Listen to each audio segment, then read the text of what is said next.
Chapter 171 Fear and Anxiety. He is older than Zhao Jingtai, and has been carefully taught as a prince for many years. So he is much more capable than Zhao Jingtai. With him, what does it matter if Zhao Jingtai has a title? He still has to listen to the orders of his elder brother Zhao Jingli, and can only be a puppet in the Zhao family? This is something Zhao Yuanxun and Zhu Shi can never tolerate. If he told Zhao Jingli to stay in the big house and not come back, what is the difference between this and Wei Shi's approach? Zhao Yuanliang was already very scared that his wife had done such a big mistake. In the past, they had the support of the Wei family. Now that the Wei family has fallen, the old lady and Zhao Yuanxun and his wife don't know how to deal with their second branch. Zhao Jingli still made such a request at this time. Doesn't it mean that he thinks he is not dying fast enough? Li brother, don't be so ignorant. Your second aunt, I mean Wei, she made such a big mistake, causing Shijie to suffer in the countryside for so many years, and also causing Tage to lose the position of the prince. Let's not talk about making up for the mistakes. Why do you still make such a request? Stop making things difficult for you, your uncle and aunt. He said. 14 years old is still a junior high school student in modern times. But in ancient times, it was almost time for marriage. Not to mention that Zhao Jingli was still the prince. He had seen the disputes in the clan with Zhao Yuanxun before, and he was also clear about what Zhao Yuanliang was thinking. He just couldn't accept it emotionally for a while. After Zhao Yuanliang said this, he regained his rationality. This is really not a problem that can be solved so easily if he doesn't want to leave the first house, and Zhao Yuanxun and Zhu are willing to take him in. He looked at Zhao Yuanxun, then at Zhu, and cried, I'm sorry. At this point, he prostrated himself on the ground, howling. Zhu also stroked his back and cried uncontrollably. The people present were all wiping tears. The old lady naturally loved Zhao Jingli, her eldest grandson. But from the time she guessed the truth to the time the situation was confirmed, her love for Zhao Jingli had long been worn out by her hatred for Wei. Seeing this scene, she was worried that Zhao Jingli would feel resentful. And she was also worried that people in the mansion would gossip. She knocked the ground hard with her cane, raised her head and cried loudly, What a sin! What a sin! Wei, look at what you have done. How many people have you harmed? She was reminding everyone that it was not the hardness of Zhao Yuanxun and Zhu that caused Zhao Jingli's difficult situation, but Wei's cruelty. If Zhao Jingli wanted to hate, he should hate his own mother Wei, instead of blaming Zhao Yuanxun and Zhu. When the old lady cried, the eldest lady's worry about the old lady overwhelmed the pain of losing her son. She stood up and quickly supported the old lady. Mother, don't be excited. Don't be excited. Yes, mother, you just recovered from your illness. Don't get excited anymore. Zhao Yuanxun also stepped forward to support his mother and comfort her. Although the old lady was pretending to be sick this time, the couple were very worried that the old lady's health would really be in trouble in such a happy and sad occasion. So they were extremely careful. Su Shi was also worried, but it was really inappropriate for her to run out to show her filial piety at this time. Seeing that Zhu and Zhao Yuanxun went up to comfort her in time, she was relieved. Zhao Jingli heard the old lady's words and saw the actions of Zhao Yuanxun and Zhu, and felt very guilty. He was busy complaining about the injustice of the world, but forgot about his grandmother's health. He hurried forward to the old lady and said, Grandma, don't be excited. I won't cry anymore. I won't cry anymore. I won't make things difficult for my uncle and aunt. Although I am no longer in the first house, they have raised me for many years, and I will still treat them as my biological parents. I won't blame anyone in my heart. Don't worry. Good child. It's worth it for me to love you for so many years. The old lady patted his hand and said with relief, Don't worry. Although you are not under the name of the eldest wife, we are still a family. Your uncle and aunt will not love you less. Yes, grandson knows. Zhao Jingli replied obediently. At this time, Dr. Shi also came over with a medicine box. He was just invited by the Zhao family, not a servant of the Zhao family. So when he received the order just now, he didn't dare to come even if he knew about it. He checked Zhao Yuanliang's body and said, It's okay. No bones are injured. Just skin injuries. He will be fine after 10 days or half a month. Everyone was relieved, watching the servants carefully move Zhao Yuanliang to the wooden board under the command of Dr. Shi, lift him up and send him to the second room. The old lady said to Zhao Yuanxun and the first lady, "Okay. You don't have to send me off. I have Jean and the others here. There are many things to do in the mansion. You should do what you should do." Hearing this, Nanny Jean and Daimao hurriedly stepped forward to replace Zhao Yuanxun and Zhao Jingli, and supported the old lady. Watching the old lady leave, Zhao Yuanxun turned around and said to Zhao Jingli, "You and Ngur go back to serve your father. Don't think too much. Whether you are with us or not, you have called us father and mother for so many years, and the feelings between us will not change." After hearing what Zhao Yuanxun said, Zhao Jingli's nose was a little sour again. He nodded vigorously, "Yes. Okay." Zhao Jingdan originally followed the stretcher, and after hearing what Zhao Yuanxun said, he ran back and grabbed Zhao Jingli's arm. "Let's go. Big brother. Come back with me to serve daddy." Zhao Jingli glanced at Zhao Yuanxun, then at Zhu, and seeing that both of them smiled and nodded to him, he followed Zhao Jingdan to catch up with the stretcher bearers and walked towards the courtyard of the second house. Zhao Ruyu and Zhao Rurue hurried to catch up. From a distance, they saw the dark courtyard of the second house. When they received the imperial edict just now, it was not dark yet, and the lights were not on in the house. The people in the second house were all in a panic. Zhao Jingli's uneasiness came from the change of his status, while Zhao Yuanliang and Zhao Jingdan were thinking about Wei's death. They didn't know where Wei was now, and when she would be beheaded.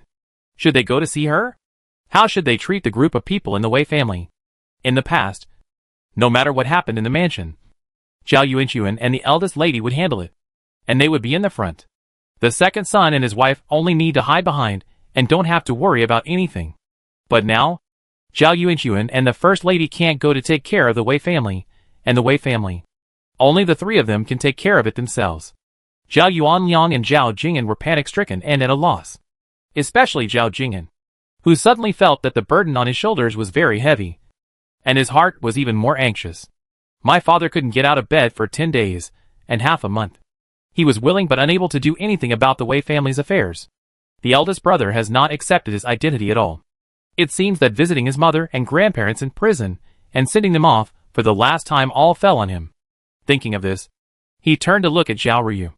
Compared to Zhao Rurue, his half-sister, he was closer to Zhao Ruyu and felt that Zhao Ruyu was more reliable than Zhao Rurue in her actions and words. In the days to come, could the sixth sister accompany him? Chapter 172. I have something to say. But Zhao Ruyu had no time to pay attention to him. No one knew her inner collapse. She wanted to cry. She was more panicked and confused than anyone else. Other people's panic was just frightened. After tonight, seeing the bright sunshine tomorrow, my heart will slowly settle down. After Wei was executed, everyone will live their lives as they should. Zhao Yuanliang will marry another wife, and Zhao Jingli and Zhao Jingdan will still read their books and practice their martial arts. As for Zhao Ruyu, she could no longer see the fixed life trajectory in her previous life. The anxiety in her heart was probably a thorn in her side. She would not be able to settle down until she died. Why? Why? Why is this life so different from the previous life? Why couldn't God bear it, and had to give her so many tricks to ruin her original bright future? She was not greedy. She really was not greedy. She did not ask for a better life than in her previous life. She just wanted to be as good as in her previous life. But now, Wei committed such a serious crime, and was beheaded. The entire Wei family was exiled. With such a mother and grandfather, how could Lady Pingnan let her marry Fu Yunlang? What would she do if she didn't marry Fu Yunlang? In front of the main courtyard, the eldest lady looked at Zhao Yuanxun's family leaving with cold eyes, and turned to Zhao Jingtai, who was still standing there, and said, "Brother Tai, you go back to the main room tonight." "Ah? Okay." Zhao Jingtai's chubby face showed a relieved expression. It turned out that there were also the eldest brother and the second brother in the front yard, and occasionally his father and second uncle would also stay in the front yard. Now the eldest and second brothers have returned to the second room to take care of the sick, and my father probably has to go back to the first room to discuss things with my mother. So he is the only one left in the front yard. After such a big thing happened, he, as a child, really felt insecure, and naturally wanted to stay with his parents. He walked over and pulled Zhao Ruxian's sleeve, smiling at her. "Sister, let's go back." After saying that, he seemed to remember something, turned his head to look at Su Shi, and hesitated. "Fifth sister, what about you?" I'll just go back to the yard where I live. Su Shi smiled. Of all the people present today, she was probably the calmest. After she returned home and knew that Zhao Yuanxun and the First Lady had set up a plan, she knew that the Wei family would not have a good ending. It was expected that she and Zhao Jingli would return to their respective positions and separate the family. Others were terrified and uneasy about this situation. But she was happy to see it happen. With her life story revealed and the family divided, everyone in the first house was upright. Apart from being careful about Zhao Yuanxun's death, there was nothing else for her to worry about in this family. She can also let go and make money and build a career. She looked up at the eldest lady and was about to say goodbye to her when she heard the eldest lady say, Shijia, don't go to Xilan courtyard. Go back to Pinming to live directly. I will ask the servants to help you move your things back. Su Shi also knew that Xilan courtyard was too remote and unsafe. Now the mansion is in trouble. It is better to live with the old lady, which is conducive to the centralized protection of the mansion. Besides, she still has something to say to the eldest lady. Pinming residence is close to the main house and convenient. She looked around and saw that the servants, who obeyed the orders of Zhao Yuanxun and his wife, were still standing here. They didn't dare to move without the master's order. So she smiled and nodded and said, Okay. She led Qi Feng and others away obediently. Everyone left, leaving only Zhao Yuanxun and his wife and a group of servants. After such a big thing happened, Zhao Yuanxun and the eldest lady still had a lot of things to do. There were Wei family members outside the mansion, and there were also Wei's companions in the mansion, and people related to Wei. I used Su Shi as bait recently and caught a few. But there are others, and I don't know if these people have evil intentions, and they are close to the Wei family to take revenge for their master. Although several senior officials were behind the downfall of Wei Qiu, the root cause was still the replacement of children in Sweiping Marquis Mansion. If the Wei family wants to take revenge, they will definitely go to Sweiping Marquis Mansion before the Wei family is completely exiled. The mansion cannot be careless. Zhao Yuanxun went to the outer courtyard to arrange for housekeeper Lu and the guards to strengthen the protection. And the eldest lady arranged Lu Posey and Yu Posey to patrol the inner courtyard. The eldest lady was still worried. She said, Marquis, ahem. Master. The eldest lady had always called Zhao Yuanxun Marquis. It was not easy to change the name now. Zhao Yuanxun retracted his gaze and looked at his wife. Send a guard to the Zhu mansion to find my eldest brother, and ask them to send some people to guard the house. Zhao Yuanxun nodded, Madam. You are thoughtful. I will send someone right away. Don't worry. I will have people closely monitor the house and outside these days. The couple was busy here. Su Shi did not sleep after returning to Pinmingju. He told Yinjiang, go to the intersection and watch. If the eldest lady returns to the main room, report to me. Yinjiang responded and left. After almost a meal, she came back with a lantern and reported, Miss, the eldest lady has gone back. Is she alone or with the eldest master? Su Shi asked. Yinjiang looked at Su Shi with a strange expression. It seems that he is not used to the word she used to address Zhao Yuanxun. It's a person, Yinjiang said. Ho, the master hasn't come back. Su Shi put down the pen and stood up. Let's go. Go to the main room with me. After hearing this, Nani Yuan stood up quickly, called Qi Feng, and followed Su Shi out. When they arrived at the main room, Tai Dai came out after hearing the sound, and was very surprised to see Su Shi. What's the matter? Fifth miss? Well, I have a few words to say to the First Lady, Su Shi said. Although her life experience has been made clear and the imperial edict has been issued, but Zhao Yuanxun and Zhu had no time to ask her to change her words. And she couldn't just call them father and mother.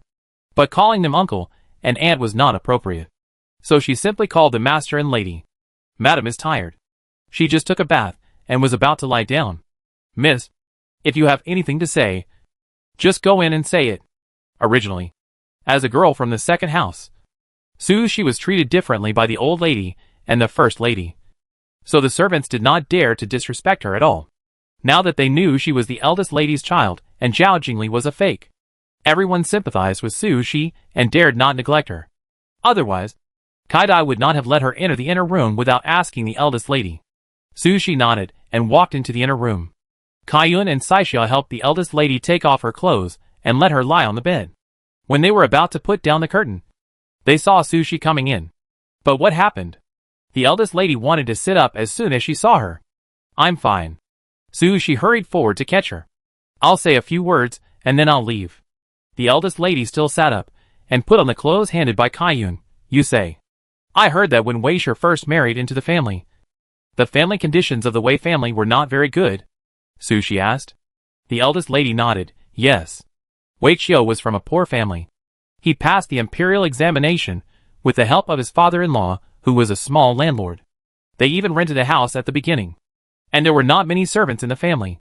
Chapter 173. This money has to be. Speaking of this, she was puzzled. Why are you asking this? The Wei family was exiled, and they could not take over the Wei family's property. On the contrary, Wei's dowry may be inherited by her children, since the family is not well off. I think Wei didn't have much money when she married in. The second master is not in charge of the family, and his expenses outside are also high, so he should not have much money. So how much money did Wei give to the midwife to make her take such a risk? Where did the money come from? Originally, Sushi didn't want to say this.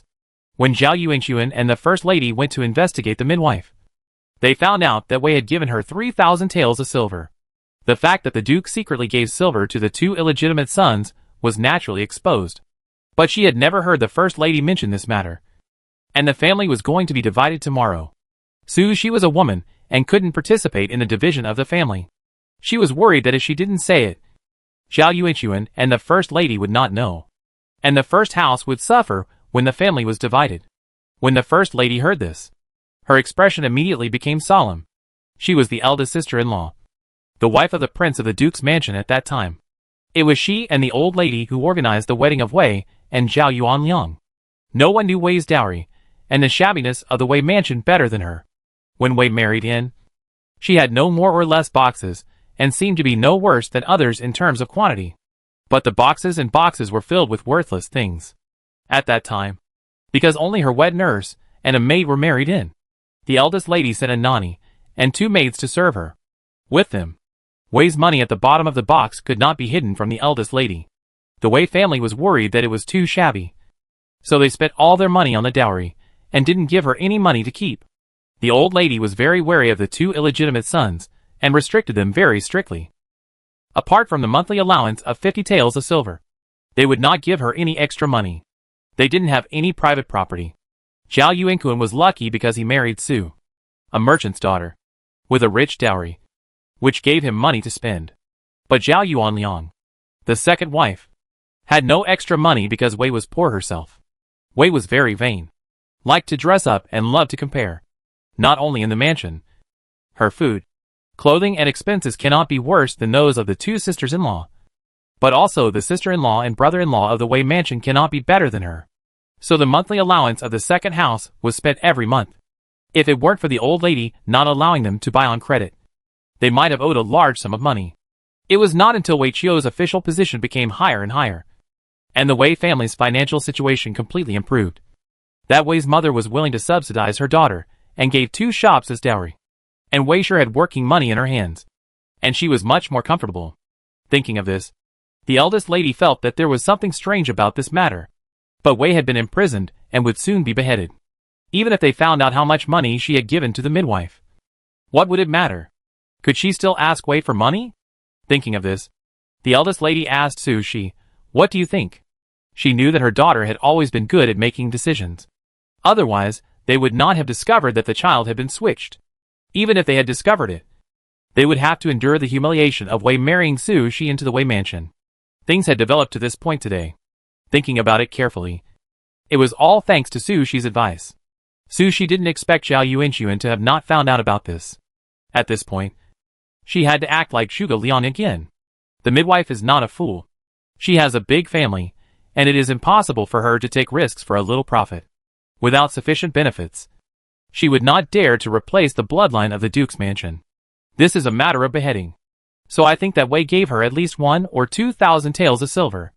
Shi said, looking at the eldest lady, look, is it possible that my grandfather gave silver to my second uncle and third uncle before he died?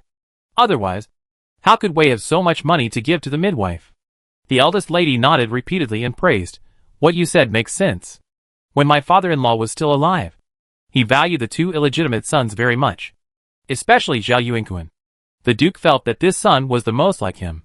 He was the youngest son, so the Duke loved him even more. It is very likely that he secretly gave them private money before his death. The eldest lady remembered the scene when my mother-in-law went to clean up my father-in-law's house after he passed away. But there was nothing valuable. No. I have to tell your father about this.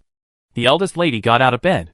During the days when She lived in Shilong courtyard, everyone was busy, and they didn't see each other. She was also worried about being overheard.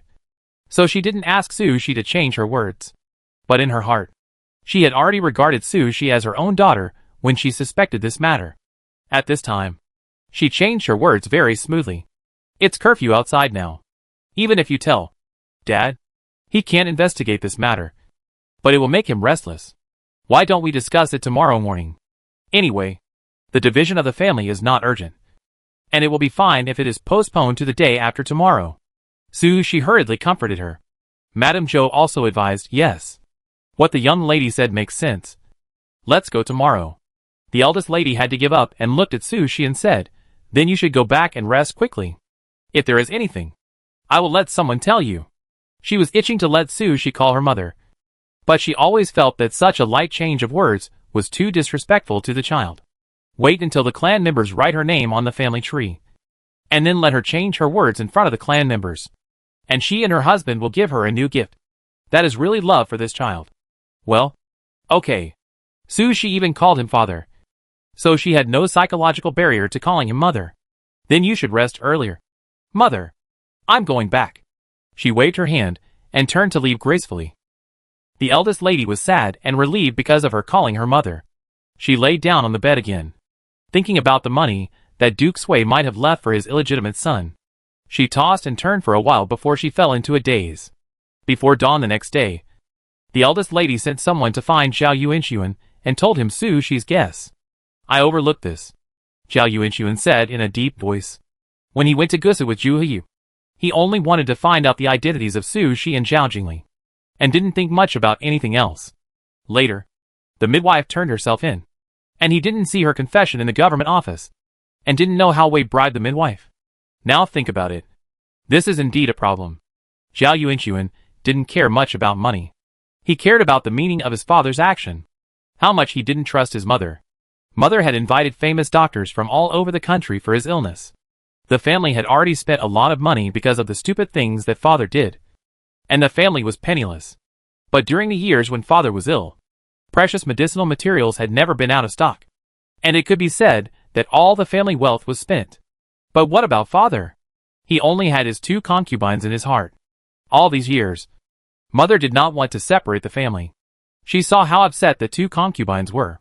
But because the Zhao family only had so much land and real estate, if they were separated, they would really become a small family. So she would rather endure Wei's tyranny and Zhao Yuanxun's cold face than to separate the family. It was all because of money. Now that the family was to be separated, he could not be so high-minded as to ignore the money that his father had given to his 2 younger brothers. Otherwise, he would be sorry for his mother. Chapter 174 Settlement of Accounts. The files from Gusu have been submitted to the Dali Temple. And the midwife is also there. I'll go check it out. Zhao Yuanxun stood up. Also, I want to ask why Wei Qiu was exiled instead of beheaded. The eldest lady nodded. I have to ask. But she is not worried about this. If Master Sun and his men take action, they will definitely not let Wei Qiu have another chance to turn the tables. If Minister Wen's grandson died at Wei Qiu's hands, he will definitely not let him go. Do something on the way to exile to make him die. Don't be too easy. Have you arranged everything with Li Mu and the midwife? The eldest lady asked. Zhao Yuanxun nodded. Li Mu killed someone. He must die. Lord Lu is watching. No one dares to protect him. But his wife, 2 children, and Li Ma were all beaten and sold. The midwife was also like this.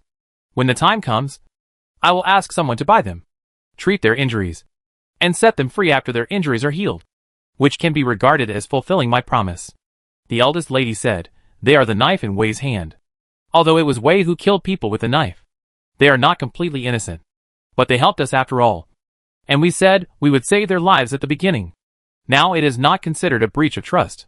She asked someone to go to the kitchen to bring a breakfast for Zhao Yuanxun to eat on the way, and watched him leave. She ate some snacks herself and sat at the table to count the accounts.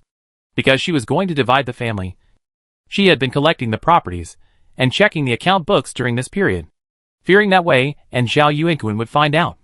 Everything was done secretly, so the progress was very slow, and the accounts have not been settled yet. Nanny Zhou felt sorry for her hard work and wanted to promote the mother-daughter relationship between her and Su Shi. So she suggested, why not ask the fifth girl to come and take a look? She should also learn mathematics in the academy and should be able to help you. Besides, the girl is 14 years old, and she should learn to organize the account books. Really? The eldest lady smiled, looked up and told Kai-Dai, go and call the fifth girl. Su Shi heard Kai-Dai say that the eldest lady wanted her to settle accounts, so she came without saying anything. The academy was going to offer math classes because they were going to take the imperial examinations. But the math teacher they had originally hired fell ill, so the academy gave the class to other teachers. When the math teacher recovered, they would give the class to him. So far, she still didn't know what level of math was in this world. But Empress Xingyu's glory shone on the great Jin dynasty, so she should have brought advanced math to this world. Right? But when she arrived at Longyu courtyard and saw the account book of the first lady, she gave up the idea. There were no Arabic numerals, no advanced accounting methods. It seemed that the glory of Empress Xingyao did not shine on the field of mathematics, or perhaps it did. But the First Lady Zhu did not get this sunshine. In her previous life, she was good at computers, but she could not use an abacus.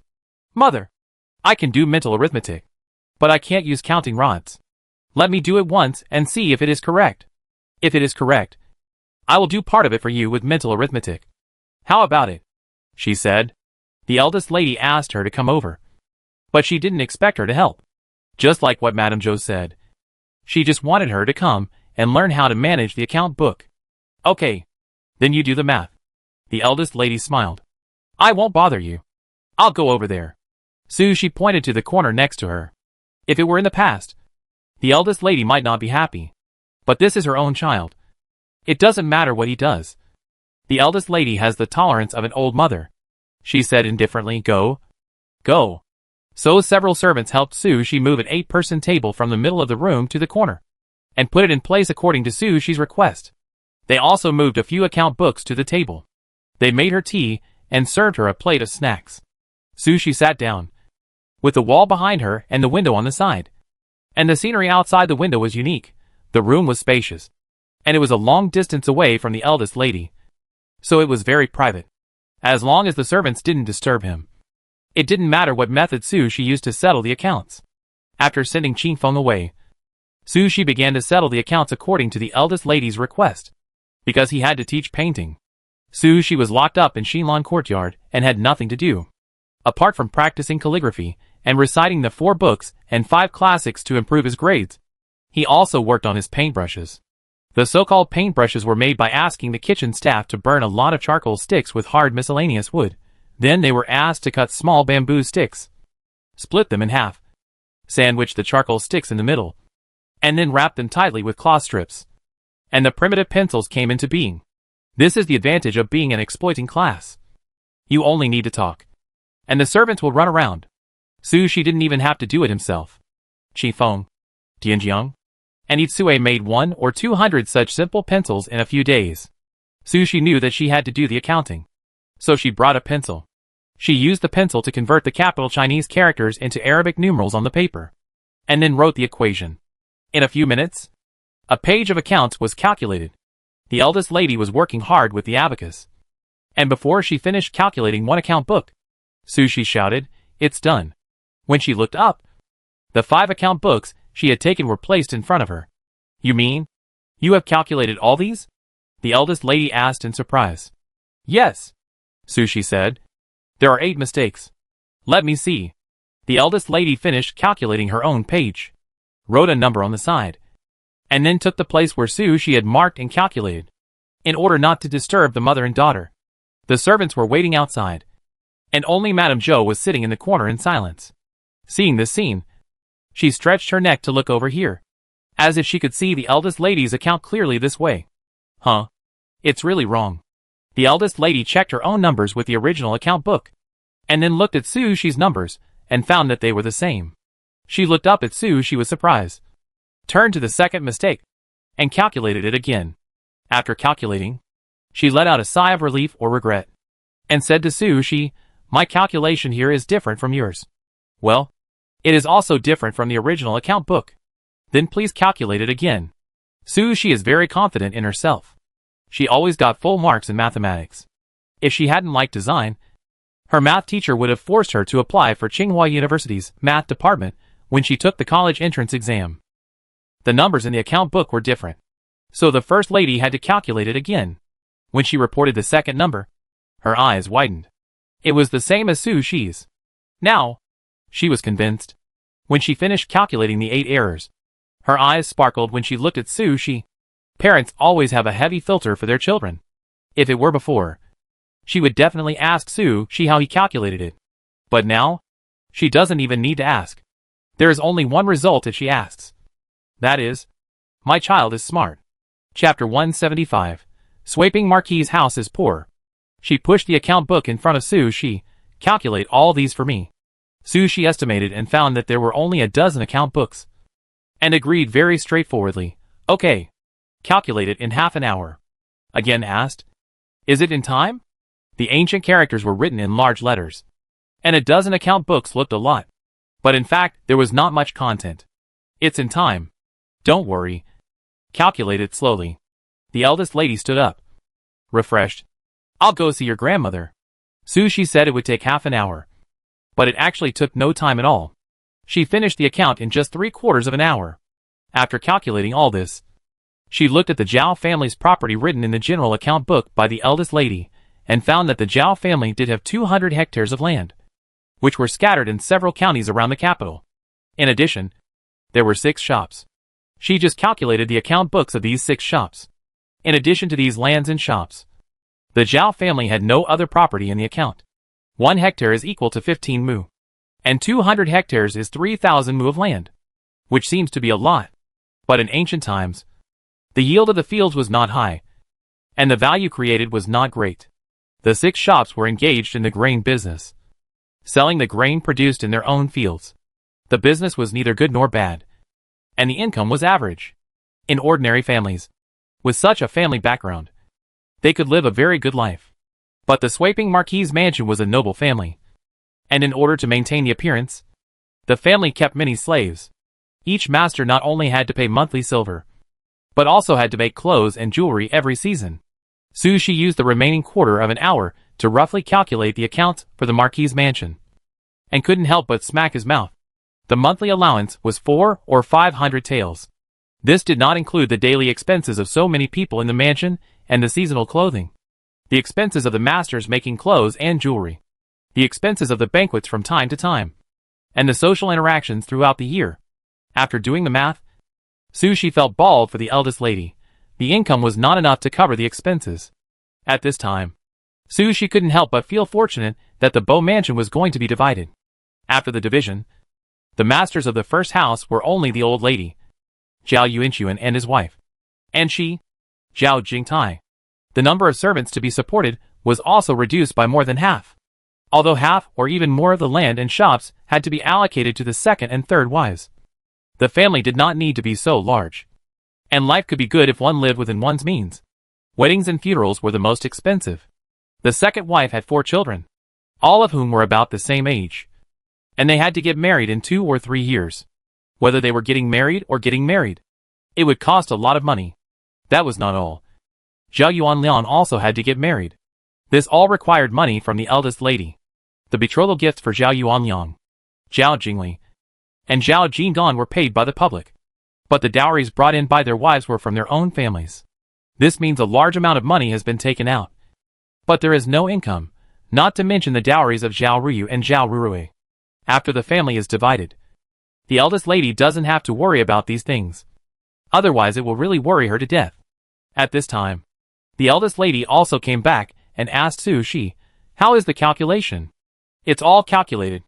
Su Shi pushed the account book to her. "The total is calculated, and I have listed a book with the monthly and annual income of each shop. When the family is divided later, you can just take out the total book."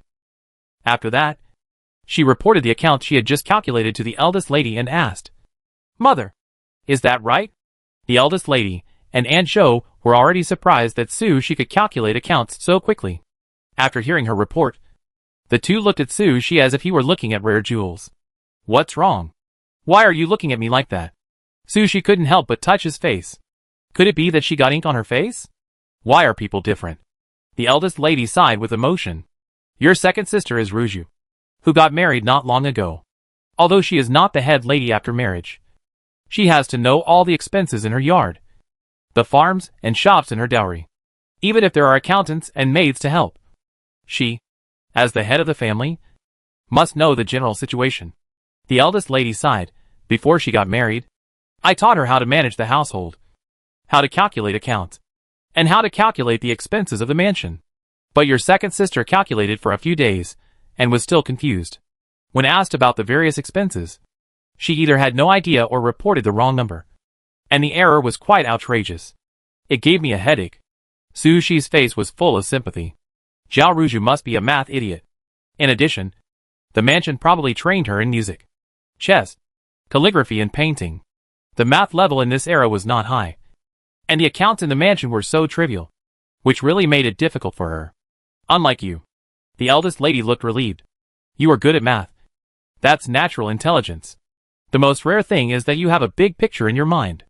Just ask you to calculate the account book, and you can calculate the situation in the mansion clearly. I know what a wise person is, and what a fool is. Shi blushed. How can this be the same? Zhao Ruju was just a child in ancient times. All she saw and heard was her small piece of land. She didn't even have many books to read. She is a modern person. Nowadays, whether old or young, with a computer in hand, they can know what's going on in the world and make decisions. Just pull a teenager over. If he has played games, he can tell you clearly how to build infrastructure and develop cities and countries. He has a country in his mind. Besides, her mental age is older than Zhao Ruju. Mother, how do you plan to divide the family? She quickly changed the subject. The eldest lady was worried about this matter.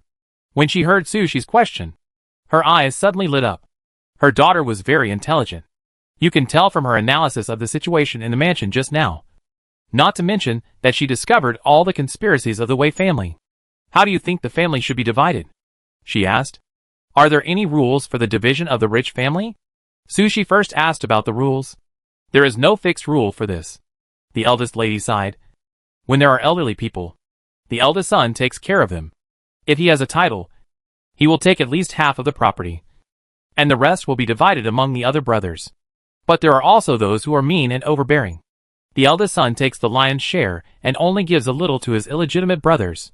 There are also those who are generous and share equally with their brothers. But those who share equally with their brothers are all real brothers. In short, it is a mess. Dividing the family is the most costly and emotional.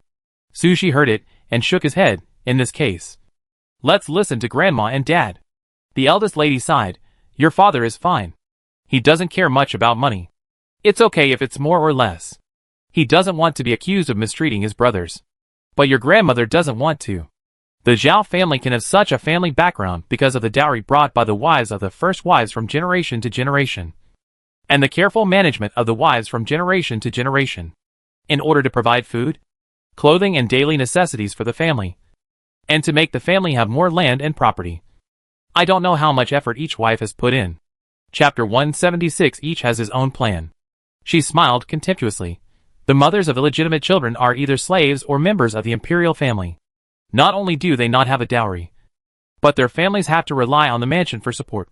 They only enjoy fine clothes and delicious food in the mansion, and only know how to squander money and property, and have never contributed a penny to increase the wealth of the mansion.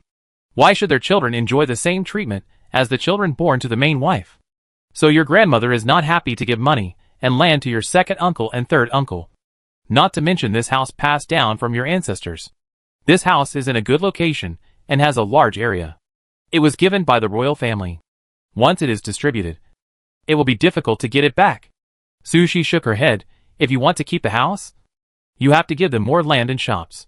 But there are only a few people in our family, and we don't need many servants. How easy is it to maintain such a large house? If the house is not occupied for a long time, it will soon be dilapidated. She looked at the eldest lady with burning eyes. Mother, if we separate the unused areas and rent them out, we can collect a lot of rent every year. Right? If so, will Grandma agree? The old lady is so proud of renting out her ancestral home that she probably won't agree to such a shameful thing. But if she is willing, she won't suffer any loss if she asks for less land and shop and keeps the house.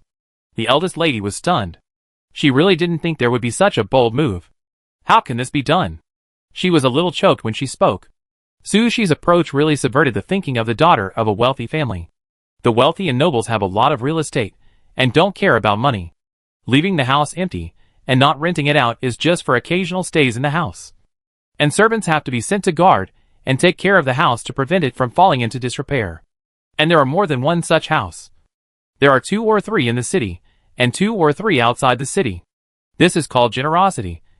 This is called not lacking money. This is the case with the vacant villas, not to mention the house where one lives. Unless the family is so poor that they can't afford to eat, who would rent out a part of the house they usually use in the capital? This is probably going to become a laughing stock among the nobles in the capital. As soon as Su Shi saw the expression of the eldest lady, he knew that his idea was inappropriate. I just mentioned it.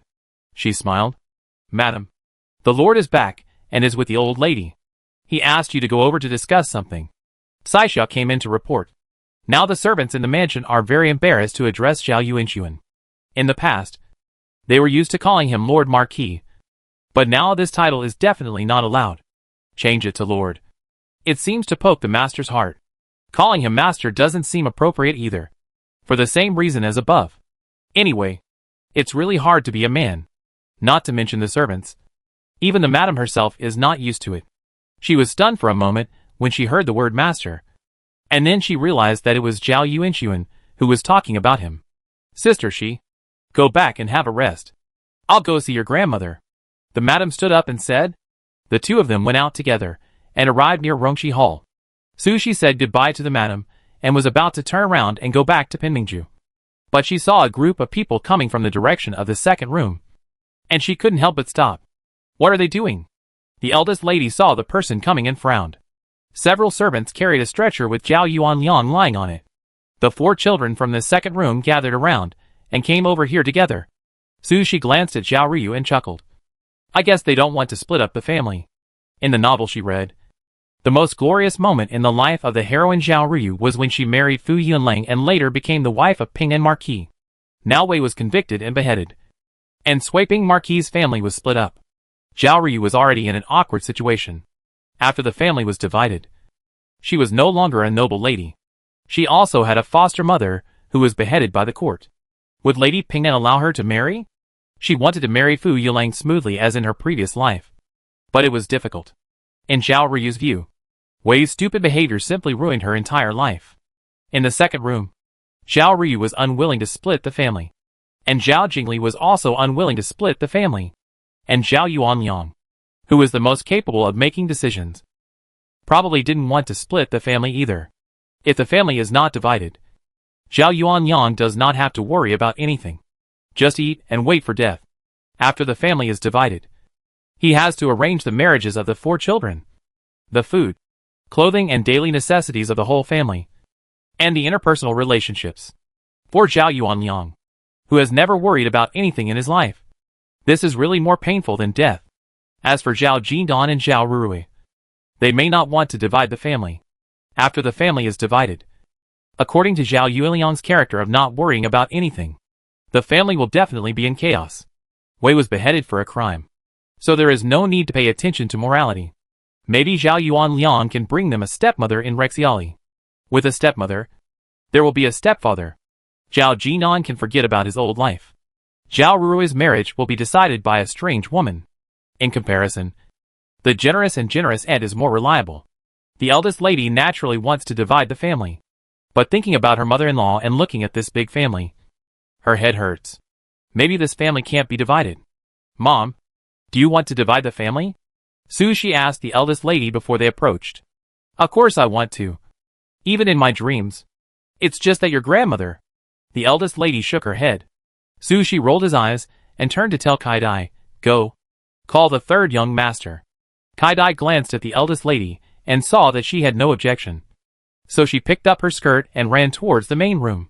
Sister-in-law. Is my brother in Rongshi Hall? Zhao Yuanxun carried the stretcher in front of the eldest lady and asked.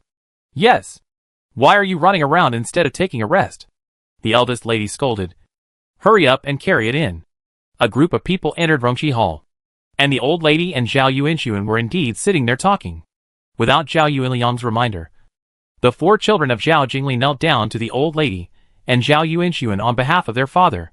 What are you doing? Zhao Yuanxun stood up immediately after seeing this. Zhao Yuanliang lay on the wooden board and said, Old lady, elder brother and sister-in-law, our family does not want to split up. I can't control the third brother, but our family does not want to split up. This, Zhao Yuanxun looked back at his mother. He knew that his mother did not want to split up before. Just now, he was quite angry about the house. If he had not been hurt by Wei's action of exchanging the child and Zhao Yuanxun's indifference last night, Zhao Yuanliang might have agreed to this request for his mother. But now, he is not very happy. It is said that brothers can break iron with unity. But his 2 brothers did not help him at all, and even held him back. Zhao Yuanliang's wife made this family like this. Zhao Yuanxun regarded him as a stumbling block to progress and wanted to get rid of him as soon as possible. Living with such a brother, he might shorten his life by a few years. It would be fine if he shortened his life. But his wife would also suffer. Didn't his mother want the ancestral home? At most, she could divide more land and shops among the 2 families, and let the eldest family live a more frugal life. At least they could have a quiet life. Chapter 177 Can't stand it. The old lady was already very entangled about the division of the family. After listening to Su Shi's advice, she seemed to have figured it out when she received the imperial edict yesterday. But now she is still very tempted after hearing what Zhao Yuanliang said. If the second house is not divided, the house can be kept. Just allocate part of the land and 2 shops to the third house and let them buy a house by themselves. In this way, others will not say that Zhao Yuanxun is harsh and heartless and disregards brotherhood. As soon as she had this thought, Zhao Jingtai came in. He probably ran over. His face was flushed, and he was still panting. After he bowed and greeted the elders in the room, the eldest lady quickly called him to the old lady and said to her, Except for the third room, the children are all here. After all, it's a division of the family, and it's not good to leave Tiger alone. So I asked someone to call him over. Zhao Jingtai smiled sweetly at the old lady, Grandma. Seeing Zhao Jingtai, and then looking at Zhao Jingli who was kneeling there, the old lady's mind suddenly cleared up. Yes, if Zhao Jingli was still in this family, he would have Zhao Jingdan, his twin brother, to help him, with 2 elder brothers overshadowing him. What would it matter if Zhao Jingtai was named the crown prince? The ancestral house is important. But if her own children and grandchildren are overshadowed by the children and grandchildren of a concubine, this is something the old lady absolutely cannot tolerate. For the sake of her own son, she has been overshadowing Zhao Yuanxun for more than 10 years. It is impossible for her to let Zhao Yuanliang's son overshadow her grandson for the sake of a house. She swallowed the words that were about to come out of her mouth and said to Zhao Yuanliang, I am old, and your eldest brother is not in good health. We can't worry about it. Your eldest sister-in-law is the only one who runs the whole family. It hurts to see her working so hard. Let's divide this family. After the family is divided, you can marry a wife and let her help you take care of the housework. You should not play with cats and dogs outside all day. Your son is so old now. As a father, you still have to worry about the things you should worry about. Don't just ignore everything. She looked at Zhao Jingli and Zhao Jingdan again. You are also grown up. 14 years old. In 2 years, you should get married. By then, there will be more and more people in the family. You can't bother your eldest aunt alone. Right? You have to learn to stand up. She paused and laughed at herself. Anyway, even if I die, this family will be divided. Now it's just a few years earlier. Take this opportunity to divide it. Everyone hurriedly spoke up and said that the old lady said live a long life. Since the old lady said so, Zhao Yuanliang, Zhao Jingli, and Zhao Jinan can't say that they are not good enough and let their eldest sister-in-law, eldest aunt, worry about them. Right? They had to lower their heads and remain silent. Zhao Ryu was very anxious. But she was not only a girl, but also not originally a member of the Zhao family. She had no right to interrupt the division of the Zhao family. She had no choice but to push Zhao Rui away with her elbow. Zhao Rui looked at her, pursed her lips and hesitated for a moment, then said, "But we can't bear to leave our grandmother, uncle, and aunt."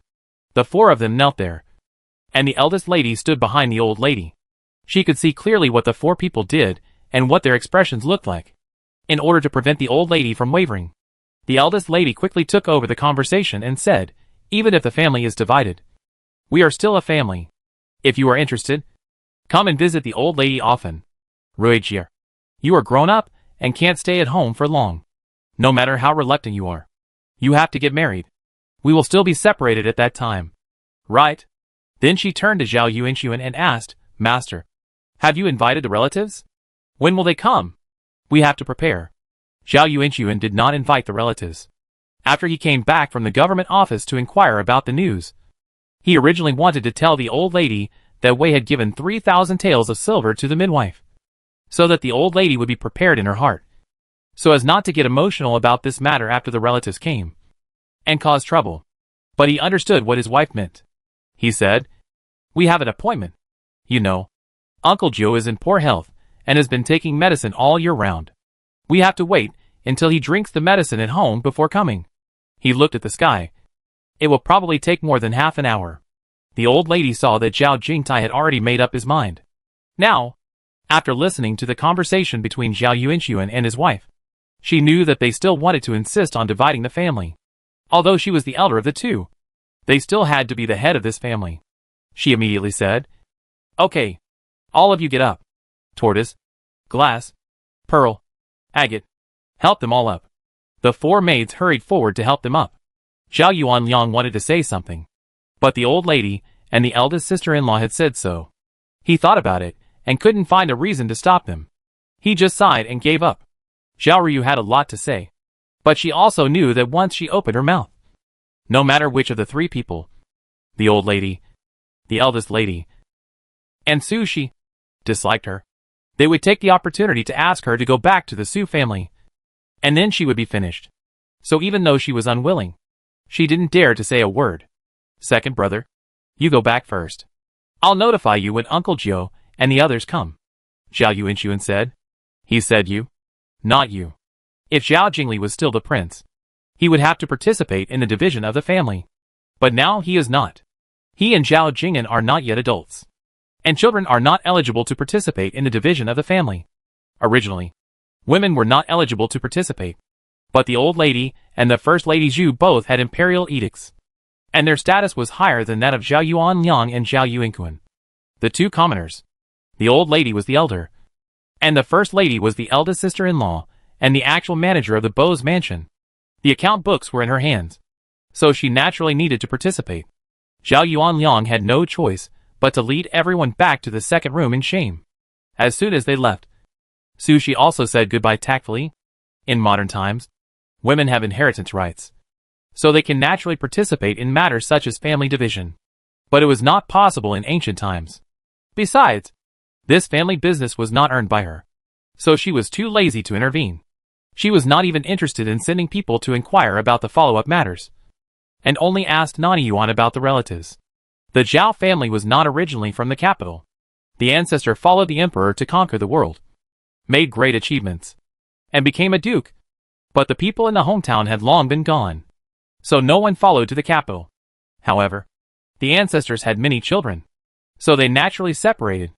The closest living person to our branch is the uncle of the master, who is the ninth among the clan members. We call him the ninth old master. Are there any promising relatives among these separated clan members? Su Shi asked again. Yuan Ma shook her head. No. There are 2 or 3 who passed the imperial examination and became officials of the 4th rank. Su Shi nodded. Since none of the clan members have more power than the sweeping marquis mansion, the old lady and Zhao Yuanxun have more say, and the division of the family will naturally be carried out according to their wishes. Zhao Yuanyang is incompetent and timid, and he wants Zhao Yuanxun to take care of him more, so he won't haggle over money with the eldest wife. Zhao Yuanxun has the support of the Yu family and Su's dowry, so he won't take the Bo family's property seriously, and he just wants to divide the family quickly, so he won't fight. It is estimated that this division of the family will not be ugly. Chapter 178 Convex House. Sure enough, just after noon, the family was divided. Zhao Yuanxun sent someone to call Su Shi to the ancestral hall, and watched the ninth old man write Zhao Jingli's name under Zhao Yuliang's name in the family tree, and then add Zhao Rushi's name under Zhao Yuanxun's name. Girls of noble families are different from ordinary families. They may marry into the royal family and become nobles in the future, so their names will be recorded in the family tree. However, only the names are recorded, and there is no need to come to worship in person. Su Shi is not qualified to enter the ancestral hall, but the Zhao family lost her for more than 10 years and owed her something.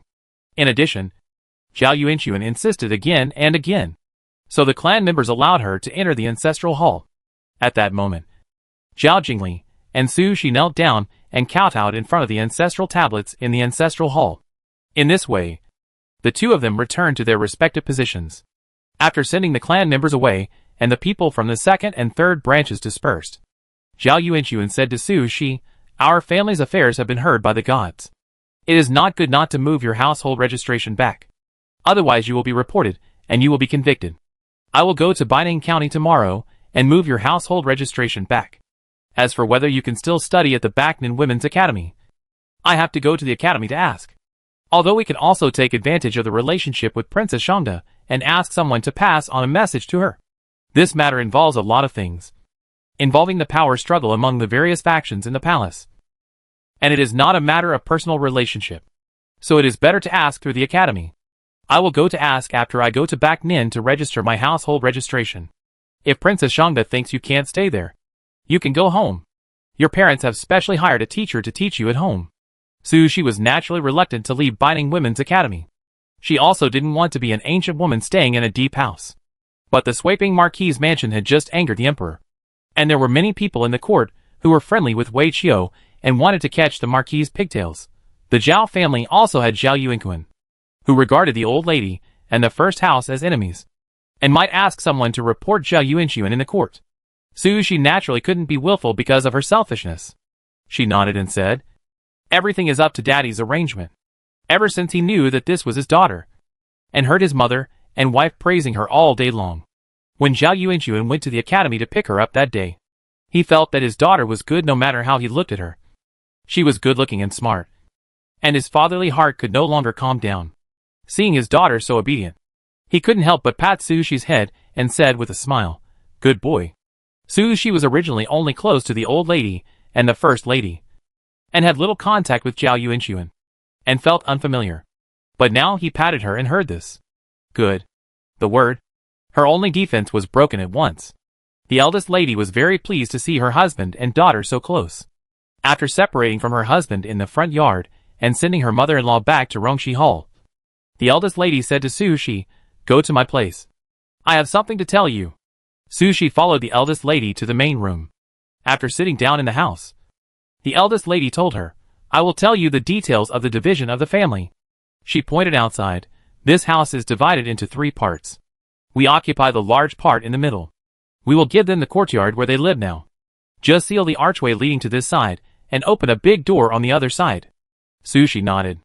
This division of the house is reasonable. Although she had limited time to come back, she walked through the house during her walk after dinner. The house covers a large area. At the beginning, the ancestor of the Zhao family was a military general, a rough man, and he never thought about creating any scenery or a special garden. Instead, he wanted to have more children and grandchildren and build more houses. So he built courtyards in the east, south, west, north and central axis. First of all, the central axis, in addition to the main hall in the front yard and the Rongxi Hall in the backyard, there is also the large courtyard where the eldest son lives now.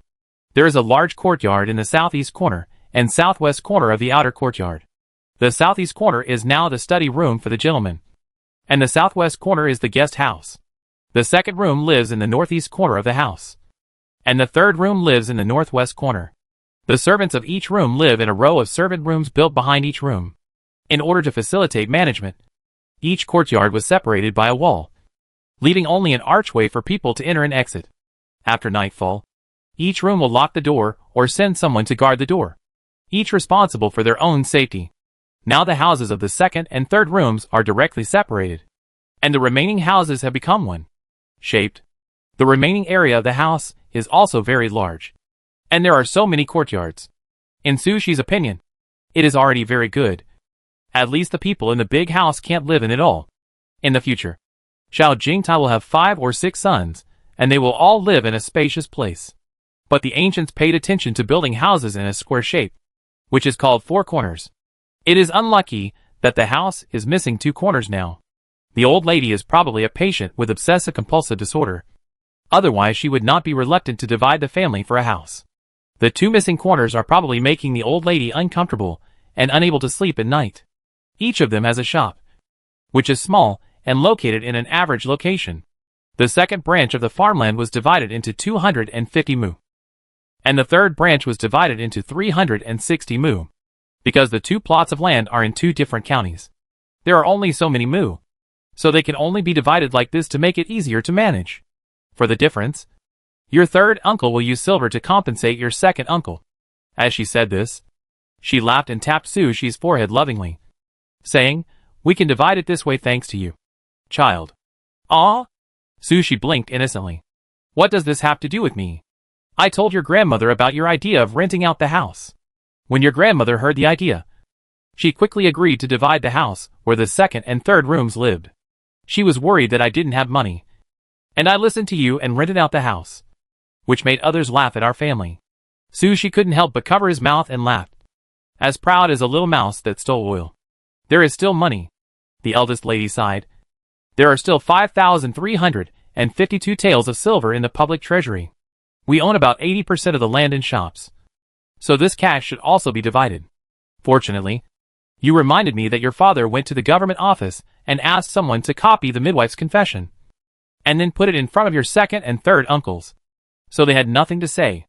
But Wei gave the midwife 3,000 taels. And what about her wed nurse and that Nani? Even if Wei's private money was in it, grandfather at least gave them 3,000 taels each. Right? Even if it was divided equally, they could only get 2,000 taels. What's more, they could only get 20%. Sushi said, "It's not easy to make them spit out what they have eaten. Your second uncle kept saying that this was Wei's dowry. But it was only when I said that I knew how much dowry Wei had when she married in, and whether she had any money in the bottom of the box, that your second uncle shut up. Originally, they wanted to fight over the land and the shop. But when I mentioned this, they had nothing to say." The eldest lady smiled bitterly and shook her head. "Your third uncle also said that this was your grandfather's private money, and he could give it to whoever he wanted. Since it was not given to your father, then your father has no share. And now the division of the family cannot mention this at all. Your grandmother and your father were mad at you." Chapter 179. Can I stay in the academy? Sushi originally thought that although Zhao Yuanxun was a bit cold, he had been suppressed by the old lady for so many years, and had no feelings for the Bo mansion, the old lady, and his elder brother. It was normal for him to have complaints. Even if he tried to curry favor with the prince and wanted to stand out, she could understand, and did not immediately classify him as a bad person or an enemy. After the family was divided, Zhao Yuanxun had the opportunity to make great achievements, and did not need to curry favor with the prince. If this is achieved, there is no need for the first wife to target him. But people's hearts are biased. Now Zhao Yuanxun is her father, and the old lady loves her. Zhao Yuanxun angered them like this. And her impression of Zhao Yuanxun was also very bad. How did the 2 shops of the Wei family get handled? Did the court take them back? Or did they not care, and let the second wife control them? Sushi asked curiously. The first lady shook her head. "I don't know. I have to wait until the Wei family's affairs are settled before I can ask about it. It's not a good idea to ask now. Besides, this is the matter of the second house, and your second uncle will find someone to take care of it. It has nothing to do with us. I told your father not to worry about it. If your second uncle can find someone and spend money to take care of it, maybe he can keep it in his hands. After all, the house deed is still in the second house." Sushi nodded. "I called you here. There is another thing I want to discuss with you," the first lady said. "It was also a temporary measure to let you live in Pindingju. You were a member of the second house at that time. If you didn't want to go back to the second house, you couldn't live in the first house or the third house.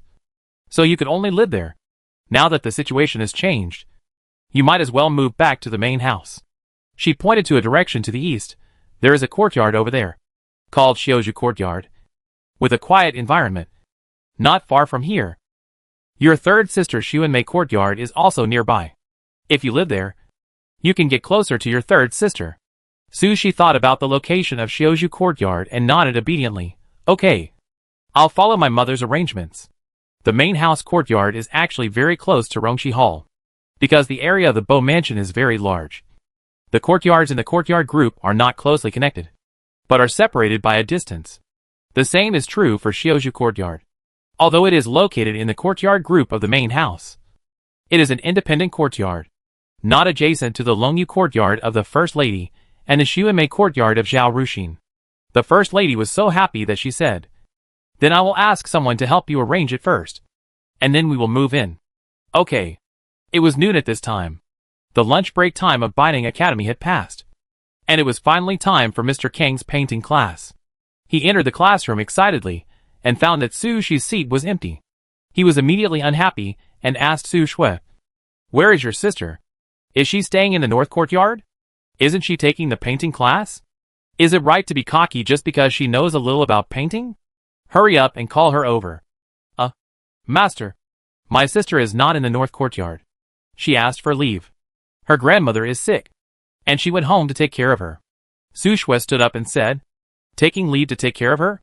Kong Sherlin frowned. "How many days did she ask for leave?" Su Shui shook her head. "I don't know. She didn't say." "Okay. Sit down." Although Kong Sherlin continued to teach as usual and taught everyone how to paint, everyone could see that he was very unhappy.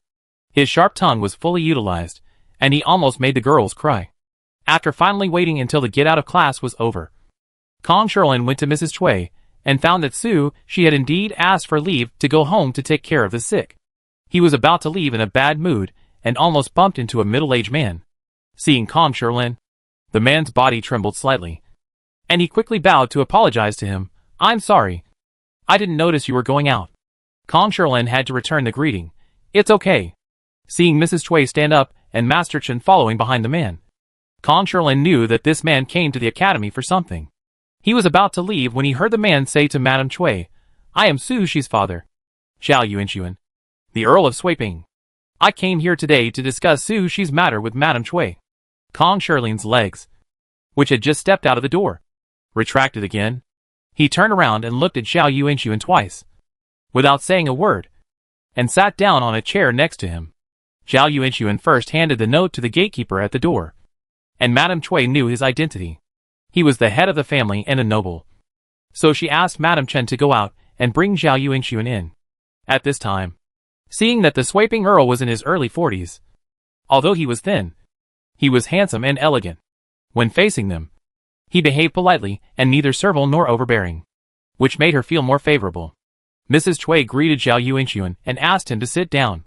Seeing Kong Sherlin sitting there calmly, his two small eyes staring at Zhao Yuanxun, she ignored him helplessly and smiled at Zhao Yuanxun.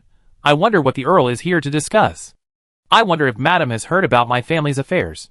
Zhao Yuanxun talked about the wrong child, and also briefly mentioned the Wei family, explaining that Su Shi was his biological daughter, who he had just recognized. This matter was also investigated by the Dali Temple, and the Emperor issued an order, so we knew about it. Originally, my second brother, Wei, recognized his daughter, and took her back after recognizing her as a relative. I found out today that the household registration was not moved back. I just went to the government office and moved Shijia's household registration. I came here now to ask, in her case, can she still study in your academy? In order to prevent disputes, women's academies in various places have long made strict regulations. People who are not registered in the place of residence cannot enter the women's academy in the county. In Su Shi's case, Mrs. Chui can tell Zhao Yuanxun directly without asking. No. But Su Shi has performed so well in the academy during this period. Mrs. Chui is still looking forward to her gaining face for the women's academy in the imperial examination, and she is reluctant to let her go. Mrs. Chui said, "We have never encountered such a situation. I need to report to Princess Shanda and let her decide. Ask Su Shi to come over in 2 days, and I will tell her the decision of the princess. If not, she needs to pack up the things she left in the academy. Then I'll trouble you." Zhao Yuanxun stood up and bowed. "In addition, my sister, she has changed her name to Zhao Ruxi. If she can still come to the academy to study, please tell the teachers and classmates in the academy for her.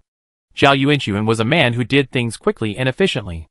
Since Mrs. Cui had given him this message, he said goodbye and left. Before leaving, he bowed to Kong Sherlin.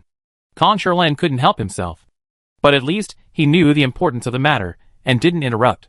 As soon as Zhao Yuanxun left, he couldn't wait to yell at Mrs. Cui, "Don't let Su Shi go. Do you know how talented she is in painting? Without the guidance of a famous teacher and without a family background, she can create a new painting method. This is a master who can be famous for thousands of years. You let such a person drop out of school? Then what's the point of running your academy?" Chapter 180 Dilemma.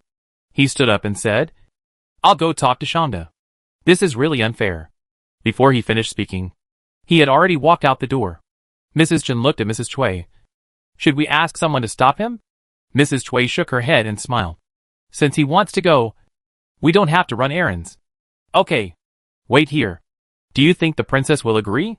Mrs. Chen asked. Because Su Shi had lived in the academy for a while, and had some friendship with Shiremo. She had also met Su Shi several times, and liked this confident and smart girl. If the academy kicked Su Shi out because of the rules and regulations, Mrs. Chen would feel very sorry. It's not a pity for Su Shi, but gold shines everywhere. Having caught the eyes of Kong Sherlin and Xiao Ruodong, with their recommendation and praise, Su Shi couldn't hide his brilliance. She felt sorry for Binding Academy. As long as the outstanding students here show a little bit of edge, they will be snatched away by Beijing Women's Academy. There is no need to snatch them by force. As long as they let out a little word that there is a quota for special recruitment, these students will rush to Beijing Women's Academy without hesitation. This made Princess Shonda very angry. The queen was originally the headmaster of the Beijing Women's Academy. After the queen died, the emperor had no intention of appointing a new one. So he wanted Princess Shonda to take charge of the affairs of the Beijing Women's Academy.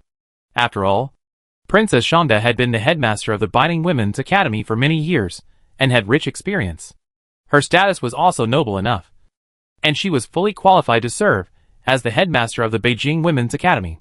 Unexpectedly, concubine Jean acted like a spoiled child to the emperor, and the position of the headmaster of the Beijing Women's Academy was snatched away by her. Although there were censors who impeached concubine Jean, saying that it was inappropriate for her to perform the duties of the empress even though she was not the empress. But the emperor rejected it. This shows the emperor's favor for concubine Jean. If there was no concubine Sun, who was higher in rank than concubine Jean, and concubine Sun's family was powerful and had 2 adult sons, the emperor might have directly made her the empress based on his favor for concubine Jean. Because concubine Sun was higher in rank than concubine Jean, the position of the head of the mountain should belong to concubine Sun even if it was not Princess Shonda. As a result, the emperor used the excuse that concubine Sun had to take care of the affairs of the palace, and was too busy to take care of the academy. So concubine Jean was responsible for the academy. Otherwise, they can exchange positions. Compared to the academy, concubine Sun would certainly choose the management of the harem. She knew that the emperor's words could not be refuted. Otherwise she would be deprived of the power of the harem. She immediately came out to express that her ability was limited, and she could no longer take on the affairs of the academy. So the position of the principal of the Beijing Women's Academy fell to concubine Jean. In short, this matter made Princess Shonda feel uneasy. She didn't like concubine Jean in the first place. And because of this matter, she disliked concubine Jean even more. Therefore, Mrs. Chen felt that if Princess Shonda expelled Su Shi from the academy according to the regulations, she would be so nauseous that she would vomit blood if the Beijing Women's Academy took advantage of her. But the Women's Academy has been established for so many years, and its status is so transcendent and popular because of the strict regional admission system. Once the opening is opened, people who are not registered in Binding can also study here. And those people in Beijing who cannot enter the Beijing Women's Academy, but have some power in their families will definitely come here. The real aristocratic families look down on the Binding Women's Academy, but the daughters of the aristocratic families and small officials are still willing to come. If Princess Shonda abides by the rules, those people will use Su Shi's case to refute and question her. When the time comes, concubine Jean will use this matter to make a fuss. And I'm afraid she will force Princess Shonda to resign from this position. In short, this matter is a dilemma for Princess Shonda. What Mrs. Chen can think of, Mrs. Cui can also think of. She sighed and rubbed her brows. Yes, this matter is indeed difficult to handle. Sushi has not been in the academy for a long time, and has not participated in the promotion examination of the North Courtyard. But I heard from the teachers that this child can memorize the book after reading it once or twice, which can be said to be a photographic memory. Such a smart child is rare even among men. Several teachers who teach the 4 books and 5 classics think that she is not suitable for any class and have given her individual lessons. They think she can definitely give it a try next year. I am afraid that several teachers will not agree to let such a student go like this. How could such a thing happen? That Wei is so unscrupulous and has done so many bad things, Mrs. Chen said. The Wei family's affairs were not spread so quickly. But who told Sweeping Marquis' mansion to always be the source of gossip? Earlier, the prefect of the capital city found out that the wrong child was taken away, and later Wei's domineering behavior angered her mother-in-law and caused a stroke. Moreover, the time was close to each other, which can be said to be one wave after another, and everyone's attention has not yet shifted. Now it was revealed that she was not Wei's daughter, but the daughter of Sweeping Earl Zhao Yuanxun and Zhu. In order to make her son the heir, Wei switched the child, and in order to prevent Zhu from recognizing the child, she switched the child with a country child. Such a thing was too bizarre and too tortuous. Even the opera troupe would not dare to perform it this way. As a result, Wei did it, and because of this matter, she was implicated in the case of killing the grandson of Minister Wen for her father. Wei was beheaded, and the entire Wei family was exiled. This matter can be said to have caused a sensation in the whole city, and now everyone is talking about it with relish. So when she saw Zhao Yuanxun, the person involved, just now, Mrs. Chen secretly took a look at him, and found that she really looked a bit like him. And she was even more amazed by this matter. Mrs. Cui has always been serious, and doesn't like to discuss these family matters.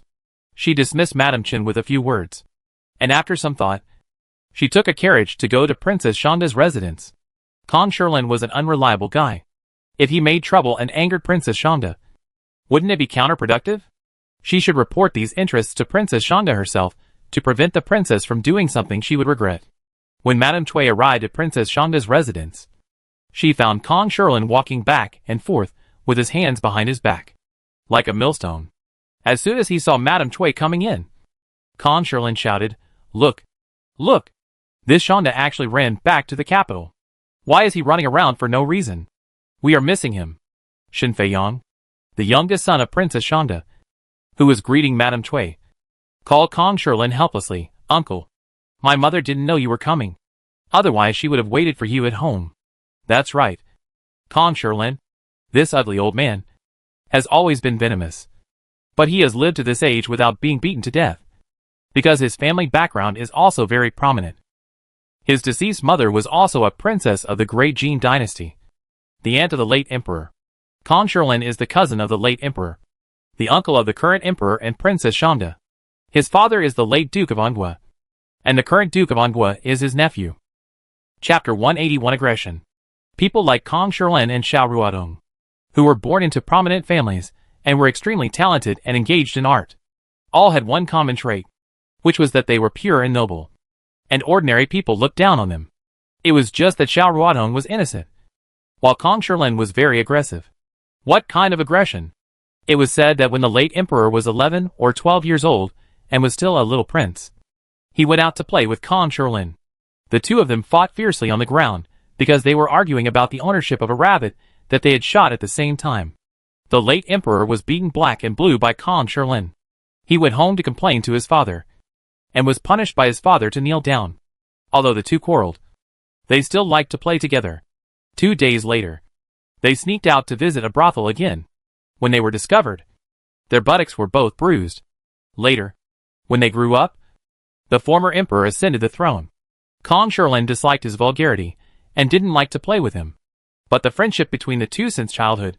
They have been prostitutes together, studied together, and their buttocks were beaten together, which is not an ordinary friendship. However, when Kong Sherlin was young, he was not as naive as Xiao Ruodong. You see, he has a hot temper and a sharp tongue. But he also knows the occasion and the person when he scolds people. If you don't offend him, or if you are not a bad person and are worthy of forgiveness, he won't target you. But if he despises you and offends you, he will beat you to death. So even though Kong Sherlin is a sharp-tongued person, with his principles and friendship with the late emperor, No one in the court dares to offend him now. What kind of broken horse did the person you sent out ride? Why haven't you called him back after so long? Kong Shilin sat back on his chair, puffing his beard and glaring again. Shin Feiyang looked at Mrs. Cui for help. Mrs. Cui smiled and asked Kong Shilin, "You just came to me. What do you want to ask?" Kong Shilin has one good point. That is, he always maintains a gentlemanly demeanor towards women with good character. So facing Mrs. Cui, he slightly restrained his temper and replied, "Su Shi promised to teach us her painting method and said that the class will start in a few days. I have already found everyone. But she has disappeared. How can I not be anxious?" Su Shi painted a portrait of Kong Shilin that was very similar. Kong Shilin showed it to the teachers in the academy, and everyone knew it. But Kong Shilin did not tell the academy that Su Shi agreed to teach them painting. Xiao Ruoto knew about it because Su Shi drew jewelry pictures for her silver shop. She was close to Su Shi. Kong Shilin asked Xiao Ruodong about Su Shi's situation and asked her to ask Su Shi's opinion. So she knew about it. These two people were obsessed with their own calligraphy and painting fields. And their status was high. They didn't even think about telling the academy about this matter. Su Shi was a person who liked to make a fortune quietly. And he was even more unwilling to publicize it. He just wished that except for them, no one else knew about this matter. Naturally, she wouldn't tell anyone. So the painting class was almost ready, and they were just waiting for the class to start. Fighting Women's Academy didn't even know about it. Mrs. Cui was stunned for a moment before asking, "What do you mean by teaching painting techniques? What class?" "It's to teach us how to paint. Because she's not only teaching me, but also teaching a few other people. So she plans to open a painting class. But don't worry. It's not in the academy. It's outside. And it won't take up your time," Kong Shilin said indifferently. But aren't you her teacher? She is teaching you again. Isn't this a mess?" Mrs. Cui found it hard to understand Kong Shilin's behavior. She knew that these guys were obsessed with painting and didn't care about worldly etiquette. But no matter what, Kong Shilin was in his 60s or 70s. And he was Su Shi's formal teacher in the academy. If he learned from Su Shi privately, it would be fine. But Su Shi opened a painting class and taught students as a formal teacher. And Kong Shilin went to be a student. Isn't that a joke? Although the old man Kong Shilin is unreliable, he is not that unreliable. Right? Kong Shilin waved his hand. She charges tuition. But she said that we don't need to talk about the master-disciple relationship. Charge tuition?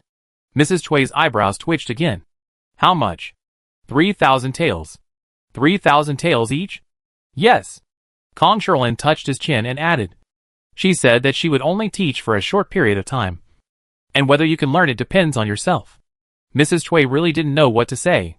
Kong Shilin is a fool. Why is Su Shi also fooling around? That kid obviously looks quite smart and well-behaved. And he doesn't look like the same kind of person as the thorny old man Kong. Okay? The scholar officials of this era value morality the most, and are ashamed to talk about money. When accepting a disciple, they never specify how much they will receive as a gift. At most, they will receive some gifts during festivals. The size of the gift depends on the family's financial situation. Even a basket of cabbages is not too small. But Su Shi only cares about money, not the status of master and disciple. After collecting the money and teaching painting, they dispersed when the time came, as if they didn't know each other when they went out. What else could this be but nonsense? Kong Shilin was impatient. Although the capital was not far from here, it took half an hour to go back and forth. How could he have the patience to wait? After talking to Mrs. Cui, he stood up. No, I won't wait any longer. I'll go find her. He turned around and told Mrs. Cui and Shin Feiyang, "You two tell Shanda to keep Su Shi and don't let her go to the messy place of the Beijing Women's Academy." Zhao Rushi. I'm Zhao Rushi now. Mrs. Cui also stood up. Okay. Zhao Rushi is Zhao Rushi. Kong Shilin waved his hand impatiently and walked out with his hands behind his back. Uncle, please wait a moment. My mother will be back soon. If she comes back and sees you're not here, she'll beat me up. Shin Feiyang shouted from behind. Since Kong Shilin came to teach at Binding Academy, Princess Shanda invited him to her home many times, but was rejected every time. Now Kong Shilin finally came to the house. But he left without even a cup of tea. His mother didn't know how to settle the score with him when she came back. I'm not beating you. What does it have to do with me? Kong Shilin was still walking briskly despite his age. Shen Feiyang didn't dare to stop him, so he had to send him out. When he got to the door, Kong Shilin was about to get on the carriage, but he found something wrong. He turned around and saw Mrs. Cui following him. "What are you doing?" Kong Shilin asked with a glare. "Why don't you stay here and talk to the princess about the child? I will go with you to see Zhao Rushi and persuade her." Mrs. Cui smiled and said, "Don't worry. Master Shen will tell the princess what you mean." Kong Shilin stroked his beard and thought about it, and felt that Mrs. Cui's purpose did not conflict with his own. And with Mrs. Cui around, it would be more convenient for him to see Zhao Rushi. So he didn't stop her and said, "Go if you want." Chapter 182 Reason. In Sweeping Marquis' mansion, Zhao Yuanxun had returned and told Su Shi about the academy. He also took out his household registration. "Your household registration has been moved to our Sweeping Marquis mansion, under my and your mother's name. From now on, you will be Zhao Rushi. I have already made an agreement with the teachers in the academy. If you can still go to school, they will all call you Zhao Rushi. Zhao Rushi is Zhao Rushi." With such a pair of loving and sensible parents, and the warm and peaceful Sweeping Marquis mansion after the separation of the family, Su Shi liked it very much and no longer had the resistance before returning to the Marquis mansion. "Okay. From now on I'm Zhao Rushi," she said. Now she was able to call her father and mother fluently, and asked with wide eyes, "Dad, what does the academy say? Can I still go there to study?" Mrs. Cui said she would ask Princess Shanda first, and will give us an answer in 2 days. Zhao Rushi nodded. This was also the situation that Zhao Yuanxun had analyzed with her in advance. "I know." Seeing her well-behaved appearance, the eldest lady sitting next to her couldn't help but reach out and touch her face. Zhao Rushi glanced at her mother in a reproachful manner. Ever since they recognized each other as relatives, Zhu liked to show her affection in this way. Although Zhao Rushi did not dislike it, she was an adult at heart after all, and she always felt a little awkward being treated like a child by Zhu. Seeing her like this, Zhu simply pinched her smooth face and asked her husband, "Have you found out about Wei Qiu's matter?" After Zhao Yuanxun went out and came back, the couple had been discussing the division of the family, and had no time to discuss this matter. Now that she was almost done with her work, she couldn't help but ask about it. Zhao Yuanxun glanced at Zhao Rushi, then looked at his wife, as if asking her if it was okay to say this in front of the child. Zhu actually asked her husband about this in front of her daughter on purpose, just to let Zhao Rushi know about it. Zhao Rushi told the old lady about Zhao Yuanxun's flattery of the prince's family. The old lady thought about it, and felt uneasy. She called her son to tell Zhao Yuanxun all these words. Zhu was also present at the time, in order to make Zhao Yuanxun pay attention to these words. The old lady did not tell him that these words were said by Zhao Rushi. However, the old lady did not hide it from Zhu. Afterwards, she repeatedly expressed to Zhu that it was a pity that Zhao Rushi was not a boy. Otherwise, with such a smart mind and overall view, even if Zhao Jingli returned to the second house, they would have no regrets. At the same age, Zhao Jingli was carefully cultivated in such an environment, but he was not as politically sensitive as Zhao Rushi. Perhaps, he was used to a comfortable life, and he didn't have that string at all. Zhao Jingtai is still a naughty kid, and it is unknown what he will become in the future. He always makes the old lady and the first lady worried, fearing that he will not be able to stand up and support the family in the future, regardless of regrets or not. Zhu is very proud of her daughter's intelligence. She smiled and said to her husband, "What mother said about the third brother before was all said by Shi Jie to mother. Don't you know? Our Shi Jie is not an ordinary girl. She is very powerful." Zhao Yuanxun looked at Zhao Rushi in surprise. Zhao Rushi quickly opened her eyes and asked curiously, "What about Wei Qiu?" Zhao Yuanxun's thoughts turned back when she asked this question.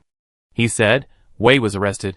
She was smart and insisted that the murder was her own idea and had nothing to do with Wei Qiu. She probably hoped to get rid of Wei Qiu so that she would have a chance to rescue her.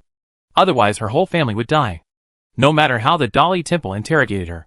She always said this." He turned his eyes to Zhu. "You also know that the emperor is more fond of Wei Qiu." Lord Zhang was also worried that he had pressed the question too hard, and the emperor would be unhappy if he found out, and would make things difficult for him in the future. So he had to give up. But even if Wei Shi didn't admit it, this man was killed for Wei Qiu, and the benefits were also taken by Wei Qiu. Although he didn't become the Minister of Personnel in the end, his goal was achieved. Lord Lu also came to the emperor to cry, and Taifutsun and several ministers hinted that if he was not severely punished, the court officials would follow suit and disrupt the government.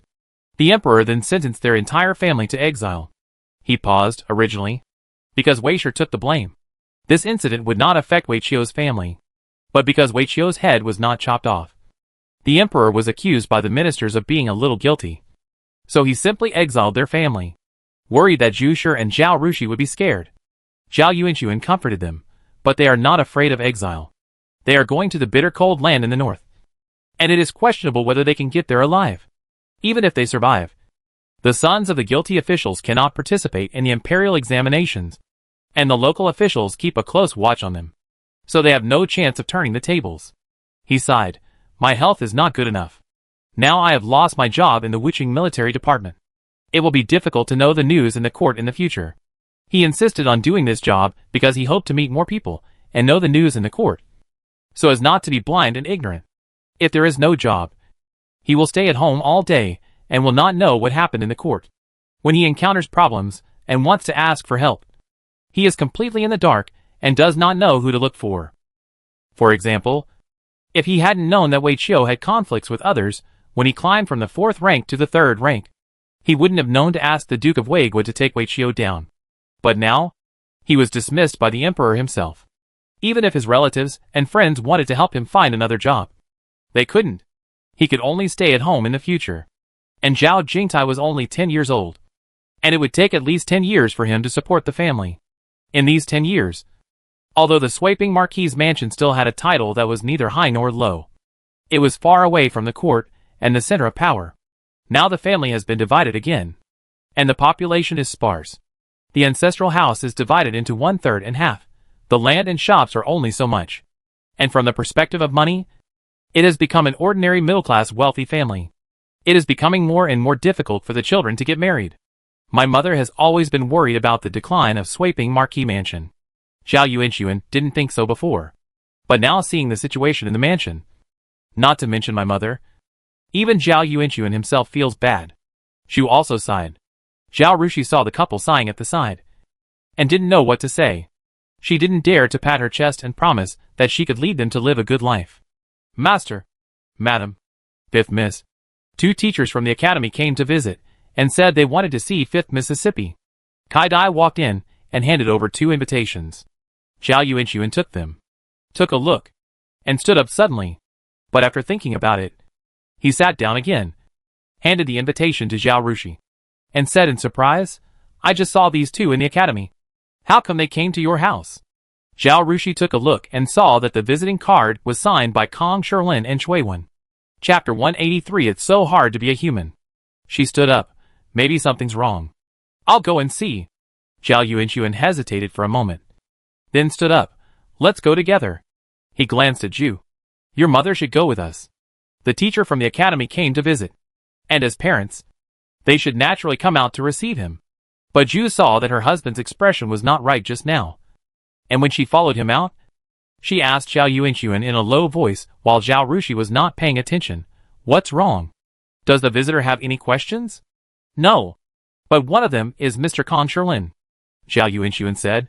Seeing that his wife hadn't reacted yet, it's Mr. Kumu. Zhu's face changed, and her heart beat faster. Although the old gentleman had no title or official position, his status was extremely transcendent. Who in the capital dared not give him some face? She calmed down and warned herself to stay calm and not embarrass her daughter. The 3 of them went to the main hall, and Zhao Rushi introduced the 2 parties and greeted each other. As soon as he sat down, Kong Shilin couldn't wait to tell Zhao Rushi, She girl, I have found a place and people you want for you. When will you start teaching? Zhao Rushi glanced at Mrs. Cui and said, If the academy still allows me to study there, then I will go to the place you find. If I can't study there, how about we find a place in the capital? This way everyone will be close, and don't have to travel so far. It was mainly inconvenient for her. She asked Kong Shilin to help find a house near the academy. The closer the better. But now, people don't allow you to go to school, and you go to the academy to teach people to paint. What's wrong with that? Wouldn't it be better to avoid each other to avoid embarrassment? Kong Shilin frowned and looked at Mrs. Cui. When will you discuss the result? Can you give me a definite answer tomorrow? Mrs. Cui. Is it the time to discuss this now? Kong Sherlin is old and has a high status, but he usually acts like an old child. Mrs. Cui doesn't want to pay attention to him. She put on a smile to appease Kong Sherlin. I'll talk to Zhao Rushi first. Turning around, she began to discredit Kong Sherlin. Zhao Rushi, you haven't discussed teaching painting with your elders at home, right? I advise you to discuss it with your elders and think twice before you act. You will be criticized for doing this in the future. Zhao Rushi was stunned.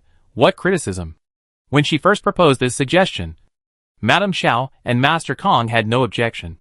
Not only did they have no objection, they were also very happy and felt that this approach solved many problems. Why does this act seem problematic in Mrs. Cui's eyes? Cui girl, what are you doing? You followed me here just to ruin my show? Get out. Get out. Get out. You have nothing to do here. Don't interfere. You ruined my good deeds. I tell you, I won't let you go. Seeing Kong Sherlin's furious look, Zhao Yuanxun and Zhu were a little confused. They both cast their eyes on Zhao Rushi. Shijie, what's going on? Zhu asked. Seeing that Master Kong drove Madame Cui out without saying anything, Madame Cui was embarrassed and didn't know whether to leave or not. Zhao Rushi ignored her mother's question and stepped forward to comfort Master Kong. Master, calm down. Madame Cui is also thinking about me. Afraid that I will be scolded in the future. Let's solve the problem first. Okay? Anyway, I will definitely teach you the painting method. And I will also hold a class. At most, I will change the form to prevent people from gossiping. Kong Sherlin then let Madame Cui go. But he still looked angry, staring at Mrs. Cui with his small eyes. Mrs. Cui has been a feminist for so many years. She is not afraid of him. She straightened her clothes and sat down again, expressionless, without blinking, not affected by Kong Sherlin's glare at all. Kong Sherlin couldn't do anything about her, so he had to sit back down in dismay. Zhao Rushi had time to tell her parents about her teaching Mr. Kong and others to paint. When it comes to charging 3,000 taels of silver for tuition, she is still embarrassed, worried that those present would think she was asking too much and was greedy. This. Zhu was stunned when she understood what was going on, and she couldn't understand her daughter's actions. She turned her head to look at her husband. Zhao Yuanxun also frowned. Kong Sherlin was not stupid. He knew that the situation was not good at first sight, and quickly asked Mrs. Cui girl, is there anything wrong with this? If there is anything wrong, it's a big problem. But Mrs. Cui knew that Kong Sherlin was not ignorant of the world, but just ignored it. Anyway, his status and position are there, and he is also a famous scholar. In the painting world, he is second to none. If he is a little unrestrained, no one will argue with him. As time goes by, this old man throws the rules behind his head and does whatever he wants. He is very willful. She had to tell Kong Sherlin the reason. As a result, Kong Sherlin heard that doing so would be criticized, and waved his hand and said, let them talk. These moralists do nothing all day long, just talking about this and that, like a group of gossipy women. If we want to satisfy them, can we still live? Mrs. Cui smiled bitterly. You can. But Zhao Rushi can't. The child is young and has poor psychological endurance. How can she face people when she goes out? What if she can't get over it? Speaking of this, she stopped talking and let Kong Sherlin understand it himself. Kong Sherlin stared at Mrs. Cui, then turned to look at Zhao Rushi and asked, she girl, are you afraid? Zhao Rushi didn't dare to say she wasn't afraid. When she took the imperial examination, she reflected on herself and felt that she did not have the ability, courage and energy to fight against the whole society. She wanted to enjoy a good life and did not want to be criticized every day and survive in the cracks. It is still the same now. It is not worth it to suffer criticism from others for the sake of earning that little money. If she wants to make money, she has many ways. She nodded and said firmly, I am afraid. I am afraid. But she said it so confidently that Kong Sherlin was so angry that his nose was smoking. He sneered, coward. Zhao Rushi was not afraid of him. She sniffed at him, just a coward. Zhao Yuanxun was frightened, afraid that Zhao Rushi would make Kong Sherlin angry. He would not be able to protect her at that time. But Kong Sherlin laughed haha and pointed at Zhao Rushi and cursed, stinky girl. After laughing a few times, he sighed and became sad, stroking his goatee and said, is there no way out? Zhao Yuanxun and Zhu Shi did not dare to say anything. They did not want their daughter to bear the pressure. Zhao Rushi sighed and looked sad. It seems that there is no way out. Her little money flew away just like that. There is also the danger of being caught to be a court painter. It is really difficult to be a human being. Chapter 180 for the Gangster Master and Apprentice Duo. Mrs. Cui coughed lightly beside her. There are ways. Kong Sherlin stared at Mrs. Cui. Hurry up and tell me. Don't keep me in suspense. Mrs. Cui looked at him and said seriously, as long as you accept Zhao Rushi as your apprentice, I guarantee that no one will dare to criticize her. The room suddenly became very quiet. Zhao Yuanxun and Zhu were shocked, while Zhao Rushi was at a loss. She didn't know Kong Sherlin's true identity yet. Kong Sherlin didn't say anything. He stroked his beard and thought for a while, then looked at Zhao Rushi. Are you willing to be my disciple? Zhao Rushi hesitated. In this era, it is really once a teacher, always a father. She already has a father, who will probably control her in the future. Does she need another father now? And she doesn't know what kind of character this father is, or what his identity is. If the father she recognizes is a jerk, can she return him? Seeing Zhao Rushi standing there in a daze without saying anything, Zhu suddenly became anxious. She pushed her daughter and said, Are you so happy? What are you doing standing there in a daze? Hurry up and kowtow to the master. As she said that, she blinked at Zhao Rushi. The mother and daughter had been fighting shoulder to shoulder for some time, and had already developed a tacit understanding. When Zhu blinked, Zhao Rushi knew that this master was right. There would be only benefits, and no harm in worshipping him as a master. Otherwise, her mother would not be so anxious. Her mother would not cheat her child. Zhao Rushi immediately knelt down in front of Kong Sherlin and kowtowed 3 times. Disciple Zhao Rushi, I pay my respects to the master. It's not shameful to kowtow to the sponsor. Hey, get up quickly. Kong Sherlin helped Zhao Rushi up and felt around, trying to find a gift for Zhao Rushi. But he was lazy and didn't like to carry anything heavy on his body, except for a jade pendant hanging around his waist. He thought about it, and simply took off the jade pendant and handed it to Zhao Rushi. Hey, good disciple. This is a gift from the master. Zhao Yuanxun was shocked. Kong Sherlin was a simple-minded person. He only cared about painting and ignored other mundane things. The late emperor was a suspicious and thoughtful emperor.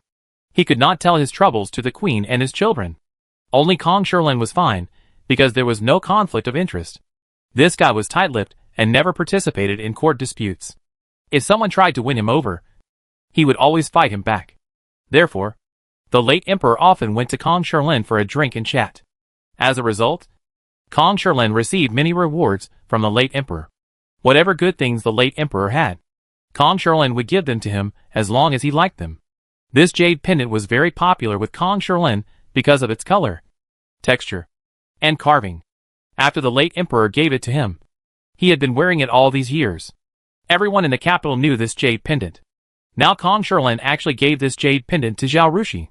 With this jade pendant, Zhao Rushi could walk sideways in the capital. But at least not many people dared to provoke her. Zhao Rushi didn't know this. She took the jade pendant and bowed to Kong Sherlin happily. Thank you, master. Mrs. Cui was so happy when she saw this scene. The purpose of her trip was finally achieved. What about Kong Sherlin's disciples? Even if they are not registered in Baining County, what does it matter? Who dares to say anything about her coming to Baining to study? Isn't she afraid that Mr. Kong will scold her at her door? With this identity, Princess Shangda doesn't have to be embarrassed. If someone talks, she can use Mr. Kong as a shield. It was too perfect to handle this matter this way. Everyone was really happy. Kong Sherlin had not accepted any disciples for many years, but now he accepted Zhao Rushi. Although it was a sudden decision, he was satisfied. Zhao Rushi had created a new painting method at a young age, and although he had not been learning painting with him for a long time, he could see that this child had spirituality. The most important thing was that this child was different from those noble girls in the capital who looked virtuous but were full of little calculations, or who had learned the rules like wooden people. Just because this child dared to challenge him, dared to glare at him, and dared to accept his 3,000 taels of silver as a gift, he felt that she was very suitable for him. This girl will definitely be a good helper when you quarrel with others in the future. But these are not the main points. The main point is, girl, no one dares to dislike you now. When will your painting class start? Can it start tomorrow? He asked. No problem. You are my master, and it will start when you say it will start. Zhao Rushi is also a good flatterer, and her flattery is not at all fart-like. Kong Sherlin was really overjoyed by her words, and felt that he was too satisfied with this little apprentice. Okay. We'll open tomorrow, Kong Sherlin said. Let's set it at 3 p.m. And let's meet first, and have them pay their tuition fees. This is the key point. Now the child is our own. And the money he earns is ours after rounding off. Of course. We have to pay first, and then sell the goods. He glanced at Mrs. Cui. If Binding Academy doesn't want you, that's even better. We won't go to Binding the day after tomorrow. And we can just teach in my other courtyard in the capital. So we don't have to run around and get tired. I will also quit my teaching position in Binding. And I will teach you my skills while I paint with you. You are my last disciple. You must learn my painting method, so as not to bring disgrace to my reputation. Don't think too much. The imperial examination or something. Why do you, a girl, take that exam? Will it make you an official or a minister? If you learn painting from me honestly, you will be a celebrity anyway. The master is now protecting his shortcomings. Sushi smiled and nodded repeatedly. Yes. I will listen to you in everything. Very well behaved. Kong Sherlin stroked his beard with a smile. This little disciple really suits his temperament. Mrs. Cui smiled bitterly, and said quickly, the academy will naturally not reject Miss Zhao. Now Miss Zhao is your disciple. Mr. Kong, you are teaching there. Isn't it normal for you to bring a disciple to listen to the class? Who in the capital dares to criticize? I think Princess Shanda will never have any objection. Kong Sherlin was satisfied. His disciple did not have to go to Binding Academy. But he absolutely cannot be kicked out like this. Doesn't he have any face? Now it's good that Binding Academy knows what's good for him. Otherwise, he would have scolded Princess Shanda at her house. Okay. Let's do this. Kong Sherlin stood up and looked at Zhao Rushi. Are you okay now? Come with me to the mansion and meet your senior brothers. At this time, it was dinner time, and those brothers should be free. When he heard, senior brothers? Zhao Yuanxun's body shook again. But the ignorant are fearless. And his little girl who knows nothing nodded happily. It's okay. Master, I'll go with you now. Chapter 185 Senior Brother. Zhao Yuanxun said quickly, Mr. Kong, it is a great honor for my daughter to be your disciple. As a disciple, how can I be so careless when I visit my teacher for the first time? Why don't you go first? I will have someone prepare some gifts, and then bring my daughter to the door and perform the ceremony of worshipping the master. Kong Sherlin would not object to the parents' attention. Besides, it would take some time for his disciples to go there. Okay, he said. Then I will go back first. After saying this, she casually bowed her hands and turned to leave. Mrs. Cui hurriedly followed suit and said goodbye. Before leaving, she did not forget to tell Su Shi, if you are fine at home, go back to the academy tomorrow morning to attend classes. Your teachers are always talking about you. Because Zhao Rushi could remember and understand at a glance. She was especially liked by the teachers of the 4 books and 5 classics. When she stopped going to school, the happiness index of the teachers dropped rapidly. And Mrs. Cui was annoyed. Now think about it. If Zhao Rushi really stopped going to school because of her status, maybe those teachers would have a collective strike. Compared with Zhao Rushi, who is such a smart student, it would be very painful for the teachers to face a bunch of stupid people all day long. After the two left, Zhao Yuanxun and the eldest lady quickly went to the storehouse and looked through the things stored at home. The daily expenses of the swiping marquis's mansion depended on the income from the land and shops. But when something big happened, they had to sell their property. And there were basically not many good things in the public treasury. It was still the eldest lady who took out a few things from her dowry private storehouse, put together 4 decent gift boxes, and asked a few servants to hold them, and followed Zhao Yuanxun and Zhao Rushi to Kong Sherlin's house. Dad, do you know where Mr. Kang's home is? Zhao Rushi asked anxiously as she got on the carriage. Zhao Yuanxun glanced at his silly daughter and wanted to tell her about the extraordinary status of her new master. But then he thought, maybe Kong Sherlin was attracted by his daughter's innocent heart. After all, only when you have no desires or demands can you treat it with a normal heart. Knowing too much will affect your behavior, either shrinking or flattering. Mr. Kong is extraordinary, and will definitely not like such a child. He simply nodded, I know. All the wealthy families in the capital knew about it. Oh! Zhao Rushi was relieved and lifted the curtain to look at the scenery outside. Although Dajin had a curfew, the curfew time was relatively late, equivalent to 8 or 9 o'clock in modern times. But it was only about 5 o'clock at this time, just when the academy was over and the officials were leaving the government office. Seeing women walking around on the street, and occasionally seeing women riding horses passing by, Zhao Rushi still felt very happy when he saw this scene every day after school. In order to let the heroine often go out, play horse racing and ball games, and go on spring outings, so as to increase the chances of encountering the heroine and show the heroine's beauty and excellence. The original novel set up a story that Empress Xingyao changed the world, improved the status of women, and opened up the constraints on women. This made Zhao Rushi very satisfied. If she traveled to the Ming and Qing dynasties, when women were required to bind their feet, it would be tragic. Alas, happiness is indeed a result of contrast. The carriage stopped after less than a cup of tea. Zhao Rushi looked at the vermilion gate facing the car door, then turned her head to look at the wide square in front of the palace, and cast her eyes on Zhao Yuanxun. Dad, what is my master's identity? Although she was not a native, she knew that the closer the house was to the palace, the higher the status. And not everyone can have a vermilion gate. For example, after Zhao Yuanliang and Zhao Yuanxun separated, the gates of the two families could only be black, because they were commoners. Mr. Kang's mother was a princess, the aunt of the late emperor. The current emperor has to call Mr. Kang his cousin. Oh! Zhao Rushi nodded. Ever since she knew that Zhao Yuanxun used his relationship with the Duke of Wei to get rid of Wei Qiu, a third-rank official, she was very impressed by the complicated relationship between these wealthy and powerful nobles. Mr. Kang's momentum is even greater than Mrs. Zhao's, and it is not surprising that he has such a background. Zhao Yuanxun saw that his daughter had no emotion at all after hearing this, neither excited nor afraid, and asked curiously, knowing Mr. Kang's identity, "Don't you feel flattered? After all, although our family is noble, it is far inferior to his family. I expected it long ago." Zhao Rushi looked at his father in surprise. When the master accepted me as a disciple, Madame Cui changed her mind and said that Princess Shangda would not have any objections, which shows that the master's status is extraordinary. Besides, ordinary people can't have the temper of my master. In the capital, a brick thrown down can make a noble or a high-ranking official. People from ordinary families are used to being humble, so how can they have such a bad temper? Master Kang dares to criticize anyone he catches. That's just how it's been done. Power and money make people willful. Zhao Yuanxun was speechless. Well, he had forgotten how smart his daughter was.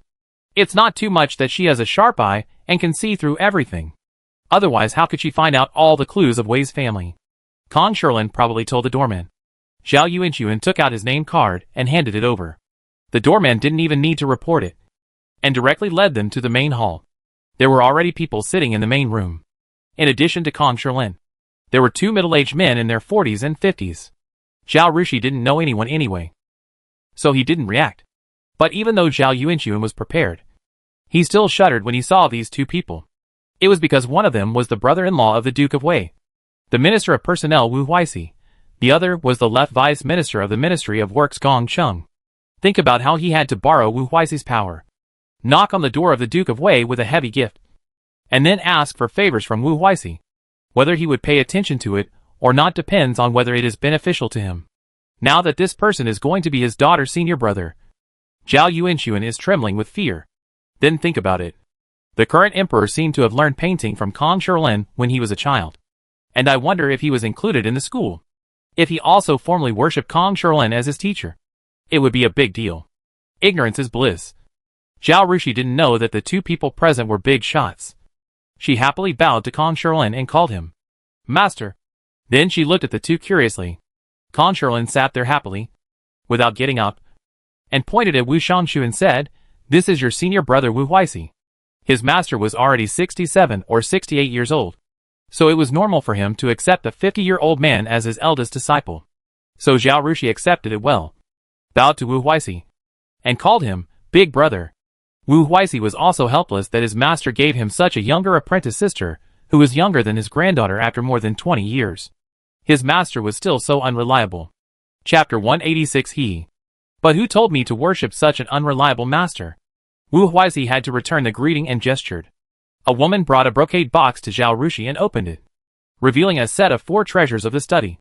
"This is a gift from my senior brother. Please accept it," Wu Huixi said. "Thank you, senior brother." Now Zhao Rushi is also a worldly person. After all, she stays in the silver shop all day and touches gold, silver, jewelry and jade every day. Just a glance, she knew that this senior brother was extraordinary.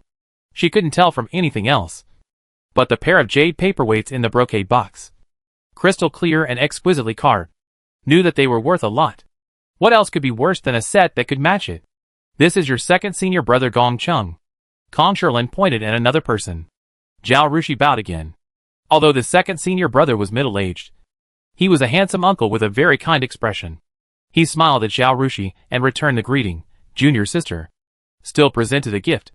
The servant opened it, and inside the brocade box was a scroll. This is a painting I drew for my junior sister, Gong Chung said, and then said embarrassedly, Senior brother, I have another unwelcome request. Second senior brother, don't be so polite. We are a family now.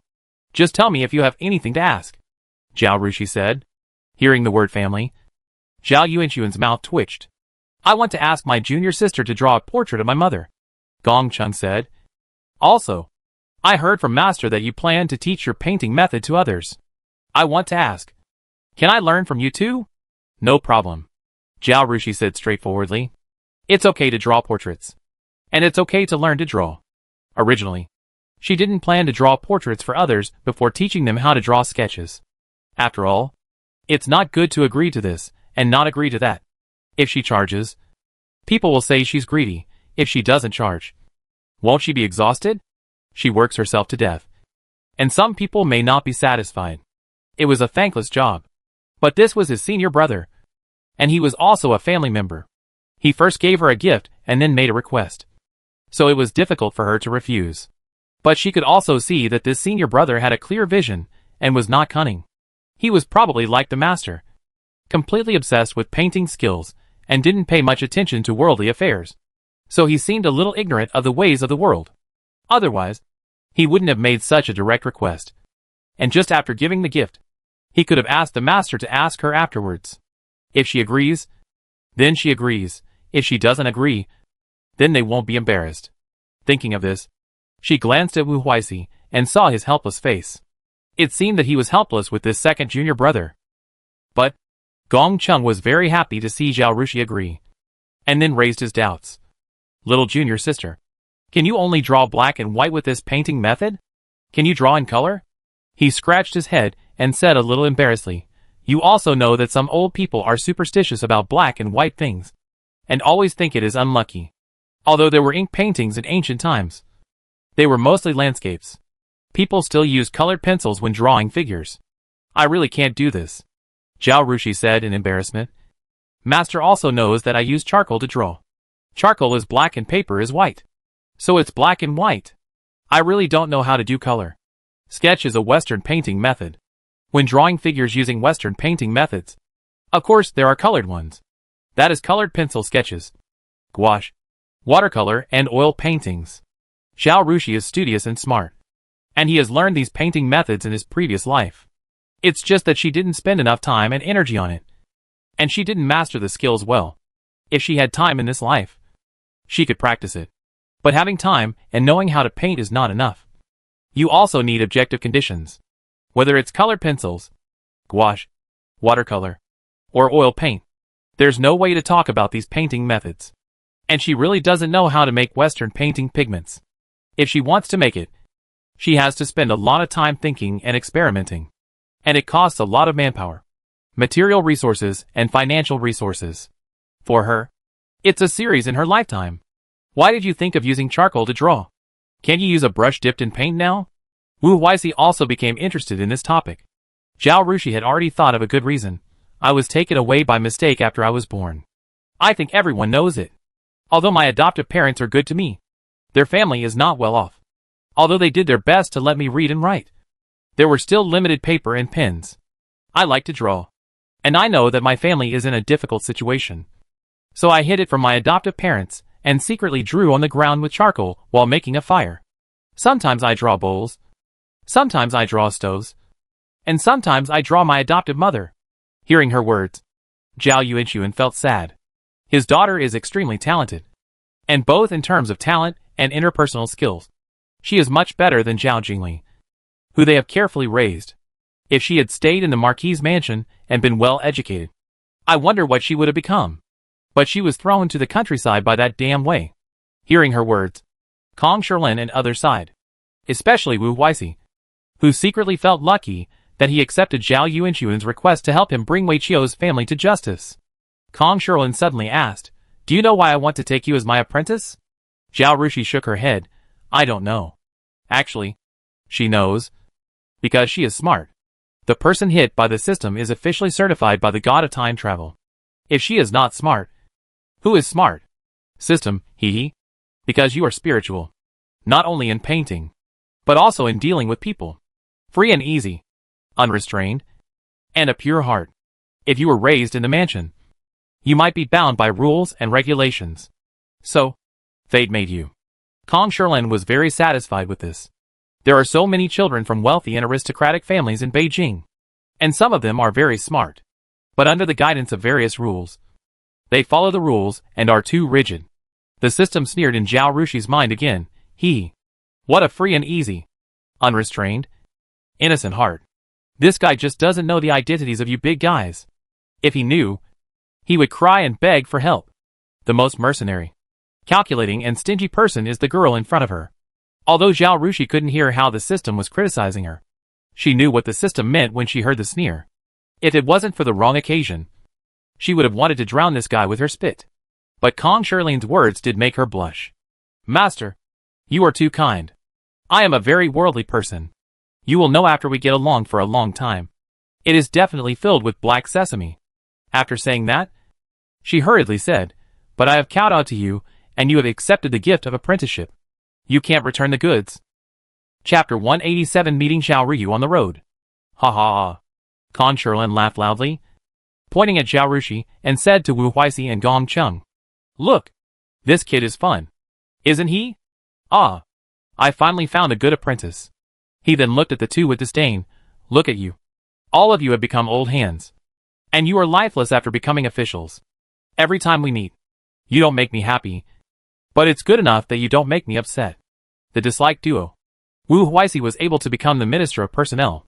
So he was naturally more smooth and more talkative than Gong Cheng. He smiled and said, "So it is our honor that Master can receive a spiritual child like junior sister." He bowed to Zhao Rushi and said, "In the future, junior sister, please come and accompany Master more often." Just as Zhao Rushi was about to speak, there was a sudden sound of hurried footsteps outside the door. And then a man in his 30s came in. He bowed to Kong Shilin first. "I'm sorry, Master. I'm late. I went out of town to handle a case and just came back." "No problem."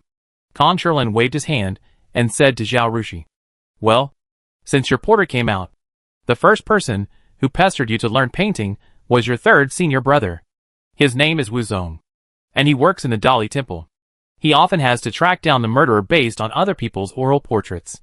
You teach him well." Wu Zong's eyes lit up when he heard this. "Are you Miss Su Shi? When will your painting class start? I can ask for leave from the government office to learn from you." Zhao Rushi. "I have now returned to my ancestral home and changed my name to Zhao Rushi." Zhao Rushi made a statement before saying, "The class will start tomorrow." Turning to Kong Shilin for confirmation. "Master." "Right." Zhao Yuanxun watched his daughter talking to these people with high spirits, not feeling inferior or uncomfortable at all because of her young age and low status. And she always had something to say. Thinking about his married eldest daughter Zhao Ryu, second daughter Zhao Ruju, and third daughter Zhao Ruxin, who was about to get married. Zhao Yuanxun truly understood what Kong Shilin meant. Zhao Ryu and Zhao Ruju were well educated by them. They were real ladies from noble families. When they went out in front of those rich concubines, everyone praised them. But they were always bound by rules. Every word, every action, every smile, every frequency, all followed the rules. Like the carefully maintained flowers in the garden. Although they were beautiful, they did not have the free and lively Zhao Rushi. And it was precisely this point that Mr. Kong and others appreciated. At this moment, Zhao Yuanxun was completely relieved. Because of the identities of Kong Shilin, Wu Huixi and others. He was worried. He was worried that his daughter might offend someone if she wasn't careful. At that time, with his current status, he would not be able to protect his daughter at all. So he also planned to tell his daughter the identities of these people after returning home and teach her how to get along with others. He even thought about whether to spend a lot of money to invite a maid from the palace to come back and teach his daughter the rules. But now, he found that he was wrong. If he really did this, it would harm his daughter. Looking at his daughter, who took out charcoal pencils to show her painting skills to a few people, Zhao Yuanxun smiled comfortably. When God wants to give a man a great responsibility, he must first make his mind suffer, his muscles and bones tired, his body hungry, his body empty, and his actions disturbed. My daughter was exchanged by way and suffered. But she was also like a wild flower in the mountains, nourished by the spiritual energy of heaven and earth, created a painting method, and gained a good fortune. I really should thank God for his kindness. On the way back, Zhao Yuanxun still told Zhao Rushi about Kong Shirlian's transcendent identity and the official positions of her 3 senior brothers. But Zhao Rushi's focus was obviously off. My master is such a person who doesn't care about worldly affairs. How come all his disciples are in the officialdom? And they are all doing so well. Official oiler. This name is not just for random use. In the officialdom, no matter how proud you are, you will be smoothed out in the end. If you don't become smooth, you will be eliminated. Your master is very good at judging people. These people are not only talented in painting, but also very capable in other aspects. Zhao Yuanxun said with a smile. Your eldest brother is a first-class official, but your second and third brothers are not only that. They also make a living by their painting skills. Your second senior brother is in the Ministry of Works. He has to draw the blueprints for building houses and gardens. He is smart and capable. And with the support of your eldest senior brother, he was promoted to the position of left vice minister. I think you also know what your third senior brother does in the Dali Temple. He is now a 4th-rank official. Zhao Rushi nodded. I see. Her master is really sharp-eyed. Isn't it amazing that he recognized her at first sight? Hee. The system sneered again.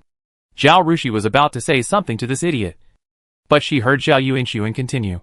In addition, your 3 senior brothers are all from noble families, and some of them have very prominent families. For example, your eldest senior brother is related to your master. You will gradually know these things later. Is that so? Zhao Rushi said that he understood. Zhao Yuanxun saw that she was calm and couldn't help asking, hearing that their identities are so prominent. Don't you feel panic?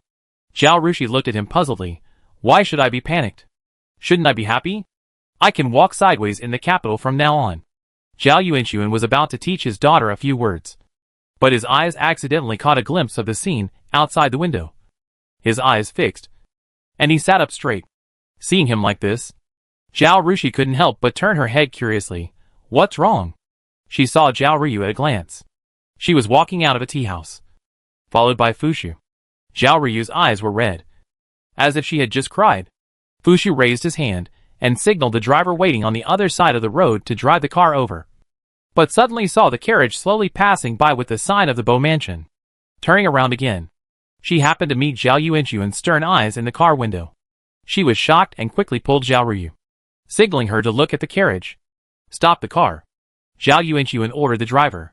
The carriage stopped. He bent down and walked out. Zhao Rushi hesitated for a moment and followed him down.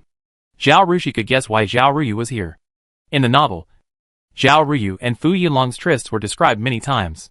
They met in a tea house near Swaping Marquis's mansion, usually in the evening. In her previous life, Zhao Ryu did not pass the entrance exam to the Women's Academy, but Fu Yinlang was free at this time. Today, the Marquis's mansion was divided. Wei was still in prison and had not been beheaded. Zhao Ryu did not go to school, but this did not prevent her from coming to date her lover. This time is when she usually gets out of school. Uncle.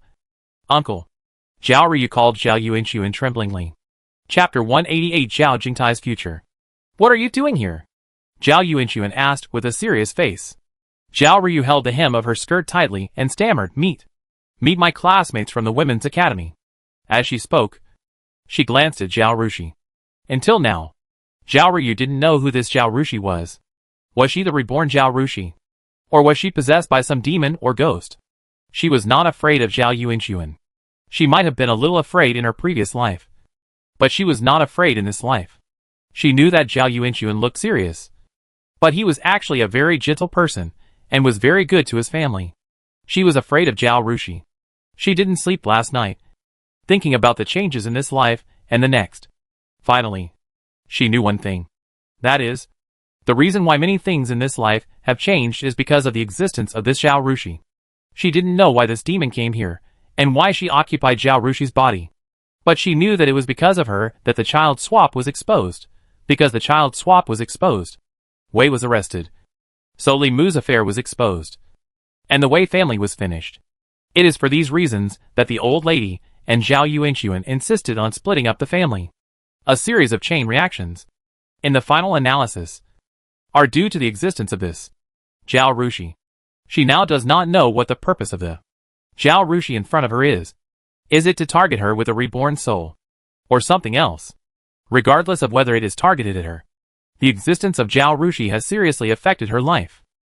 Her path in her previous life was very smooth. But because of this series of changes, it has become full of obstacles. Fu Yunlang didn't say anything just now. He just comforted her, saying that as long as he insisted, he would definitely marry her. But based on her understanding of Fu Yunlang in her previous life, she knew he was lying. After what happened to Wei, the wife of Ping Nanhou must be worried that Fu Yunlang was still involved with her, and would get him engaged as soon as possible. Her marriage, her love, everything she had, would be ruined. And the culprit of all this is the person in front of her, Zhao Rushi. But what about Zhao Rushi herself? Because she returned to the first house with the love of Zhao Yuanxun and Zhu. She would never marry a notorious homosexual like in her previous life. Even if the Marquis's mansion became the Earl's mansion, and the Zhao family was not as good as before after the separation, Zhu would definitely choose a good family like Zhao Ruyu and Zhao Ruzhu for Zhao Rushi to let her live a happy life. Thinking of this, Zhao Ruyu was overwhelmed with grief and tears fell unconsciously. Zhao Yuanxun hated women crying easily. He hadn't said anything yet, but Zhao Ruyu was crying.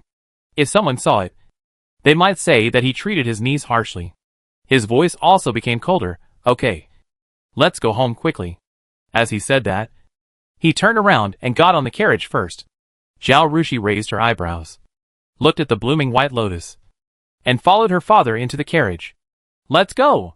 As soon as his daughter got on the carriage, Zhao Yuanxun told the driver to leave, not bothering to care whether Zhao Ruyu was leaving behind. When Zhao Ruyu came out just now, he saw a carriage from the Bo mansion coming out from the side. He didn't have to worry about Zhao Ruyu not being able to go home. Zhao Ruyu did not dare to delay any longer, fearing that Fu Yunlang would come out of the tea house the next moment and see her at the door to comfort her. And Zhao Yuanxun would see it. Although the adults in both houses knew about her marriage with Fu Yunlang, Wei was still in prison and was about to be beheaded. Zhao Yuanliang was still lying in bed. The family had just been divided, and the Bo mansion was in chaos. If Zhao Yuanxun knew that she had come out to meet her lover, and the marriage was likely to fail, how would he deal with her? Would he just let her pack her bags and go back to the Su family? So Zhao Ruyu didn't dare to delay for a moment, and quickly got on the carriage and followed Zhao Yuanxun's carriage. When they returned to the Bo's house, it was already past dinner time. In order to worry about the old lady's concern, Zhao Yuanxun took Zhao Rushi to Rongxi Hall first. As soon as they entered the yard, they heard the old lady's loud laughter coming from Rongxi Hall. Since the division of the family, the house was missing 2 corners, and the old lady was depressed. If Zhao Rushi hadn't given her a vaccination before, and Zhao Yuanxun and the eldest lady hadn't been enlightened afterwards, she might have fallen ill. So Zhao Yuanxun and Zhao Rushi were very happy to hear the old lady's hearty laughter. Grandma, what are you so happy about? Zhao Rushi asked as soon as she entered the door. Ah, Shijia, you are really a good granddaughter of Grandma. You were chosen by Mr. Kumu and accepted as his apprentice. The old lady called Zhao Rushi to her side and stroked her face with a loving face. The eldest lady sat next to them, looking at them with a smile on her face. Zhao Jingtai also sat next to them. Obviously, the eldest lady had told the old lady that Kong Shilin accepted Zhao Rushi as his apprentice. You really were accepted as a disciple by Mr. Kumu? Is your senior brother really the Minister of Personnel, Lord Wu? The old lady still didn't believe it, and needed to confirm with Zhao Rushi. Yes, that's right. This news cheered up the old lady, and Zhao Rushi was also very happy. Shijie, you are really capable. As she spoke, the old lady burst into tears. The eldest lady saw her like this and felt helpless. Mother, this is a happy event. You should be happy. Why are you crying? Happy of it? Indeed? The old lady wiped her tears and said, after so many years, I finally have such good news. I am happy. Seeing her mother-in-law like this, the eldest lady was also sad. The old lady was ecstatic when she heard that Mr. Kong accepted Zhao Rushi as his apprentice. Others could not fully understand it. They just thought that Zhao Rushi had climbed up to a higher level of power and could make Sweeping Marquis Mansion gain more benefits. But the eldest lady knew it was not the case. The Great Jin Dynasty was actually founded only more than 200 years ago. Whether it was their Huanping Marquis Mansion, Weigua Duke Mansion, or Ingwa Duke Mansion, they were all given titles for their great contributions in following the founding emperor to conquer the world. They are all military generals.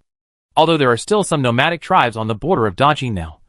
Dajin is strong, and those neighboring countries will only harass their own country when it encounters disasters, and dare not launch a large-scale attack. After a long period of peace and prosperity, the status of military generals gradually declined, and the status of civil officials gradually increased. Nowadays, except for a few wealthy families who hold military power, the other military generals who obtained the title together have gradually declined. Other families will decline slowly because their children are still in the army. But the Sweigua Mansion, because the legitimate son Zhao Yuanxun is in poor health and is the only legitimate son who cannot enter the military camp. Zhao Yuanliang is incompetent. Zhao Yuanxun is ambitious and cold-hearted, and the old lady dare not let him go. So since the death of Sweigua Mansion, there has been no successor. Chapter 189. A few words. The legitimate branch must have at least 2 sons before one of them can be assured of joining the army and going to the battlefield. If the people who went to the battlefield could not come back, the huge Sweeping Marquisate would not be taken away by the illegitimate branch. The children of the legitimate branch shed their blood in the front to fight for the future of the Marquisate, while the children of the illegitimate branch waited in the back to take advantage. Where in the world is there such a good thing? This is also the reason why Zhao Yuanxun loved the eldest lady and took a concubine. And the eldest lady also tacitly allowed the old lady to arrange a concubine for him. Their direct line must have sons. At least 2. With Zhao Jingli and Zhao Jingtai. Everyone was overjoyed. So they carefully taught Zhao Jingli, and planned to use all their family's strength and the few remaining connections to help him find a position in the army after he turned 16. When they knew that the child was taken away by mistake, the old lady, the first lady and Zhao Yuanxun were so distressed. Not only because they were reluctant to give up Zhao Jingli, who they had carefully raised, but also because of this reason. Now all the children have returned to their positions, and Zhao Jingtai is the only male left in the direct line. No matter what the reason is, they can't let such a young man serve in the army and take risks. Then Zhao Jingtai's future becomes a problem. He is a prince, a noble, and has a title. It is impossible for him to participate in the imperial examination. If he doesn't participate in the imperial examination, he can't join the army as a general. So what else can he do? Sweeping Marquis Mansion can only wait for more and more decline. But now Zhao Rushi worships Kong Shilin as his teacher, which gives them hope. Gong Cheng and Wu Zong are both children of noble families, because they are good at painting, and the officialdom needs people with this specialty. So they entered the officialdom with the ability and the family's investment of resources to cultivate, and a master like Kong Shilin and a senior brother like Wu Huixi. Their official careers are destined to be smoother than ordinary people. Kong Shilin accepted Zhao Rushi as his apprentice because he saw her talent and aura. And Sweeping Hofu naturally could not expect Zhao Jingtai to worship him as a master. But Zhao Jingtai can learn painting from his sister, not to mention becoming a master of a generation. Just becoming a person with painting expertise like Gong Cheng and Wu Zong. It is not difficult for Zhao Yuanxun to find a real job for him in the Ministry of Works, the Ministry of War, and the Dali Temple through relatives and friends. When they saw Zhao Rushi's paintings before, they didn't think much about it. They just thought it was normal, and didn't think about letting Zhao Jingtai learn painting from his sister. They were delighted that Kong Shilin accepted him as a disciple. And they also saw the bright future ahead for Zhao Jingtai. Mom, everything will be fine. Not only did Shijia worship Master Ku Mu as her teacher, but Taigu also received praise from Master Wu this morning. After this happened, the child also grew up, became sensible, and knew how to work hard. Zhao Jingtai was looking at Zhao Rushi with bright and admiring eyes. Hearing his mother suddenly praise him, he scratched his head and felt embarrassed. Compared to his sister, he is really far behind. Okay. Okay. The old lady let out a long sigh. Brother Tai, you should study hard and learn to paint from your sister. When you grow up, your family will arrange a job for you. With a job and a willingness to make progress, your future will definitely be good. Yes, grandmother. Zhao Jingtai stood up and responded. The old lady turned to Zhao Rushi again. Sister Shi. Don't you think so? The eldest lady glanced at Zhao Rushi and winked at her, indicating that she should temporarily respond to make the old lady happy. Zhao Rushi understood and smiled. Grandmother, don't worry. Not to mention my master. Even my senior brothers are very powerful. My second senior brother is in the Ministry of Works. And my third senior brother is in the Dali Temple. They must be short of manpower. If Tai is willing to learn painting from me, and learns well, I think it will not be a problem to find a job related to painting. Okay. Okay. The old lady was very relieved to hear this. While his father was telling his grandmother about the experience of going to Kong Mansion to become a disciple, Zhao Jingtai whispered to Zhao Rushi. Sister, you are so powerful. Children are simple-minded. Although he has a good relationship with Zhao Jingli and Zhao Jingdan, but Wei swapped Zhao Jingli with Zhao Rushi in order to let Zhao Jingli take his position as the crown prince. Zhao Jingli's mother was so vicious that he immediately turned his love for his two brothers into disgust. Recently, he didn't want to see his two brothers. Just now, his father and sister didn't come back, and his grandmother and mother told him how miserable his fifth sister's life was in the countryside. Zhao Jingtai felt sympathy and wanted to get close to and protect his own sister. Now that he knew his sister was so amazing, he quickly transferred his admiration for his two brothers, Zhao Jingli and Zhao Jingdan, to Zhao Rushi. Zhao Jingtai was a little bit flabby, but he looked very good and looked more like Shu. And this was his biological brother. Zhao Rushi was an only child in her previous life and had always hoped to have a younger brother or sister. Now that she saw this younger brother, she felt very close to him. Seeing Zhao Jingtai's chubby little face, she couldn't help but reach out and rub his head, and asked, "Do you like painting? When I have time, I will teach you how to paint." Okay? Zhao Jingtai nodded vigorously. Okay. After the family had dinner, they came out of Rongqi Hall, and Zhao Rushi separated from the eldest lady and the other two. The bamboo courtyard had not been cleaned up yet, and she was still living in Pinmingju. It gets dark quickly in autumn, and they eat late, so it was already dark at this time. Qin Feng and Yanjiang, holding lanterns, surrounded Zhao Rushi on the left and right, and suddenly a figure appeared in the darkness, which scared Yanjiang. Fifth sister. It's me, Zhao Ryu said hurriedly. Zhao Rushi frowned at her, then looked behind her and found Fushu standing far away with a lantern, looking over here vigilantly. What's the matter? She asked. Can I talk to you alone for a few words? Zhao Rushi glanced at her and walked straight forward. Come in and talk. Let's talk outside. I'll leave after a few words. Zhao Ryu insisted. I have nothing to hide from others. If sixth sister insists on talking to you in this dark place and asks me to send away the maid, I will suspect that you are resentful of me because of your mother's matter and want to do something bad to me, Zhao Rushi said coldly. Now is a time of trouble. Nanny Yuan received the order from the eldest lady to pay more attention to the safety of the young lady. She had been waiting for Zhao Rushi and the others to come back for a long time in the room. She was holding a lantern and preparing to go to meet them. As soon as she went out, she heard Zhao Rushi's words. She immediately protected Zhao Rushi like an old chicken protecting a chick, and said sternly, Sixth miss, what do you want to do? Zhao Ryu returned home and thought about it. She felt uneasy. She really just came here to say a few words to Zhao Rushi. Seeing that Zhao Rushi and Nani Yuan had misunderstood, she waved her hand quickly. I really don't mean any harm. Really.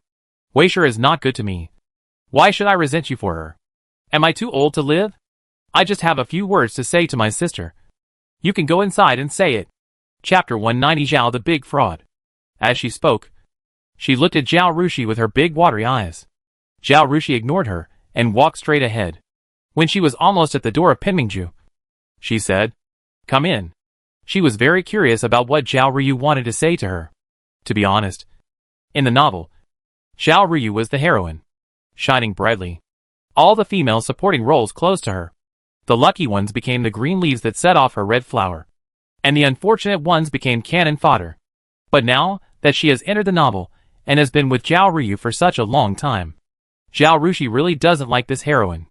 The little bit of awe she had for her halo has long disappeared because she has seen through this person. In the eyes of Fu Yunlang, the official matchmaker, Zhao Ryu may be the embodiment of truth, goodness, and beauty. But in Zhao Rushi's eyes, she is just an ordinary girl who is selfish and incompetent. In her previous life, she was able to marry Fu Yunlang smoothly, become the wife of Ping and Ho, and become a winner in life in a sense. Not because of how good she was or how hard she worked, but because she was gloriously created by the author and appointed as the heroine. So no matter how gray she is as a Cinderella, in the eyes of the male protagonist Fu Yunlang, she is dazzling and charming. She is the most dazzling, excellent, beautiful and moving woman in the world. No objection. Beauty is in the eyes of the beholder. The filter of love is the most perfect filter in the world, which cannot be matched by any filter on any software. Seeing Zhao Ryu going to go in with Zhao Rushi, Fushu hurried over and called out worriedly, "Mississippi." Zhao Ryu stopped, glanced at Fushu, and said, "You come in too." Madame Yuan looked at them with great vigilance, took a few steps forward, and whispered to Zhao Rushi, "Do you want to report to the lady?" "No need," Zhao Rushi said, leading Zhao Ryu into the hall. "I want to talk to you alone. It's best not to let anyone hear." Zhao Ryu looked at Zhao Rushi meaningfully, remembering that Zhao Ryu had once questioned who she was. Zhao Rushi vaguely guessed what she was going to say next. These words were really not good for others to hear. She ordered, "You all go out. Stay outside the yard. And no one is allowed to approach." The yard was too small, and the house was not soundproof. The servants stayed in the yard, and they could hear them if they spoke a little louder. Madame Yuan was responsible for Zhao Rushi's safety, and she was really worried about letting Zhao Rushi and Zhao Ryu be alone. "Don't worry. She can't eat me?" Zhao Rushi smiled. Madame Yuan looked at Zhao Rushi, then at Zhao Ryu. Zhao Rushi was tall and well-proportioned. Zhao Ryu looked so weak that she would fall down if the wind blew.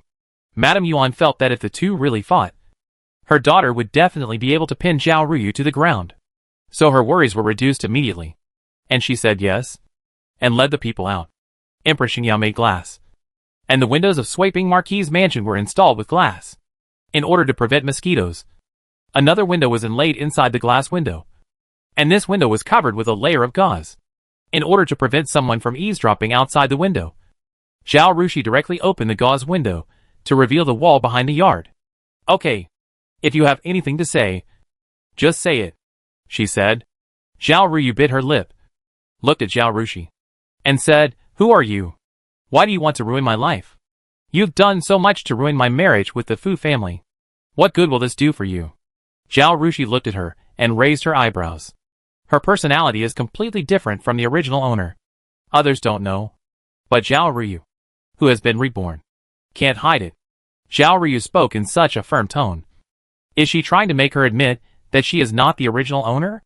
Instead of letting Zhao Ryu think about it, it's better for everyone to speak frankly today, so as to prevent this woman from doing something in private, which is annoying. "I am Zhao Rushi," she said calmly, "but I am just like you. Starting over again." She would not be so stupid as to admit that she was a time traveler, which was incomprehensible to Zhao Ryu. Zhao Ryu would only think that she was a lonely ghost, a demon, and an outsider who had occupied Zhao Rushi's body. Since she herself was the original, she could stand on the moral high ground to condemn her and despise her.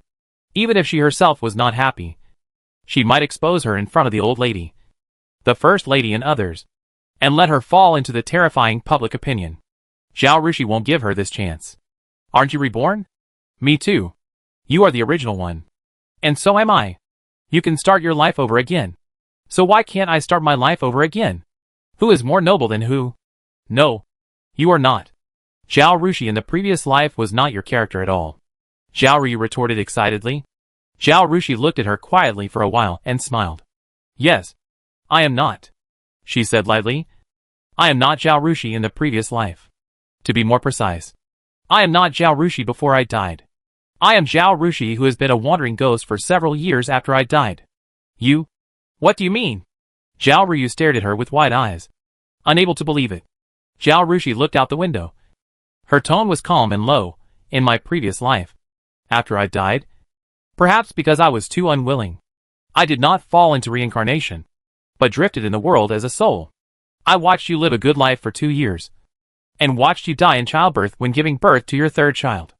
It was completely dark at this time, and there was only one oil lamp in the room. The light swayed in the wind, reflecting on Zhao Rushi's face, making her dark eyes look even deeper. Zhao Ryu shuddered suddenly when she heard Zhao Rushi's low voice. Zhao Rushi's mouth curled slightly, and continued, "After you died, I don't know if my resentment was gone, and I lost consciousness. When I opened my eyes again, I became sushi when I was less than 14 years old and had not returned to the Marquis mansion. At that time, although my adoptive parents had passed away, my uncle and aunt loved me, and I would not be laughed at or looked down upon because of my timid words and deeds." Zhao Ryu opened her mouth, as if she wanted to say something, but she found that her throat was dry and she couldn't say anything. Zhao Rushi didn't speak either. The room fell into silence. Zhao Ryu herself was reborn, but she was still very scared when she saw Zhao Rushi, who was reborn as a wandering ghost. She swallowed her saliva and spoke hastily, intending to break the silence. Then how do you know that you are not Wei's daughter?" Zhao Rushi curled her lips. "Being a wandering ghost means wandering around, which is very boring. So I followed everyone I knew in my life, watching them do things and listening to them talk. After the Marquis's mansion was confiscated, wasn't Wei redeemed by the Wei family? She kept sending people to the place of exile to send things to Zhao Jingli and Zhao Jingan, and told her parents and brother about the child. So I heard it." She showed a resentful look on her face. "I had such a miserable life in my last life, and it was all her fault. In this life, I will naturally make her pay with blood." Chapter 191. Zhao Rushi. "You are a devil." Zhao Ryu shuddered. I never framed you in my previous life. Don't target me. I didn't do anything." She waved her hands repeatedly. As she spoke, she suddenly covered her face and cried, "But even so, you hurt me so badly. With the Wei family like this, the family has been divided again, and my marriage with Mr. Fu is completely hopeless. What should I do?" Zhao Rushi looked at her crying, and was speechless for a long time. Zhao Ryu's crying was so loud that the people standing outside the courtyard heard it. Fushu was so anxious that he walked to the door and asked anxiously, "Is our girl okay?" Nani Yuan couldn't bear to see her like this, so she glanced at her and said, "Why don't you rush in?" Fushu bit his lip, lowered his head, and dared not speak again. After Zhao Ryu's crying finally subsided, Zhao Rushi sighed and said, "I'm confused. You've lived your life again. Why do you only want to marry a man?" Zhao Ryu was startled, and even the last bit of tears were swallowed back, and raised her head to look at Zhao Rushi. "What do you mean? Have you ever thought about relying on yourself?" "Rely on yourself? How can I rely on myself?" Zhao Ryu spoke with a strong nasal tone. "Look, you have been admitted to the Beijing Women's Academy, which shows that you are quite talented. I heard that you play the piano very well. If you are good enough, when you graduate from the Women's Academy, you can go to the Women's Academy in the surrounding counties to be a music teacher and support yourself with your own abilities. Baining can invite famous teachers because of its geographical location, but it is not the case in other counties. The source of students in the county is very ordinary. Many female students have a poor foundation in music when they are admitted. The teachers who teach them do not need to be very high. Zhao Ryu was admitted to the Women's Academy. I heard that she performed very well in the music class of the Beijing Women's Academy, which is full of talents. It can be seen that her piano playing level is very good. It should not be difficult to apply for a music teacher position in the county." "How is this possible?" Zhao Ryu said sharply. Zhao Rushi's statement completely overturned her cognition. "I am not starving. Why should I become a teacher? I am a woman. How can I go to the county alone? And how can I meet a nobleman in such a place? What about her marriage? I can't be an old maid. Right?" Zhao Rushi is such a perceptive person. She has also read most of the novels about Zhao Ryu, so she knows Zhao Ryu very well. Although Zhao Ryu didn't finish her words, Zhao Rushi also knew what she omitted. Zhao Rushi sighed and fell silent. Even in modern times, thousands of years later, there are still many women who regard marrying into a wealthy family as the ultimate goal of life.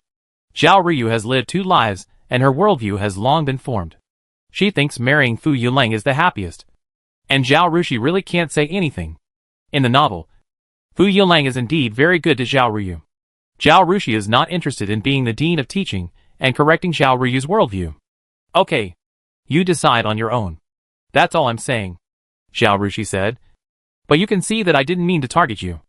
I just wanted to correct the mistakes I didn't make in my previous life. I'm sorry for hurting you by mistake. But the responsibility is not mine. Without me, you can only live in Shirong village.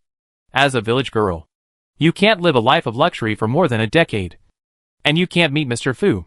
I think people should know how to be content and grateful, instead of being greedy. She turned her eyes and looked at Zhao Ryu. So I don't owe you anything, on the contrary. You owe me a lot. If it weren't for you, I wouldn't have lived such a miserable life in my previous life.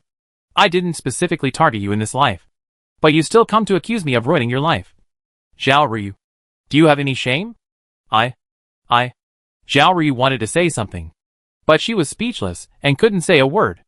No matter what you think. I've said this. Now that we have separated, we will not interfere with each other.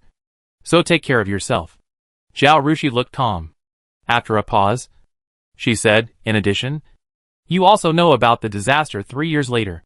In your previous life, you had the Wei family as your mother's family. But not in this life.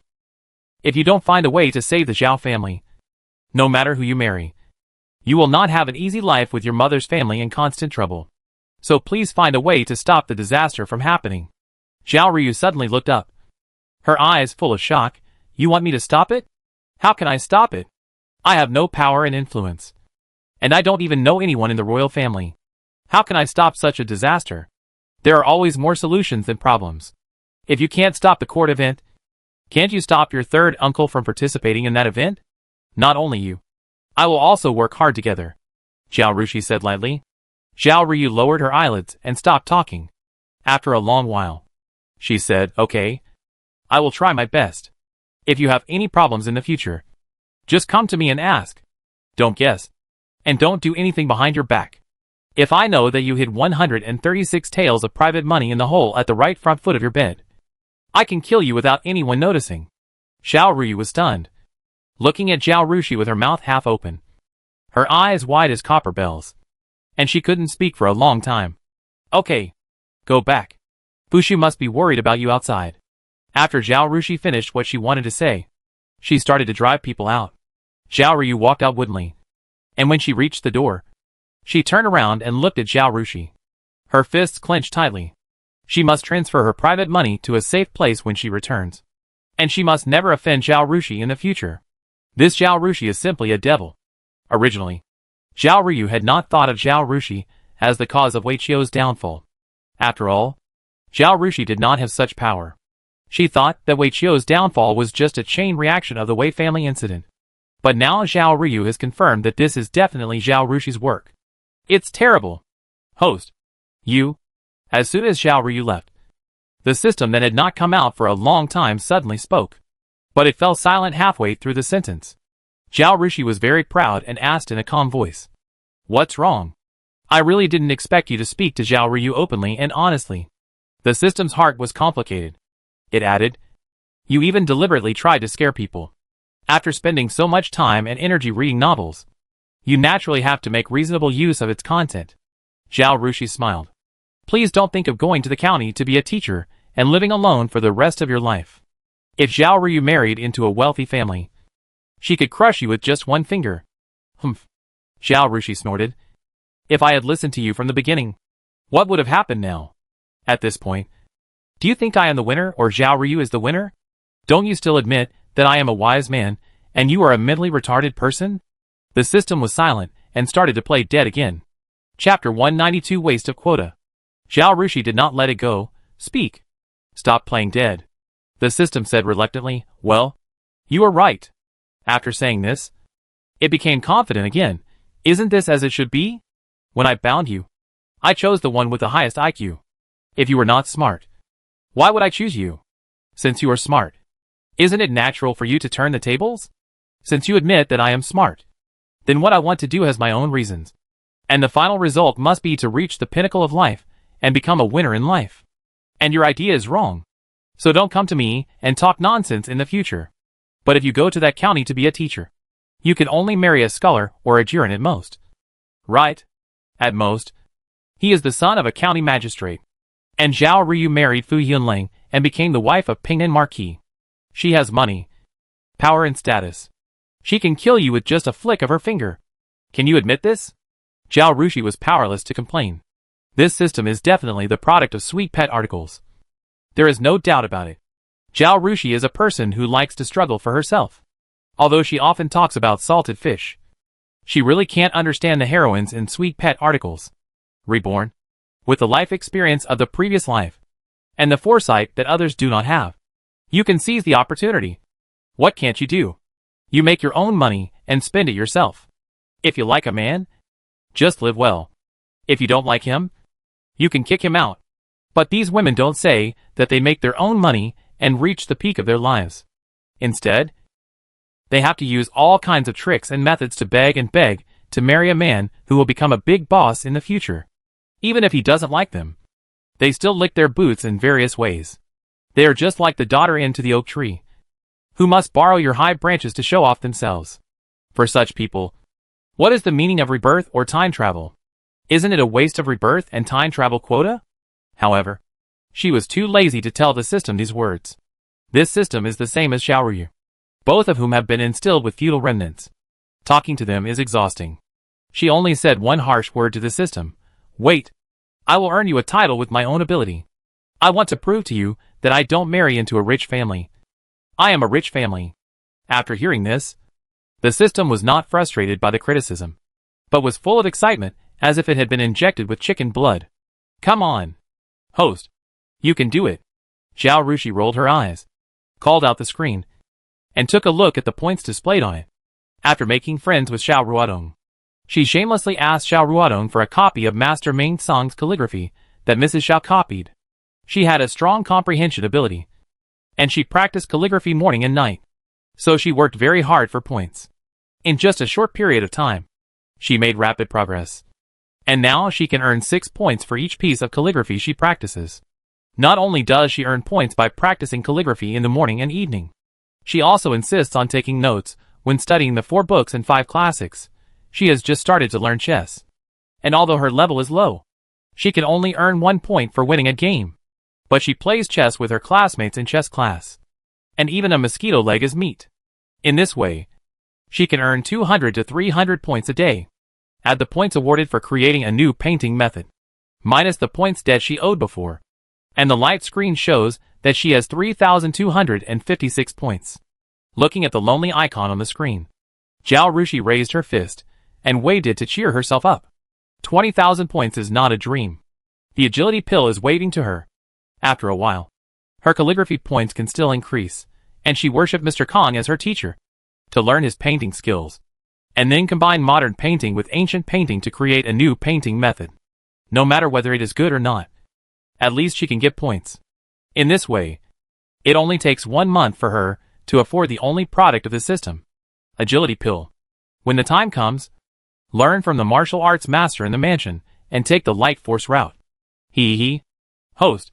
Come on. Work hard to score points. Victory is just around the corner. The system popped up and shouted slogans at the right time. Miss, what's wrong with you? Fu Shu saw that Zhao Ryu looked confused since she came out of Pinmingju, and couldn't help asking. Zhao Ryu's body trembled, as if she was startled by her voice. No, nothing. Fu Shu wanted to ask Zhao Ryu if she was bullied by the 5th lady, but when she saw the servants of the big house patrolling with lanterns, she lowered her head and dared not speak. Zhao Ryu herself was reborn, but because she had never seen a ghost, she didn't feel anything. Tonight, I heard Zhao Rushi say that she had been a ghost for several years after her death, and she also watched plays with her for several years. She was walking on the dark road now, and although Fu Shu was with her, she couldn't help but tremble with fear. The master and servant walked to the place where the second house and the big house were separated, and saw that the archway had been built up for most of the wall. Tomorrow, this place should be sealed off. In the future, if they want to go to the main house, they have to go out from the north gate, go around 2 alleys, and then go in from the main house gate. It's so troublesome. If it's not a big deal, they won't go to the main house for a year or 2. People who want to come to the main house don't want to see people from their second house. The master and servant stood by the wall, looking back at the direction of the main house hidden in the moonlight, and the road they had to walk every day, with heavy hearts. Especially Zhao Ryu. She had forgotten her fear at this time. My heart was filled with confusion about the future. Miss Fengyan, let's go back, Fushu said. Okay. Zhao Ryu turned around and slowly walked into the courtyard of the second house. It was already the time of the dog, which was usually time for bed. But the second house was still bustling with people, and it seemed very busy. In the past, the entire house of Sweeping Bow's mansion faced north and south, with the main hall in the middle and south as the center. The courtyard of the second house was also built according to this principle. The main courtyard of the second house, where Wei originally lived, was in the middle and south, facing north and south. The courtyard behind the main courtyard became the residence of Zhao Ruruei and Zhao Ryu. The courtyards of the concubines were located in the northwest corner, very close to the main gate that the second house was going to open on the north side, almost next to the wall. But now a main gate was to be opened on the north wall, and the entire second house, except for the original north house, had to face the main gate. Moreover, the courtyard where the young lady and the concubines lived was more noble than the main courtyard. So now we have to make adjustments. At the very least, the concubines had to move to the previously vacant courtyard. Their courtyard was vacated and renovated to become a guest house. Zhao Ruruei and Zhao Ryu also had to move in, and their courtyard would be used as an outer study for the three men. Also, although they had separate meals before, for the sake of management, the meals of the second and third rooms were always taken from the big kitchen. Now the second room had to move the original small kitchen to a new location and expand it into a big kitchen, and a cook had to be hired. The work was quite large, and the big room would separate them tomorrow. So the servants of the second room were moving things at night, and the concubines' courtyard and the courtyards of Zhao Ruruei and Zhao Ryu had to be vacated tonight. Chapter 193 Chaos. Ah!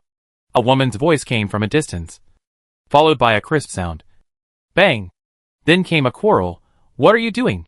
Why are you pushing me? I didn't push you. You fell accidentally. Ah! You dare to hit me. I will beat you to death. Beat you to death.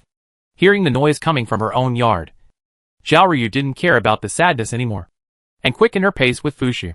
When she walked to the courtyard where she used to live, she saw two maids fighting, and the other servants were standing there watching with things in their hands and arms. Zhao Ryu was about to speak when a woman in her 30s hurried over and shouted, "Stop it!" One maid wanted to stop, but the other took advantage of her stop and scratched her face. She quickly fought back, and the two fought again. Zhao Ryu looked up at the woman. This was Aunt Shui, a concubine of Zhao Yuanliang. Zhao Yuanliang never took care of things before. Before marriage, he had his stepmother and eldest sister-in-law to worry about him. After marriage, Wei took care of him. Now that the family has been divided, the whole second room is in a mess, and there are countless things to worry about. And Wei is in prison and can't come back. After thinking about it, he entrusted the housekeeping power to Aunt Shui. Aunt Shui is already in her 30s, and Zhao Yuanliang rarely goes to her room. But Zhao Yuanliang thinks she is a good person, and she raised Zhao Ruruei, who lost her mother, and she has made contributions to the second room. Now that there is no one in charge of the second room, it is most appropriate to let her be the housekeeper. But Zhao Ryu didn't expect that she had been out for less than half a day, and the second room was in chaos. Aunt Shui saw that the servants didn't listen to her at all, and her face turned red with anger. She asked someone to pull the two apart, but heard that the two quarreled again. "What are you doing?" Zhao Yuanliang's voice came from a distance. Aunt Shui was like seeing a savior, and she hurriedly went up to him and called out, "Master." She told him the situation again. This matter was not difficult to deal with. The two maids had a deep grudge against each other, and while moving things, they quarreled and pushed each other, breaking the vases in their hands. Regardless of who is right or wrong, both of them are at fault. So just sell them, and that's it.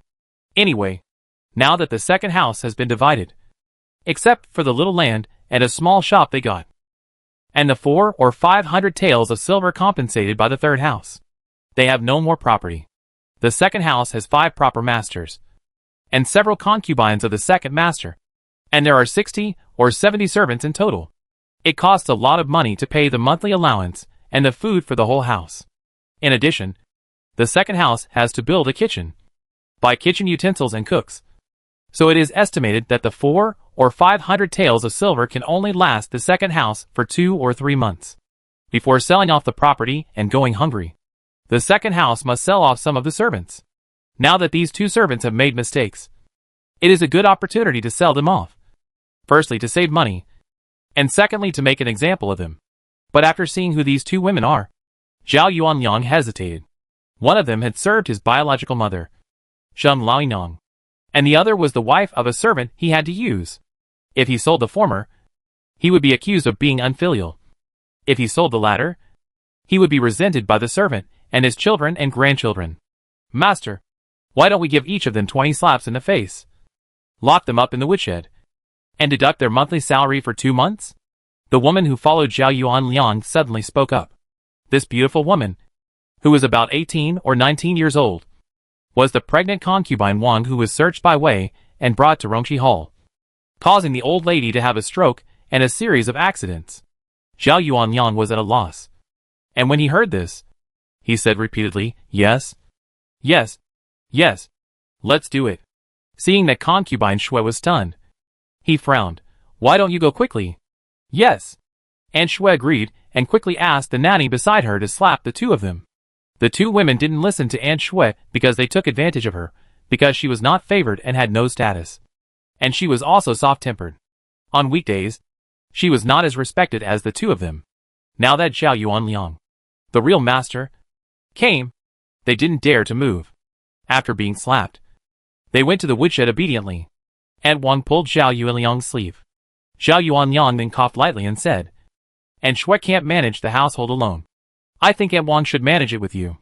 Thank you, sir. Aunt Wang quickly knelt down and saluted. Aunt Shui tightened her hand around the handkerchief, but finally saluted. I obey your command. Seeing this, Zhao Ryu sneered. The wife, who always accompanies her, exchanged glances with Aunt Wang. It is obvious that this farce today was directed by Aunt Wang. She directed such a play, and what she wanted was nothing more than the power of housekeeping. Dad, this is not good. Right? There are 2 housekeepers. Who should we listen to? Zhao Ruruwei hurried over, and just heard what Zhao Yuanxun said.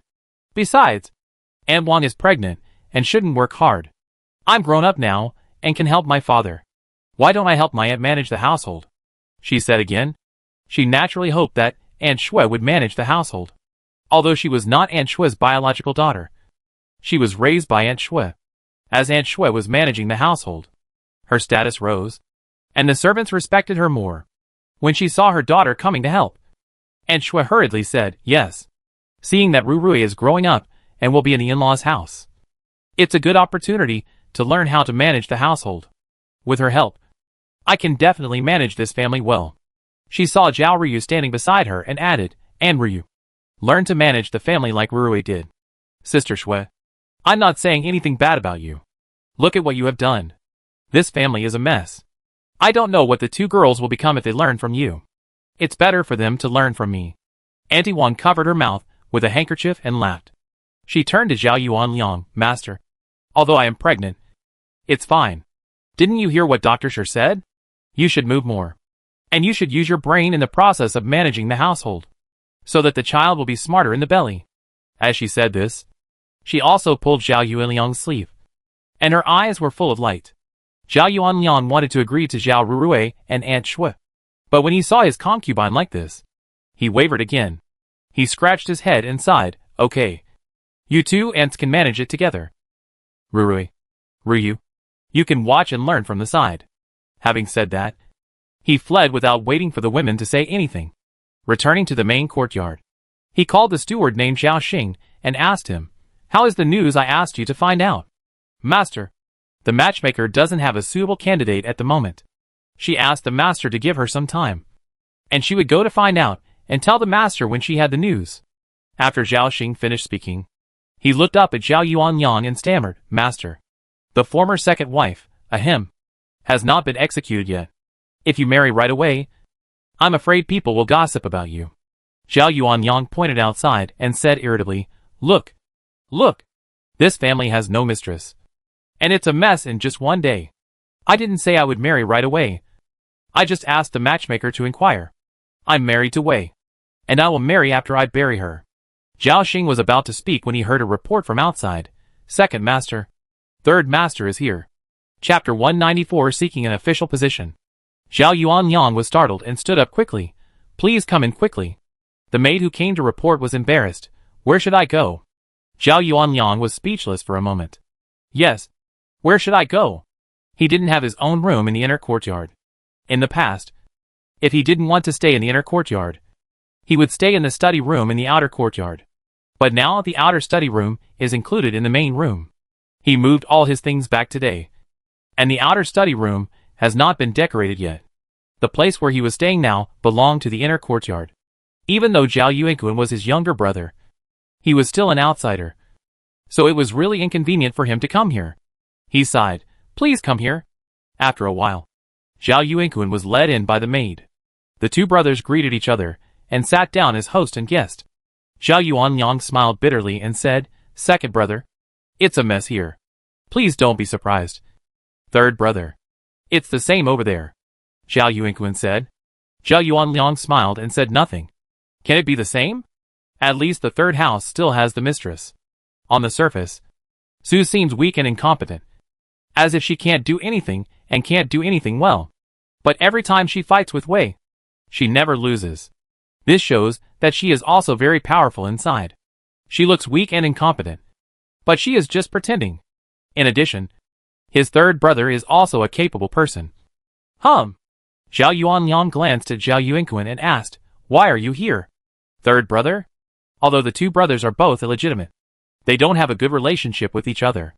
In comparison, Zhao Yuanxun's relationship with his eldest brother Zhao Yuanxun is better. Zhao Yuanxun is a generous person and is quite caring towards his two younger brothers. When they got into trouble when they were young, he was the one who took the responsibility. You should know that when they were young, the three brothers' positions in the mansion were not like they are now. The duke's favorite was not the legitimate son, but the illegitimate youngest son Zhao Yuanxun. The eldest brother took the punishment, but the duke would not let him off easily. On the other hand, Zhao Yuanxun was the one who came up with the trick every time, but when it came to punishment, he was better than anyone else at shirking responsibility. This is a selfish guy with a cold nature. I came to see how my second brother renovated the yard. I don't have any ideas, Zhao Yuanxun said. But I think your mess is not a big deal. It's not good to have no mistress in this house. Zhao Yuanxun was a little impatient. Just tell me what you want. You see, I'm very busy. I really can't chat with you. Zhao Yuanxun looked at him and didn't get angry. My second brother is still so impatient. I said, we are both illegitimate children. And now we are kicked out of the house. And we have to spit out this little property. And we have to spit out the money we have taken in. I am implicated by your family. And I haven't said anything yet. But my second brother is rude to me. Zhao Yuanxun sneered. Come on. My sister-in-law's dowry is generous. And I don't think my third brother cares about this little property. It is the division of the family that my third brother has always wanted, but has not been able to get. Right? Now that the family can be divided. It is all thanks to me. My third brother did not express gratitude, but instead came to blame me. However, I will go and beg my eldest brother to tell him not to divide the family. Anyway, the land in the county has not been registered with the government office. And it is just a matter of a word to divide the family and unite the family. Zhao Yuanxun was a little annoyed by what he said, but he quickly suppressed his emotions. He waved his hand. Okay. Big brother kicked us out. And from now on, it's just the two of us brothers supporting each other. What are the little grudges in the past compared to brotherhood? Second brother, you don't care about me, but I care about you. He looked at Zhao Yuanxun and said seriously, I heard that second brother has always wanted to find a job. Zhao Yuanxun looked at him suspiciously. Job? Can you find a job for me? Zhao Yuanxun picked up the snack on the table, put it in his mouth and chewed it slowly, until Zhao Yuanxun showed an impatient look on his face again. He said, Second brother, don't underestimate me. I used to be suppressed by the old lady and the eldest brother, and I had no chance to stand out. But privately, I also have many friends. He clapped his hands, took a sip of tea, approached Zhao Yuanxun, and lowered his voice. I will soon go to the right spring office of the Zhanshi mansion to serve as the right King Zhilang. Although it is only an 8th rank official position now, it is only temporary. As long as I do my job well a few times and perform well, I will be promoted immediately. He leaned back in his chair. changed to a very relaxed and comfortable posture, and showed a calm smile on his face. Before, what position did my eldest brother hold in the Wuqing Bingmasi? You also know. My position is not worse than his. And it is not as hard. Moreover, the future is not comparable to his. Zhao Yuanxun was very moved when he heard this. He personally poured tea for Zhao Yuanxun. With a shy smile on his face, third brother is a capable person. Brothers fight together. And fathers and sons fight together. When you have a bright future, don't forget your second brother.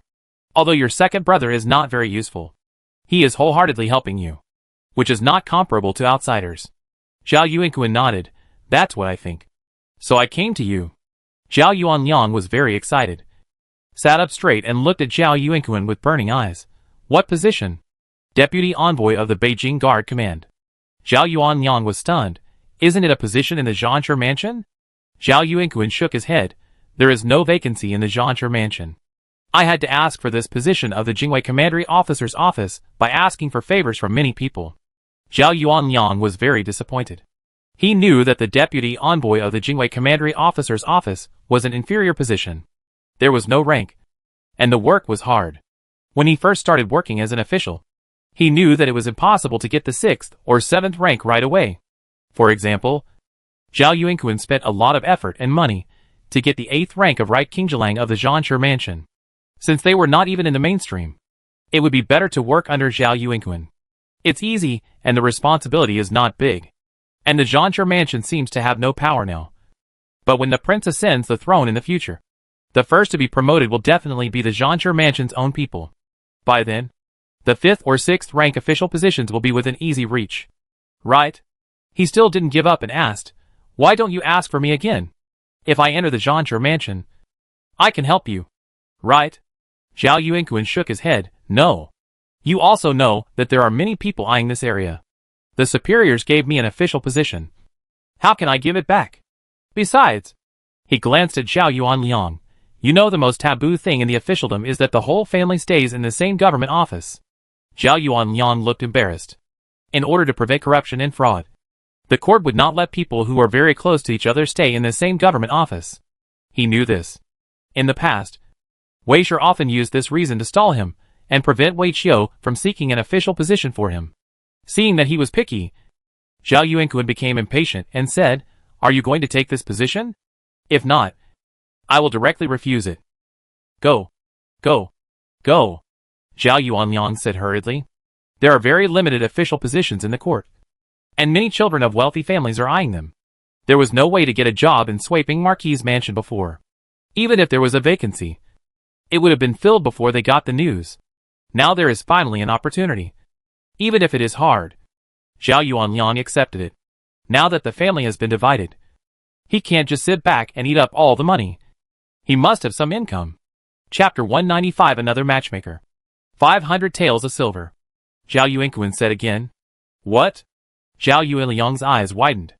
Zhao Yuanxun frowned. You don't think this position fell from the sky, right? Who would give you this position if you don't pay? I spent 1,500 taels on that one. He snorted coldly. That's it. And I got it by building up my connections for many years. Otherwise, there are many people in the capital waiting for this position with silver in their hands. How could it be your turn? Not to mention 500 taels. Even if it's 5,000 taels, there are still many people who want it. This is the truth. The wealthy nobles in the capital are not short of money. What they lack is power, vacancies, and the future of their children. That is, there are few people in Swaping Marquis' mansion. Which of the other families doesn't have dozens of people? These children stay at home and eat idle meals and still cause trouble. Even if they spend more money, the elders are willing to ask for an official position for their children. If they do well, their official position can be promoted. In addition to the salary every month, there are various incomes, and the money spent can always be recovered. The most important thing is that the whole family will benefit from the promotion. One person helps another, and the overall status of the family will rise. In the past, Zhao Yuanxun was not unwilling to spend money, but he couldn't find a way to get the money. Thinking of this, Zhao Yuanxun became a little suspicious. 500 taels of silver can get such a position? Zhao Yuanxun is not joking with him, or cheating him of the money in his hand. Right? Otherwise, How could it be the amount of money he just happened to have? Thank you very much for your support. Third brother. He raised his hand and bowed to Zhao Yuanxun. But you know the situation of our second branch. We don't have much money. The family didn't starve to death. Thanks to the compensation you gave me for the difference in the price of the land. Now the family needs to eat. And it costs money to repair the house. Although Wei is not good. She is also my husband and wife. I have to bury her. Which costs money. He sighed. I really can't take out these 500 taels of silver. How about you help me to advance it first? When I take office, I will find a way to take back the 2 shops under Wei's name. And then use the shops to pay for the money you advanced? Hearing this, Zhao Yuanxun wanted to pour the tea on the table onto Zhao Yuliang's face. I have seen shameless people. But I have never seen such a shameless person. Even if this deputy envoy of the Beijing Guard Command had connections. He spent 1,000 taels to bribe him. Now Zhao Yuanliang was asked to pay 500 taels. But he didn't even pay a penny. Trying to get something for nothing. If the people in the Zhangzhi mansion hadn't hinted to him to let his people take this position. He also hoped that Zhao Yuanliang would give back to him after taking office. So that he would be more valued by the superiors in the Zhangzhi mansion. And he would not care about Zhao Yuanliang. You pay 200 taels. And I'll pay 300 taels for you first. But you have to write a promissory note. Otherwise, forget it, he said with a stern face and a displeased look. Seeing him like this, Zhao Yuanliang touched his chin and thought for a while. Then nodded and said, Okay, I'll take 200 taels. But there's no need for the promissory note. Right?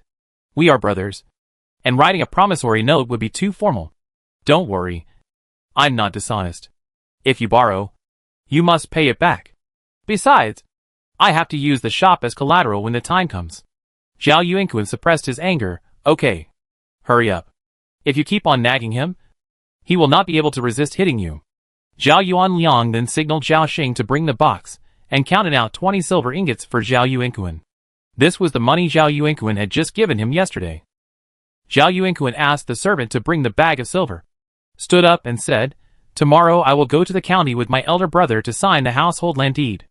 I will go to make arrangements the day after tomorrow.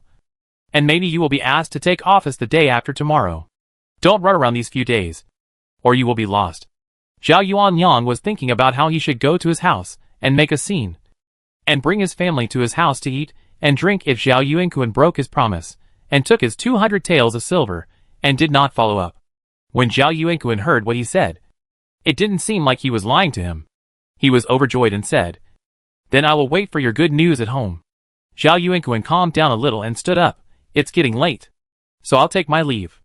Zhao Yuanliang stood up attentively, and planned to see Zhao Yuanxun out. Zhao Yuanxun took 2 steps, and said casually, I see your family is a mess. It's really not good without a mistress. And if you want to be an official, do you have to come back every day to deal with trivial matters at home? Zhao Yuanliang sighed. There's nothing we can do about it. Looking at the situation just now, he knew that it was impossible to manage the house in an orderly manner with just 2 concubines. Not only that, it would be even more chaotic. But he insisted on handing the house over to Aunt Shui, which was not possible either. Aunt Shui could not control the family. In order to fight for power, Aunt Wang just asked someone to smash 2 worthless vases. If she was not allowed to participate in the housekeeping, she would not know what trouble she would cause. She was pregnant, and at the right age. She was the most charming. Even if she was a bitch, Zhao Yuanliang couldn't bear to sell her out. So he could only make do with it. I heard from a friend that Wei has been dead for the past 2 days, Zhao Yuanxun said. Zhao Yuanliang was stunned, and couldn't help but feel sad, as husband and wife. Even though Zhao Yuanliang wanted to strangle Wei to death when he was angry before. But when it really came to this, he still felt upset. You can't do this either. It's not easy to find a job. If you are dragged down by your family and fail to do the job well, it will be troublesome. If the matchmaker is unreliable, she won't tell the truth. I'll ask your third brother's wife to keep an eye on you. Marrying a widow or abandoned woman with a rich dowry can also ease the situation in your family. Zhao Yuanliang was really grateful this time. He bowed to Zhao Yuanxun. Thank you, third brother. Okay. You are still injured. No need to send me off. Brothers, don't be so polite. Zhao Yuanxun waved his hand and walked out. When he reached the door, he almost bumped into Zhao Ryu, who was about to enter the house with snacks. Zhao Ryu was frightened by Zhao Rushi, and was in a bad mood. She didn't want to participate in the power struggle between Aunt Shui and Aunt Wang. So she planned to go back to her room to rest. But she had to move the furniture in her courtyard. So she had no place to rest. She could only stand there, listening to the two concubines and Zhao Rui quarreling, and supervising the maids to move things, so as not to let them break them again. Because the second house was now divided into the inner and outer courtyards. Zhao Yuanxun followed the maid in, and happened to pass by the chaos of moving things, and was seen by Zhao Ryu. Zhao Ryu was startled when she remembered what Zhao Rushi had reminded her. After a moment's thought, she quickly went to the kitchen to get some snacks, and brought them to Zhao Yuanliang. There was a servant guarding the door of Zhao Yuanliang's room, so she couldn't eavesdrop. She was just about to break in without asking for permission. Unexpectedly, she happened to hear Zhao Yuanxun's last few words. "Third uncle." She smiled and said to Zhao Yuanxun, "I just saw you coming, and was about to send some snacks in to entertain you. Are you leaving?" Chapter 196, thinking back to the past. Except for his wife and children. Zhao Yuanxun was not close to anyone in Huanping Marquis' mansion. He nodded to Zhao Ryu, said him lightly, and said to Zhao Yuanliang, "Second brother, I'm going back now." Zhao Yuanliang took the plate from Zhao Ryu and said, "Ryu, please send your uncle off for me." "No need." As Zhao Yuanxun said this, he led the servant down the steps quickly, and walked out of the yard soon, without any intention of waiting for Zhao Ryu. Zhao Ryu couldn't keep up after a few steps, so she just stopped and watched him leave. She turned around, helped Zhao Yuanliang in, and seemed to inquire about the news unintentionally. "Dad, why is third uncle here?" Zhao Yuanliang was not very responsible. If Wei loved her son and daughter equally, he would not care about the children. Anyway, someone would take care of them. So he just had to eat and drink enough. Occasionally, he would tease them like teasing a puppy or a kitten. And he didn't worry about anything else. But Zhao Jingyan and Zhao Ryu grew up together since they were young. Wei was very attentive to her son, but she was kind to her daughter in front of others, but ignored her, and even spoke ill of her behind others. Seeing this, Zhao Yuanliang said several times that Wei sure did not change. So he had to pay more attention to his daughter. Zhao Ryu was sweet, and was very well behaved and sensible because of her mother's cold treatment since childhood. Zhao Yuanliang had more contact with her, and really loved her, although it was later confirmed that the child was taken away by mistake. Zhao Yuanliang was a little dissatisfied with Zhao Ryu's behavior, but the old lady wanted to keep Zhao Ryu for marriage, and Zhao Yuanliang did not think of sending Zhao Ryu back to the Su family. Later, Zhao Ryu was admitted to the Beijing Women's Academy, and Zhao Yuanliang was also a little pleased as an old father, and gave her a pair of paperweights as encouragement. At this moment, the family was in chaos, and the two concubines were fighting for the power of the housekeeper. However, this daughter still remembered him, which made Zhao Yuanliang very happy. He couldn't help showing off to Zhao Ryu, "Haha. Your third uncle said that there is an official position for me to take." "Official position?" Zhao Ryu was stunned. "What official position?" "Deputy envoy of the Beijing Guard Command," Zhao Yuanliang said.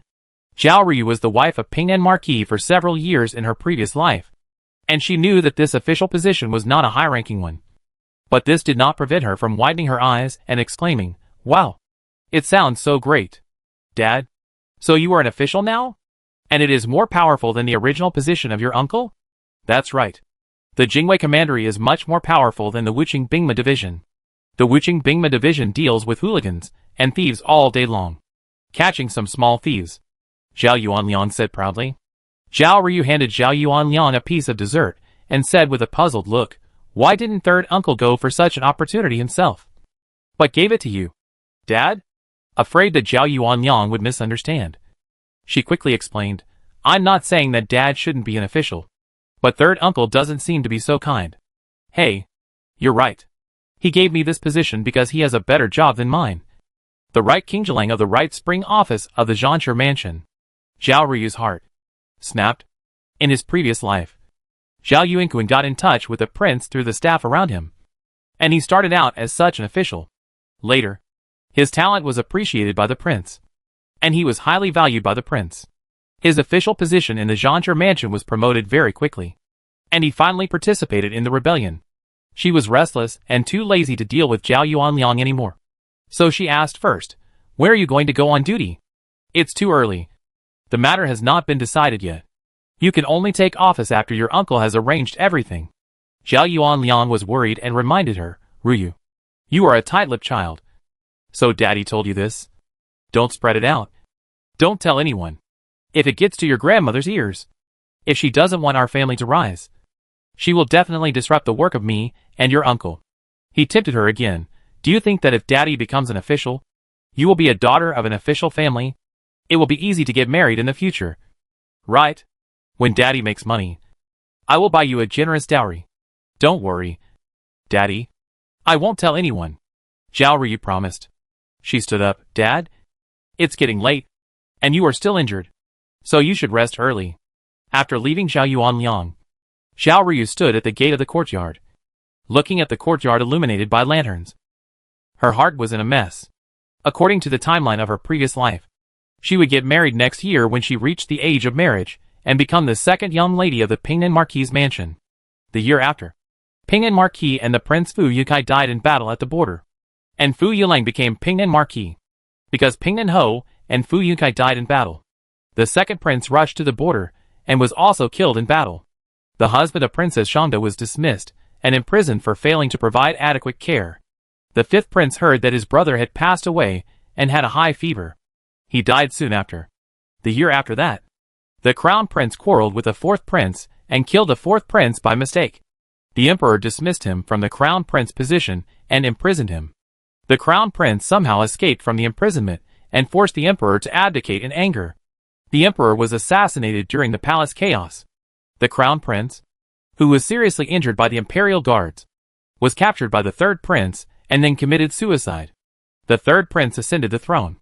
The sweeping marquisate was confiscated and exiled 3,000 miles away because Zhao Yuanxun participated in the rebellion. The border defeat this time, and the subsequent rebellion and palace turmoil were all involved because the emperor, the crown prince, the second prince, the fourth prince, and the fifth prince were all involved. The noble families, who had complicated relationships with them, could not stay out of it at all. The third prince had already taken control of the military power after the border defeat, and he also took control of the imperial guards during the palace turmoil. After he ascended the throne, he immediately liquidated the noble families. The entire capital was surrounded by the imperial guards. Now many wealthy families in the capital have had their homes confiscated. Some have been exiled, and some have been demoted. After the purge, the court was clear.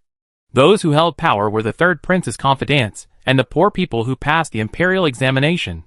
The few noble families left after the purge all behaved in a lowly manner. After ascending the throne, the third prince was not bound by the noble families like the current emperor, but held power and truly became a monarch whose words were law. In these two major turmoil, she was not implicated by the sweeping marquisate because she married early. Fu Yulang was even more blessed because his father and brother died, and he directly inherited the title, and was reused after the third prince ascended the throne. As soon as she got married, Pingnan Marquis and his son died in battle. Her third uncle was beheaded, and sweeping Marquis's family was confiscated and exiled. Her mother-in-law secretly hated her for bewitching Fu Yulang's heart, making Fu Yulang insist on marrying her, and treating her like an eyeball after marriage. She was very disgusted with her, so she called her an unlucky person. But her grandfather Weiqiu, who was born in a poor family and had ability, was favored by the third prince and directly promoted to the prince's tutor. The mother-in-law was dissatisfied with her, but did not dare to divorce her, and finally had to be gentle with her. She and Fu Yulang were the beneficiaries of two great turmoil in their previous life. Chapter 197 Brother and Sister. So, does she want to stop these two political turmoils from happening? How can she, a small ordinary woman, stop them? If she is not careful, she will fall into an irretrievable situation. Right? Moreover, in this life, the Wei family was raided, the Wei family was beheaded, and the sweeping Marquis's mansion was divided. Even if she became a student of the Beijing Women's Academy, it would still be difficult for her to marry into the Pingnan Marquis mansion. Even if she found a way to stop the latter turmoil, what good would it do her? If she failed to become the wife of Pingnan Marquis, but Fu Yulang still rose to prominence, wouldn't she be making a fool of herself? Thinking of this, a trace of sadness appeared on her face. Miss, the things have been put away, and it's late at night. Let's go back. Fu Shu saw her standing there for a long time, and couldn't help but speak out. Zhao Ryu was awakened by her words, and pulled herself out of her sad mood. She looked at the gray sky, and let out a long breath. Forget it. What does the life and death of others have to do with her? If she didn't live well, what did other people's wealth and glory have to do with her? Even if her third uncle got her father the position of the Beijing Guard commander, she didn't want to stop it. What good would it do her if she stopped it? If her father didn't become an official, he would be just an ordinary commoner. And she would also become an ordinary citizen, even less worthy of Fu Yunlang. But if she became an official, her status would be different. So she just needed to ask her father not to help her third uncle, and not to get involved in the prince's affairs at the critical moment. At the same time, she will also work hard for her marriage with Fu Yunlang. As long as she can capture Fu Yunlang's heart and benefit him, their marriage can still be successful. Right? The most urgent task now is to find a way to stop the marriage that Uncle San arranged for my father, and not let my father get involved with the third house. This is the most important thing for her. After sorting out the clues, she turned around and went to Zhao Jinglan's yard. Miss, where are you going? Fu Shu always felt that something was wrong with his daughter.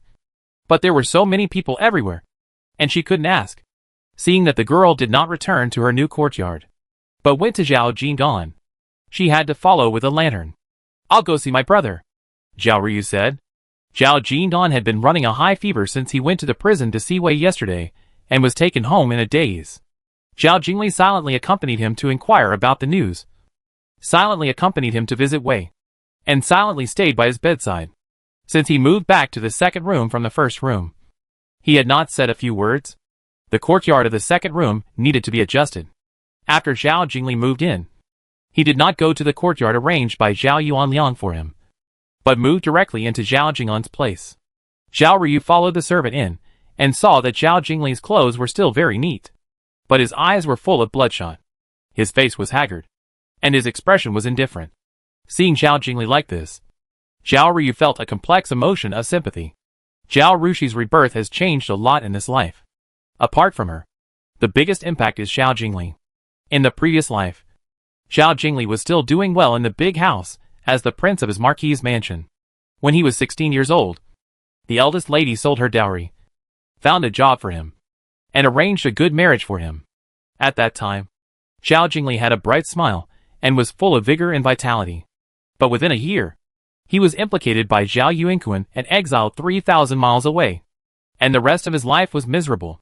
In this life, he lost his position as the crown prince and returned to the second house. He had a mother who he hated but was planning for him, and had to face his father, who he always looked down on every day. His mood must have collapsed. Right?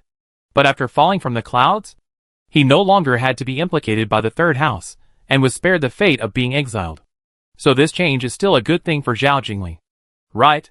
Zhao Rushi's rebirth changed the fate of everyone in Swaping Marquis's mansion, which was a good thing for others. But for her, it was a bad thing.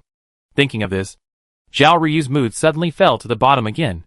Fu Shu saw that her daughter was in a daze again, and the eldest young master ignored her, and the situation was a bit awkward. She couldn't help but reach out and pull Zhao Ryu's sleeve. Zhao Ryu came back to her senses, took a few steps forward, and called softly, "Brother." Zhao Jingli turned his eyes, as if he had just noticed her arrival. He nodded, then turned his head and stared at the red stove on the corridor where medicine was decocted. "How is the second brother?" Zhao Ryu had to ask again. Zhao Jingli did not turn his head, and his voice was hoarse. "I asked the imperial doctor to see him. He got much better after taking the medicine, and now the fever has subsided." Although Dr. Shi's medical skills were excellent, he was still helpless with Zhao Jinglan's illness. But the family was divided, and Zhao Yuanliang, as a commoner, had no right to ask the imperial doctor to see him. Or Zhao Jingli asked the servant to ask Zhao Yuanxun to take the letter to invite the imperial doctor. The imperial physician prescribed medicine and used moxibustion to treat Zhao Jing'an. Zhao Jing'an, who had been talking nonsense, finally calmed down and fell into a deep sleep. His fever also subsided. "Is he asleep now?" Zhao Ryu asked again. "Yes, he is asleep." Zhao Jingli paused, as if he felt that his indifference was a bit rude. So he added, "When he wakes up tomorrow morning, I will tell him that my sixth sister has come to see him." Zhao Ryu nodded and got back to the point. I came here. In addition to visiting my second brother, I also want to tell you something. Zhao Jingli frowned. Then turned around and looked at Zhao Ryu. What's the matter? Zhao Ryu glanced at the yard. Can we go inside and talk? Zhao Jingli hesitated. If the two were siblings, it would be fine to go inside and talk. But Zhao Ryu, and he had no blood relationship. And it would be unpleasant if someone talked about it. Zhao Jingli never liked Zhao Ryu very much. He always felt that this sister was very cunning and not an upright person. He said lightly, just talk here. There is nothing I can't say to others. This statement was exactly the same as Zhao Rushi's, which made Zhao Ryu very unhappy. She suppressed her displeasure and whispered, just now. My third uncle came to see my father, and asked my third aunt to help my father find a marriage. Zhao Jingli was startled and turned his head to look at the room behind him. Whether Zhao Yuanliang married or not had nothing to do with him. But Zhao Jinggan might not be able to bear it. Among the three people in the sweeping marquis mansion, only Zhao Jinggan had the deepest feelings for Wei. If he knew that his mother was imprisoned and waiting to be beheaded, and his father couldn't wait to marry a new daughter-in-law, I don't know how he would explode. He stood up and said to Zhao Ryu, come over here and talk. As he said that, he walked forward for a while, and arrived at the door of his own house. Knowing that Zhao Jingdan couldn't hear what they were saying even if he was awake, Zhao Jingli said, go ahead. After saying this, he looked at Zhao Ryu thoughtfully, trying to figure out why she came to him to talk about this. Chapter 198 Welcoming Banquet. He didn't need to guess. Zhao Ryu said it out loud. I often heard the old lady say that third uncle is ambitious, cold-hearted, and has no brotherly love for uncle and dad. Before the separation, he almost didn't interact with our family, and he didn't say a few words to dad in a year. I always feel that he looks down on dad. Zhao Jingli frowned again. So I always feel that third uncle is so enthusiastic about matchmaking for dad. And at this time, it seems to be ill-intentioned. But I saw that daddy was very happy. So I didn't want to pour cold water on him. After thinking about it, I had no one to discuss it with. So I came to find my two brothers. Zhao Jingli's expression eased a little, and his tone to Zhao Ryu was also much gentler. Sixth sister, you did the right thing. Third uncle is a man who always has a purpose in what he says and does. I don't know what evil idea he has in mind this time. If you encounter such a thing in the future, just come to me in Jing'an. We are now grasshoppers on a rope, sharing wheel and woe, and we should work together. Yeah, I think so too. Zhao Ryu gave Zhao Jingli a friendly smile. As for the second brother, I'll ask the eldest brother to take care of him. But the eldest brother should also take care of himself. If the second brother recovers tomorrow, he will be worried to see you like this. His fever has subsided, so you should rest early tonight. There are servants to take care of him, so you don't have to worry too much, she said with great care and consideration. Okay, thank you. Zhao Jingli's thanks were more sincere.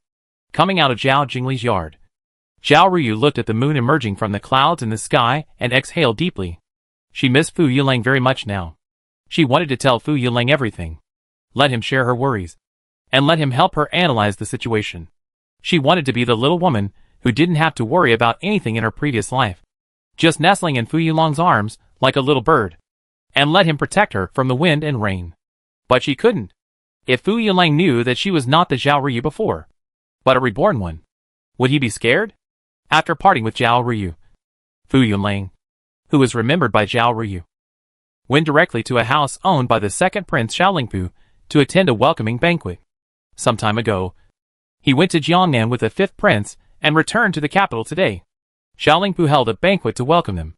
The people who came to the banquet were a group of children from noble families, who usually played horse racing together. Everyone was talking and laughing, and it was very lively. A young man saw Fu Yulang sitting alone in a corner drinking, looking unhappy, and asked with a smile, Fu Er, what's wrong with you? What else can I do? I'm just worried about the little beauty. Another person joked. Everyone laughed. Fu Yulang grabbed a pancake in front of him and threw it over, saying, get lost. They were used to playing around, so the other person didn't care. He took the pancake and took a bite, then sat next to Fu Yulang. Seeing that everyone was talking and not paying attention to them, he patted Fu Yulang on the shoulder and sighed. I just can't figure it out. What's so good about Zhao Ryu that makes you so obsessed? The customs of the people in the Jin dynasty were open, with some flavor of the Tang dynasty. The lively ladies often went out to play horse racing and have fun together, and often played with other nobles. And it was not uncommon for them to fall in love with each other. The nobles also had their own social circles. The top ones had their own social circles, and the middle and lower nobles also had their own social circles. Because of this, the marriages between those who fell in love with each other were often well matched, and the elders were happy to see it happen. It was also for this reason that the wealthy nobles in the capital of the Jin dynasty basically discussed marriages when their children were about to reach adulthood, for fear that their children would have someone else in love when they reached the age of 15. Of course, it was also to prevent his fiancée and wife from dying young, and to let his children bear the reputation of being unlucky for their husbands or wives. Because of the open customs, Fu Yuanlang and Zhao Ryu, as the male and female protagonists of the Sweet Pet novel, are both love-brained. The two of them are deeply in love with each other and do not shy away from letting people know. So Xiaolingyan vaguely heard his followers mention this. This person is called Zhang Si. He has a sister who gets along well with Zhao Ryu, and the group often goes out to have fun. The brothers and sisters all know about Fu Yuanlang and Zhao Ryu.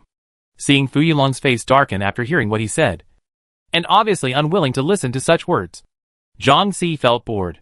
Okay, you stay here alone and miss the beauty. I'll go sit over there. He moved his chair closer to the main table and shifted his attention to listen to the conversation between the two princes and Fu Yankai and others. They were all children of nobles and of similar age. They usually played together and made friends based on their hobbies, regardless of standing in a group. The elders in the family were also happy for the younger generations to interact privately like this. If they encountered difficulties in the future, they may be able to save their lives with this friendship from their childhood. Therefore, Xiaolingpu held a banquet tonight. With just one word, more than a dozen young people came to the banquet. The banquet was set up in the hall of the other courtyard outside Xiaolingpu's palace. There were 2 tables and lanterns were lit around, making the whole hall very bright. Except for the 2 princes. The people sitting at the main table were all princes like Fu Yankai. Everyone was 15 or 16 years old and had learned to manage household affairs from their fathers. So they talked about the customs of various places and the livelihoods of their families. Everyone was chatting about which business was profitable, which fields were good, and which officials had committed crimes and had farms to sell. Sometimes, they could negotiate a deal.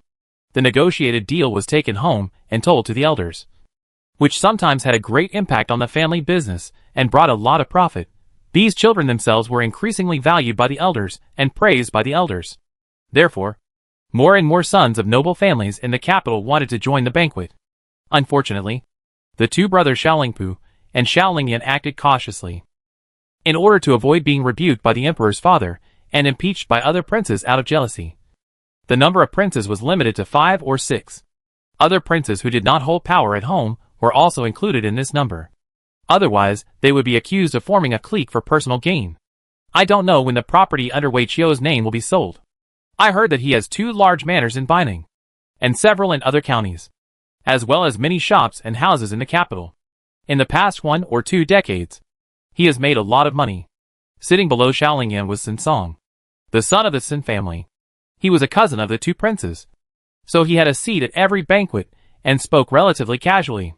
I heard that his second son is not good at studying, but he is very good at business, one prince said.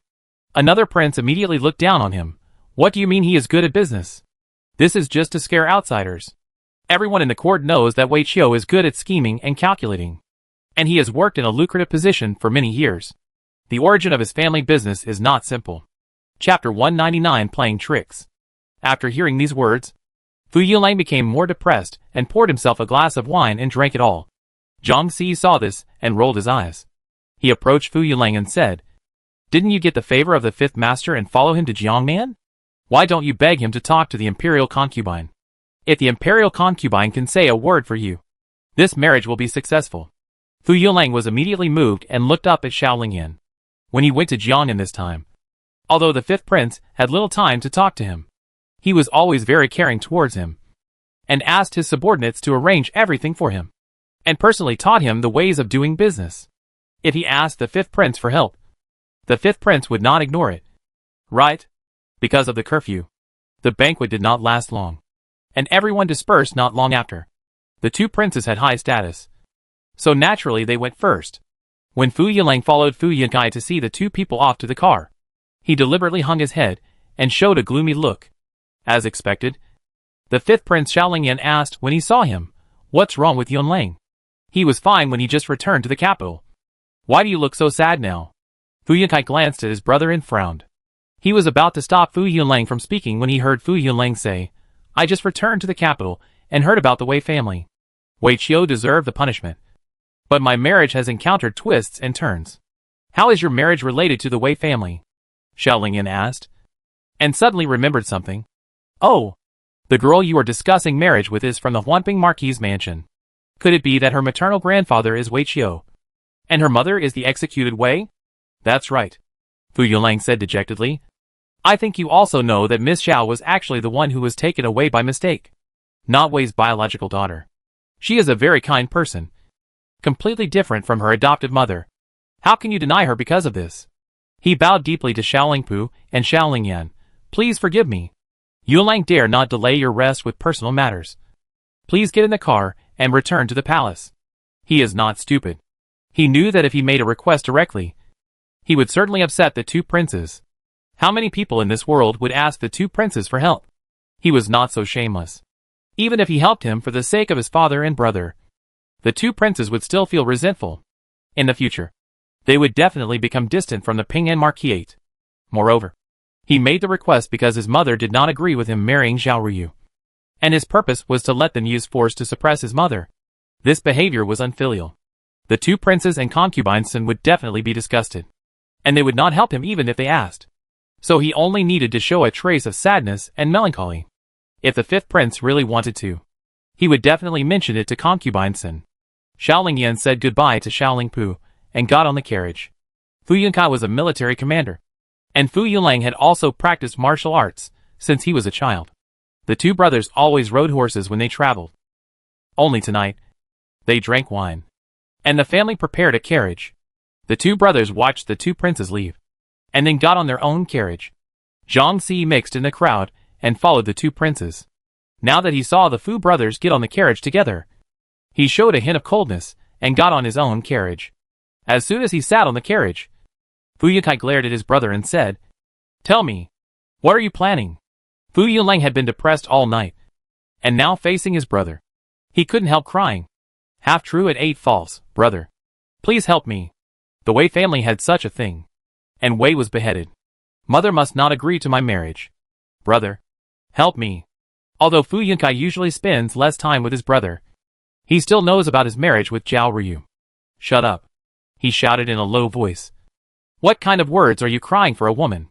Is it possible that there are countless ladies in this huge capital, and there is no one better than Miss Zhao?" Mother disagrees, and she has her reasons. Since ancient times, marriage has been parents' orders and matchmakers' words. It's not easy for your mother to raise you, and you ignore her wishes for a woman. How can you still have the face to cry and make a fuss in front of the two princes? Brother, you don't understand at all. Fu Yulang was also spoiled by his parents and protected by his brother. He had the capital to be willful. When he heard his brother's words, he cried even harder. No matter how good others are, I only like her. In this life, I only like her. If I can't marry her, I would rather not marry. Otherwise I will be unhappy and let others down. Fu Yankai frowned and said nothing. Fu Yankai is 17 years old this year, and has been engaged since he was 15. However, his fiancée followed the rules, and he had been following his father in the frontier. The two had only met twice, and they had not said a few words when they met. Fu Yankai could not even remember what she looked like. He came back from the frontier in late spring to prepare for the wedding, but he did not expect that his fiancée suddenly fell ill and died before the wedding. To show respect for the woman, Fu Yankai planned to observe mourning for his wife for a year and discuss marriage next year. So he really could not understand what his brother said. "Brother, can you help me persuade mother? Please? Brother, please," Fu Yulang begged. Fu Yankai didn't say anything, stared at Fu Yulang quietly for a while, and asked, "You didn't even hide your emotions in front of the two princes just now. Do you think the two princes are good to us and won't be angry because of this? In addition, do you also hope that they can help you?" Fu Yulang's crying stopped suddenly. He didn't dare to look at Fu Yankai, and muttered, "No. I couldn't control myself because I was sad. How could the two princes help me with this? They can't help me. Right? Seeing him like this, Fu Yikai sneered and said nothing. His brother has always had a problem. When he lies, his eyes wander, and he is too guilty to look at people. He is playing tricks in front of the two princes, and he is not aware of it. The two princes are the best of the best, and they are the smartest. You are playing tricks in front of them. Do you think they don't know? They just don't care about you for my sake. He said, if you do this again, I will send you to the army if I find out once. You are not allowed to come back to marry before you are 18 years old. Brother. Fu Yilang screamed in fear, and when he saw his brother's serious face, he lowered his head and pretended to be honest. I know. Fu Yikai looked at him for a while, and then said again, what did you gain from following the fifth prince to Jiangnan this time? This time, there was a problem with the grain tax in Jiangnan. With the strong recommendation of Masterson, the emperor gave this job to the fifth prince Xiao Lingyan. Today, Xiao Lingyan came back and reported to the emperor. I heard that the emperor praised him and gave him a house. Fu Yilang is the same age as Xiao Lingyan. The fifth prince can go to Jiangnan alone to do business. And he did it so well. But his brother is crying for a girl. Fu Yikai wants to know if Fu Yilang has made any progress after going out. Chapter 200 Dispute. Fu Yilang said, Jiangnan is rich and has abundant products. This time, I went to contact local silk merchants and decided to open a few silk shops in Beijing. Have you discussed this matter with the fifth prince? I mentioned it to him. The fifth prince said it was a good idea. But he also said that many noble families are doing this business. And the competition is relatively fierce. If the silk we purchase has no special features, it will probably be difficult to make money. What do you think? I think what the fifth prince said makes sense.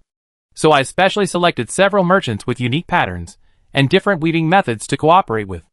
Although these silks are more expensive, people in the capital are not short of money and like to compare. As long as a few noble ladies wear them and make the silk famous, there will be no worries about no one coming to the door. Fu Yikai looked at his brother as if he didn't know him. Are these words your own thoughts or the words of the fifth prince? Fu Yilang scratched his head uncomfortably. He knew what his brother meant. He wanted to say that he thought so, but he didn't dare to lie in front of his brother, let alone take the credit from the fifth prince. He said awkwardly, it was the fifth prince who said so. And I had the same idea. Fu Yikai nodded, it's your honor to go out with the fifth master, see the world, and gain more knowledge, and even get personal guidance from the fifth master. But I don't think you seem to have made much progress. What are you doing tonight? Did you hear the conversation between the fifth prince and the others? Fu Yilang was annoyed and asked unhappily, what did they say? His mind was full of Zhao Ruyu's tearful eyes tonight, and he didn't pay attention to what everyone was talking about. Seeing this, Fu Yikai just wanted to sigh, talk about Weiqiu's farm, shop, and house. Speaking of Weiqiu, Fu Yilang only wanted to get the obstacles and troubles that his actions brought to his marriage with Zhao Ruyu, and had no idea what his family's shop and land had to do with him. Seeing Fu Yilang's bewildered face, obviously not understanding what he meant, Fu Yikai finally couldn't help but sigh heavily. Second brother, after I get married, I will go to the border soon, and I don't know when I can come back. My mother is old, and my two brothers are still young, and they are illegitimate. This family still needs you to support it. Fu Yilang nodded, I know. Brother, don't worry. No. What do you know? Fu Yikai wanted to knock Fu Yilang's head open to see what was inside. Don't you understand what I just said? There is a reason why our family is called the New Rich. That is because we have a weak foundation. Even though my father won many rewards from the court for winning battles on the frontier, the land and shops in our family are still far behind those of the real noble families. Didn't you say you wanted to learn to manage the chores? I was quite happy to see you open a silver shop in partnership with someone. But now that there is a big profit in front of you, you are unaware of it and only think about that Miss Zhao. You really disappoint me. Fu Yilang had never heard his brother say such harsh words, and his face flushed, not because of shame, but because of anger. Speaking of which, Fu Yilang was only 15 years old, because her husband and eldest son were both in the frontier. Lady Ping'an looked at her youngest son, who was with her like the apple of her eye and doted on him very much. So Fu Yilang developed a habit of not worrying about anything if he hadn't met Zhao Ruyu. And Zhao Ruyu had reminded him that he wanted to fight for the right to speak in front of his father, brother and mother, and wanted their marriage to go more smoothly. He really wouldn't have thought about worrying about these things, learning about general affairs, and running a silver shop. He stood up suddenly and yelled at Fu Yukai, "Yes. I have been inferior to you in the eyes of my parents since I was a child. I know that my parents looked down on me. And you looked down on me too. In front of relatives and friends. They could always see you but not me. I will never be as good as you. Right? You are the prince. Isn't it your responsibility to take on the family responsibilities? I am not the prince. Why should I be so capable? If I am capable, can you sleep well?" Fu Yukai clenched his fist tightly. If the man in front of him was not his brother, he would have punched him. He was very angry and sad. As the eldest son of a military commander, he started practicing martial arts at the age of 4. He never had a childhood. He followed his father to the battlefield at a young age. He couldn't eat or sleep after killing people. When he closed his eyes, he saw the heads he had chopped off, and the blood sprayed on his face. But his brother in front of him could not see his efforts and hard work, but only saw the glory in front of him. Fu Yuanlang nestled comfortably in his mother's arms, grew up in luxury. But he envied his brother, who fought on the battlefield and occupied the position of the crown prince. Fu Yuankai felt uncomfortable, and his eyes were sore. He tightened and loosened his fists, trying his best to suppress his emotions. Fu Yuanlang heard his brother's rapid breathing and strange expression, and realized that his words and actions were too radical. He quickly apologized, "Brother. Yes. I'm sorry. I was just talking nonsense. Don't take it too seriously. I didn't mean that. He bit his lip and didn't say anything. Fu Yuankai stared at Fu Yuanlang without saying anything. As a military commander, the most common way to die is to die on the battlefield. Since he chose to follow the same path as his father, he will definitely be stationed at the border for a long time in the future, and may never come back. Fu Yuanlang will take care of his mother at home, his future wife and children. No matter how ignorant this brother is, he can only entrust the family to him." Fu Yuankai took a deep breath and slowed down his tone. "Do you know that you go to Jiang in this time because I specifically asked for the grace of His Royal Highness the Second Prince? And I want to take this opportunity to let you get close to the Fifth Prince, with this friendship and the care of the Second Prince. If anything happens to my father and I in the frontier, you can stand up and have someone to rely on in the court." Hearing this, Fu Yuanlang's face changed. "Brother, what are you talking about? Do you curse yourself like this? I tell you, the family affairs still depend on you and father. Don't think of leaving the family to me and living happily in the frontier."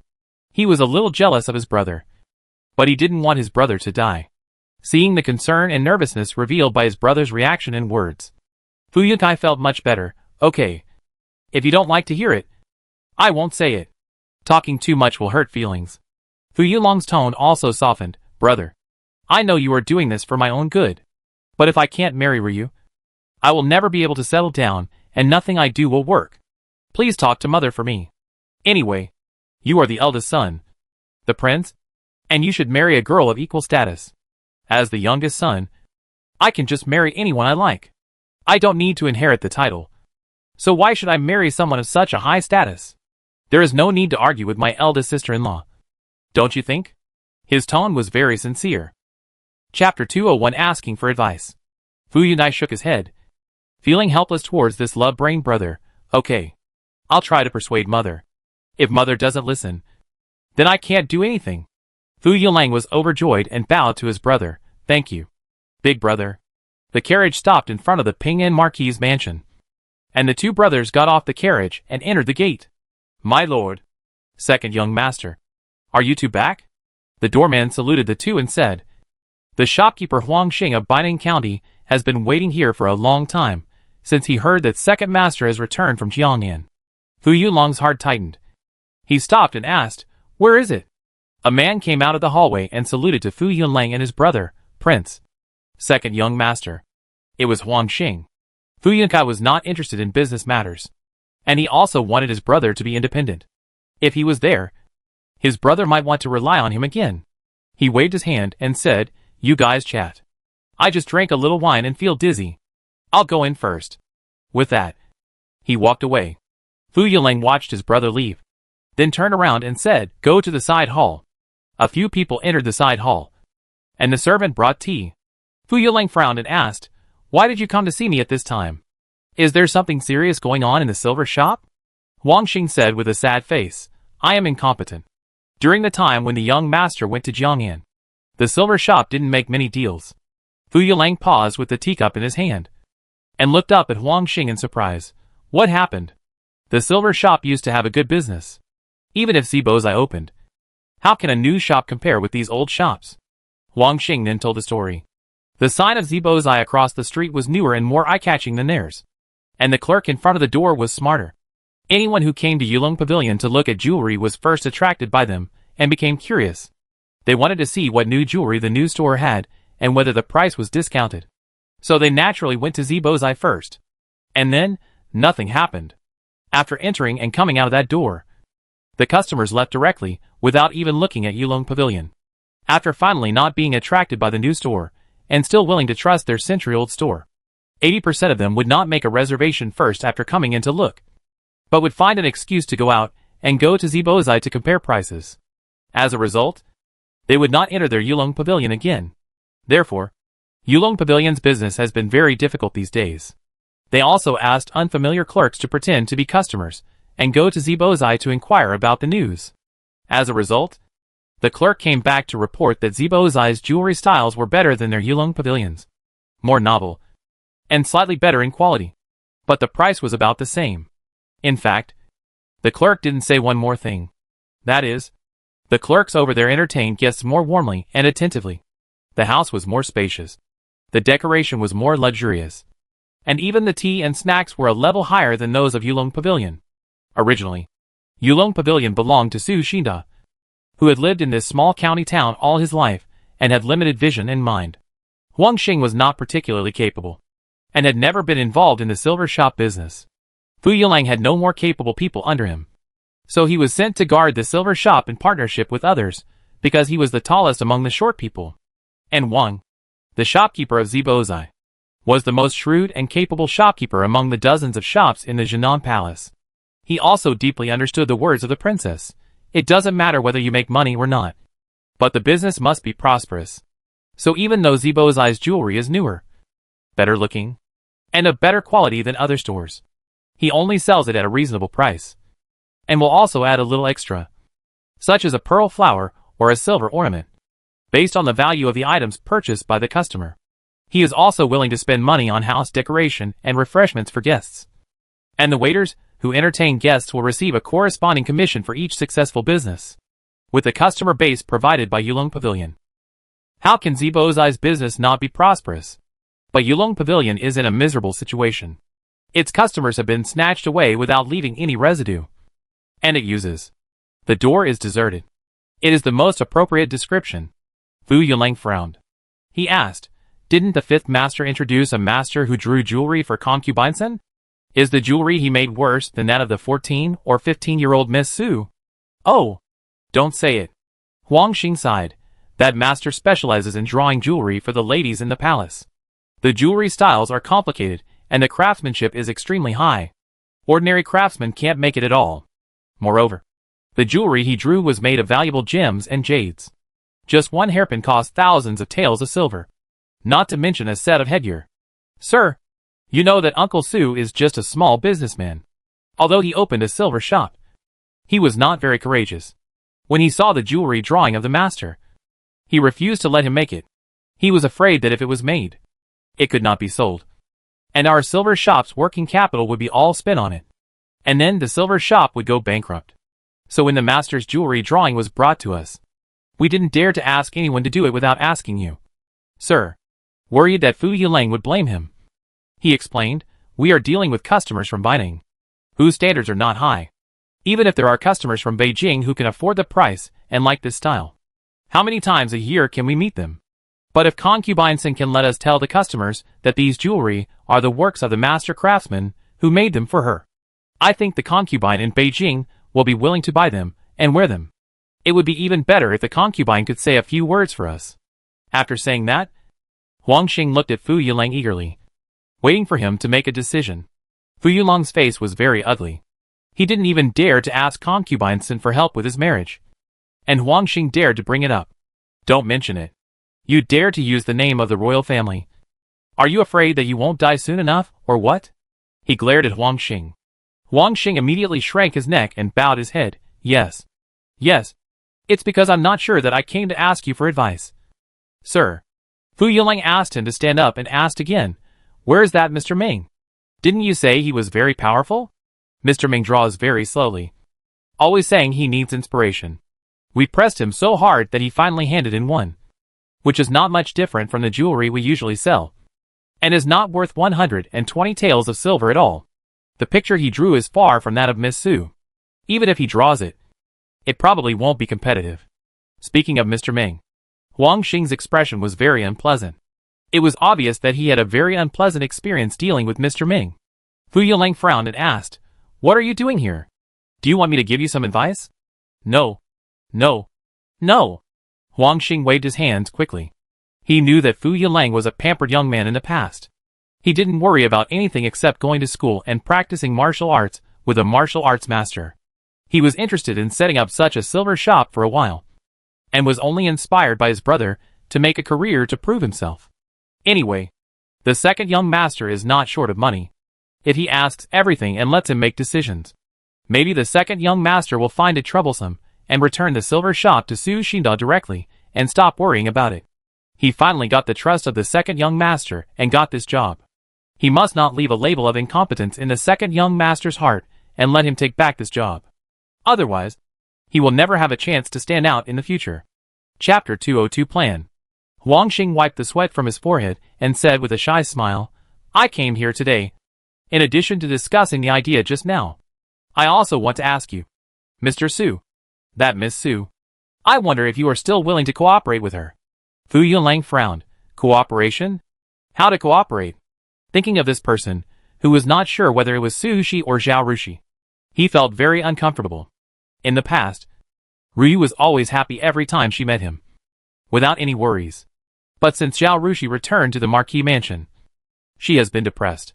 Although she was taken away by mistake and her background was exposed. It was not Zhao Rushi's fault, and Ryu had never said anything bad about her in front of him. But Fu Yilang had a very bad impression of Zhao Rushi, and felt annoyed when the name was mentioned.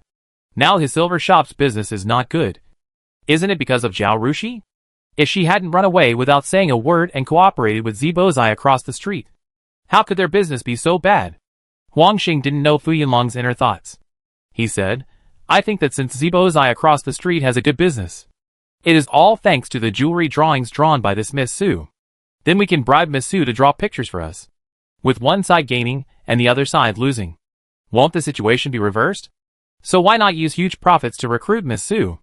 Because it involves the issue of increasing costs. He explained, because we have to use huge profits. We have to pay a little price in the short term.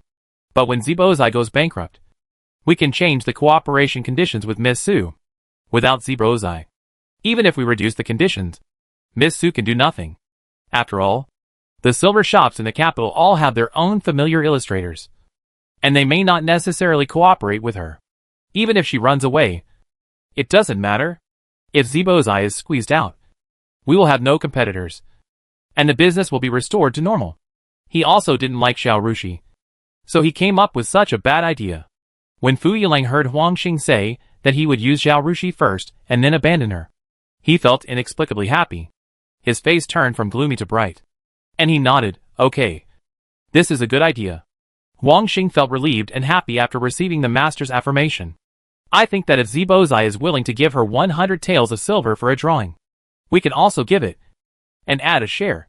That is, for every piece of jewelry she draws and sells, we will give her half of the profit. Promising such a high profit, I'm afraid she won't be tempted. Half? Fu Yilang frowned. If the profit of a certain piece of jewelry is 200 taels, we have to give her 10 taels of profit for every piece sold. If we sell 10 pieces, it will be 100 taels. We have already paid 100 taels for buying her paintings? Yes. Seeing Fu Yilang's unhappy expression, Wang Xing couldn't help but smile bitterly. Silver shops of their level are all small businesses. The jewelry with a profit of 200 taels is sold at least 500 taels. Such jewelry can sell 20 to 30 pieces a year, which is already very good. Second master only saw the share given to Miss Su. Why didn't he think about the profit the store could make after selling these jewelry? Okay, let's do it this way, Fu Yilang said. He didn't care about the profit to be shared with Zhao Rushi as Huang Xing thought. He simply didn't like Zhao Rushi, and didn't want her to make so much money from his silver shop. They couldn't make much money from selling a piece of jewelry themselves. But this silver shop was too important to him. The fifth prince was paying attention to it. And he also needed to use its success to prove his ability. Okay. You go talk to her. He waved his hand. Huang Xing got the nod and said goodbye. He couldn't go back to Baining tonight, and had to stay in the servants' room of Pingnan Marquis' mansion. After Huang Xing left, Fu Yulang sat there for a while. And thinking of his brother's words, he called the housekeeper of the mansion over. Go and ask about the farms, shops, and houses under Wei Qiu's name. If the price is right, we will buy them. The housekeeper smiled bitterly. As soon as something happened to his family, I went to ask about it. His family's shops and houses in the capital are all in excellent locations. And the 2 large farms are also in Baining County. There are so many wealthy families eyeing these lands. We may not be able to get them. Fu Yulang was stunned and frowned. If we want to buy them, where should we go to smooth things over? Originally, the property of the criminal officials should be taken back by the Ministry of Revenue after the confiscation of their property. But after Mr. Zhang of the Dali Temple became the Dali Temple minister, he went to the emperor several times to cry poor, saying that the officials of the Dali Temple handled cases, which was hard and dangerous, but they only received the little salary given by the court. Other government offices have benefits, but they don't, which is really unfair. The prince was so annoyed that he had to agree to let the Dali Temple distribute and sell the property of the criminal officials. The Dali Temple would charge a certain fee and then transfer the money to the Ministry of Revenue. So, we need to ask the officials of the Dali Temple for help? Fu Yulang asked. Yes, sir. After sending the housekeeper away, Fu Yulang returned to the inner courtyard with a lot on his mind. While changing his clothes, he asked his maid Yuer, is there anything going on at home recently? After returning from Jiangyan, he took a quick bath and went to see Zhao Ruyu. Later, he went to a banquet and had no time to ask about the situation at home. Yuer glanced at the other maid who was serving in the room and said nothing. Fu Yulang understood and found an excuse to send the maid away. Yuer then whispered, my lord, yesterday the aunt came and said that the Mu family was interested in arranging a marriage for the 8th girl. Madame was very excited and sent someone to inquire. Fu Yulang's hand trembled, and the jade pendant he had just taken off almost fell to the ground. I know about this, he said with a gloomy face, since the Binding Women's Academy still accepted her as a student. Zhao Rushi got up early the next morning, had breakfast, and happily prepared to go to school. Shijia, Gao Weiqiang and the other 2 will take you there, and they will pick you up in the evening. Zhao Yuanxun pointed to 3 tall and strong young men and said, this is Gao Weiqiang. He is not only the head of the guards in our Bo's mansion, but also teaches your brother martial arts. This is Wu Dong. And this is Ma Sheng. Uncle Gao.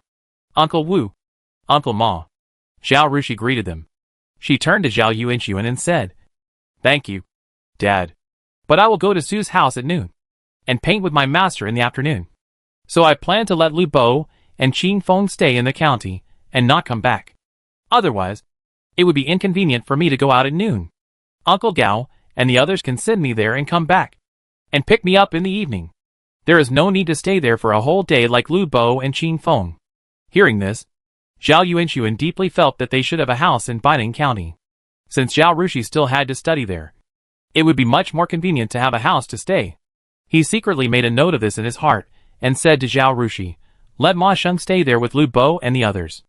And the other 2 will come back and pick you up in the evening. Okay. Zhao Rushi had no objection to this arrangement. Chapter 203 stopped on the road.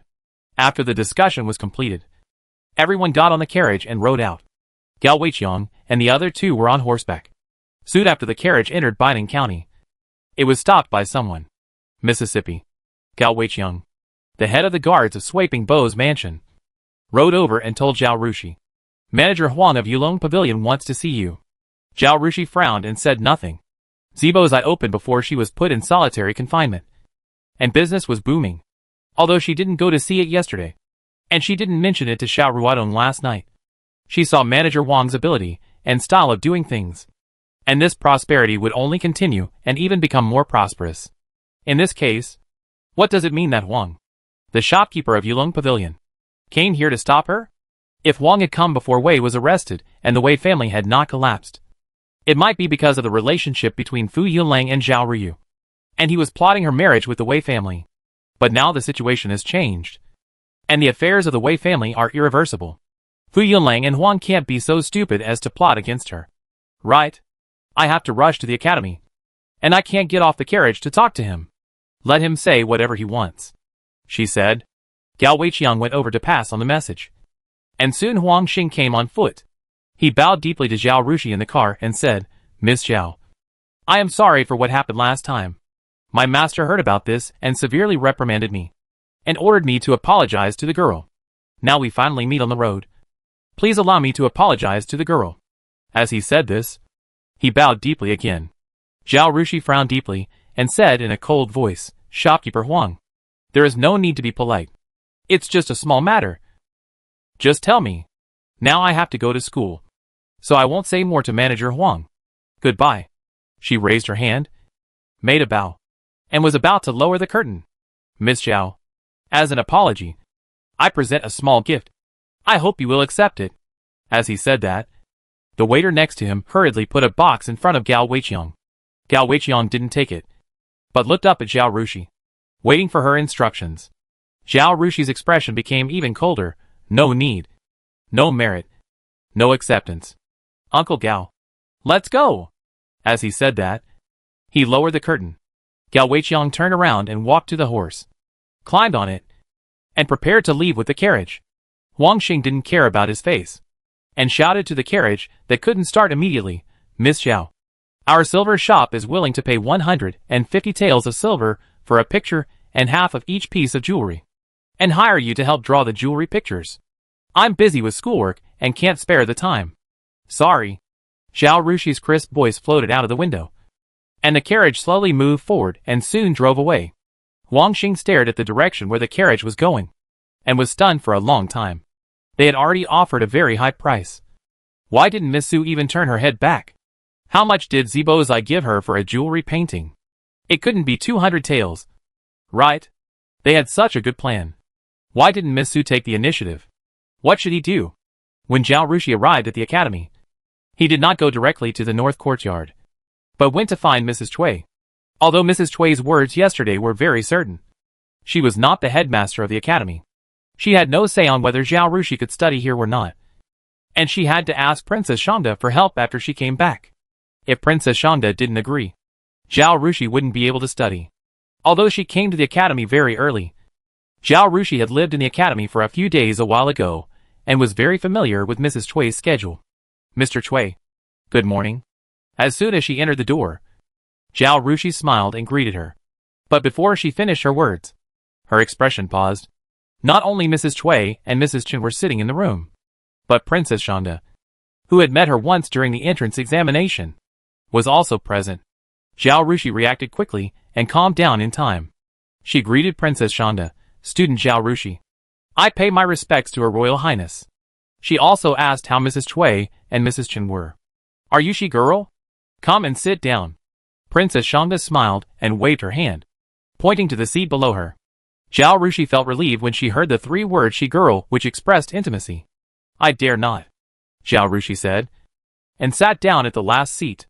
In the class of female virtue, the teacher said that people should sit in their own seats, which is called abiding by their duties. Only those who observe etiquette and know when to advance and retreat are educated.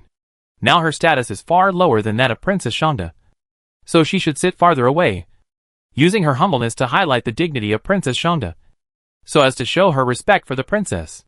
In the modern society of equality for all, seats are also arranged according to status during meetings. So although Zhao Rushi was a little unhappy with this concept, she did not hesitate to implement it. Sure enough, seeing Zhao Rushi's action, Princess Shangda, Madame Cui, and Madame Chen smiled even more. Don't be so distant. You have become Mr. Kumu's disciple, so you are like family to me. Princess Shangda smiled. Zhao Rushi said hurriedly, I dare not. You are Mr. Kumu's disciple, and Mr. Kumu teaches in the academy, so it is reasonable for you to study in the academy. So just go to class with peace of mind. Don't worry about anything else. Princess Shangda said again. Zhao Rushi was overjoyed and stood up and saluted. Thank you, Princess. Shanda pressed his palm and asked her to sit down. And then asked, I heard from Madame Cui that you are very smart and very good at studying? Madame Cui is exaggerating. Students are dull and do not deserve praise from teachers. Seeing that Zhao Rushi was humble and well-behaved, Princess Shanda became more and more satisfied with her. She chatted with Zhao Rushi for a few more words, encouraged her, and then stood up and left. After seeing Princess Shanda out, Madame Cui said to Zhao Rushi, You are back just in time. You will take the exam tomorrow. You should review well today and get a good score tomorrow. Zhao Rushi was excited when she heard about the exam. The thing that top students fear least is exams. If she does well in the exam, she can get points and be promoted to the fast class. If she is promoted to the fast class, graduation is not far away. She studied for so many years in her previous life. She really doesn't want to study in the academy for too long. It would be best if she can graduate early. She originally went to the academy to find a backer to deal with the Marquis Mansion. Now the Marquis Mansion has become the Earl's Mansion. And the people she has to guard against have become those who love her and want to protect her. She really doesn't want to stay in the academy. The Beau family is so poor, and she herself is even poorer. So she has to think of ways to make money. Studying in the academy all day long is really inconvenient. After saying goodbye to Mrs. Cui, Zhao Rushi did not go to the North Courtyard, but went to the Ding class teaching house. She used to come to the academy early to practice calligraphy, and Su Shui accompanied her. Later, she entered the North Courtyard, and Su Shui still came to the academy early. According to Su Shui, it is quiet in the morning, whether it is writing a storybook or reading a book and practicing calligraphy. The efficiency is extremely high. She also fell in love with the time when she came to the teaching house early to write. So at this time, you will definitely see Su Shui when you go to the Ding class teaching house. Chapter 204 The Su family's worry. Seeing Zhao Rushi, Su Shui called out, Sister. Then she burst into tears and rushed over to hug Zhao Rushi. What's wrong? What's wrong? What happened? Zhao Rushi was startled. Your family, woohoo! Such a big thing happened. Why didn't you send me a message? My parents and brother were so anxious that they couldn't sleep at home. They wanted to go to the capital to find out the news, but they couldn't find any. If it weren't for Madame Cui saying that you were fine, we would have searched the whole city for you. Zhao Rushi felt so guilty when she heard this. I'm sorry. I didn't think of this. Mainly because Zhao Yuanxun and Zhu kept the matter of Wei Qiu in the mansion too secret. She herself didn't know. Later, she couldn't tell anyone even if she guessed it. She was afraid of ruining things, and even more afraid of implicating the Su family. What would she do if Wei knew how much she valued the Su family and took the Su family hostage to threaten her after she got wind of the situation? Zhao Yuanxun and Zhu had set up such a big scheme, involving countless officials. She couldn't stop it, and she couldn't stop it. But if she didn't stop it, Wei would do something crazy to the Su family to retaliate against her. So after she found out that Wei was planning to marry her, she moved to the academy and didn't even dare to say a few more words to Su Shui. She just said that her schoolwork was heavy and she had to help Madame Xiao draw jewelry pictures. So she was too busy. Su Shui was simple and considerate, so she didn't bother her much after hearing what she said. Later, Zhao Yuanxun came to pick her up in person, and she only had time to ask for leave from Mrs. Cui, who lived in the academy, and left in a hurry. She didn't have time at all, and didn't dare to leave a message for Su Shui. How did you know that something happened in my family? She asked. Zhang Lu said it. She heard it from the people in Class B. Zhao Rushi nodded. Zhang Lu loves to make connections. Some students in the academy are also girls from aristocratic families, and have relatives in the capital. It is normal for Zhang Lu to hear about this matter. This is also the reason why she didn't want to mention her family affairs to Su Shui. This girl is too innocent, and her thoughts are all on her face. She can't hide anything when others say one thing. The students in the academy are very curious about Zhao Rushi's life experience, and they always like to ask about it indirectly. So Zhao Rushi never told Su Shui about her doubts about her life experience, the conflict between her and Wei, and the things in the home mansion. She always said that she was doing well and her family treated her well. It's okay. It's all over. I now recognize my biological parents. And the Beau mansion has also split up. Now I only live with my grandmother, my parents and my brother, and everyone else has moved out. Su Shui only heard a rough outline, and didn't even know the details from the person in Class B. She only knew that something happened in the Marquis's mansion. And she was scared to death when she heard that someone was going to be beheaded. But she didn't know anything else.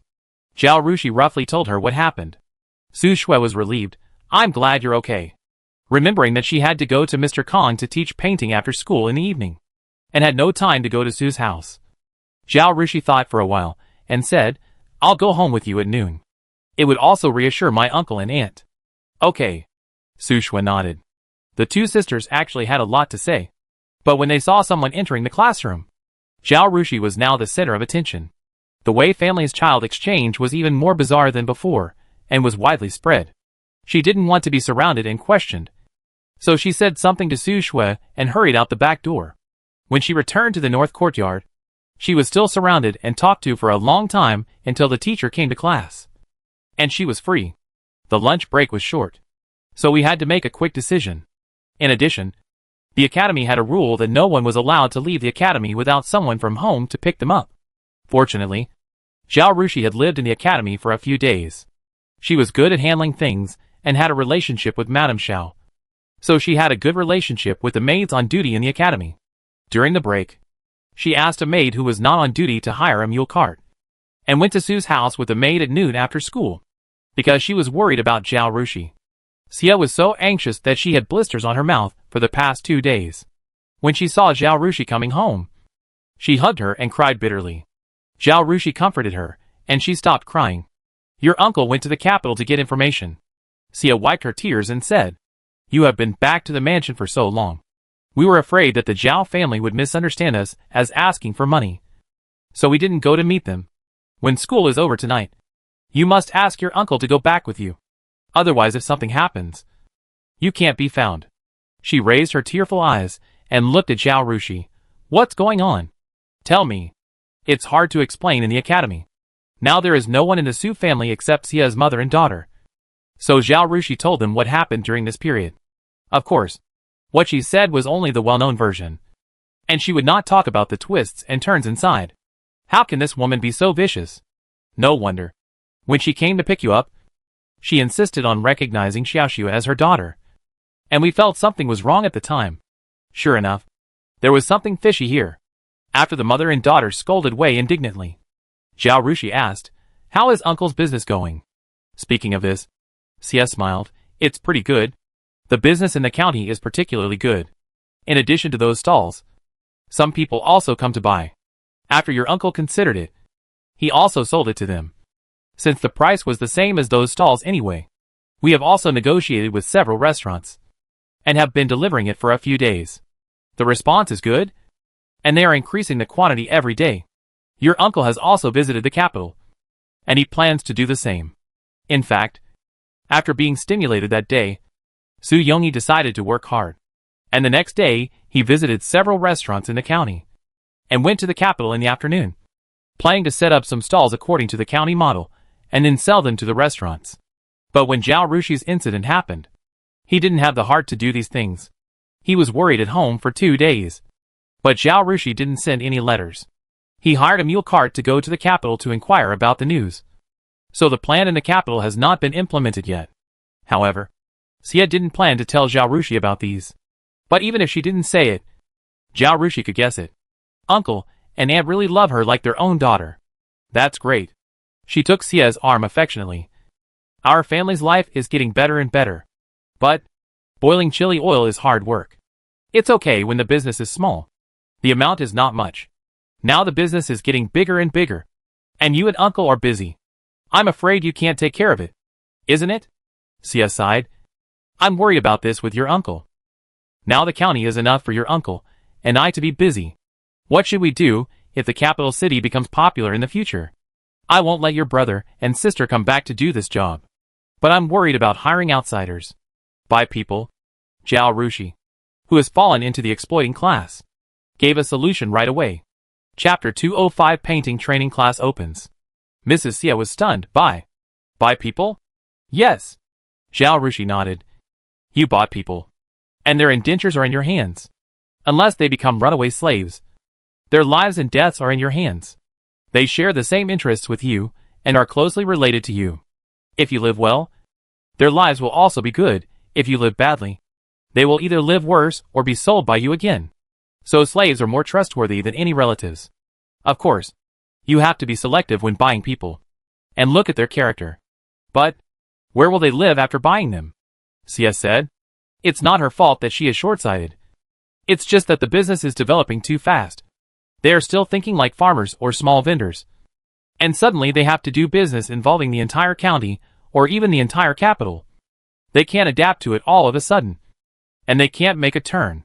Another thing is that the Su family's current house, in their perception, still belongs to Zhao Rushi. They are just using it temporarily. The house is small, and it is suitable for their family of 4. Buy people? The money is enough to buy servants. But how to arrange their food and accommodation after buying them? So Su Yongyi and Sia didn't think about it at all. The two of them always struggled with whether to ask relatives with good character in the village to help. How much money do you have at home now? Zhao Rushi asked. Wait a minute. Sia wanted to get up and get the money box. Zhao Rushi held her hand. I just want to know. Just tell me how much money you have earned during this period. I don't need to calculate my share separately. I just need a total. Su Yongyi has always been in the habit of keeping accounts. Besides, this business is a partnership with Zhao Rushi. So he kept a clear account. And Mrs. Sia's greatest pleasure is to listen to her husband count before going to bed every night to see how much money the family has earned. So when Zhao Rushi asked, she clearly reported a number, 136 taels. As she said this number, a smile appeared on her face. According to the profit sharing, they can get 81 taels of silver. And 81 taels of silver can buy the courtyard where they live now. In more than half a month, they can earn a house in the county. She and her husband would laugh even in their dreams. If the business in the capital is spread out, how much can they earn in a month? She really dared not think about it. Zhao Rushi nodded and stood up. Aunt, the class in the bookstore will start soon. Su Shui and I will go back. For the business in the capital and the buying of people, please wait for me for 2 days. When I think it through, I'll let Su Shui send a message to you and uncle. Okay. Although Sia was reluctant. She knew that the academy had little time for lunch break. And it was not easy for Zhao Rushi to come here. So she didn't dare to stay any longer and sent them out. Before they parted ways after returning to the academy, Su Shui said, Sister, I have written a storybook. I will show it to you after class. Okay. Zhao Rushi smiled and waved to her and entered the north courtyard. During this period, she asked for leave. And the teachers of the 4 books and 5 classics left a lot of homework, which Zhao Rushi needed to complete. So she would not go to class D to attend the afternoon class. And she also made a choice, planning to give up some classes. She even thought about going out to work in the afternoon and not staying in the academy. But all of this must be based on her excellent test scores tomorrow. Otherwise, with Mrs. Chui's strictness, she probably wouldn't agree to her excessive request. After school in the afternoon, Zhao Rushi was packing up in the school dormitory and saw Mrs. Chui leading a woman in her 30s into the school dormitory. This is Madame Song, the servant of Mr. Kang's family. Mrs. Chui introduced Zhao Rushi first. Mother Song bowed to Zhao Rushi and said with a smile, The old master specially sent me to serve the young lady. Zhao Rushi was a little confused. She didn't understand what her new master meant and couldn't help looking at Mrs. Chui. Mrs. Chui, however, had a stern face as always, and had no intention of explaining for Kong Sherlin. Zhao Rushi had to smile at Mother Song and said, Okay. I'll pack my things and leave with you. The two said goodbye to Mrs. Chui, and Mother Song said, The old master can't come in and out of the academy at will. So let the old servant come to pick up the young lady. The Kong family has a 3-story house in the county, and the old man said that it should be used as an art academy first. If the girl finds it inconvenient, she can find another one near the academy, so that she doesn't have to spend time on the road after school. It's not inconvenient, Zhao Rushi said. Biting is not very big, and it won't take much time to go there by car. After the two left the academy, Zhao Rushi did not get on the Kong family's carriage, but took the carriage that Qin Feng came to pick her up, and followed Mother Song to the Kong family's house. Half a minute later, the carriage stopped in front of a vermilion door. Before getting off the carriage, Zhao Rushi heard the doorman shouting, Go and tell the old master that Miss Zhao is here. Then someone came out of the door and said with a smile, Little sister, you are finally here. If you don't come, the master will scold you again. Third brother. Zhao Rushi bowed to Wu Zong. Don't be polite. Go in quickly. Wu Zong waved his hand and urged Zhao Rushi. Zhao Rushi was also helpless with Mr. Kang's impatient temper. The old man knew her school time. So why did he need to urge her like this? Kong Shirling's house is called a three-courtyard house. But it is different from an ordinary three-courtyard house. After entering the gate, he did not go in, but turned to an archway next to it, and went out to a garden. There were flourishing flowers and trees inside, and pavilions and towers were available. Zhao Rushi followed Wu Zong along the corridor for a while, and came to an open pavilion. Ah! We are finally here. Come on. Check if all the things I prepared are ready. If not, tell me quickly, and I will ask someone to prepare them. Before Zhao Rushi could see the person clearly, she was pulled away by Kong Shirlin. As the owner of the training class, she could charge 3,000 taels of silver for tuition. So how could she not prepare painting materials? I brought things with me. Zhao Rushi smiled. Chi Feng, who came in with her, quickly opened the bag she was carrying. And Lu Bo and a guard of the Bo mansion also put the things they were carrying on the ground. Zhao Rushi had time to look at the students in the training class, including the master and 2 senior brothers. There were actually 12 people. 3927. Could it be possible to earn 27,000 taels of silver today? Zhao Rushi was excited just thinking about it. She was going to make a fortune. Before she finished being excited, Kong Shirlin handed over a box, 36,000 taels of silver notes, all in it. Without waiting for Zhao Rushi to react, he pointed at everyone and introduced them. This is Fang Jingye from the Imperial College. This is Chen Zhongqiu from Jizhou. This is Sun Song, the son of the Sun family. This is Lu Junyu, the son of the Lu family. After hastily introducing everyone, he pointed at Zhao Rushi and said to everyone, "This is my little apprentice." He paused when he said this. Chapter 2063 Things. He touched his chin, frowned and looked at Zhao Rushi for a while, and suddenly nodded, knowing the subtle and seeing the obvious. Yes, Jiwei layman. He looked at everyone. You can call her Zhao Jiwei. Zhao Rushi. Is the name so casual? Is that how layman Kumu came about? Gongcheng. Wu Zong felt that the master was finally reliable. Girls' maiden names cannot be called casually. It is disrespectful. The master gave his junior sister a name, just like the master gave a name to a student who was taking the exam, with an expectation for the disciple. This way, it was convenient for everyone to call each other, which was really the best. Zhao Rushi touched his nose and bowed to everyone. Jiwei greets everyone. After everyone returned the greeting, Kong Shirlin did not give Zhao Rushi a chance to express his feelings at the opening of the class, and directly waved his hand. Okay. Start painting. Turning around, he found that Lu Bo and Chi Feng had just placed some wooden shells, and hurriedly asked, "Girl, what is this?" "Easel." Zhao Rushi replied helplessly. It seems that there is no chance to talk to him about the tuition fee now. Let's find a chance to talk about it later. She gave the box to Chi Feng and directed Lu Bo and the guard to put the easel. Gong Cheng was an official in the Ministry of Industry. He usually looked at various agricultural tools and water conservancy drawings. When he saw this novel easel, he immediately studied it. Seeing the servants clip the thick white paper they brought to the easel, and put a few charcoal pencils and a steamed bun on the shelf in front of each easel. Wu Zong couldn't help but pick up the steamed bun and asked curiously, "What is this?" "Cooked cakes, also called steamed buns," Zhao Rushi said, "used to correct mistakes in the painting." Seeing a table, she ordered Lu Bo and the guard to move the table over, and asked Chi Feng to take out the things in the bag and put them on it. She didn't know if there was such a thing as plaster in the world. She was in solitary confinement at the time and couldn't go out to find it. So she still asked the carpenter to make some simple cylinders and cones and paint them white. The difference between Western paintings and Xiaogua paintings is that Western paintings are three-dimensional, which is completely different from Xiaogua painting's flat perspective and use of lines. How to use light and shadow to express this three-dimensional solid. Use light and shadow to express the outline and boundary of an object, instead of directly drawing a straight or curved line. Cones and other things are the most concise and clear. Time is tight.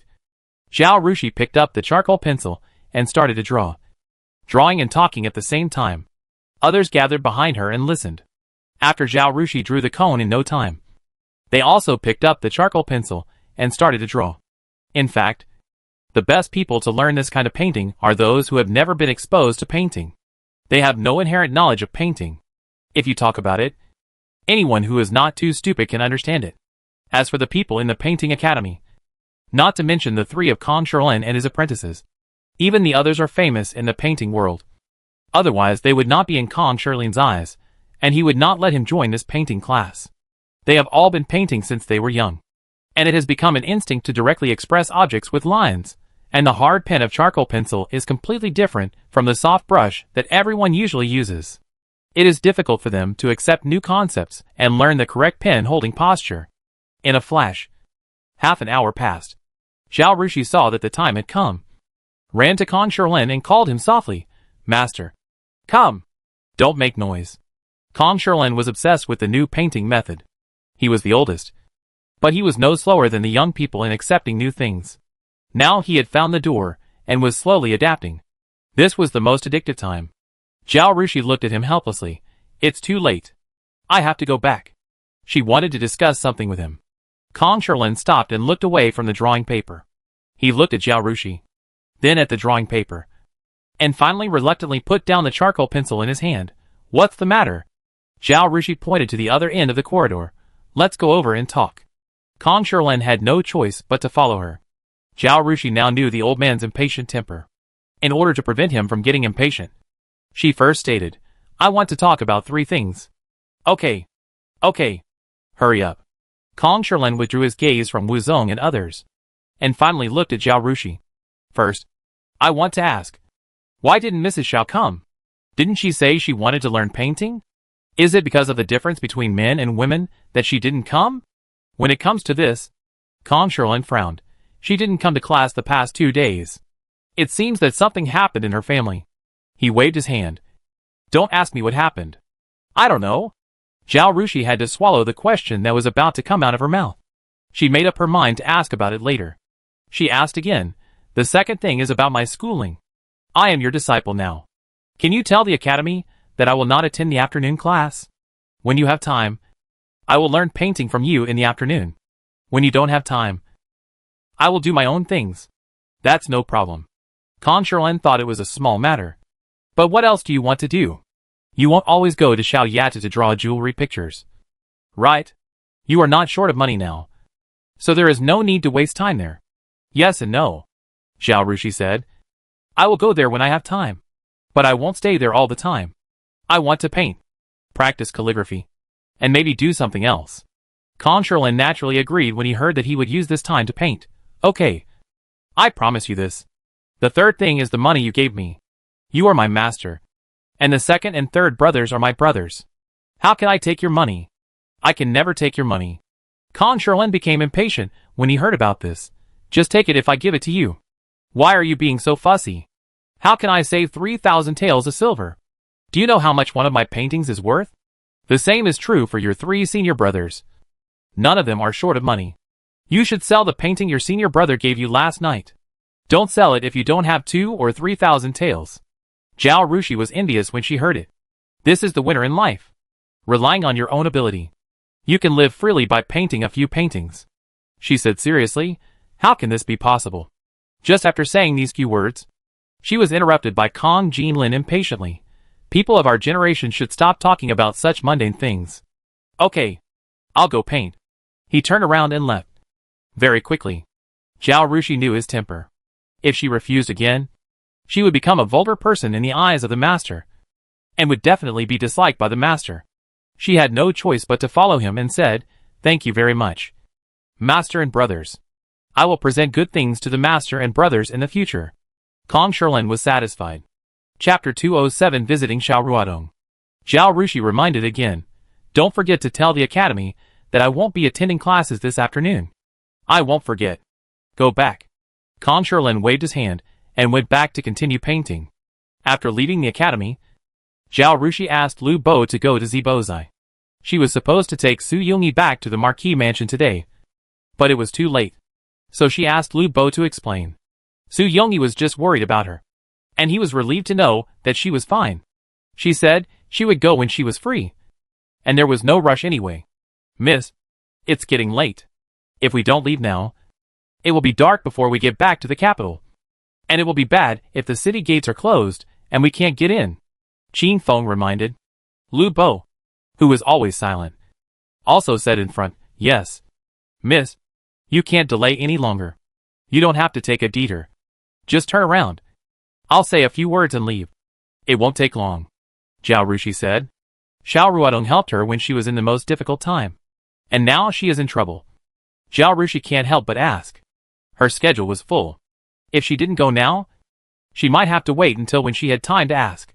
After hearing what Zhao Rushi said, Qin Feng and Lu Bo stopped talking. Lu Bo arrived at the intersection and drove the carriage into the entrance of Zibozai. Zhao Rushi was the chief designer of Zibozai, and the doormen were familiar with her. Without notifying, she went upstairs directly and asked Wang the shopkeeper, I heard from Mr. Kong that something happened at Master Zhao's house. What happened? Is it serious? Shopkeeper Wang had heard about the Sweeping Marquis's mansion a long time ago. He hadn't seen Zhao Rushi for many days. When he saw her for the first time, he was happy and was about to ask questions when he heard Zhao Rushi ask this question. He suppressed his smile and sighed. What's the matter? I can't tell you, Miss Su. It's just that my young lady is sick because of this matter. Miss Su, if you have time, please go and see my young lady. The princess has taken her back to the Jinan Palace in the capital. My young lady has always liked you and always praised you in front of us. With your words of comfort, maybe it will get better. Our girl has returned to Sweeping Marquis's mansion. From now on, please ask shopkeeper Wang to call my girl Miss Zhao. Qin Feng corrected her. This was Zhao Yuanxun's request. It was not easy for her to correct her own girl, so the servants had to step forward. Shopkeeper Wang quickly bowed. Miss Zhao. Zhao Rushi waved his hand. No problem. Hearing him say this, Zhao Rushi knew about Xiao Ruodong's matter, and shopkeeper Wang was not in a position to speak. She didn't ask any more questions and nodded. Okay, I'll go after dinner. After asking for the address of the Jinan Palace and borrowing the silver shop's pen and ink to write a visiting card, Zhao Rushi said goodbye and went back to the capital directly. Lu Bo sent her to the door of her house, but he didn't go in. Instead, he drove the carriage to the Jinan Palace to deliver the visiting card. Zhao Rushi entered the house and, according to the rules, went to pay her respects to the old lady first. You're back? Hurry up and eat. The eldest lady quickly ordered the servants to set the table. Zhao Rushi had already told her not to wait for her to eat tonight, and the eldest lady was worried that the old man would be hungry, so she ate first. In the past, the old lady ate alone because she didn't want to see the people from the second and third rooms. But if she ate alone with the first room, it would be easy to spread the reputation of being unfair and harsh to the illegitimate children. In order to avoid trouble, she simply didn't invite anyone and ate alone. Now that the family has been separated, there are only a few people in the first room, and it's not noisy. So now they all eat together. The location is in the dining hall of Rongshi Hall. Zhao Rushi moved to the dining hall, and the first lady accompanied her. Zhao Rushi didn't care about the mother and daughter anymore. She told her mother about Xiao Ruodong and said, have someone prepare some gifts for me. I'm going to visit Master Xiao later. Okay. Upon hearing this, the eldest lady hurried to prepare things herself. Not to mention Xiao Ruodong's care for Zhao Rushi some time ago. Just saying that if she was on good terms with her, Zhao Rushi would have less trouble attending banquets in the future. The eldest lady was willing to prepare more generous gifts. This was a good network of people that her daughter had made herself. Although curfew was only at 11 p.m., the ancients went to bed early. Zhao Rushi was worried that it would be inconvenient to go too late, so she ate a few bites and went to the Jinan Palace with her gifts. Worried that Zhao Rushi would make a mistake, the eldest lady asked Madame Zhou and Qin Feng to accompany her. After getting on the carriage, Zhao Rushi had time to ask about the family. Madame Zhou, is there anything going on at home today? Nothing, Madame Zhou said. Today, the archways of the second and third rooms have been sealed. If people from the second and third rooms want to come to our house, they have to enter through the main gate. Now that there are fewer people in the mansion, it is much quieter, and the lady doesn't have to worry so much. Don't worry, young lady. Built it? It's good to build it. Zhao Rushi praised Zhao Yuanxun for his efficiency. Since the family has been divided, the wall must be built quickly. Get the two families out directly to avoid more trouble. What about the back door? If they want to come in through the back door, we can't stop them. Right? She asked. The original Squabbles mansion was very large, with a total of 4 doors. The front and back doors faced the street that could run 2 carriages, and the walls on the left and right faced the alley, with corner doors. Of course, there are side doors and corner doors on both sides of the main gate. The main gate is usually closed. Only the side doors and corner doors are open. The master goes through the side door, and the servants go through the corner door. The eldest lady said that there are fewer people in the mansion, and she is afraid that she can't take care of it. So she directly locked the back door and the west corner door, leaving only the main side door and the east corner door for delivering food to the kitchen. My father and mother arranged it very well, and it should be like this. Zhao Yuanxun felt very fortunate to have such parents in this world. Otherwise, you work hard in the front, and the friendly forces in the rear not only can't help you, but also always make trouble for you. It's really hard to have such a bad teammate. The Zhenan Palace is not far from Kong Shirlin's house, and is also close to the palace. After visiting such a place twice in a row, Zhao Yuanxun really understood the old lady. A house in a location like Sweeping Marquis's house cannot be bought even if you have 10 times the money, because it is close to the palace and the center of power. Not to mention safety. The neighbors are all nobles of equal or even higher status. It only takes half a cup of tea to visit the top wealthy families and chat. If you live far away, no matter how high your position is, you will be looked down upon because of your lack of background. I heard that Wei Qiu used a lot of tricks to get the house he lives in now, because she sent a visiting card. Zhao Yuanxun arrived at the gate of Zhenan Palace and announced her name, and a maid invited her in. The Zhenan Palace is naturally larger than the Sweeping Marquis Palace. Zhao Yuanxun followed the maid for a long time, and she didn't know how many halls and archways she passed through before entering a courtyard. Princess, Miss Zhao is here. When the people in the courtyard saw Zhao Yuanxun coming in, they hurried in to report. The maid who led the way smiled and said to Zhao Yuanxun, I think the princess wants to see you. Please follow me. She led her up the steps and into the main house. The princess of Zhenan was in her 40s, well-maintained, and looked somewhat like Zhao Yuanxun. Chapter 208, Expressing One's Feelings. After Zhao Yuanxun bowed, she stepped forward and helped her up. Smiling, Tonger has always praised you for being smart and capable. Today, I saw that it was true. Zhao Yuanxun originally thought that the princess of Zhenan came to see her to tell her something, but she didn't expect that after just a few pleasantries. She said, okay, go see your master Xiao. The princess of Zhenan originally came to visit her daughter, and when she heard that Zhao Yuanxun was coming, she stayed to see her. After Zhao Yuanxun followed the maid to Zhao Yuanxun's house next door, she also returned to the main courtyard. Zhao Yuanxun was shocked to see Zhao Yuanxun. After not seeing her for a few days, Zhao Yuanxun had lost a lot of weight. Her eyes were red and swollen, and she was in a haggard state. She was completely different from before.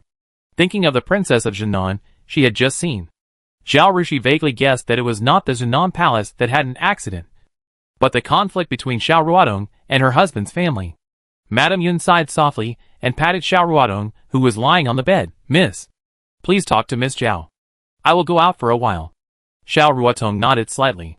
Nanny Yun not only went out herself, but also took all the other maids out. Nani Zhou saw this and took Qi Feng out with her.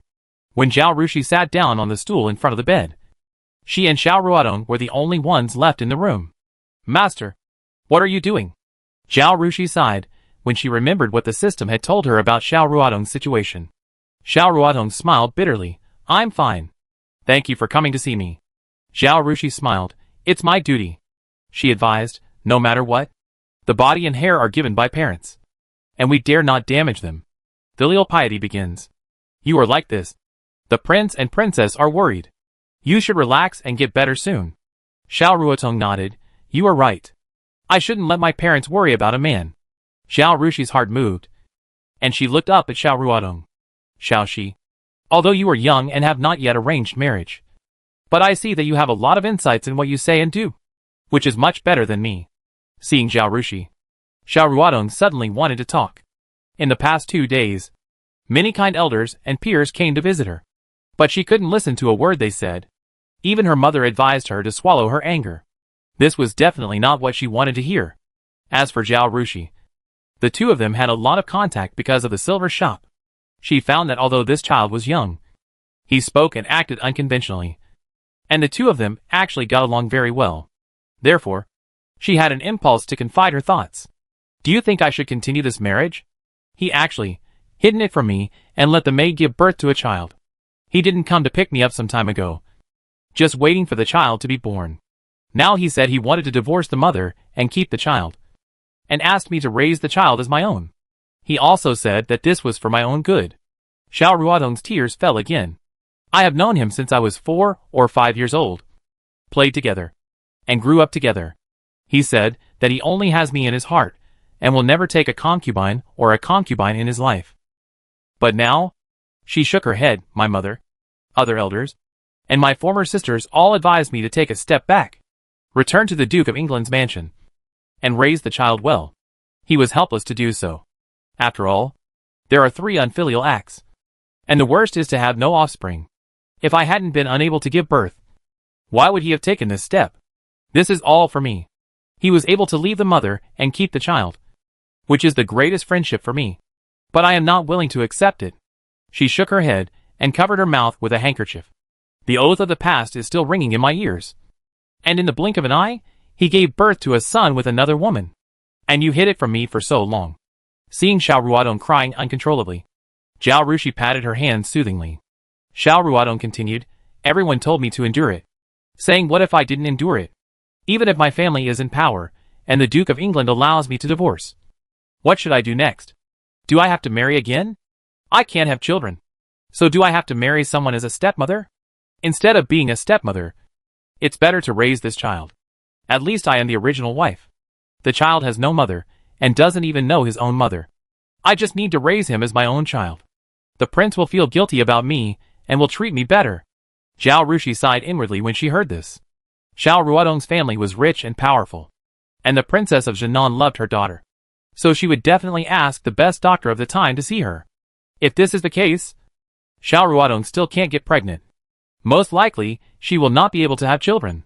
If Zhao Yuanxun is in this situation, even if it is placed in the 21st century, when women should be self-reliant, mothers-in-law will still ask her to endure, and still persuade her to reconcile instead of divorce.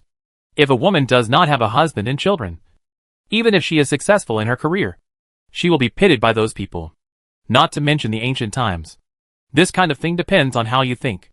For example, Mrs. Cui from the academy. Her husband died. Her mother-in-law was unkind, and she had no children.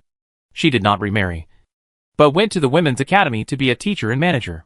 Who knows if she is not bitter in her heart when the night is quiet and other families are happy. But when she changed her mind and wanted to get married, and her life was not going smoothly, did she miss the freedom she had in the academy and regret her decision to get married? This kind of thing really varies from person to person and from time to time, and is more complicated than anything else. Even if I can't figure it out, how can outsiders intervene and give advice? Those who persuaded reconciliation instead of separation. How could they not know the pain? But I'm afraid that if I persuaded them to separate, the other person would regret it and blame me, and I would feel that I ruined someone's life by being too talkative. Luckily, Zhao Yuanxun was just upset and confided in Zhao Rushi, and she didn't mean to need her to give her advice or comfort herself.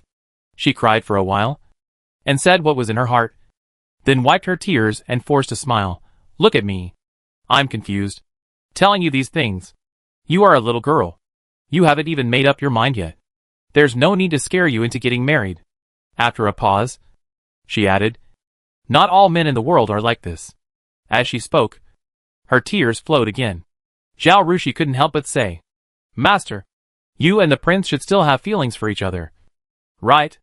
Otherwise you wouldn't be so sad. If you have feelings for each other, try again.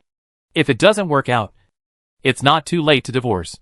Zhao Yuanxun was stunned, raised her tearful eyes, and looked at Zhao Rushi. If he breaks your heart, and you have no feelings for him anymore, it doesn't matter whether you divorce or not. Just be happy. But if you still have deep feelings for him, and can't forget him even if you divorce, then wait and don't jump to conclusions, lest you do something you regret, whether your marriage will continue. Don't think about anything else. Just look at your own heart. Zhao Rushi said again. Chapter 209 Zhu's Opinion. Look at your heart? Zhao Yuanxun chewed on these words, and was stunned. No one had ever advised her from this perspective. Yes, your heart, Zhao Rushi said. If you were a poor girl and had no way to make a living after the divorce, then I would naturally advise you to bear it. But you are not. Even if you come back from the divorce, the prince and the princess will still support you. And you can make a living by your own ability without having to live by others' faces. That's why I advise you to look at your heart and see how you look at these issues. Life is short, so you must live happily. You're right. Zhao Yuanxun thought for a while and nodded. If I still have expectations for him, then I will trust him again and give myself a chance. If it doesn't work, the worst that can happen is divorce. If there is no expectation, it's better to let each other go. I can live a carefree life. He can also marry another wife. Just think it through. Just one thing. Don't ruin your body. Let's not talk about others. You have to love yourself. These chicken soups are so boring on the internet now. But they are very fresh in ancient times. For Zhao Yuanxun, they hit her hard directly, making her feel like she had been enlightened. Zhao Shi. Thank you. Zhao Yuanxun nodded and stood up. It's too late. I'll go back first. I'm still studying in the academy now. And I'm free at this time in the evening. If you want to talk to me, just ask someone to go to Sweeping Beau's mansion to tell me. I'll come over after dinner. Okay. Zhao Yuanxun went out and called Nani Yuan and others in. Then left. Back at the Marquis of Wamping's mansion, Zhao Yuanxun was about to go back to Pinmingju, when Nani Zhou said, Miss, Qi Feng and the others have moved all your things to the bamboo courtyard for you today. Yes, miss. I've always wanted to tell you about this, Qi Feng said hurriedly. Zhao Yuanxun nodded, turned around and walked towards the bamboo courtyard, saying, Nani Zhou, you can go back. Yes, Mississippi. When Zhao Yuanxun entered the bamboo courtyard and was taken to her bedroom by Nani Yuan and others, the eldest lady also came in. Mother, why haven't you rested yet? Zhao Yuanxun asked. I was worried, so I came to see you. The eldest lady turned around and told Yinjiang and others to prepare bathing supplies, and then asked, Qingyang County Princess, is everything okay? It's not a big deal in the noble circle. It's not a small deal. Zhao Yuanxun's affairs can't be kept secret, and they will definitely be spread to everyone in the future. Zhao Yuanxun didn't hide it from her mother, and told her about Zhao Yuanxun. She also wanted to see what Zhu thought through this matter. Although at first, the old lady and the first lady promised her that she could decide her own marriage. But time has changed. Now the first lady is her own mother. Who knows if she will change her mind? Since ancient times, there have been many parents who interfered with their children's marriages in the name of for your own good. The deeper the love, the more they hope that their children's marriages are under their control. No one wants to have an unclear future. But the child doesn't think so. What's more, the generation gap between her and the old lady and the first lady is thousands of years and a galaxy away. Mother, what do you think we should do about Master Zhao? The eldest lady frowned and said nothing. After a while, she sighed. This matter still needs the decision of the Princess of Zhenan. But the county lady can't give birth to a child. So I'm afraid she has to swallow her anger. What else can I do? I can't live alone after divorce. But what good family can I marry again? It's just to be someone's stepmother. Being a stepmother is better than staying in the Duke of Ying's mansion as the original wife. At least the Duke of Ying's son left the mother and kept the son, and didn't ask the biological mother to be a concubine. Zhao Yuanxun curled her lips. It's not that their family is good. It's just because the Zhenan palace is powerful. If it were someone else, the Duke of Ying's palace would not be so timid. The eldest lady nodded. That's right. She touched her daughter's head. With a sad face, Shijie, Mother only hopes that you can live a smooth life in the future and not suffer any more. Ever since she knew that Zhao Yuanxun might be her child, the eldest lady felt anxious every time she thought of it. If she hadn't been careless enough in the past and let Weisher take advantage of the loophole, how could this child have suffered so many years? Now, she can only find a good marriage for her daughter to make up for her mistakes. Feeling the mood of the eldest lady, Zhao Yuanxun could vaguely guess what she meant. However, she still had to say some things first. Mother, when I came back, you and grandmother promised me that I would make my own decision on marriage. Now you can't regret it, she said. The eldest lady was stunned and looked at Zhao Yuanxun for a long time without saying anything. Zhao Yuanxun felt uneasy and raised her eyes and asked, Why? Is it not possible? The eldest lady lowered her eyes, with a sad look on her face. No. It's just that Wei treated you badly in the past. so I can understand your request. But now I am your biological mother. Are you still so worried? Mother loves you so much that I want to give my heart to you. So how could I harm you in marriage? As she spoke, her eyes were red. Mother, it's not like that, Zhao Rushi hurriedly said. Of course you love me, and plan everything for me. But what I want may be different from what you arrange for me. For example, in the case of Master Xiao, perhaps Princess Yanai, like you, thinks that it is for Master Zhao's good and advises her to hold back. But how do you know what Master Xiao thinks? At the beginning, the Prince of England made a vow to her, but turned around and had a child with a maid without telling her. Perhaps in her heart, she feels dirty even if she looks at the Prince of England. She would rather marry someone she doesn't care about and be someone's stepmother than be with the prince again. What is pain and what is happiness? Only she knows. Everyone cares about different things. Some people feel satisfied with wearing gold and silver, and it doesn't matter to them whether their husbands are loyal or not. But some people value their husband's friendship and respect for themselves more than anything else. Master Xiao was born in a noble family, and money and power were born into her. So she didn't value them. What she valued was her husband's friendship for her. She wanted to tell Zhu that she, like Master Xiao, valued friendship more. Especially the question of whether to take a concubine or not, and whether to be loyal to the marriage. She puts it at the top of the list of marriage.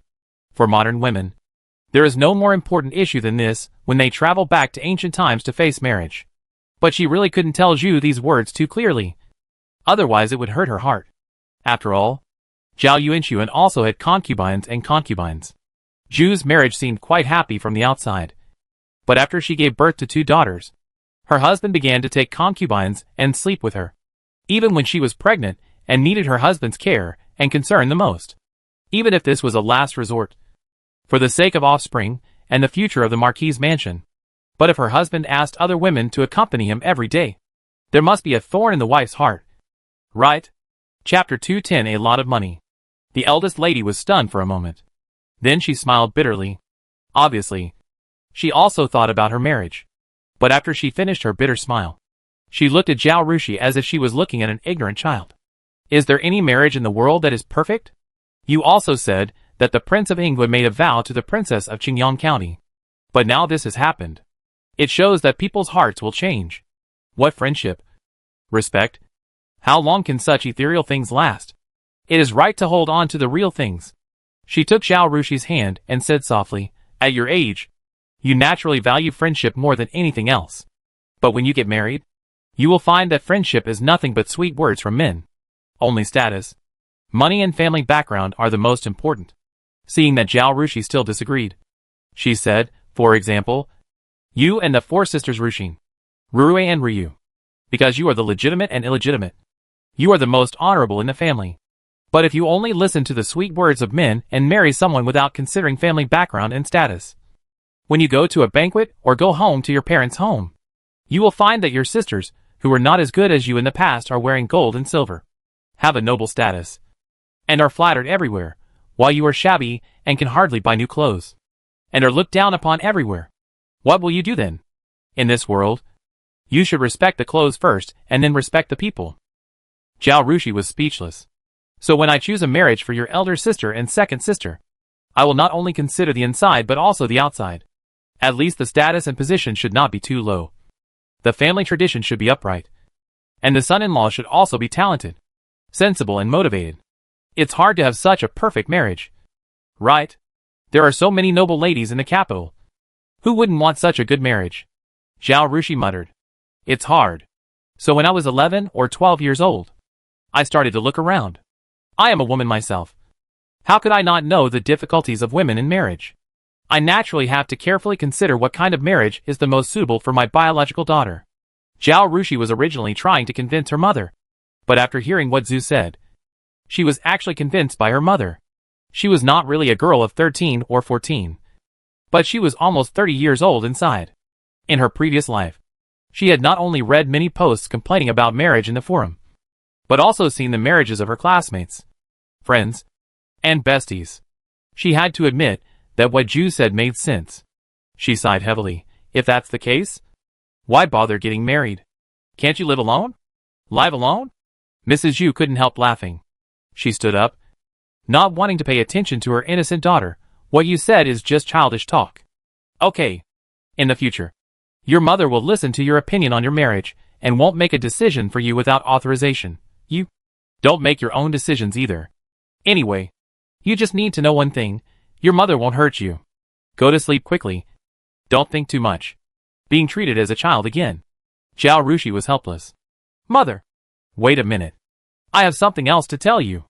Zhao Rushi called Zhu and took out the box Kong Sherlin gave her from the closet. What is this? Zhu turned back, sat on the chair, and opened the box. She took a deep breath when she saw what was inside the box. She took out the banknote and found that it was real. She counted it again and found a total of 36,000 taels of silver. Where did you get this? She raised her head and asked her daughter, looking a little nervous. Zhao Rushi couldn't help laughing. Mother, you were there when Mr. Kong and Mrs. Cui talked about this yesterday. Did you forget? This is the dowry that Master collected for me today. 3,000 taels for each person. She took out 9,000 taels of silver notes from it. This is from Master and 2 senior brothers. Master insisted on giving it to me, and I couldn't refuse at the time. So I took it. I can't take this money. I have to return it, or buy a corresponding gift in return. She pushed the remaining silver notes. This is the money I earned this time. The eldest lady was startled, as if she had touched something hot, and pushed the banknote back to Zhao Rushi. What are you doing for me?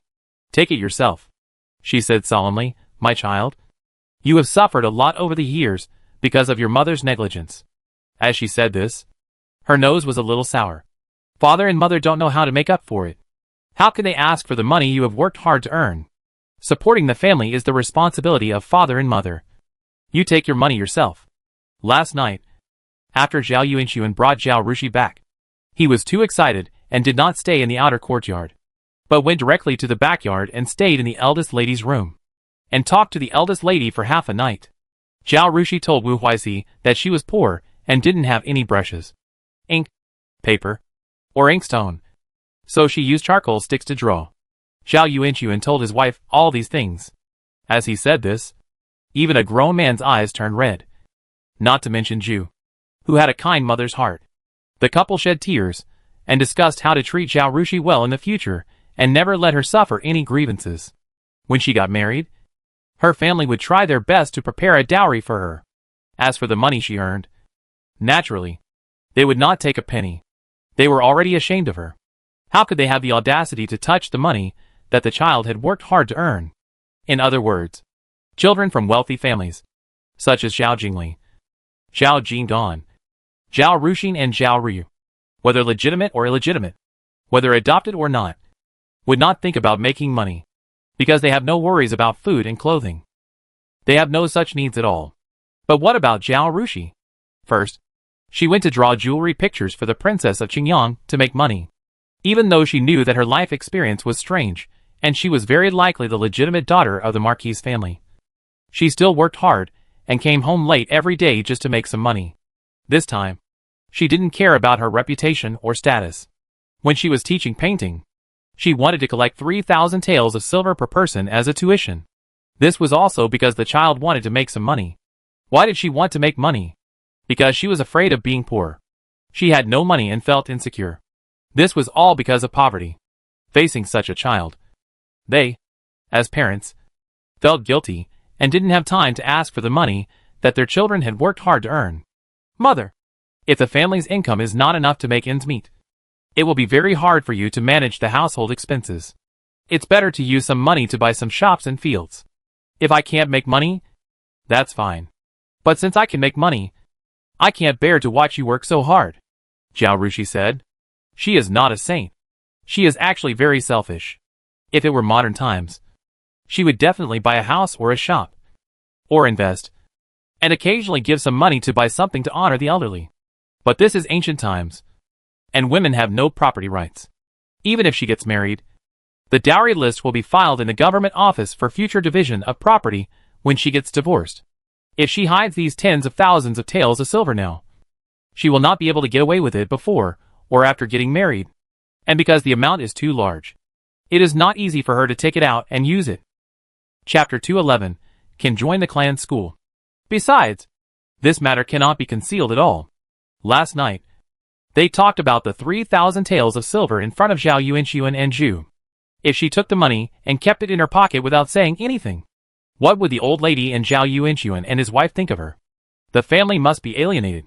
She is a modern person, emotionally independent in her soul.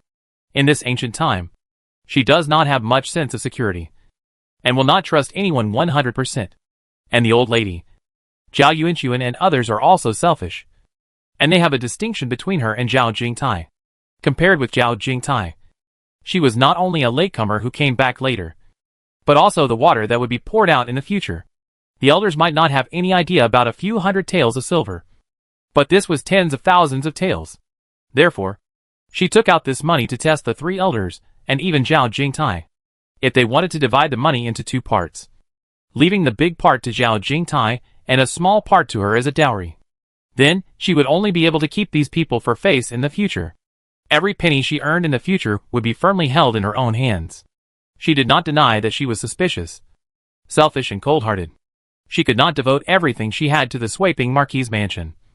She needed to plan for herself. Now seeing Zhu said this, Zhao Rushi's heart was warm. She said, "You should discuss this with Grandma and Dad. For such a large sum of money, Grandma and Dad may have other ideas." "No need." Zhu waved her hand and said, "I have discussed it with your father last night. We don't want any of the money you earn. When you get married, we will do our best to buy you a dowry. As for your grandmother," Mrs. Zhu reached out and stroked Zhao Rushi's hair. "She is old, and she doesn't need to worry about everything at home. Don't tell her about this. She just needs to eat and drink well and take good care of herself." Zhao Rushi nodded, "Okay." This is also the result she expected. Zhao Yuanxun and Mrs. Zhu both love their children. Mrs. Zhu may not trust the money in her hands and take it for safekeeping or help her buy fixed assets. But when she needs money or gets married, she will return most of it to her. But the old lady is not sure. After all, the elderly still value their children and grandchildren more. As for your brother, you don't need to tell him. Tiger has no concept of money. He won't have any idea. But he is not tight-lipped. If he lets it slip one day and people know, especially the people from the second and third rooms, it will be bad. Zhao Rushi nodded. The first and third rooms are not close. Zhao Jingtai will not tell them. But facing Zhao Jingli and Zhao Jingdan, it is not certain. These two brothers, one was his biological elder brother before, and the other was also a friendship since childhood. Zhao Jingli and Zhao Jingdan may not have any idea after learning about the existence of these tens of thousands of taels of silver. But Zhao Yuanliang, Zhao Ruyu, and Zhao Ruruwei may not. These three are all planning for themselves. At that time, they can directly say that the eldest house has embezzled public property and ask for these tens of thousands of taels to be divided equally. Although it can be explained clearly, it is too involved and everyone will know about it. "Mother." "Then I know." She looked up at you, "Mother.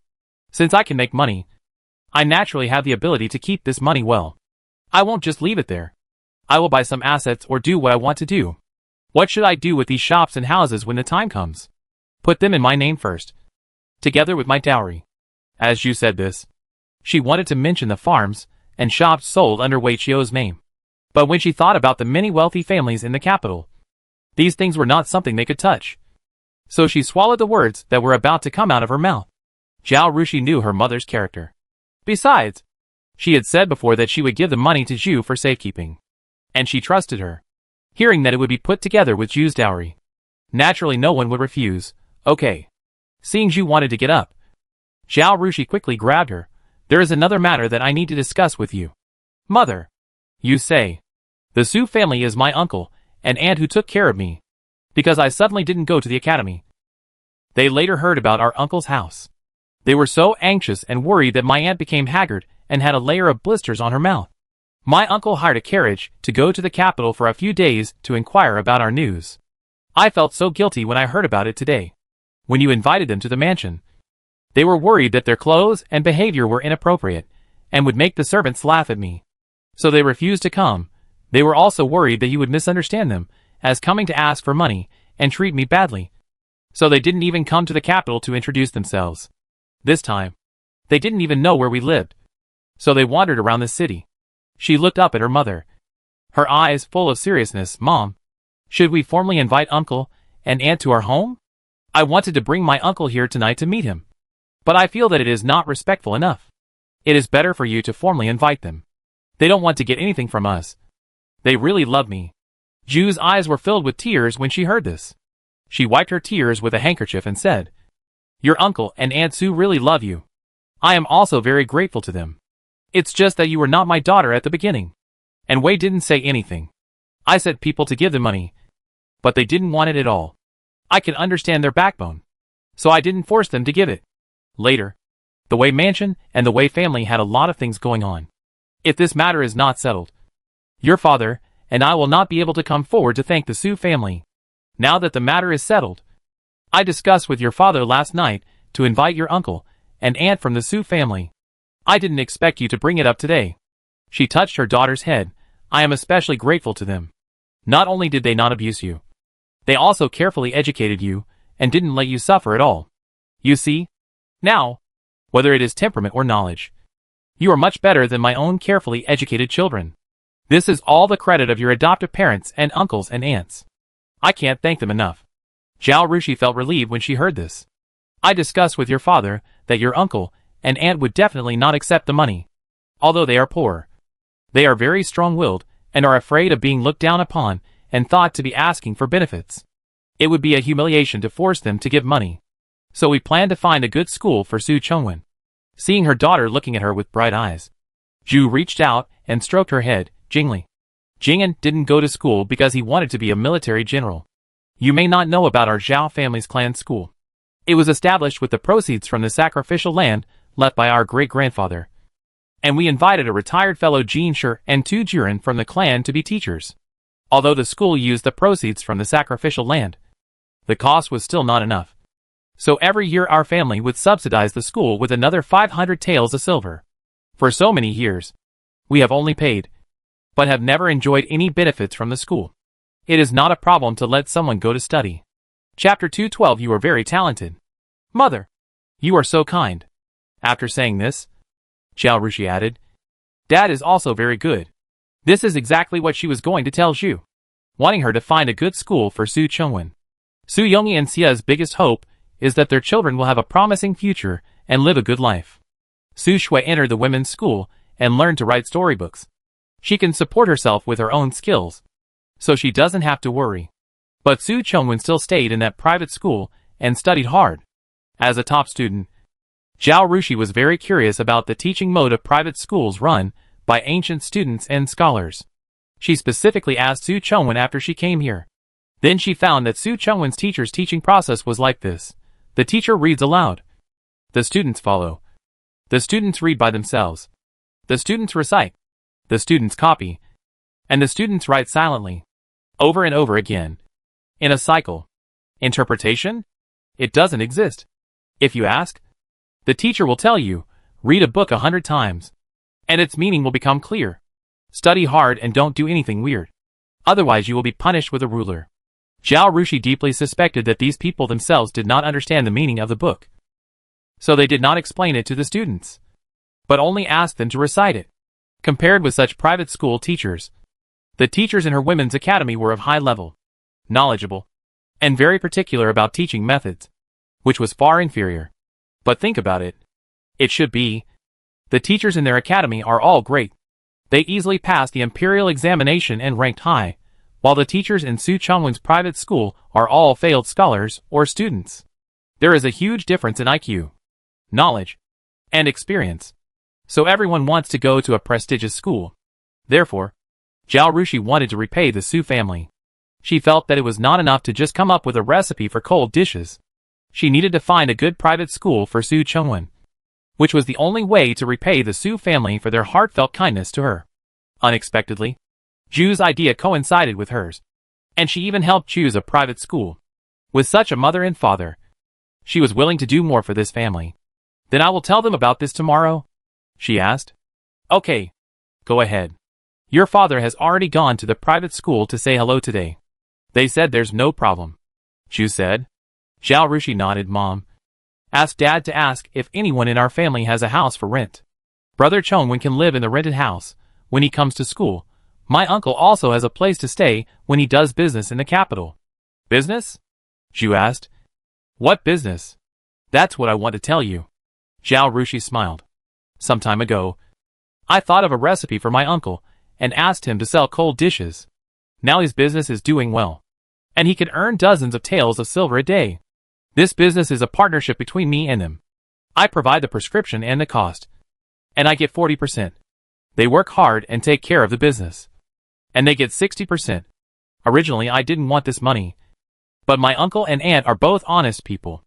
They would rather not do this business than take advantage of me. So I had to give up. That's why I want to do my best to help them. Zhu nodded. It should be. He touched his daughter's cheek again. My daughter is a grateful person.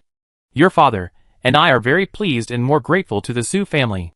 They taught you really well. Zhao Rushi accepted the praise on behalf of the Su family. Although she was not taught by the Su family. The Su family is indeed good. She said, they want to do business in the capital. But it is easy to run into problems when you are unfamiliar with the place. So it would be great if you could rent a house from our family. This way you would have less trouble and would not be bullied. Even if someone causes trouble, we live close by and can help them. The latter is the key point. The capital is full of nobles and high-ranking officials, and even more so of petty officials. It would be fine if Su Yongyi's business was not prosperous. Once it became prosperous, there would be people who would be jealous and want to cause trouble. Not only the ruffians, but also some officials would be jealous and want to take it for themselves. They would not rob openly, but they would inevitably resort to underhanded tactics. Although the sweeping marquis's mansion had fallen into decline, its foundation was still there, and at least the imperial censors in the court could recognize a few of them. These noble families or officials would not dare to touch the business of the sweeping marquis's mansion if they did not want to be impeached. Okay, no problem. I will definitely treat this as our own business, Mrs. Zhu said. I can tell you directly about the house you mentioned now. It's totally fine. She pointed in the direction where the clan members lived. There is a house over there that belongs to a distant relative of the clan. His family has many houses, and he is not well off. So he rents it out. But we all live together as a clan. So it's not easy to rent it to someone we don't know. So it has never been rented out. If your uncle and his family come, they can move in directly. The rent is not expensive. Only 1 or 2 silver coins a month. With 2 courtyards and more than a dozen houses. And it's not far from here. Just a cup of tea on foot. That's great. Zhao Rushi happily hugged Zhu. Thank you, Mother. Zhu hugged her daughter for a while, and then saw that it was indeed too late. So she stood up reluctantly and asked with a smile, Is it okay now? If it's okay, I'll go back. You should rest early. Yes, it's okay. You should rest early too, Mother. Zhao Rushi sent Zhu to the gate of the courtyard before returning. Thinking of the storybook Su Shui gave her, she sat under the lamp and started reading. The next day, Zhao Rushi still got up early and went to school. Today was the promotion exam for the North Courtyard, and she was still looking forward to it. Zhao Rushi entered the academy and went straight to class Ding, where she saw Su Shui practicing calligraphy alone. Xu Xue, she called softly. Sister. Su Shui shouted happily, put down her pen, and looked at her expectantly. Zhao Rushi knew what she was waiting for. Took out the storybook she wrote from her bag, and praised, Your storybook is really well written. After Zhu left last night, she argued with the system for a while, and then carefully read the storybook that Su Shui gave her. After reading it, Zhao Rushi couldn't help but sigh. Writing is really a talent-based thing. She only provided an outline, and Su Shui wrote a novel of almost 20,000 words in a proper manner. Except that the writing style is a bit awkward and immature, and the characterization of a certain supporting character is a bit uncertain. Whether it is the rhythm of the novel, the characterization of the protagonist, the sense of substitution in the novel, the excitement, etc. It is quite good. Zhao Rushi, an old bookworm, couldn't stop reading this novel last night. She told Su Shui about her experience of reading the novel, and Su Shui said excitedly, Really? Do you really think it's good? It's really good, Zhao Rushi said. Didn't you show it to your brother after you finished it? Although Su Chongwen studied hard, he would occasionally borrow some storybooks from his classmates. The storybook Su Shui read came from her brother. Chapter 213 Academic Masters are not afraid of exams. No, Su Shui said embarrassedly. I'm afraid that I won't write well, and he will laugh at me. She opened her eyes wide and looked at Zhao Rushi trustfully. Sister. I'm only looking at you. Looking at her bright eyes. Zhao Rushi couldn't help but stretched out her hand to pinch Su Shue's round face. This girl still has baby fat. And a round apple face. With flesh on her face. Smooth and tender. And it feels especially good to pinch. Su Shue slapped her hand away. Covered her face. And glared at her fiercely. Zhao Rushi couldn't help laughing. Here. You didn't describe the heroine's mood well. Her husband was caring and considerate to her. And her mother-in-law was also good to her. Shouldn't she be touched? And you didn't write in detail what she thought after the old monk told her the reason. The plot jumped a little abruptly. Yes. Sister. You are so right. I will change it now. After the change, I will copy it. After school at noon, I will go to the bookstore with you to see if it can be sold. Zhao Rushi said. Okay. Su Shue immediately spread out the paper. I'll be quick. I'll be able to revise it by noon. The pages of this book are bound with cotton thread. You only need to add and revise the content of the relevant pages, and then bind them again. You don't need to copy them from beginning to end. It doesn't take long. But as soon as she finished speaking, Su Shue realized, no. Sister, don't you have an exam? I heard that your exam will take a whole day. And you can't even go to the toilet. And you can only eat in the examination room. How can you have time at noon? Tomorrow. No. It should be the day after tomorrow. Let's go the day after tomorrow. Get ready first. Maybe I can pass the exam quickly and come out at noon. Zhao Rushi said. Ah? Su Shue was stunned. Although she heard other classmates talking about Zhao Rushi's excellent study and the most promising student to pass the exam. But in her opinion, when taking an exam, you should do well no matter what. Even if you hand in the paper early, you should hand it in when the time is almost up. Right? How can you hand in the paper half a day in advance? Zhao Rushi didn't want to say more. You can go to the pavilion we often go to at noon and wait. If I don't come, you can have a snack by yourself. If I come, we will go to the bookstore. Don't hand in your paper early just to accompany me to the bookstore. I'm not in a hurry. Su Shue was worried and reminded her again. Although her sister would not be so unreliable as to perfunctorily take the exam just to go to the bookstore. She still had to remind her. Okay. Zhao Rushi waved and left. Zhao Rushi returned to the north courtyard and found that the classroom was full of people. She, who always arrived half an hour early, was the last one to arrive today. The reason why it was said to be late was because Mu Qingqiang had not come yet. Seeing that everyone was studying hard, Zhao Rushi couldn't help but smile. It seems that the behavior of students who cram for exams is the same in every era. She didn't disturb everyone. Sat down, took out her books, and studied quietly. After a while, Mu Qingqiang came in. Zhao Rushi accidentally saw her and was stunned. Mu Qingqiang's eyes were slightly red and swollen, and her face was haggard. She was not usually a friendly person, and now she was even colder, exuding an aura of keeping strangers away.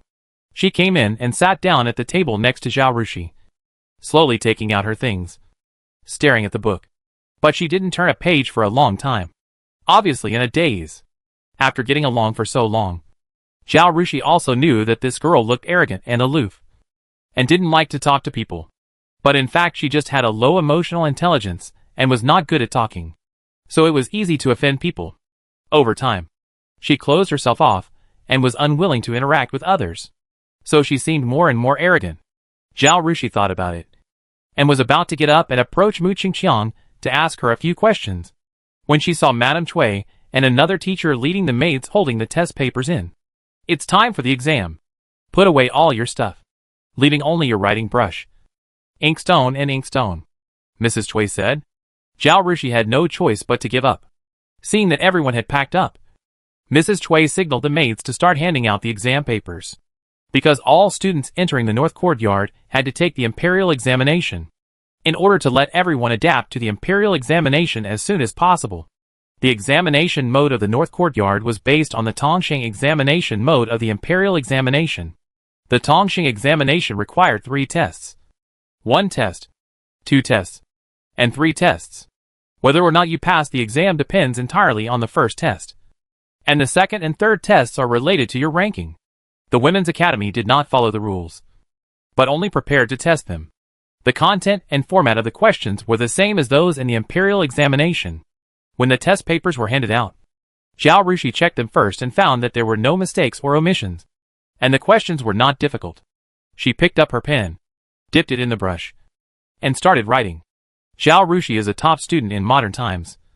Not only because she has a high IQ and learns things faster than others, but also because she is very good at taking exams. Her experience is, no matter what exam you want to take, whether you want to take the accountant exam or the civil servant exam, don't rush to read the book and memorize it.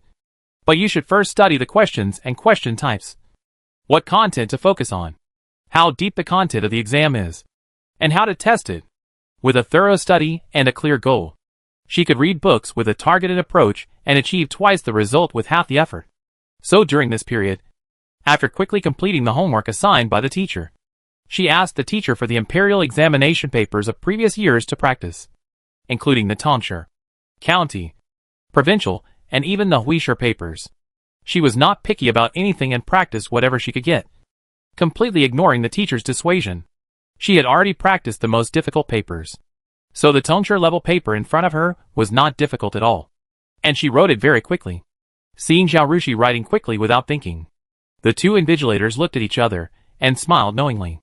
Then they looked at the other students, who were either writing and stopping, or chewing on the pen, and writing was very difficult. Chui's smile faded, and she couldn't help but ponder. Perhaps she should let other students do more exercises like Zhao Rushi? But if she couldn't even remember, would it really be useful to do more exercises? Before noon, Zhao Rushi had finished the questions. The examination papers of the imperial examinations cannot be altered. Otherwise the student will be dismissed. The examinations of the North Courtyard also strictly follow this system. So Zhao Rushi only needs to check if there are any questions that she missed. And if not, she can just stand up and hand in the paper. The other four students, they looked at Zhao Rushi, and then at their own papers, which they had only done 30% or 40%. And they were very upset. Especially Hiyuchi. She is really smart. Better than her brother and younger brother. But because she is a girl, her father doesn't care about her at all. She was admitted to the women's academy to prove that she was no worse than her brothers. So she studied very hard. Since she lived on campus, she spent all her time and energy on studying. She wanted to get first place in the exam so that her father would look at her with new eyes. But she didn't expect to meet Zhao Rushi, the monster. She was really desperate. Chapter 214. I'm going to discuss marriage. Zhao Rushi didn't know this. She put the test paper on the table and looked at Mrs. Cui. Mrs. Cui didn't react at first, thinking that the child wanted her praise. So she smiled and nodded at her approvingly. Zhao Rushi. Didn't her master send someone to tell Mrs. Cui about the afternoon last night? No. The master is so impatient, but it's hard to say. The old man was obsessed with painting and couldn't extricate himself. He had forgotten her matter long ago. Thinking of this, Zhao Rushi didn't plan to play dumb with Mrs. Cui. She bowed to the two and walked out of the teaching building. Wait. Mrs. Cui then remembered what happened last night and hurriedly stopped Zhao Rushi and whispered, "You don't have to come this afternoon. Your master has already told the academy that if you want to attend the academy's class in the afternoon, you can come. If you don't want to, you don't have to come." Zhao Rushi was overjoyed and bowed deeply to Mrs. Cui. "Thank you, master. But you have to make sure that you can pass the 10-day exam. Otherwise you will be deprived of your freedom in the afternoon," Mrs. Cui added. Zhao Rushi blinked. What if I get promoted to Class A? Promoted to Class A? Then I have to get into the top 5. Mrs. Cui wanted to say the first place, but she thought it was too demanding. If a man has money and power, he doesn't want to suffer the imperial examination. Zhao Rushi's family is good, and now she has Kong Sherlin as her teacher. If she wants to specialize in painting, there is no need for her to take the imperial examination. The old man Kong Sherlin wants her to give up the idea of taking the imperial examination and concentrate on painting. If she pushed too hard and Zhao Rushi said she didn't want to take the exam, wouldn't she become a sinner of the academy? Okay. Zhao Rushi thought that getting 5th place was a piece of cake. In her previous life, she only got 1st place from childhood to adulthood. She bowed happily to the two teachers and left the school. When she got to the school, she slowed down her pace and looked back at the school. She was hesitating whether to go find Su Shui first and greet Mu Qingqiang next time. After all, there was still a long time before the end of the exam. She was in a hurry and had to accompany Su Shui to sell the storybooks, so she couldn't wait here for long. But when she looked up, she saw Mu Qingqiang handing in the paper, and then came out after saying a few words to Mrs. Cui. Zhao Rushi hurriedly went to meet her. Qingqiang, she called. Why did you hand in the paper so quickly? She knew that Mu Qingqiang had a family background in learning, and she was also smart. In the class, except for herself, her performance was usually tied with Hiyuchi. Hiyuchi relied on hard work, while Mu Qingqiang relied on intelligence and a solid foundation laid since childhood. Let's go over there and talk. Mu Qingqiang pointed to the small door leading to the outside of the north courtyard. She spoke in a hoarse voice. Zhao Rushi understood and went out with her. After standing in a secluded place, Mu Qingqiang said, I came here to take the exam to give myself an explanation. But my brain is like a paste, and I can't remember anything. I just left when I saw you hand in the paper. She stared at Zhao Rushi with slightly swollen eyes. In the academy, you are the only one I like. Zhao Rushi. Thank you. My family is going to arrange a marriage for me, so I can't go to school. Maybe today is the last time I sit in the classroom and study for exams with you.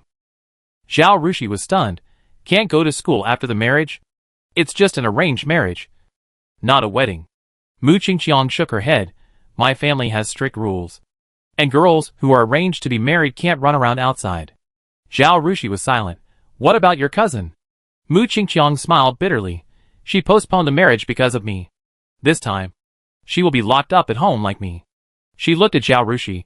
Can you come to see me in the future? My home is not far from yours. You can find out by asking. Just tell the doorman that you are looking for Miss Mu Ba. I will tell the doorman that you will be allowed in as long as you come. It seems that the Mu family is also a powerful family. Zhao Rushi couldn't help but ask curiously, then why don't you go to the Beijing Women's Academy? But come to Baining Women's Academy? Is your household registration in Baining? Mu Qingqiang was a little surprised. Don't you know that the magistrate of Baining County is named Mu? That's my father. I followed my father here because he took office. Zhao Rushi. Sorry. She really didn't know. As for the Beijing Women's Academy, Mu Qingqiang showed a disdainful expression. A group of noble ladies, each pretending to be a saint, but always speaking and doing things in a witty way. You will fall into the trap if you are not careful. That group of people are also very flattering. Several princesses, county ladies, and county ladies formed small groups and fought each other. Even if that place invites me, I won't go. Zhao Rushi didn't expect that the Beijing Women's Academy that everyone yearns for would be like this. Isn't it said that the most important thing for the academy to admit is character? In our academy, although some people have some small thoughts, in general, their hearts are still positive. When there is no interference from power, character is naturally important. Mu Qingqiang didn't care. But can concubine Jean refuse to let her niece enter the academy? Dare not to accept a few princes and princesses? Dare to refuse the eldest granddaughter of the 3 ministers and 6 ministers? Zhao Rushi nodded in agreement. When she first heard about the admission requirements of the Beijing Women's Academy, she wondered how this rule could be enforced. It would take a very strong and principled queen to be so fair. Right? Mu Qingqiang added, when Queen Xingyao was here, the Beijing Women's Academy really only looked at character and not family background. But how many women like Queen Xingyao are there in the world? Concubine Jean is not in a legitimate position, apart from winning over court officials and imperial edicts to gain support. What else can she do? How can you be fair when admitting students if you are not upright yourself? Zhao Rushi was shocked. She had watched too many palace fighting and house fighting dramas, and she knew that those who talked about the royal family would not have a good end. After she came here, even the unruly old man Kong Sherlin kept silent about the royal family. Zhao Rushi was really shocked to hear Mu Qingqiang's bold remarks. Fortunately, the place they were in was relatively secluded. Everyone was in class, and there was no one around. Mu Qingqiang still didn't know what she said that she shouldn't have said. She said, I don't have many friends. You are the only one I like. You must remember to come and see me. Okay. I will come and see you, Zhao Rushi said. After a pause, she said, if it's okay, I'll go first. I've made an appointment with Su Shui to go out together. Mu Qingqiang nodded. Go ahead. I'll wait for my 7th sister here. Zhao Rushi waved goodbye to her and walked quickly to the pavilion. Chapter 215 Rebirth. After such a delay, it was already past the noon break for Class D. When she walked to the pavilion, she saw Su Shui waiting there. Sister, did you really hand in your paper early? Su Shui was surprised and a little uneasy. Zhao Rushi patted her head. Don't worry. I handed in the paper after I finished it. Let's go. I told Chi Feng not to go back this morning. To find a bookstore on the street. And to pick us up at noon. She should be waiting outside now. Sister, you are so thoughtful in everything you do. Su Shui showed an admiring expression. The two of them left the academy and got on the carriage. Under Qingfeng's instructions, Lu Bo pulled them to the door of a bookstore. Miss Su, I went to 5 or 6 bookstores in Binang this morning and compared them. This bookstore is relatively large, and the price is not bad. But the shopkeeper also said that when selling storybooks, you can't just look at the thickness. The most important thing is whether the book is well written. Chi Feng said. Thank you for your hard work. The three of them got off the carriage and entered the bookstore. Zhao Rushi had been busy since she traveled through time. Except for the time when she went shopping with Su Yongyi and Su Shui to taste snacks. She had not been shopping properly. This was her first time in an ancient bookstore. She was disappointed as soon as she entered. Chi Feng said that this bookstore was relatively large. Not to mention the modern Xinhua bookstore. Even the private shops in the wholesale bookstore were much better than it. The books there were filled to the brim. Now the shop is only about 20 square meters. There are bookcases around the wall. And the books on the bookcases are separated one by one. And there are only 40 or 50 books in total. In front of the bookcases, there is a circle of waist-high glass cabinets in a space of about 10 feet wide. There are also some books in the cabinets. The clerk in the bookstore stands between the bookcases and the glass cabinets. If the customer needs a book, he needs to ask the clerk to take it out from the bookcase or glass cabinet. But she felt relieved after thinking about it. Books in this era were expensive. So naturally they could not be picked up and read by customers themselves like in modern bookstores. Zhao Rushi went in without saying a word, and walked along the direction of the bookcases, looking for some books she could read. She walked past the area of books such as the 4 books and 5 classics and interpretations, and stopped at the counter where miscellaneous books such as travel notes were placed. Come on. Take these books out for me to see, she called. The clerk hurried forward and handed the books to her. Zhao Rushi stood there and flipped through the books. Seeing this, Su Shui couldn't help but said, Sister, we don't have much time at noon. Please hurry up. Zhao Rushi turned her head in surprise. I'll pick my books. You sell your storybooks. Why are you waiting for me? Su Shui. Zhao Rushi ignored her and continued to look through the books in her hand. Seeing this, Su Shui bit her lip and looked at the clerk with some embarrassment. Chi Feng came to ask about the price of the storybooks in the morning. The clerk in the store had seen her and knew that she was asking about selling storybooks on behalf of the owner. After listening to the conversation between Zhao Rushi and Su Shui, a clerk took the initiative to come forward and greet Su Shui. Miss, do you have a storybook to sell? As long as it is well written, we will buy it. Otherwise, I will go and ask our shopkeeper to come out. Su Shui was not a timid person, but she had never seen the world and was used to relying on others. At this moment, Zhao Rushi asked her to sell it herself, and she also understood her sister's good intentions. She opened the bundle in her hand, took out the storybook inside, and put it on the counter. Yes, I want to sell the storybook. Please wait a moment. I'll go call the shopkeeper, the waiter said, and walked into the inner room. Soon, a middle-aged man came out with a book in his hand. He looked at Chi Feng first, then at Zhao Rushi and Su Shui, with a flash of disappointment in his eyes. In the morning, Chi Feng came to ask for the price. Shopkeeper Jiang saw that she was dressed as a maid, but she was wearing silk and satin, and was riding in a carriage. He thought that her master must be from a wealthy family. This kind of people write stories as a hobby, and the stories they write are often more innovative than those poor scholars who have to write stories to support their families. Occasionally, a good book can be sold in large quantities. So shopkeeper Jiang earnestly told the price, hoping to receive a good book. But he didn't expect that the 2 girls who came now were only 13 or 14 years old. The one selling the book seemed to be dressed even less gorgeously than the maid. Shopkeeper Jiang had no hope of getting the book at this moment. However, in line with the business principle of harmony brings wealth, he still greeted Su Shui. My surname is Jiang. May I know your name? Young lady? My last name is Su. Su Shui saw that this person was kind, and her anxiety was reduced a little. Miss Su, are you selling a storybook? Yes. Can I take a look first? Shopkeeper Jiang asked.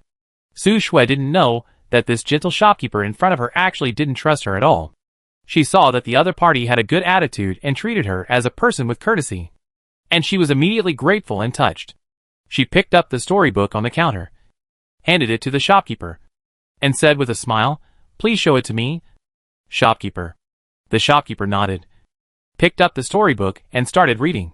The outline of Su Shui's story was the one Zhao Rushi gave her. Zhao Rushi knew that a person's story should not be too far away from her, his own living environment and cognition. If she gave Su Shui a military theme or a palace fighting outline, Su Shui would definitely not be able to write it. The theme she gave Su Shui was a life-related story, which she had read in a magazine. The story was about a girl who fell in love with her cousin. But the girl's mother thought that her elder sister-in-law was mean, and her son was unreliable. So she disagreed with the marriage. She found another marriage for her daughter, and married her off despite her daughter's objection. After the girl got married, her husband treated her very well, and her parents-in-law were also kind.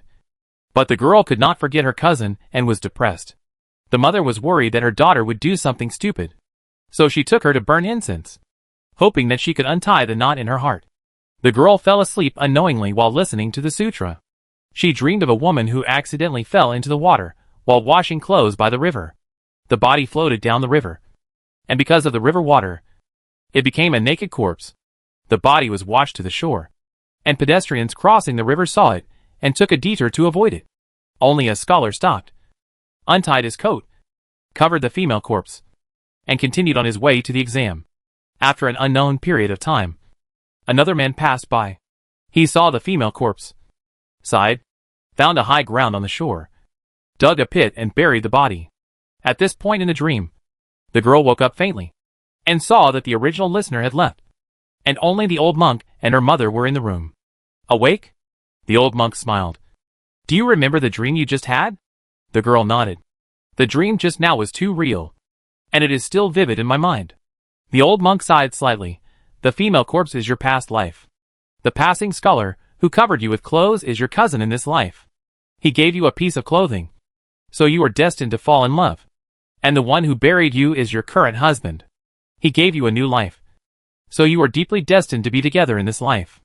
The girl was speechless for a long time. She finally understood the saying, "It takes 10 years to cultivate to be able to ride the same boat, and 100 years to cultivate to be able to sleep on the same pillow." After returning home, she lived with her husband wholeheartedly and lived a happy life. Zhao Rushi named this story Rebirth. Zhao Rushi felt that this story was something Su Shui could understand and write. And because the story had twists and turns, and the Buddhist idea of cause and effect was in it, it was easier to be accepted by the market. Chapter 216 Easy to deal with. Not to mention male readers. At least female readers are willing to read this book. And because of the establishment of women's academies, many well-off families are willing to let their girls learn to read and study, thinking that they may be able to enter women's academies in the future, improve their status, marry into a wealthy family, and bring greater benefits to their parents' families. So the literacy rate of girls has gradually increased in recent years. These girls can read, but do not have the pressure of imperial examinations. When they are bored in their boudoirs, they are willing to buy storybooks to relieve their boredom. Their well-off families also lead to them having money to buy storybooks. This is the market positioning that Zhao Rushi chose for this storybook. She thinks that as long as Su Shui is touched by this story, she will be able to write it well. As long as she writes the story fluently, the storybook may be sold. As for how much it can be sold, that is not a problem that Zhao Rushi considers. In addition, Zhao Rushi's intention in writing this story is to convey a concept to all girls. That is, don't be in love. Love is not everything in life. For a man who may not bring you happiness, regardless of your parents' sadness, you are determined to commit suicide. This is not advisable. Su Shui revised this storybook several times later, and the writing became more fluent and concise, and the original flaws were corrected. Zhao Rushi felt that it was not much worse than the stories that Su Chongwen brought back. However, Su Shui still asked Su Chongwen to polish it for her again, making the words more sophisticated and literary, so that it looked like a storybook written by a scholar, not a little girl. The shopkeeper's original intention was to flip through it casually, and then tell Su Shui that it was not acceptable, and they would not accept this storybook. So he neither asked the waiter to serve tea to Su Shui, nor did he find a place to sit down. But he was fascinated by the book. When he turned to the last page and finished reading, he smacked his lips and wanted to discuss the plot of the book with the author and sighed that it was well written. But then he found that his legs were numb from standing. The little girl who was standing in front of him had already run away to another place and was reading a book with another little girl head to head. He quickly coughed lightly. Su Shui was very nervous at first. She felt embarrassed to stand there and stare at the shopkeeper reading a book. So she pretended to get close to Zhao Rushi, seemingly reading a book with her, but actually secretly observing the shopkeeper over there. But later, she was attracted by the travel notes in Zhao Rushi's hand and didn't hear the shopkeeper's cough at all. The waiter ran over and said to Su Shui, "Miss, our shopkeeper invites you." Su Shui woke up from the travel notes and turned around quickly and saw the shopkeeper waving at her. She blinked and ran over quickly. "Boss, have you finished reading the storybook?" The boss nodded, looked at Su Shui, and asked, "Did you write this storybook?" "Yes." Su Shui nodded. "Then can you still write?" "Of course." Su Shui said, a little unhappy. She saw that the boss didn't believe that she wrote this storybook. Maybe he thought she stole the storybook written by her father and brother to sell. She glanced at Zhao Rushi and saw that Zhao Rushi was still immersed in the book and seemed not to hear their conversation, thinking about her sister's usual teachings to her. She didn't ask for help, but turned her head and looked directly at the boss. The shopkeeper saw that the child had a clear and honest look, which showed hurt and resentment of being distrusted, but without any guilt or evasion. He finally believed that the story was written by this little girl. He thought about it and asked tentatively, "Are you a student of the Women's Academy?" Su Shui widened her eyes and asked in surprise, "How did you know?" The shopkeeper knew that he was right when he saw her like this. He stroked his beard and smiled.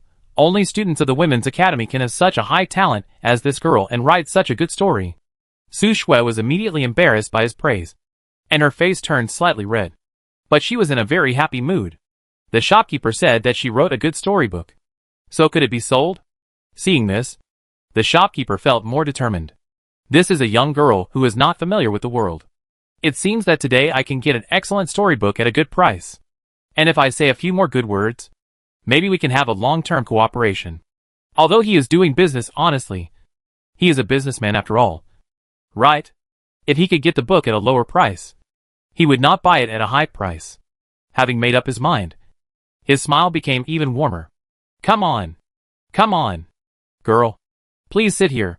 He walked out from behind the counter, pointed to the table and chairs in the corner, and told the waiter, "Make a pot of good tea and bring a plate of snacks." He led Su Shui to sit there, glanced at Zhao Rushi, and smiled at Su Shui. That girl is reading, so we won't disturb her. Su Shui didn't know that the shopkeeper thought it was better to deal with her alone than with two people. Seeing that Zhao Rushi was still reading seriously, he nodded and didn't call Zhao Rushi again. As for Qi Feng, Su Shui had been in contact with Zhao Rushi and Qi Feng for a while. She knew that with Zhao Rushi as her master, she didn't need to be too polite to Qi Feng. Whether to ask Qi Feng to sit down for tea and snacks should be done by Zhao Rushi, the master, instead of her going over Zhao Rushi to greet and care about Qi Feng. Moreover, it didn't make sense for Qi Feng to sit down for tea without Zhao Rushi standing there. So she ignored Qi Feng. Don't be too polite, shopkeeper. Our lunch break is very short, and we have to go back to the academy in a while. After hearing what she said, the shopkeeper didn't waste any more time and started to talk business. I wonder how much you want for this storybook. In order to train Su Shui, Zhao Rushi kept silent and pretended to read the book seriously. But she couldn't ignore the price negotiation. In Su Shui's case, it would be better to cooperate with the same bookstore for the storybook she wrote, so that she could better promote her own brand. That is, the operation of an IP on the internet in her previous life. If the price of the first storybook is too low, it will be disadvantageous for the cooperation of the second and third books, because the cost of buying is low. The shopkeeper may not be willing to spend time and energy to promote it. Only when the cost of buying the storybook is high, he has to work hard to promote it if he wants to make money. The more copies sold, the more famous Su Shui will be, and the more valuable the IP will be. The storybooks in the future can also be sold at a high price. So she kept her ears perked up to listen to the conversation between the two. When she heard the shopkeeper say this, she immediately walked over and asked Su Shui, "Does the shopkeeper like your storybook?" Seeing that Zhao Rushi finally paid attention to her, Su Shui was immediately happy and called her, sister. The worry was finally put back in her stomach. She had seen her sister's shrewdness in selling jewelry pictures. With her involvement, she was able to sell the book without losing money. Although Su Yongyi made a few more silk clothes for Su Shui after making money, the fabrics were naturally not comparable to Zhao Rushi's. Although Zhao Rushi didn't have many jewelry on her head, each piece was exquisite and valuable. The experienced shopkeeper saw the difference in their identities from the beginning. Hearing Su Shui call Zhao Rushi's sister, he was quite surprised and couldn't help but glance at Qi Feng standing at the door. Chapter 217 Too Smart. Zhao Rushi sat down next to Su Shui and asked the shopkeeper, "Shopkeeper, what price can you offer?" As soon as Zhao Rushi joined, the shopkeeper gave up the idea of fooling Su Shui and said according to the price he quoted to Qi Feng, "Because the book is not thick, our selling price cannot be too high.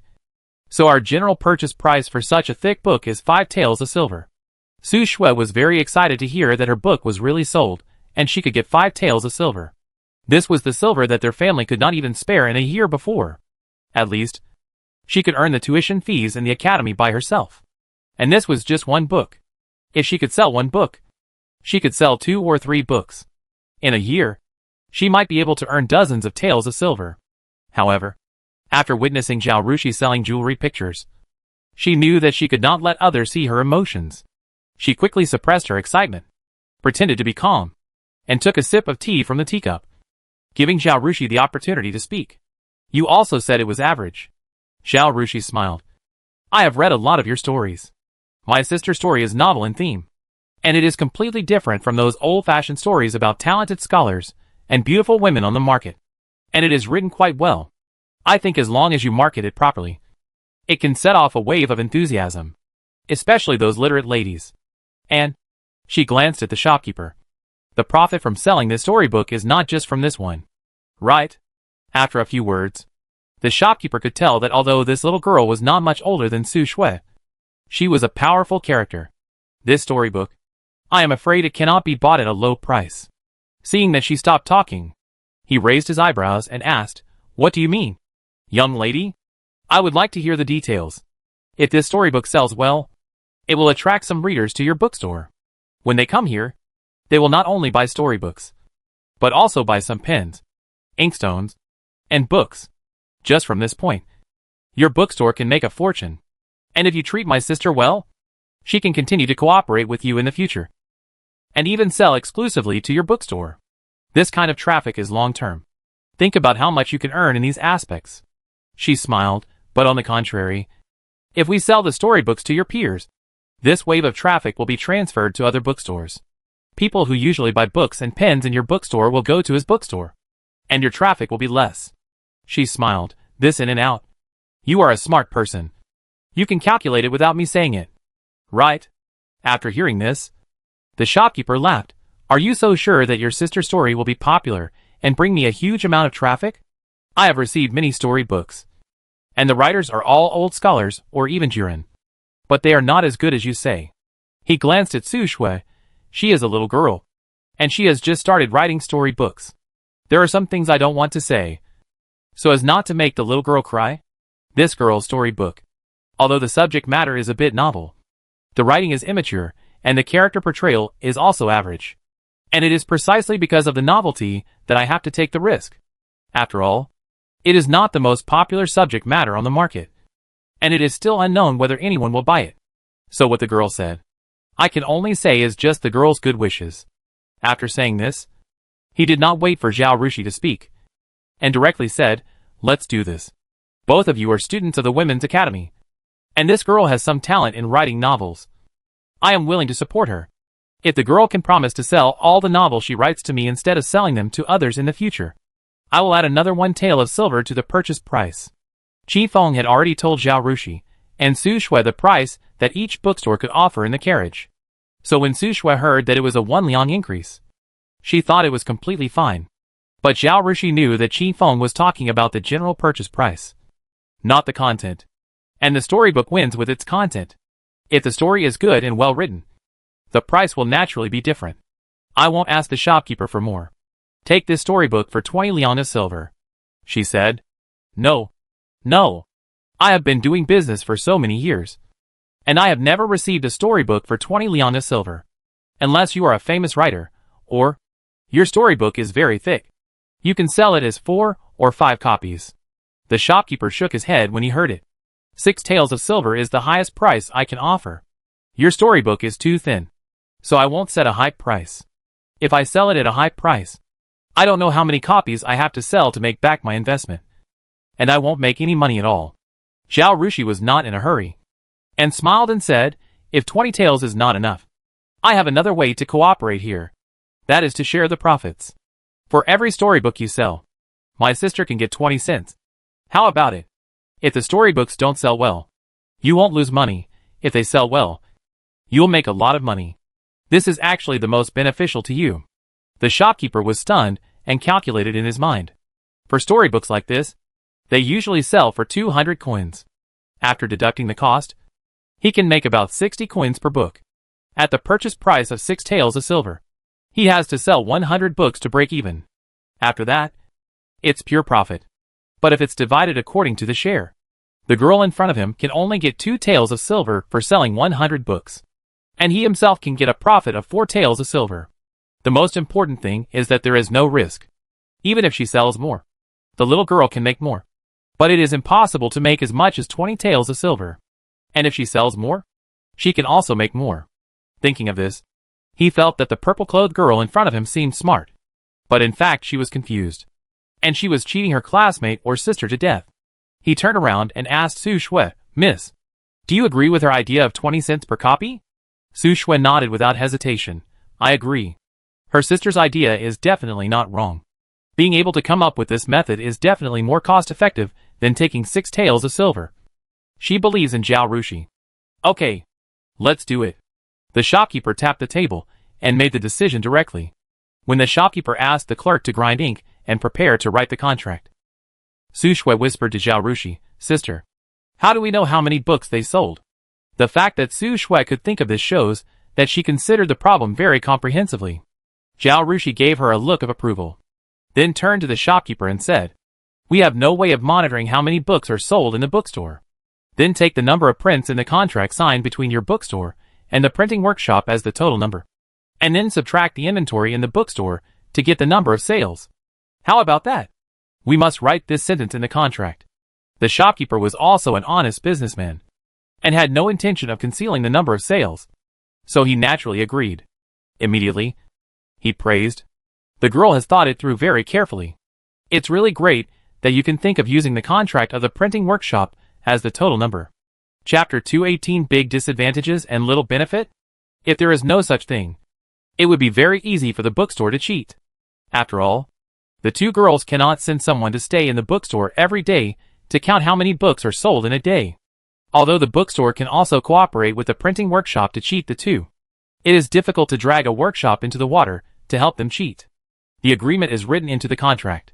Once the girl doubts the number and takes the deed to the government to sue, not only the bookstore will be convicted, but also the workshop.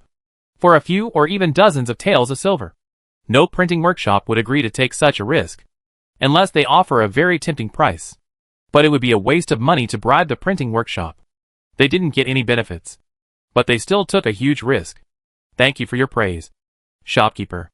Zhao Rushi saw that the clerk had ground the ink and took the initiative to volunteer. I will write the contract. I have to trouble the shopkeeper to invite someone. The shopkeeper was surprised, but still made a gesture. Miss, please. She told the clerk to go to the shop next door to ask the shopkeeper there. Zhao Rushi had signed a contract with the silver shop before, so she was familiar with the ancient contract format. She wrote it according to the ancient format, added the liability for breach of contract and the method and time of payment, and then stopped writing. The shopkeeper looked at the contract, raised his head, and looked at Zhao Rushi again. When he saw Zhao Rushi asking him to go to the next door to ask for a middleman, he once again felt that Zhao Rushi seemed smart, but in fact immature. After all, they signed a white contract instead of a red contract, so they did not need to report to the government office for filing. Once a dispute arises, only the middleman will make the final decision, and this middleman was hired by him, and he is his acquaintance. Once he breaks the contract, the middleman will stand on his side, and the little girl will not be right. But seeing that the contract was written in great detail, without any loopholes, He began to doubt his judgment. Zhao Rushi saw him looking at him and smiled. Do you think I trust you too much, boss? In fact, what I said is just a matter of a few taels of silver. Not worth rewarding my servants. But it's worth it to see the shopkeeper's character from this. She smiled. After all, my sister is only 13 years old, and she still has a long time to write storybooks. It's worth it to find a trustworthy person who can cooperate for a long time at the cost of a few taels of silver. This made the shopkeeper sweat. It turned out that it was not the girl who was stupid, but he himself was stupid. He cupped his hands and smiled. No.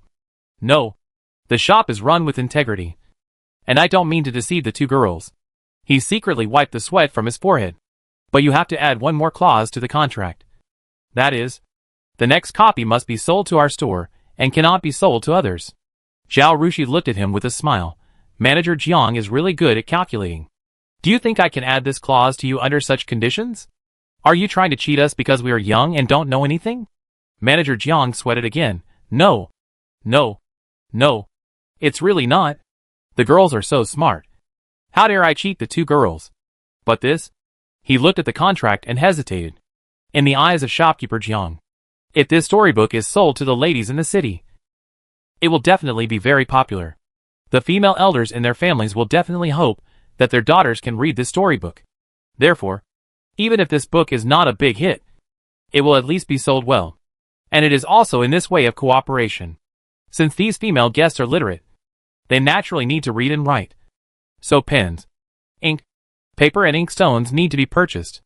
As this girl said, the storybook can bring a wave of people. But if the next book is not sold to me, then won't this wave of people go to other stores? It's a small matter that he made less money. But seeing that his business became someone else's, he must be upset. Yes. Or I will give you another 2 taels of silver? He raised his head and looked at Zhao Rushi. Zhao Rushi shook his head. If the shopkeeper wants the next book, then my condition is not silver, but sales. If the shopkeeper Jiang can sell 500 books in 3 months, my sister's next storybook will definitely be sold to you. And it will still be in the same way as today's cooperation.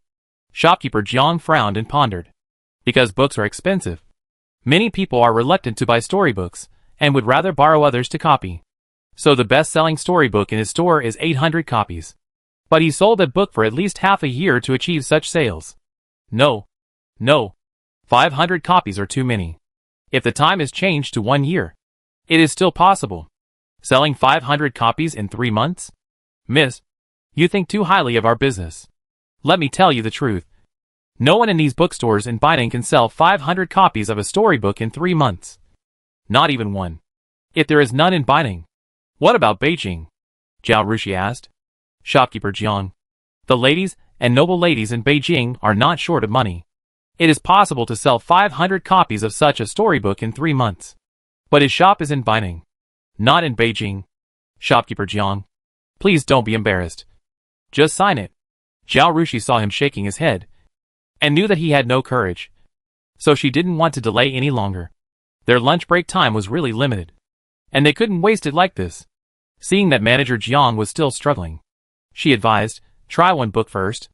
If this book is popular, you can add this clause to the next book. Manager Jiang's eyes lit up. Yes, let's do it. He quickly signed and stamped his handprint on the contract. After signing the contract, Zhao Rushi and Su Shui left the storybook and said goodbye. After getting on the carriage, Su Shui asked, Sister, if we use your method, can we make more money? While Zhao Rushi was writing the contract, she used her mathematical knowledge to calculate an account and found that she could not understand Zhao Rushi's way of cooperation at all. She needs to sell 300 copies of the storybook to earn 6 taels of silver. But selling 300 copies is quite difficult. It may take a year to achieve the goal. And even a year may not be enough. Maybe after selling for a while, no one will come to buy her storybook. Moreover, looking at the shopkeeper, even if they raise the price to 8 taels, 10 taels is fine. 20 taels is impossible. In Su Shui's opinion, Zhao Rushi's cooperation method is completely a disadvantageous one with little benefit. But in her heart, her sister is very powerful. Even more powerful than her parents. And it is absolutely impossible for her to do a business that loses money. So this kind of cooperation definitely has some aspects that she did not expect. This is for our long-term interests. Zhao Rushi analyzed with her seriously. When you write the first storybook under this pen name, the number of stories sold may be small. After all, you are not famous yet. And people who like to read storybooks don't know that there is such a famous person as you. But after they read the first book and feel that you write well, they will take the initiative to ask if there is a new book written by you without waiting for the clerk in the bookstore to recommend it. Chapter 219, A Beautiful Blueprint. When Su Shui heard this, her eyes instantly lit up. Will there really be? Will they like to come and look for my new book? Yes, they will, Zhao Rushi said. You write so well. How can there not be? Maybe there will be few such people at the beginning. But as you write better and better books, there will naturally be more such people. Su Shui has been inspired by the beautiful blueprint outlined by Zhao Rushi. And she is eager to go back and write another storybook. You write better and better, and your reputation will grow. If someone likes your later books, they will come to look for your first and second stories. In other words, every story you write will bring a wave of sales to the previous books. Such long-term income is definitely more than the income of 6 or even 20 taels of silver. Su Shui originally only focused on the few taels of silver she would earn from this book. But after Zhao Rushi's analysis, she felt that what was presented to her was a bright road and broad prospects for life planning. As long as she writes well and works hard, she can support herself and her family with the income from writing books. She doesn't need to worry about being bullied by her husband's family after she gets married. There are many young ladies in the village, and she has seen the situations of those people before and after they get married. How many women have endured being abused by their mother-in-laws and beaten by their husbands, just because they have nowhere to go after leaving their husband's family, and they don't have the ability to support themselves. But those women who are good at embroidery and can make money are different. Because she can make money, her husband's family dare not beat or scold her at will. The same is true for her parents' family, which is rich and powerful. Now that she can make money, no matter what kind of family she marries in the future, she will not have to suffer from others' bullying. At worst, she can divorce and support herself. Zhao Rushi saw that Su Shui was full of fighting spirit, as if she had been injected with chicken blood, and knew that she had used the right trick. The contract signed with the bookstore was not about making a few more taels of silver, but whether it had an incentive effect on Su Shui. There is another thing. Zhao Rushi told Su Shui about Zhao Yuanxun and Zhu's finding a school for Su Chongwen and renting out a house. Go back and discuss this with your uncle and aunt, Zhao Rushi said, and took out another note. On the 10-day holiday, my parents invite your family to dinner. At that time, you can tell my parents directly what my uncle and aunt think about the school and the house. My mother said that the reason for inviting you to dinner is because of my grandmother, and my parents want to express their gratitude to my uncle and aunt. Another reason is that they want you to recognize our family and treat us as proper relatives in the future. So just be casual. You could also go and see the clan school and the houses for rent. Su Shui was excited but also a little uneasy when she heard that the sweeping marquis's mansion could find a private school for her brother. But this matter was not hers to decide. So she just agreed and said that she would tell her parents when she got back. After sending Su Shui to the gate of the academy and watching her enter the academy, Zhao Rushi took a carriage to the house of Kong Sherlin where she had been last night. Miss, are you here? Mother Som guessed that Zhao Rushi would be here soon, so she was waiting at the gatehouse. Seeing her come in, he hurried to greet her. Is my master here? Yes. Not only is the master inside, but many people who came to learn painting yesterday also came. Mother Som reported the names of several people, except for Gong Chung and others who were doing work in the government office. All the others who had nothing to do came. Zhao Rushi didn't feel strange when she didn't hear Wu Zong's name, although Wu Zong said that he specially asked for leave from the government office in order to learn painting. But a place like the Dali Temple is not an ordinary government office where you can ask for leave just by saying so. If there is a case that requires Wu Zong's cooperation, he has to go there even in the middle of the night. Not to mention the normal working hours. When they went in, Zhao Rushi saw that in the open pavilion where they painted yesterday, everyone was painting seriously facing the cone. The yard was very quiet except for the occasional sound of sparrows on the branches. She walked over and looked at the paintings everyone was drawing. Your is not like this. Seeing the painting of the old man in front of her, she smiled and said, most of the people who come here to learn painting are young people, in their 20s and 30s. He is the only one who is over 40 like Gong Chung. Apart from him, There are only Kong Sherlin and the old man in front of him. This old man is Zhao Yuanxun. Kong Sherlin was in a hurry to learn painting yesterday, and he didn't introduce the identities of these people at all. He just said their names one by one and urged Zhao Rushi to demonstrate painting. So Zhao Rushi didn't know what the identity of Mr. Zhao Yuanxun was. What impressed her most about him was that his acceptance of three-dimensional painting was worse than others. Although Kong Sherlin is in his 60s, almost 70 years old, he is just as receptive to new things as young people. After Zhao Rushi introduced the three-dimensional image of a cone and demonstrated it, Kong Sherlin was able to draw it well immediately. Mr. Zhao Yuanxun is 10 years younger than Kong Sherlin, about 50 years old. But when he started to draw, he still used the traditional Chinese painting method, and his hand holding the charcoal pencil was also awkward. If Zhao Rushi didn't pay attention, he would hold the brush again. He corrected it several times, but it didn't work, which gave Zhao Rushi a headache. Kong Sherlin did not introduce his identity, but Zhao Rushi, who was very perceptive, knew that everyone present had an extraordinary background. The painting business required a lot of paper, pens, pigments, and various expenses for sketching. Even in modern times, if you want to learn to paint, it costs a lot. Ordinary working families can hardly afford it, let alone the ancient times when the cost of paper and pens was ridiculously high. So even if the people present were not all from aristocratic families, they were definitely from wealthy families. Moreover, these people must have made some achievements in the field of painting, so they could catch the eye of Mr. Kong Sherlin and be accepted by him to join this painting class. Therefore, Zhao Rushi's attitude towards these people was not only good, but also very respectful. Even though the old man in front of her had a posture that he would never change his teaching, she still corrected him with a very good temper, in order to save the old man's face. Even if she saw that he did something wrong, she did not deliberately point it out. The frequency of correcting and guiding the old man was similar to that of other people, and she tried to be as tactful as possible when reminding him, for fear that the old man would be embarrassed and leave in anger. If the 3,000 taels of silver she received were returned, her heart would be very painful, not to mention that she might offend the boss because of this. It was not worth it. She was probably the only one in the world who treated the teacher as the grandson. Alas, as soon as she spoke, everyone else noticed her coming. However, seeing that she was instructing Zhao Yuanxun, everyone else was very polite and didn't say anything. Even Kong Sherlin. After Zhao Rushi walked around and instructed everyone, Kong Sherlin shouted, "Girl, draw another one and show everyone." "Yes, yes," everyone else echoed. Chapter 220. Junior sister is so silly and naive.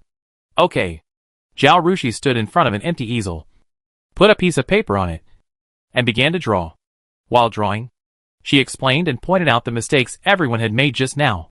Of course, in order to take care of everyone's face, she would not say who had made this mistake. Cones and cylinders are very simple, and it doesn't take long to draw a picture. When Zhao Rushi was about to finish the painting, Wu Zong walked in from outside with a hurried step. "Master." He walked to the crowd, tugged at Kong Sherlin's clothes, and called out softly, "Stop it." Kong Sherlin responded reflexively. As soon as he said this, he reacted, looked back at Wu Zong, hesitated and looked at Zhao Rushi who was painting, thought for a while, and reluctantly squeezed out of the crowd. "What's going on?" he asked. Wu Zong said, "Many people are watching. It's not easy to get it. I'm afraid that if I ask, Master Zhang will refuse." Seeing that the master's brows suddenly frowned, he hurriedly said, "But now there is a great opportunity. We recently received a case, and the master wants my junior sister to help draw a portrait. As long as my junior sister is willing to help, our master will not be embarrassed to refuse our request." "Is it dangerous?" Kong Sherlin asked. Wu Zong shook his head. "Not dangerous. The case happened in Yangzhou, more than 3,000 miles away from the capital. I am also learning painting. When the time comes, I will only tell the public that these portraits were drawn by me, and will not implicate my junior sister." Kong Sherlin glanced at Wu Zong. "I am worried about you too." Wu Zong's handsome face suddenly broke into a smile, and he said with a grin, "My junior sister has entered the family, and my senior brothers and I are worried that she will fall out of favor. We are relieved with master's words." Kong Sherlin glared at him, then stroked his beard and thought for a while, and told his apprentice, "I don't want you to be put in danger because of these things, so this painting method has to be taught to outsiders." And it would be best if your Dolly Temple sends someone to learn. But it's not a good deal if you rush in. And you adults have to take the initiative to speak. Wu Zongyi put away his smile when he heard this. Thought for a while and asked, will you still charge 3,000 taels per person? Kong Sherlin shook his head. This is not good. It is easy to be impeached by the censor. But we can't not charge money. Your little apprentice sister is poor. How about this? Half price? 1,500 taels per person. Let each province send one person to learn. Of course 2 or 3 people are also fine. And the local government will pay for this. With our 3,000 taels as a comparison. The censor will not say anything. He glanced at the third apprentice again. You Dolly Temple should see how many people to send. If there are many people, we will go in batches. The Dolly Temple has made a lot of money from selling the property of criminal officials in recent years. We will spend it for your master to prevent him from being corrupt and making a big mistake. By the way, let him help you pay half of the tuition. Wu Zong, our master must put you in a sack when he heard this. Then I will take this matter for my junior sister? He asked. Kong Sherlin nodded. Of course I have to take it. Your master must see your junior sister's ability before he agrees to spend money to learn. He asked again, when will this be done? It's best to do it now. Wu Zong said. The case is urgent and can't be delayed. Besides, Wei Qiu's farms and shops are all excellent. And so many people are eyeing them. If you delay any longer, they will be gone. Kong Sherlin didn't say anything else, and walked directly to Zhao Rushi. When he saw Zhao Rushi put down her pen, he called out, Girl, come here. I have something to talk to you about. Everyone had many questions to ask. And after hearing Kong Sherlin's words, no one dared to stop Zhao Rushi. So they had to let her go and follow Kong Sherlin away. Kong Sherlin led her away from everyone and asked, Girl, do you want to buy a farmhouse? Zhao Rushi nodded subconsciously. I want to. I really want to. As a modern person, she doesn't have the habit of saving money. If she gets the money, she has to invest it. She was thinking about how to spend the 27,000 taels. If you want, you and your third brother can go to the Dolly Temple to help, Kong Sherlin said. Okay. Zhao Rushi nodded in response, raised her eyes, and looked at Wu Zong, and smiled at him. Brother. Wu Zong saw how well behaved his junior sister was. She agreed to the master's request without asking what happened first. He couldn't help but worry. His junior sister is so naive and silly. What if she gets cheated one day? Don't let her be sold and have to count money for others. He frowned and said, Why don't you ask what happened? What if there is danger? Do you know that we in Dolly Temple handle major cases, important cases, and all of them are murder cases? What if someone finds out that you are helping and hunts you down? Zhao Rushi blinked innocently. Aren't you my senior brother? How can you harm me? Besides, Master is watching. In your eyes. How stupid am I? Wu Zong.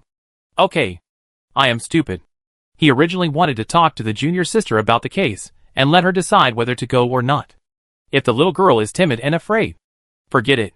But now, he didn't want to say it anymore, and decided to let this soft and cute little girl know the difficulties of the world. He waved his hand. Let's go. Then here. Zhao Rushi looked at the people who were painting hesitantly. She had only been here for a while, and she followed Wu Zong away, which was really irresponsible. She was worried that these people would have opinions about her. After receiving the money, these people were her financial sponsors, and she had to satisfy the customers. I'll explain to them, Kong Sherlin said. No matter whether you have enough time or not. You don't have to come back once you return to Beijing. It's too troublesome to run back and forth. Thank you, Master. Zhao Rushi bowed gratefully and followed Wu Zong to leave. Wu Zong came here on horseback. He looked at the carriage Zhao Rushi was riding and suggested, Junior sister, you should learn to ride a horse when you have the chance in the future. Riding a horse is fast and comfortable. Much better than riding a carriage. Zhao Rushi sighed. I have wanted to learn it for a long time. But I just don't have time. Since she came here through time. Except for the few days she was confined in Swaping Marquis's mansion. She has no free time at all. She will be even busier when she starts her own business. Wu Zong shook his head. You are busier than me, who works in the government office. When the carriage entered the city gate, Zhao Rushi suddenly heard the voice of the system in her mind. Congratulations to the host. Wisdom value plus 100. Zhao Rushi was stunned. And then asked the system, are the results of the North Court exam out? Which place am I in? She asked this question, and she was sure that the exam added points. Last time in Class D, the first place in the baseline test was an extra 50 points. Although there are only 6 girls in Class D of the North Court now, the level has been improved after all, so it is reasonable to add 100 points.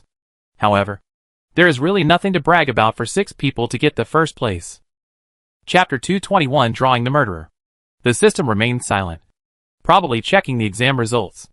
Then its excited voice rang in Zhao Rushi's mind. First. Host. You are first. Zhao Rushi snorted, despising it for being surprised by the unusual. Isn't it natural for me to be first? She had seen the performance of the other 5 girls, and she was much better than them, as long as she took the exam and took it seriously. If she didn't get first place, there was only one possibility. That is, the teachers made a mistake in the test paper. No. Host. You are the first among all the candidates in the North Campus. Zhao Rushi's face changed. How is it possible? Host. Have you forgotten? All candidates in the North Campus use the same set of test papers for each 10-day exam. The system reminded. Zhao Rushi then remembered that Master Cui had said this, because the North Campus does not arrange classes based on the length of time of enrollment, but based on the degree of knowledge mastered. As long as you can get a certain score in the 10-day exam, you can be promoted to the corresponding class. Wow. Am I that good? She asked the system excitedly. Those people studied for so many years, but their test scores are not as high as mine? Of course. The system's voice was full of complacency. You are the host I hit, and you have the highest IQ among those who died at the same time. If you can't compare to others, wouldn't it be a waste for me to choose you? Zhao Rushi rolled her eyes. Yes. Yes. I am so honored to be the chosen one. The man and the system argued for a while, and the carriage stopped in front of the Dali Temple. Wu Zong saw the little sister coming down from the carriage with sparkling eyes and a smile on her lips, looking a little excited. He thought she was like this because it was her first time in a place like the Dali Temple, and he couldn't help but smile. Children are just children. As soon as the two entered the yamen, Wu Zong said to his subordinates, Go and report to Lord Zhang, and tell him that I brought my sister to the yamen. The subordinates responded and went, and soon came back to report, Lord Wu. Lord Zhang asked you to go with your sister. Wu Zong waved to Zhao Rushi and led her to the innermost room. On the way, he briefly introduced Zhang Changshun's identity to Zhao Rushi. He was the one who tried the Wei case, he pointed out. After entering the door, he bowed to the man who buried his head in the file. Sir. Zhang Changshun looked up and saw Zhao Rushi. He stood up and warmly invited her to sit down. He asked someone to serve tea and snacks, and asked, Are you the child who was exchanged to the countryside by the Wei family? Zhao Rushi nodded. Sir. It is me. Zhang Changshun's eyes immediately showed interest. I heard that you created a painting method that can make people look very similar. Just like real people? Zhao Rushi said, It looks more similar, but not like real people, because people have colors, and my paintings are only black and white. Zhang Changshun squinted at Zhao Rushi for a while, and smiled. You don't look like a child who grew up in the countryside. Zhao Rushi's heart jumped, but his face remained calm. Many people say so. My parents said that I am worthy of being their child, even though I was not raised by them. My temperament and behavior are like them. Zhang Changshun nodded, and did not discuss this issue any further. He stood up and gestured, Let's go to the prison. Zhao Rushi and Wu Zong followed him out. She looked around this special yamen and whispered to Wu Zong, Brother, are the Wei family still imprisoned here? Wu Zong shook his head. They were exiled as soon as the decree was announced. Now only the death row is holding the Wei family. He glanced at Zhao Rushi, junior sister. Do you want to visit her? Zhao Rushi smiled. How is that possible? Is she so confused? Not to mention that the death row of the Dali Temple will not be easily visited by people. Even if she can get through Wu Zong, she can't go to visit Wei. She and Wei have a deep hatred.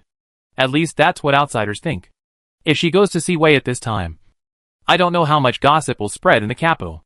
It's not that she is cruel and ruthless at a young age. Wei was about to be beheaded, but she didn't let her go and chased her to the prison to ridicule her. It's that she can't distinguish right from wrong, and still wants to sympathize with Wei. Even her actions are linked to Sweeping Bo and the Wei family, giving rise to various interpretations. Anyway, it's not a good thing. Wu Zong said that just to test, and he was relieved when he saw that the junior sister was not that confused. Zhao Yuanxun said he was going to the prison. But he didn't go to the prison, but went to a yard some distance away from the prison.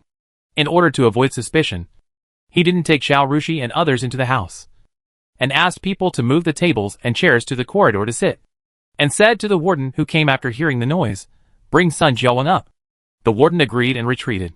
Zhao Yuanxun then said to Zhao Rushi, "This is a serial murder case.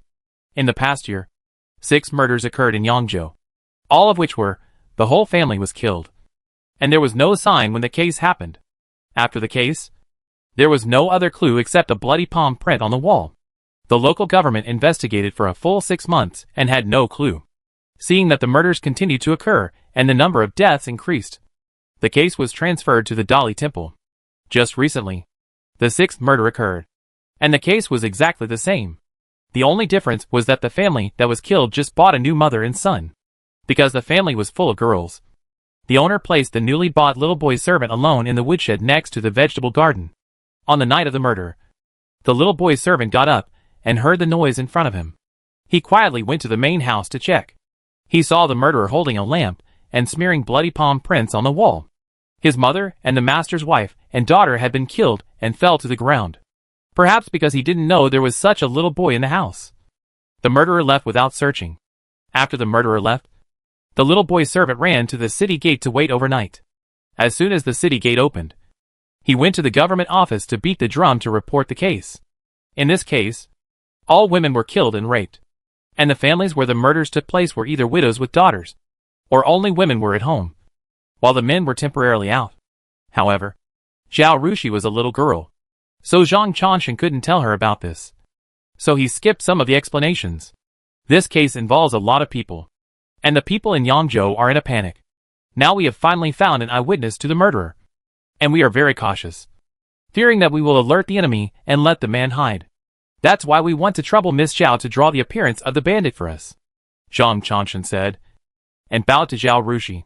Zhao Rushi quickly moved aside and said, "If it weren't for your keen observation, I wouldn't be able to recognize my parents. It's my honor to be able to do something for you now. Drawing a portrait is just a piece of cake. Not worth mentioning." Chapter 222 Sun Jiawang. Zhao Yuanxun waved his hands and sneered in his heart. The case was sent directly to him, and he didn't know everything. But as an old investigator, he couldn't believe everything others said. He had investigated the cases of Wei and Wei Qiu in detail. Then he found out that the Sweeping Marquis mansion first took a portrait to various government offices for a thorough investigation before finding the midwife. After the Wei family case was settled, he was planning to find an opportunity to visit Sweeping Marquis and ask who painted the portrait. Unexpectedly, before he had time, Wu Zong told him how amazing his new junior sister's painting was, and the portraits she drew looked like real people. When he asked his junior sister, he found out that she was the daughter of Sweeping Bo's family, who was taken away by mistake. Then he knew who drew the portrait of the midwife. Therefore, when the Yangzhou case came out, he directly ordered his subordinates to send the little boy servant to Beijing, hoping that Wu Zong, the junior sister, would draw a portrait of the murderer. This serial murder case was too bad, and we must be cautious and take this opportunity to capture the person to prevent the tragedy from happening again. He also wanted to see with his own eyes whether this young girl, who had created a unique style in painting at such a young age, was really talented. If her painting skills are really as good as everyone says, then the painters in the Dali Temple and the various government offices below can all worship Miss Zhao as their teacher and learn her unique painting skills from her. Then, I'll trouble Miss Zhao in a while," Zhao Yuanxun said. He asked again, "What do you need?" "We have brought everything you need." Zhao Rushi pointed to the things in Ma Sheng and Qing Feng's hands. Zhao Yuanxun saw that the male servant was holding a wooden frame, and the female servant was holding a bundle with something in it. He nodded with satisfaction. "Miss Zhao is very thoughtful." Zhao Rushi smiled. "The guy who ate will never forget." The system's voice suddenly sounded in her mind. "Host, I can help you investigate this case and provide a portrait of the criminal." Zhao Rushi raised her eyebrows slightly and asked, "How many points?" "Humph. If I don't say anything, you can't remember me." The system's tone was full of resentment of an abandoned woman abandoned by her husband. Zhao Rushi was speechless for a while. "Speak properly." The system immediately changed to an emotionless mechanical voice. 3,500 points. Zhao Rushi was so angry that she laughed. These were the points she had on her account now. This idiot really dared to ask for it. And only left her with a fraction of 3 points. Go wherever you want, she said. Isn't this asking for a high price, and then paying it back? The system was wronged again.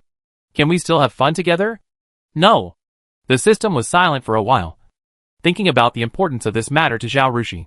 It thought of trying it out, and then talking about it. And spoke again. 1,000 points. Zhao Rushi ignored it. Host? No. Seeing Zhao Rushi's refusal was firm, and there was no room for maneuver. The system had no choice but to say, okay. Okay. 50 points. Wait a minute. Zhao Rushi hurriedly shouted. How long will it take you to find out? Can a cup of tea do it? A cup of tea? The system exclaimed. I can't even get to Yangzhou in a cup of tea. Then you won't have a chance to earn these 50 points. Zhao Rushi said. I have to draw a portrait in a while. By the time you come back to investigate, the opportunity will have gone cold. After drawing the portrait, a few days later, could she still tell Zhang Chanshan that the portrait she drew was different from the real murderer's appearance? Zhang Chanshan had to arrest her as the murderer's accomplice. System. The system did not speak again. And Zhao Rushi had no time to pay attention to it, because the warden had brought Sun Jiawang here. Sun Jiawang was a little boy of 11 or 12 years old, perhaps malnourished, thin and small, wearing ill-fitting clothes with patches on them. But he was very clean. His eyes were big and bright, and he looked smart. He was a little scared, and after entering the door, he lowered his head and dared not look at everyone, and his body was shaking all the time. It was only after the warden pushed him that he knelt on the ground and greeted everyone. Zhao Rushi had already told Ma Sheng to set up the easel. She put the white paper on the shelf, held a charcoal pencil in her hand, looked up at Sun Jiawang, and called him up. What does the murderer look like? Tell me. Sun Jiawang was a little confused and seemed unable to react. The warden pushed him again. Tell this girl what the murderer looks like, and tell her in detail. Zhao Rushi frowned.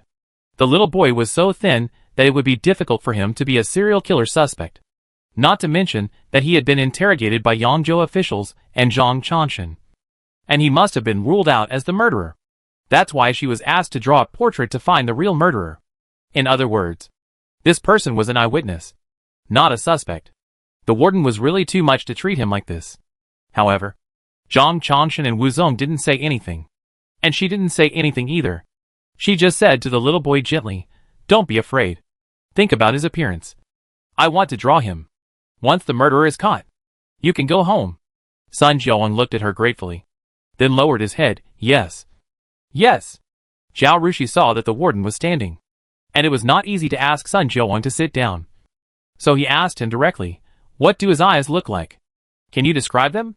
Sun Jiawang thought for a while, then said, his eyes are not big. A little slender. Wait.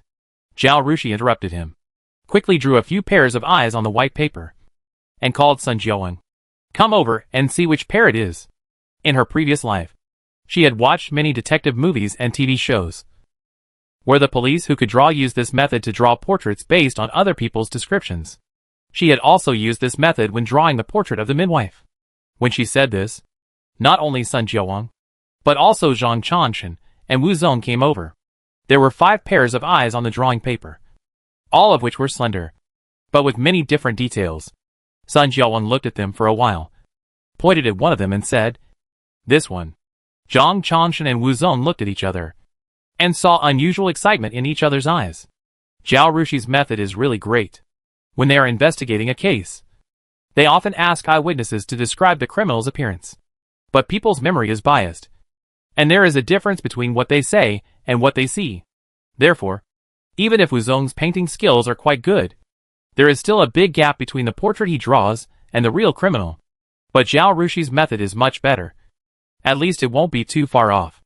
And her painting is more realistic, making it easier for eyewitnesses to recognize it. No matter how good Wu Zong's painting is, it is always ambiguous, making it difficult to judge whether it is like the real person. Chapter 223. It's him. Zhao Rushi ticked the eyes. Okay. Stand back.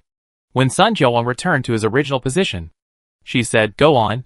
For example, his mouth, his nose, face shape, etc.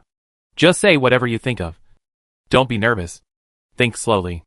Sun Jiawang thought for a while before continuing. His mouth is a little big. His lips are a little thick. And there is a beard on his mouth. Zhao Rushi drew a few more mouth shapes and asked, what does the beard look like? Goatee? Sideburns? Or mustache? Sun Jiawang thought for a long time after being asked this question. And then hesitantly said, it seems to be a mustache? Zhao Rushi drew a mustache on each mouth. After drawing, seeing that Sun Jiawang was still frowning and thinking, she quickly added a goatee and sideburns to each mouth shape.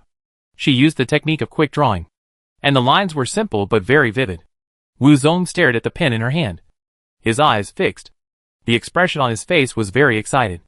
Zhao Rushi's drawing method seemed to be a little different from the one she taught them. Although the painting principles should be the same, it seems faster and simpler. And it can be particularly vivid with just a few strokes. After Zhao Rushi finished drawing the mouth and beard, he asked Sun Jiawang, haven't you thought about it yet? Sun Jiawang shook his head and said a little frustrated, I don't remember it very clearly. When I saw that person, his eyes were my first impression. Zhao Yuanxun nodded. He was old in handling cases. He could tell at a glance that the person in front of him was not lying. Otherwise, he would not have gone to such great lengths to bring Sun Jiawang from Yangzhou, 3,000 miles away, to the capital to let Zhao Rushi draw a portrait of the murderer. Then take a look at the ones I drew. Which one do you think should be on his face? Zhao Rushi said. Sun Jiawang came over to take a look, and hesitated for a long time before he dared to make a decision. The main reason was that the shapes of these mouths were similar. He only took a look at the criminal, and in a very panicked situation. He didn't see it very clearly. In his impression, the man's mouth was a bit thick, and he had a beard. As for how thick his mouth was, and what his beard looked like, he couldn't tell at all. It doesn't matter. Just point it out based on your feeling, Zhao Rushi said. Zhao Yuanxun's eyes lit up again when he heard this, and he looked at Zhao Rushi with a different look. The first impression of a person is the most important. Sometimes you feel that you don't remember it, but you still have an impression in your subconscious mind. So sometimes when the memory is vague, it is often not easy to make mistakes if you make choices based on intuition. This truth can be known by the old people who handle cases. But ordinary people are not clear. I didn't expect that this young lady Zhao could know this at such a young age. It's really not simple. Sun Jiawang was obviously a little more relaxed after hearing what Zhao Rushi said. He closed his eyes first, then opened them, scanned the ones Zhao Rushi had drawn, pointed at one and said, it should be like this. It was a not very thick lip with a mustache. Okay. Zhao Rushi ticked. Go back and stand. I'll stand here, Sun Jiawang said. Go back and stand. Zhao Rushi repeated in a serious tone. Zhao Yuanxun said, listen to Miss Zhao. Sun Jiawang didn't understand, but he went back to stand obediently. This time, not only Zhao Yuanxun, but also Wu Zong's eyes looking at Zhao Rushi were not right. The master seemed unreliable, but his eyes were really sharp. The junior sister who recognized him was amazing. He was a painter, and he knew best that if an eyewitness looked at his portrait, he would often be affected by what he saw, which would lead to confusion in memory. Only when he described it from memory, and the painter painted the portrait behind his back, and asked him to confirm it after the painting was finished, could he tell whether it was right or not. Do you remember the shape of his face? Zhao Rushi asked Sun Jiawang. Sun Jiawang shook his head. I don't remember it very well. What about the nose? Sun Jiawang continued to shake his head. I don't have much impression either. When he was in Yangzhou, officials had asked about the murderer's appearance. And later when he arrived at the Dali temple, he was repeatedly asked about it. He had recalled the murderer's appearance many times. But this time, the girl was kind, asked precise questions, and even drew a picture for him to choose from. So he remembered it in more detail. Zhao Rushi didn't say anything else and started drawing on the blank space on the paper. She drew the eyes and lips that were ticked, and then drew a beard directly, with a mustache on the mouth. Zhao Yuanxun and Wu Zong's eyes lit up. Sun Jiawang had no impression of the man's face shape. Perhaps because his face was blocked by the beard. It was just because it was night, and Sun Jiawang was attracted by his facial features. So he didn't notice it. After Zhao Rushi finished drawing, she quickly gave the man a nose. With the nose, the portrait was basically complete. However, she drew a few more pictures next to it, using the same eyes and mouth to match different types of noses. In her previous life, she squatted on the street to sketch portraits, and had studied the types of human facial features. so she could draw these easily. After finishing the painting, she called Sun Jiawang over. Come and take a look. Sun Jiawang walked over curiously, and when he saw the 6 portraits on the paper, his breathing stagnated, his pupils suddenly dilated, and he pointed to one of the portraits and shouted in horror, "It's him! It's him!" As he spoke, he trembled all over and tried to curl up into a ball. Zhao Yuanxun saw this and wanted to slap the table and laugh. Without asking, he knew that the portrait Zhao Rushi drew was very similar to the criminal as soon as he saw Sun Jiawang's reaction. Wu Zong looked at the portrait that Sun Jiawang pointed at. His face turned pale, and then red. In fact, when Sun Jiawang was brought to the capital, he was worried that Sun Jiawang's impression of the murderer would become blurred over time. So he drew a portrait of the murderer during the interrogation. However, the portrait he drew was a bit inferior to Zhao Rushi's. When he showed it to Sun Jiawang hesitated for a long time before saying, "It seems so." He always thought that Sun Jiawang's memory of faces was blurred due to fear, light, face blindness, etc. Now he knew that it was because the portrait he drew was too different from what Sun Jiawang saw. Zhao Rushi took another piece of paper and said, "I'll draw a bigger one." This time she drew the picture in front of Sun Jiawang. Sun Jiawang had never seen anyone draw like this before, and he was fascinated by it. Wu Zong glanced at Zhao Yuanxun and found that his master was also staring at the painting. He had no choice but to watch Zhao Rushi paint. This time, Zhao Rushi still used the quick sketching method, because she felt that the task of copying the portrait would fall on her. After all, the others had just started to learn sketching, and no one could share the burden with her. And the Yamen runners had to track down the murderer. Even if they couldn't get a portrait for each person, they would at least have more than 10 or 20, or even more. The sketching method was too delicate and took too long. She didn't know how long she would finish it alone. Chapter 224. Come to the Dali Temple to work. However, in order to find the murderer as soon as possible, she drew this sketch in more detail than before, and added some details while asking Sun Jiawang. For example, men in Dajin all grow beards when they are 40 years old. Since this man has a beard, he must be over 40 years old. So she drew some fine lines around his eyes. Sun Jiawang looked at it and became more excited. Yes, that's it. Too much likeness. Too much likeness. Through the portrait, he also found more memories, and told Zhao Rushi one by one. And Zhao Rushi completed the portrait according to his description. Seeing this, Zhao Yuanxun and Wu Zong's eyes became brighter and brighter, and their eyes looked at Zhao Rushi more and more differently. A good painter can stimulate the memory of the witness, prompting him to remember more details that he thought he had forgotten. Wu Zong was not able to do this when he first entered the Dali Temple. Now he can do it, all because of the experience accumulated slowly. But Zhao Rushi, a little girl, seemed to be born with the ability. She was especially good at encouraging Sun Jiawang, and she was kind, which made Sun Jiawang forget his nervousness. He became more and more excited as he talked, and he was completely different from the timid little boy when he first entered the door. At this time, the child's eyes were bright, and he described the murderer's appearance with gestures. This selfless state allowed him to better recall the original scene. Wu Zong was still thinking about talking to Zhao Yuanxun at the beginning, but now he was so fascinated by her portrait painting that he completely forgot about the matter. It was not until Zhao Rushi finished painting the portrait and handed it to Zhao Yuanxun that he woke up from his dream. Zhao Yuanxun took the portrait, looked at Zhao Rushi, and suddenly said, "Miss Zhao, is there anyone interested in working in the Dali Temple?" Wu Zong swallowed the words that were about to come to his mouth. He looked at Zhao Rushi, waiting for her answer. "Not yet." Zhao Rushi shook her head. "I promised the teacher of our academy that I would take the imperial examination, and I can't break my promise. And there is no need." She looked at Wu Zong and smiled. "My senior brother is studying. When he learns to paint like me, you won't need me anymore. Right? But if you give me an order, I won't refuse. You can send someone to find me at any time. I will do my best to do what I can." She knows the plot and knows that there will be 2 big upheavals in the future. She has very important things to do and cannot be bound by the Dali Temple. The Dali Temple is different from the academy. The academy can stop at any time, as long as she agrees to take the imperial examination at that time. It will be fine. Once the Dali Temple agreed, she would have to punch in from 9 to 5 and do things according to the Dali Temple's requirements, with no freedom at all. If she had the opportunity to become a high-ranking official and influence the political situation, she might consider it. But with her current status, she would not be able to hold an official position in the Dali Temple, and would definitely be a low-ranking errand boy. Why couldn't she do something else? Why did she have to be an errand boy? Zhao Yuanxun's words just now were also said out of joy. After coming to his senses, he thought that it was inappropriate for a noble girl to spend her leisure time dealing with criminals and cases all day. So Zhao Yuanxun stopped persuading her. That's fine.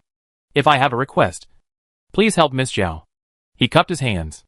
Sir, the other portraits should be painted by my junior sister. Right? Wu Zong asked from the side. Yes. Zhao Yuanxun said to Zhao Rushi. You'll have to paint another 30 portraits for us. The government will pay you.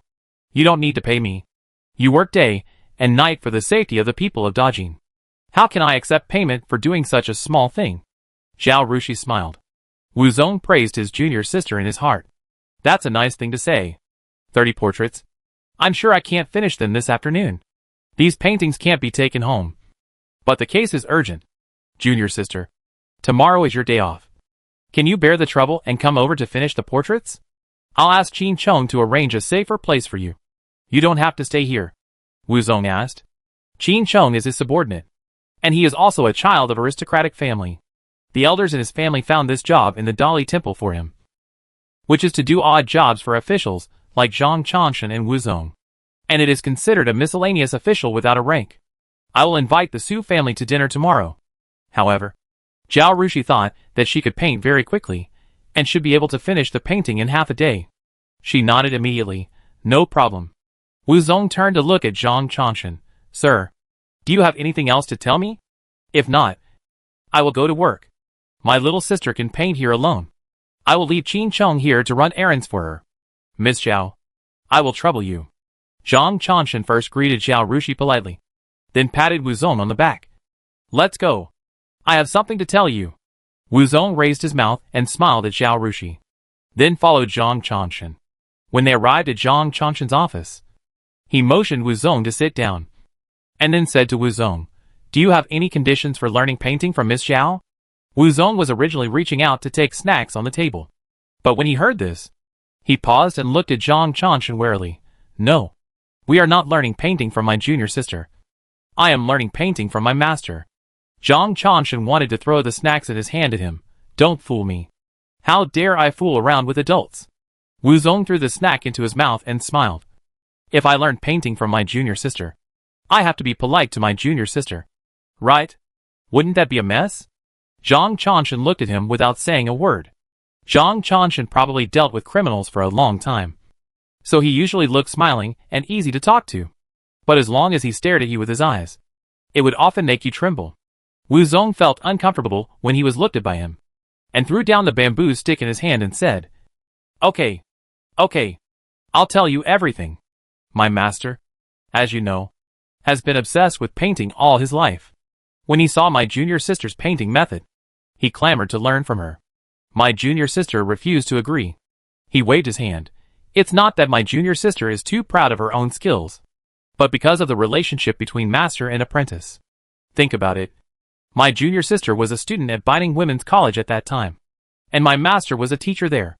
If my master learned painting from her, who would be the teacher and who would be the student? My junior sister taught such a unique painting method to others, so she couldn't even get a position as a master. Right? But it is definitely not okay for my master, who is so old, to perform the teacher's etiquette in front of the little sister. Zhao Yuanxun nodded. That's the reason. In order to learn this new painting method, my master came up with an idea. That is to collect the tuition. My master gave the little sister 3,000 taels of silver, and the little sister taught him to paint. After teaching, the money and goods were paid, and there was no debt between them. Although this is a bit hard to say, there is no other way. After all, my master can't take the little sister as his teacher, and the little sister is poor. She almost doesn't have money to eat in the academy. Chapter 225. Hello. I'm fine. Everyone is fine. Seeing Zhao Yuanxun looking at him with suspicion, Wu Zong said, You have also investigated the case. You should know that Wei didn't want to take the little junior sister back at first, and insisted on taking the Su family girl, who looked a bit like her, back home. Later, after being forced to take her back, She beat and scolded her every few days. She didn't give her money to spend, and didn't care whether she lived or died. If Wei hadn't been so excessive to the junior sister, and they didn't look like real mother and daughter at all, the old lady and the wife of Sweeping Bo wouldn't have been suspicious and asked people to investigate the matter. You also know that Wei has always been arrogant and domineering, and the old lady of Sweeping Bo can't control her. My junior sister's life is difficult. She has no choice but to go to the silver shop in Binding to draw jewelry pictures for people. If you don't believe me, ask around. It's the one called Zibozai. Now that her life story has been clarified, your junior sister doesn't have to live like this. Zhang Chanshan comforted her.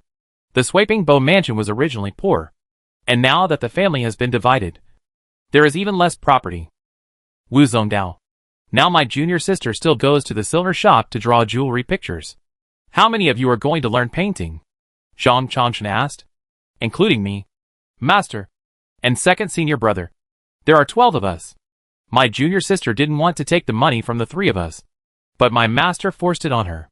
As adults, we can't take advantage of children, right? Besides, my junior sister is so poor. Zhang Chanshan calculated and smacked his lips. Your junior sister is really good. She made 36,000 taels of silver in just a short time. What a great guy. Isn't it worth it? 3,000 taels of silver. No need to perform teacher's etiquette in front of others. No need to send gifts every year. And learn such a practical painting skill. If it were you, would you be willing to learn? Wu Zong glanced at Zhang Chanshan. Zhang Chanshan pursed his lips and said nothing. Sir, don't tell me. These 9 people were carefully selected by my master. He spread the word. How many people in the capital want to learn? You also know that if a scholar learns this painting skill, it won't be a problem for him to find a job in our Dali temple. 3,000 taels. What is that for a bright future?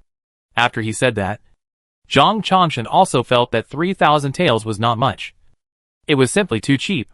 You know, in this capital, if you want to get an official position, even if you hold 10,000 taels of silver, you may not be able to find a way. It is extremely difficult for the noble families in the capital to get a good official position for their children and grandchildren who have passed the imperial examinations, not to mention the rich families. Thinking of this, Zhang Chanshan was embarrassed. In fact, if Zhao Rushi did not worship Kong Shirlin as her teacher, Wu Zong was not her senior brother, and several people protected her everywhere, Zhang Chanshan would not have to be embarrassed about this matter. He only needs to wait for Wu Zong to return after completing his studies and let him teach the painters in the government office. It doesn't matter how many you want to teach. At most, the Dali temple will pay for Wu Zong's 3,000 taels of silver for learning painting. At that time, will Zhao Rushi, a little girl, dare to object? But now it's difficult to deal with. He sighed and said, Master Wu, you see, our government office really needs such painters. Although you go to learn, we can't ask you to paint portraits every time a case occurs in the future. Right? You are the Dali Temple secretary. How about you teach the painters in our government office after you learn it? Let the people from the government offices in various places come and learn. Wu Zong smiled. Okay. I'll ask my master. If he agrees, I'll have no problem. Who told me that I'm an official of the Dali Temple? How dare I disobey your order? No. No. No. Zhang Chanshan's scalp tingled when he heard the name of Mr. Kong Shirlin. He didn't want to see Mr. Kong blocking his door and cursing tomorrow. Mr. Wu. Brother Wu. I was just joking with you just now. Don't tell Mr. Kumu. Just pretend I didn't say anything. Yes. I didn't say anything just now. Wu Zong didn't say anything. Just quietly watching his boss playing dirty. Zhang Chanshan was thick-skinned, talking to himself and turning the page on what happened just now, and asked calmly, Then what do you think we should do? You are also an official of the Dali Temple. You know how much we need this kind of painting skills to solve cases. For example, if it weren't for Ms. Xiao's painting skills, even with Sun Jiaowang as a witness, I'm afraid we wouldn't be able to catch the criminal. You are the Dali Temple secretary, and you have learned painting skills. You can't make things difficult for everyone. Right? Then what do you say we should do? Wu Zong asked back. He was well versed in bargaining. He couldn't take the initiative to lower the price, and Zhang Chanshan had to take the initiative. And he couldn't agree to it straightforwardly. Otherwise the other party would think that you took advantage of him. And then think about it, and feel very upset. You have to push it back and forth and act very embarrassed. In the end, he really couldn't help but agree reluctantly. In this way, the other party feels that he has taken advantage of you. So he feels comfortable and satisfied. So although the master gave a bottom price, for the sake of Mr. Zhang's physical and mental health, he could not agree to this matter happily. Where can he find such a good subordinate? Our Dali Temple is poor. Zhao Yuanxun first talked about the difficulties of the Dali Temple asking for money everywhere, cried about being poor, and then showed his price. Look, how about 1,000 taels of silver per person? Wu Zong listened patiently, and then said seriously, in fact, our Dali Temple is not without money. The money from selling the property of the guilty officials is enough for us to train a few more painters. As for those sent by the local government to learn painting, let them pay for it themselves. Or, he glanced at the door slyly and lowered his voice, let them send one person from each place, for 1,000 taels of silver. As for whether they teach others after they go back, we don't care. My master and junior sister can't know. Right? As for our government, we don't need to pay money at all. We can just transfer some money from the local government to make up for it. And that's enough. 12 people from the local government can send 4 people from the Dali Temple to learn painting. 3,000 taels of silver for each. No problem. It's good for you, me, and everyone. Right? After saying this, Zhao Yuanxun looked at him with a vigilant look. You kid. You dare to cheat even your master and his junior sister. These 3,000 taels of silver. Are you also cheating me? Your master? Wu Zong immediately frowned and stood up. In this case, then you go and talk to my master. He walked out. Come back. Come back. Okay. Okay. I promise you. Wu Zong turned around. You have to give me back my 3,000 taels of silver. Report. Report. Zhao Yuanxun nodded. The last point is that my sister-in-law is paid to teach these people how to paint. You can't let her bear the blame. She just taught these people. And then the censor impeached her. Not only did he confiscate her money, but he also put her in jail. We can't do such a shameless thing. Chapter 226. Here comes the one who snatches food from the tiger's mouth. Wu Zong returned to his original seat and sat down. So you have to go to the emperor to ask for an order. This matter is not requested from the bottom up by us. It is ordered from the top down by the emperor to do it. If you can do this, I will now directly promise you on behalf of my little sister that I will only accept 1,500 taels of silver as a gift from each person. As for the people below, we don't care how much you ask them to pay you. We only collect money according to the head. He raised his chin towards Zhao Yuanxun. Isn't that nice? My junior sister has been wronged. So please remember her kindness. Sir. Zhao Yuanxun was overjoyed. That's no problem. I'll go to the emperor to ask for his order. He stood up, returning a favor. I can't let Miss Zhao suffer too much. We in the Dali Temple don't take advantage of those below. You can send more people. And stipulate that each prefecture government office will send 3 people. Each state government office will send 2 people. And each county government office will send 1 person to learn painting. Study in batches according to the province. This way, more people will come to learn. Miss Zhao will also benefit more. And it will not be easy for people to gossip. What do you think? Thank you for thinking about my junior sister. Wu Zong bowed deeply. Both of them were very happy. Seeing that Zhao Yuanxun was about to leave, Wu Zong hurriedly said, I wonder if there are any farms, shops, and houses left in Weiqiu. If you can sell one to my junior sister, I think she will be more dedicated to our Dali Temple. At that time, it is possible to charge 1 less person. Worried that Zhao Yuanxun would think too much, he quickly added, it's based on the market price. My sister will pay whatever price she sells to others. So there is no need for the Dali Temple to take special care of her. Hearing this, Zhao Yuanxun sighed. You also know that although I keep these properties to sell them for the benefit of everyone, it is also very difficult to do. After all, everyone wants good things. And some people cannot be offended. Weiqiu has 2 farms in Baining, 3 houses in the capital, 5 shops, and several shops and farms in other counties. As soon as he was arrested, someone greeted me. Wu Zong nodded. He knew Zhao Yuanxun's difficulties. Minister Wen was the victim. When he came out of the hall that day, your senior brother told me to give him the shop under Weiqiu's name and a farm in Baining. I agreed at that time. Wu Zong, I didn't expect that the one who tore down the wall behind the junior sister was the senior brother. But it's not the senior brother's fault. At that time, the master hadn't recognized the junior sister. And it was because of the dispute between Lu Qingde and Wei Qiu for the position of Minister of Personnel that the grandson of Minister Wen was killed. Lu Qingde was eventually transferred to an external post. Several parties were fighting. And when Shangshu suffered, the eldest brother got the advantage. Now he asked for a favor and let Wen Shangshu buy 2 shops and a farm. The eldest brother can make up for Wen Shangshu's loss. After all, Wen Shangshu was the biggest victim. Then there is still a farm left, Wu Zong said. Wu Zong didn't want the house. The big house where Wei Qiu lived was also bought by him after he became the minister of Taichan Temple. I don't know what tricks he used. The other houses are the same. These are all houses in good locations. There are many noble families in the capital, and they have occupied all the houses in good locations early. Officials from other places or poor families, even if they are 3rd or 4th rank officials, may not be able to buy houses near the inner city or even in the inner city with money. Such houses are hard to come by. Living there is a symbol of status. Zhao Rushi is a little girl, and her family has a house. So there is no need to grab such a house, so as not to be envied and cause trouble for the sweeping marquis' mansion. Farms are different from houses.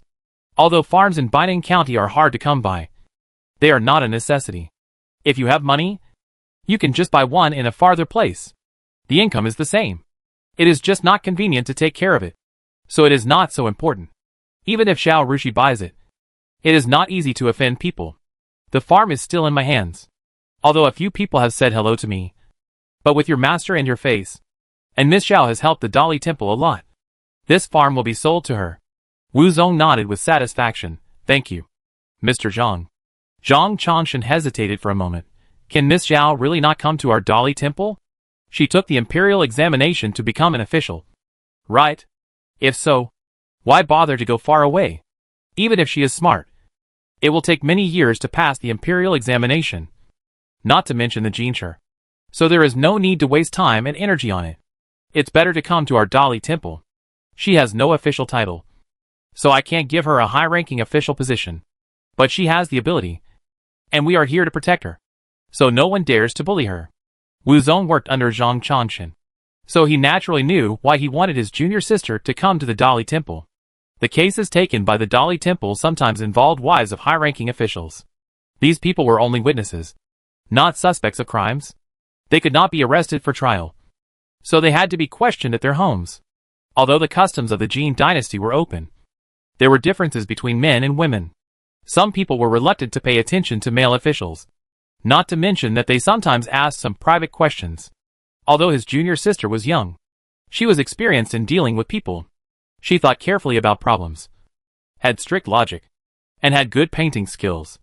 In addition, she was protected by her master, and she was the daughter of the sweeping marquis' mansion. So she had a high status. The imperial officials did not dare to humiliate her at will. She went to assist in the case, and there was no one more suitable than her. This, you just heard it. My sister-in-law doesn't seem to be interested in this, Wu Zong said vaguely. I'll ask her again. If she doesn't want to, I can't force her. Zhang Chanshan nodded, and was about to ask Wu Zong to take Zhao Rushi to handle the transfer procedures when he was free. When he heard his subordinates report, Sir, the second son of Pingnan Marquis' mansion wants to see you. The second son of Pingnan Marquis' mansion? Zhang Chanshan frowned. What is he doing here? He said he wanted to buy the farm under Wei Qiu's name. Zhang Chanshan and Wu Zong looked at each other. Wu Zong said vigilantly, Sir, let's make it clear first. You just promised my junior sister. Zhang Chanshan sighed. Of course I agreed. But if this second son wants to use the special status of Pingnan Marquis' mansion to pressure me, I can't refuse. You should know my difficulties. Wu Zong fell silent. Pingnan Marquis was a new noble with great military achievements. The emperor rewarded him with gold, silver, jewelry, and land. But the fields near the capital were occupied by the nobles and officials of all sizes in the capital. So the fields awarded to Pingnan Ho were all near the border where he was stationed. The area was large, thousands of hectares, but the land was barren. Once there was a war. The tenants fled, and the crops were destroyed. The emperor's intention was also here. If you want your fields to have a harvest, you must guard the border well, and keep the enemy out of the country. In recent years, Ping An Ho has not had any intention of taking the fields near the capital. But I don't know why he wanted to take part in this time. If his son used Ping An Ho's merits to pressure Zhao Yuanxun, it would be difficult for Zhao Yuanxun to refuse. Chapter 227 All annoyed. Wu Zong also sighed, okay. I can't embarrass you for a farm. Your Excellency can do whatever you want. Zhao Yuanxun thought about it, worried that Kong Shilin and Wu Zong would misunderstand, and said, why don't you just come along? Wu Zong also understood Zhao Yuanxun's meaning. If everyone acted openly, there would be fewer misunderstandings and suspicions, and the superiors and subordinates would get along better. He did not refuse, and followed Zhao Yuanxun to the reception hall in front. The two greeted Fu Yunlang and sat down. Zhao Yuanxun looked at Fu Yunlang and asked directly, what are you doing here? Mr. Fu? Fu Yunlang bowed. I heard that you have land and shops under Wei Qiu's name to sell. So I want to ask if you still have unsold land and houses. Our family hopes to buy them. Although he had guessed the purpose of the visit, Zhao Yuanxun couldn't help frowning when he heard this. He looked at Fu Yunlang and smiled faintly. It's really unfortunate that Mr. Fu came late, and the land and houses under Wei Qiu's name have been sold out. I'm really sorry for your family. Sold out? Isn't that possible? Fu Yunlang was stunned. I heard that there is still a farm in Baining that has not been sold yet. He got the news from a friend in the Dali Temple after giving a valuable gift. That person asked someone to bring him a message at noon, saying that he opened his mouth too late, and everything else had been sold, leaving only a farm. Zhao Yuanxun's eyes turned cold. Second Master Fu. Are you questioning my character? No. No. How dare I? Fu Yunlang smiled awkwardly. He was young before, and he didn't have to show up for anything in the mansion. Now his brother finally gave him a task, and he was unwilling to be sent back in disgrace. He asked, can I ask who bought this farm? Worried that Zhao Yuanxun would give him a cold shoulder again, he quickly explained, Your Excellency also knows that our mansion has no land in the capital, but the mansion's expenses are high, and the harvest in the north is not guaranteed. So I want to come to your place to buy it. If I know who bought this farm, I can also go to him privately to discuss and see if I can buy it at a higher price, or exchange it for a shop. Zhao Yuanxun did not want to offend the Marquis of Ping'an. Besides, Zhao Rushi's purchase of the farm could not be concealed. When she went to the Baining County office to transfer the ownership, Fu Yunlang found out after a check. It was Miss Zhao from the Marquis of Wanping. Like Lord Wenchengyu, she was a victim. She was mistakenly swapped by the Wei family. She was a good young lady, but she had to live a hard life for more than 10 years. So I sold the remaining farm to her. He glanced at Fu Yunlang. Second Master must know that the property sold by our Dali Temple will be sold to victims first. Fu Yunlang's face darkened. If it were someone else, he would have said goodbye and left at this time. After all, no matter how naive he was, he knew that he couldn't offend Zhao Yuanxun for a farm. But when he heard that it was Zhao Rushi who bought the farm, he felt an unwarranted resentment. The appearance of this woman not only caused many twists and turns in his marriage with Zhao Ruyu, but she also repeatedly rejected Yulong Pavilion's invitation, causing Yulong Pavilion's business to plummet. Fu Yunlang lived to the age of 15, and because of his mother's protection, he had always lived a smooth life. The only thing that made him unhappy was that his elder brother was too outstanding, and people could only see his elder brother and not him. He was now working hard to learn how to manage household affairs and to show himself in front of his father, brother and outsiders. But what frustrated him repeatedly was this Miss Zhao Wu. Now he was just buying a farm, and this person came to compete with him again. If he had bought it long ago, it would be fine. But the farm was still there at noon, and it was snatched away by her in just 1 or 2 hours. Fu Yunlang was really unwilling to accept it. It's okay with Minister 1. What kind of victim is Swaping Marquis Mansion? Isn't Wei the second wife of Swaping Marquis Mansion? She is a member of the Zhao family, not a member of the Wei family. Zhao Yuanxun frowned and sank his face. Second Master Fu, are you here to teach me how to do things? No. No. No. Fu Yunlang was startled and stood up and bowed to Zhao Yuanxun. I can't speak. Please forgive me. Lord Zhang. What do you mean? Zhao Yuanxun would not let him go. To be honest, Ping An Ho has made meritorious service in guarding the border, so everyone will give him some face. But civil officials and military officials have always been incompatible. When the military officials have a high status, civil officials have to be humble, and vice versa. This is also the fundamental reason why Zhao Yuanxun did not agree to Fu Yunlang's request. Zhao Rushi helped the Dali Temple to paint portraits, and also promised to teach the people in the Dali Temple how to paint. So he is half of his own people. It is easy to talk to people from your own side. If you don't have it this time, you can give it next time. The thing he has the most is these things to sell. There is none now. But I can always save one for Zhao Rushi next time I meet him. It is not worth it to confront the popular Pingnan Marquis mansion for such a farm. But Zhao Yuanxun just doesn't want to give Pingnan Marquis this face. If the farm has no owner, it will be fine. He has promised to sell it to others. And when the people from Pingnan Marquis mansion come to ask for money, he will take back the things he promised to give to others, and give them to Pingnan Marquis mansion. Does Pingnan Marquis mansion have such a big face? What do the civil officials think of him? Does he, Zhao Yuanxun, have no face? Although Zhao Yuanxun, the minister of the Dali Temple, is only a third-rank official, he cannot catch up with the first-rank general of Pingnan Ho. However, the ranks of military generals have always been high. Even if he is a third-rank civil official, his status is not lower than that of a first-rank military general. Besides, the military generals defend the border, and the Dali Temple also maintains the internal peace of the Jin dynasty. And their contributions are not small. Who has greater contributions, and who is more noble? Fu Yunlang was a little annoyed when he saw Zhao Yuanxun's aggressive look. A 15-year-old boy is the most fearless. He also knew why his father had been unwilling to come to the Dali Temple to buy land and houses for so many years. He was unwilling to bow to the civil officials. He would rather spend a lot of money to buy expensive ones in the market. As long as he could afford the price, he could still buy the shops in the capital and the farms in Baining. In this world, there are always dandies who sell their father's land without feeling sorry. When their parents died, their first thought was that no one would take care of them anymore, so they should sell some property and spend it.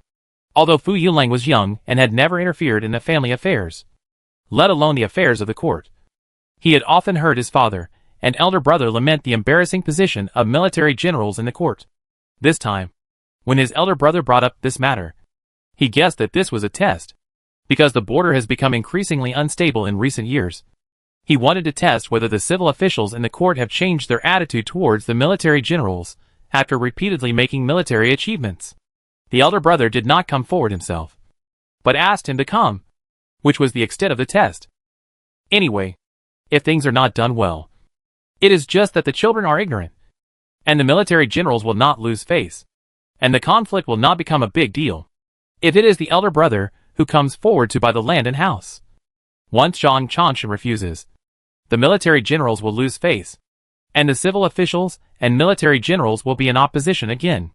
Chapter 228, Who is the junior sister? When it does not involve Zhao Ruyu. Fu Yunlang is still very sober. Originally, when Zhao Yuanxun showed this attitude, he should have understood that the test was over and he could go back. But the buyer was Zhao Rushi, and Zhao Yuanxun showed this attitude. Fu Yunlang could not stand it. However, he was still very careful in his wording, so as not to cause trouble for his father. He said, I am young and humble. How dare I teach adults how to behave? But I really don't understand. Wei used her chambermaid to kill people. Both the master and the servant were from Sweeping Marquis' mansion. At that time, Sweeping Marquis' mansion had not yet been separated. So these crimes were committed by people from Sweeping Marquis' mansion. Lord Zhang wanted to say that Miss Zhao was the victim. I really couldn't understand it. So I asked Lord Zhang for advice. Wu Zong couldn't listen anymore. Zhao Yuanxun might not be familiar with Fu Yunlang, but Wu Zong knew him. Since Fu Yunlang came back from Jiangnan, he has repeatedly asked Qin Chong to inquire about Wei's affairs. Qin Chong used to play with Fu Yunlang and others, because he was always teasing cats and dogs. His family was worried that he would get into trouble. So he asked Wu Zong to come to the Dali Temple and do errands in the government office, fearing that he would make a mistake and leak the news of the Dali Temple. Qin Chong asked Wu Zong if he could tell Fu Yunlang about these things. At that time, Wu Zong felt strange, and after asking Qin Chong, he found out that Fu Yunlang and Wei's adopted daughter Zhao Ruyu, the girl who was swapped with Zhao Rushi in the Su family, were in a relationship with each other, and the two families even had the tendency to discuss marriage. Once the Wei family incident came out, their marriage was likely to be ruined. So Fu Yunlang was particularly concerned about this matter. Mr. Fu means that the Sweeping Marquis' mansion deserved it. And they were not the victims. So they were not qualified to buy this farm? He asked Fu Yulang calmly, with a smile on his face, looking very kind. Wu Zong had a handsome face and a warm and gentle look, compared with Zhang Chanshan, who was gloomy on the side. Fu Yulang liked him much more. However, Fu Yulang knew that these officials were very cunning, and he was worried that they would cause trouble for his father and brother if he was not careful. He was very careful in his words. I am just asking for advice, not blaming at all. So that's what you mean? Wu Zong asked. Fu Yulang intuitively felt that the kind-hearted Mr. Wu had bad intentions. Kong Sherlin was obsessed with painting and hated gossip the most. He did not publicize the fact that he accepted Zhao Rushi as his apprentice. If the master did not say it, the apprentices would not mention it to others for no reason. Therefore, Fu Yulang did not know the relationship between Zhao Rushi and Wu Zong, even though he knew that the other party had bad intentions and might use this to make a fuss. Fu Yulang thought about the meaning of this sentence and nodded. Yes. That's the truth. He just talked about the facts. What was there to be afraid of? Then I'm confused. Mr. Fu has been sending people to the Dali Temple to inquire these days, seemingly trying to exonerate the Wei family, and put all the blame on Wei Qiu. Aren't you doing this for the sweeping Marquis' mansion? But for the Wei family? Fu Yulang was choked and couldn't speak. He didn't expect Wu Zong to know that he had inquired about the Wei family. I didn't. He knew that this matter was serious. If someone uses this to make a fuss, it will definitely cause great trouble for his father. I don't mean to excuse Wei. I just came back from Jiangnan and heard about this. So I asked Qin Chung about it. I was just curious. Really? Wu Zong didn't want to force him to admit it. It's a matter between men and women, and they haven't really discussed the marriage or made an engagement yet. It's not decent for him, a fifth-rank official, to question the younger generation about this matter. He just wanted to expose Fu Yulang's pretended confidence. Wu Zong turned around and said to Zhang Chanshan, Forget it. Sir, Ping and Ho is stationed at the border and has made great contributions. If my junior sister wants this farm, people will gossip that she is competing with the soldiers at the border. My junior sister has no power. How can she bear such a crime? You should give this farm to Ping and Ho Mansion. Fortunately, it was only a verbal agreement and has not been transferred yet, which saves a lot of trouble. Both of them are old foxes for thousands of years. Zhang Chanshan and Wu Zong looked at each other and understood what he meant. He said immediately, That's great. I don't have to be caught in the middle. He said to Fu Yulang, who was confused after hearing the word little junior sister. In that case, I will send someone to say hello to the Baiding County office. And Mr. Fu can send someone to handle the transfer at any time. No. Who is Mr. Wu's little junior sister? Fu Yulang asked. Wu Zong had already stood up and smiled. This is my private matter. I don't think it is necessary to report to Mr. Fu. He turned to Zhang Chanshan and said, Sir, I'm going to do something. Then he walked out. Zhang Chanshan had already picked up the teacup.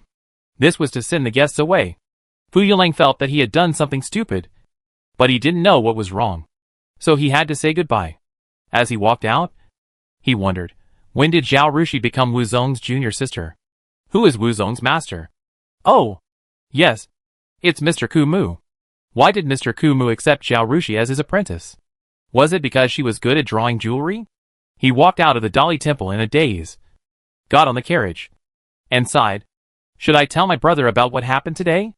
My brother will definitely scold me if he hears it, saying that he can't even handle such a small matter.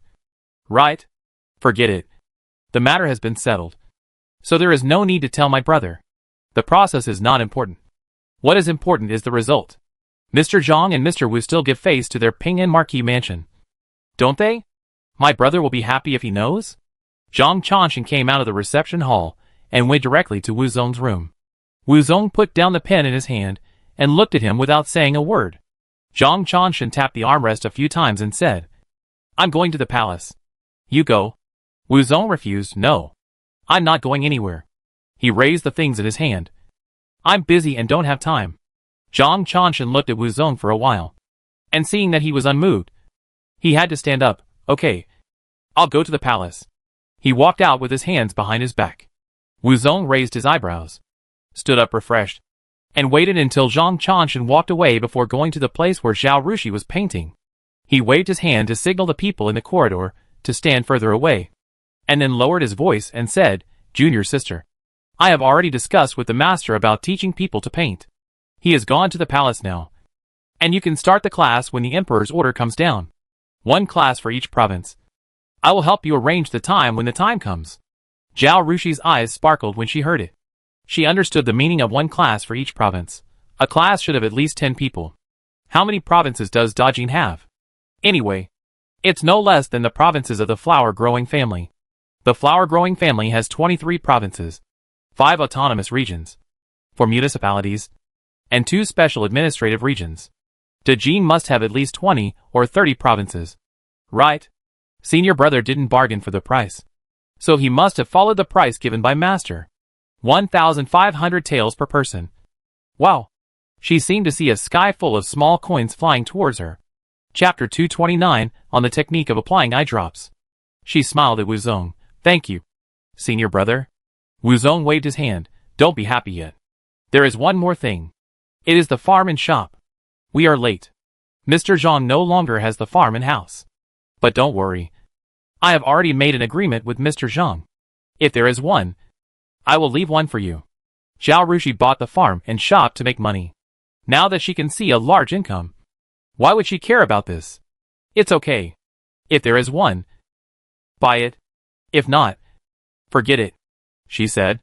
If Lord Zhang has a big shop in the future, I would be interested. If there is no suitable one, forget it. It's not a big deal. I will ask the middleman to look for it. As for the farm and house, I don't want to buy them for the time being. She looked at Wuzong. "Brother, when you have time, I will tell you and master about the business I want to do. If you are interested, let's do it together." Wuzong's interests are painting and solving cases, and he has no interest in doing business. But he was very curious. What kind of business is the junior sister going to do? Jade. A kind of jade from the south. Unlike white jade, it has various colors. Crystal clear, and very beautiful. I plan to ask someone to find it in the south, and then bring back a batch. Her expression suddenly became serious. "Brother, don't blame me for not reminding you. This is a chance to make a fortune. You must seize it. Although you are not short of money, no one would complain about having too much money. Right?" Seeing the little girl's puffy white and tender face, Wuzong almost couldn't help laughing. Why did he find the serious look of the junior sister so funny? Okay.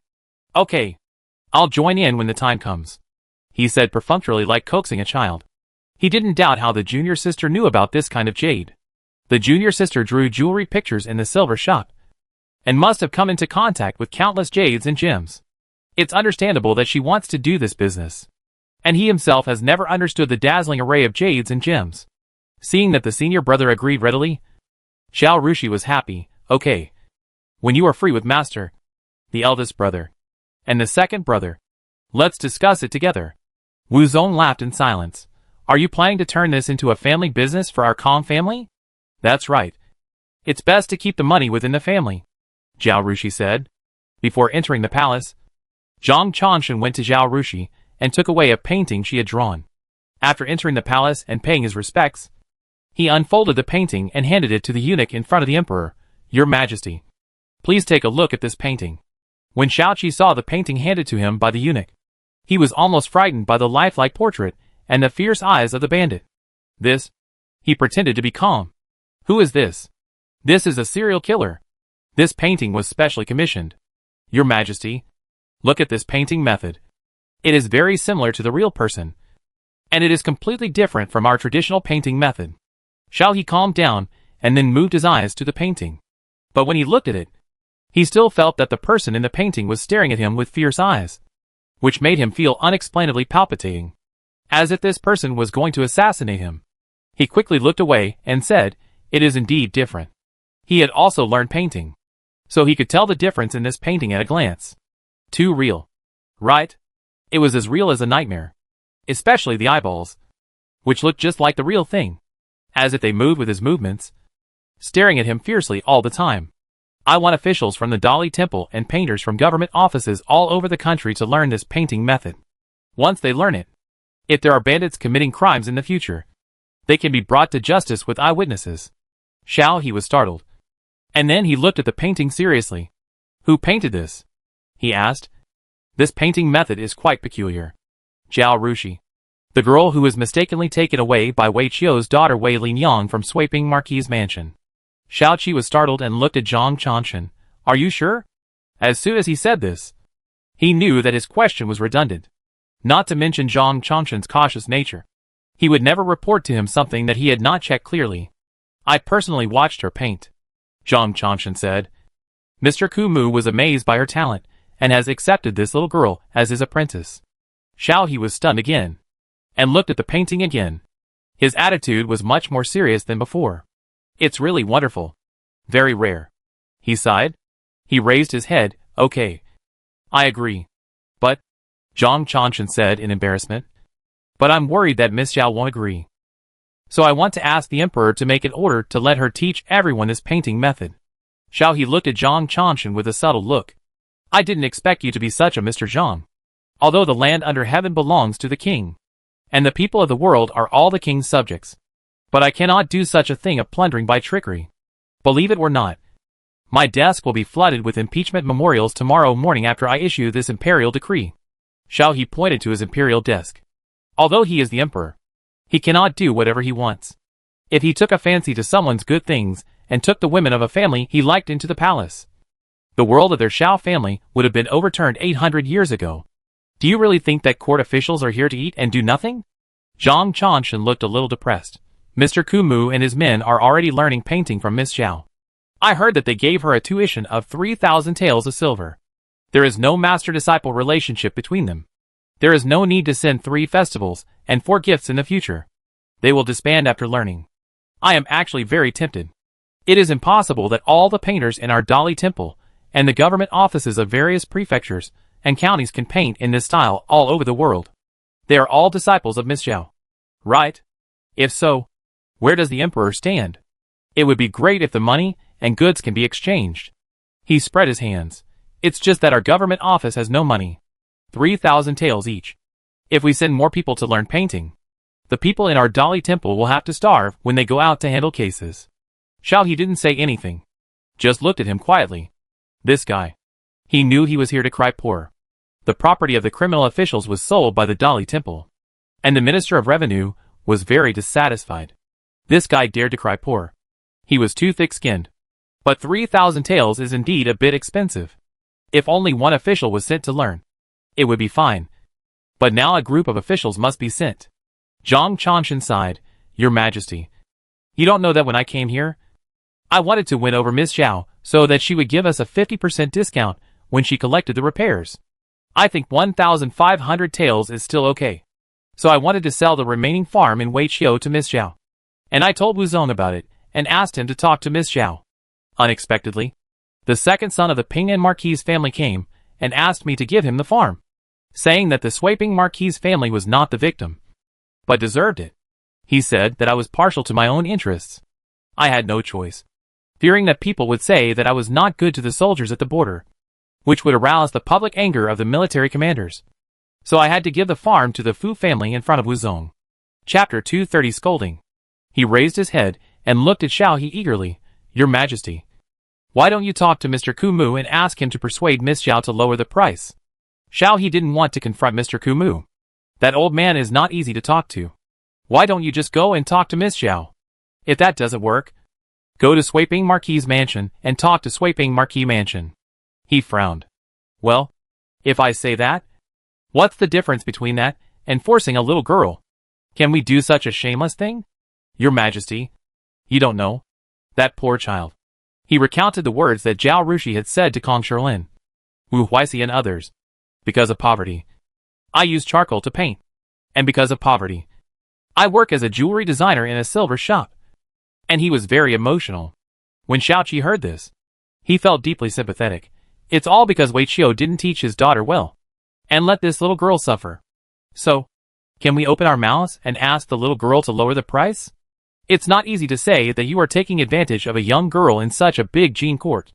At that time, the censor will impeach you, the emperor. So we can't go directly to Miss Xiao and Sweeping Marquis' mansion. We can only go to Mr. Kumu. Mr. Kumu is Miss Xiao's master, and he promised that no matter who it is, they can't say that we bully the young girl. Xiao He had a headache now. Okay, Okay, I'll talk to Mr. Kong. He had to compromise. Compared with the stubborn censor, Mr. Kong is better. At least if you give him some benefits, he will talk to you. Zhao Yuanxun then said goodbye with satisfaction. He not only flattered the Ping'an Marquis, but also did a great favor to Mr. Kumu and his disciples. Well, the sky is really blue today. The autumn is clear and refreshing. The best thing is the word refreshing. Shall he sent someone to find Kong Sherlin? And the guard came back quickly. Your Majesty, Mr. Kumu is not in the capital, but in Baining. It will take some time to notify him to come back. Then call Fu Yukai first. Shall he said? Originally, he didn't have to confront Kong Sherlin. It was all the fault of the Ping'an Marquis. While waiting for the old gentleman, call Fu Yukai over and give him a scolding. Fu Yukai was chatting in the second prince's courtyard. He was still a little confused when he heard the emperor summon him, but he didn't dare to discuss it with Xiaoling Pu and Xiaoling Yan, and hurriedly followed the imperial guards. Is your family short of money? Xiao asked Fu Yukai as soon as he saw him. Fu Yukai was even more confused and shook his head and said, Your Majesty, my father has a court salary, and my family also has land and houses awarded by your Majesty. We live a very stable life. Do you have a problem with the land I gave you? Xiao asked again. Fu Yunkai's mind raced, wondering why the emperor was so angry. After thinking about it, he remembered that he had suggested Fu Yilang go to the Dali Temple to buy land and houses. And his face suddenly changed. I didn't. And I dare not. He knelt down and said loudly. Then why did you ask your brother to go to the Dali Temple to force Mr. Zhang to sell your farm? Is the Dali Temple a place where he can make decisions? Am I short of food or clothes for your Ping'an Marquis mansion? Fu Yunkai was sweating. Your Majesty, you know that the border situation is unstable. Once there is a war, the Fu family's land may be lost. I heard that the Dali Temple has a farm for sale. So I asked Yulang to ask. I just think that having a farm in the capital will make my mother feel more at ease. I have no other intentions. Fu Yunkai is not very old, but he has been traveling between the border and the capital since he was 14 years old. He was often summoned by Xiao He to ask about the war, and he has a lot of experience in dealing with it in front of the emperor.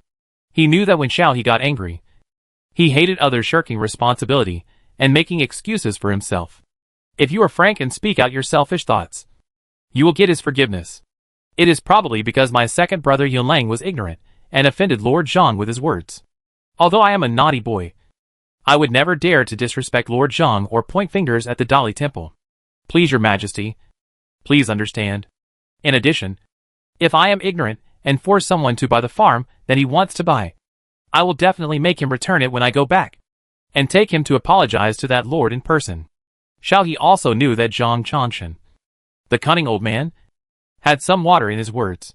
Maybe it was because Fu Yulang, the young man, didn't know how to talk and act, which made him unhappy. So he took the opportunity to run to him and put pressure on the Fu family. Civil officials and military generals had never been quiet. Now that the border is unstable, he can't punish the Fu family, but just scold them a few words. Your brother is 15 this year, right? I remember that you went to the battlefield to kill the enemy when you were 14.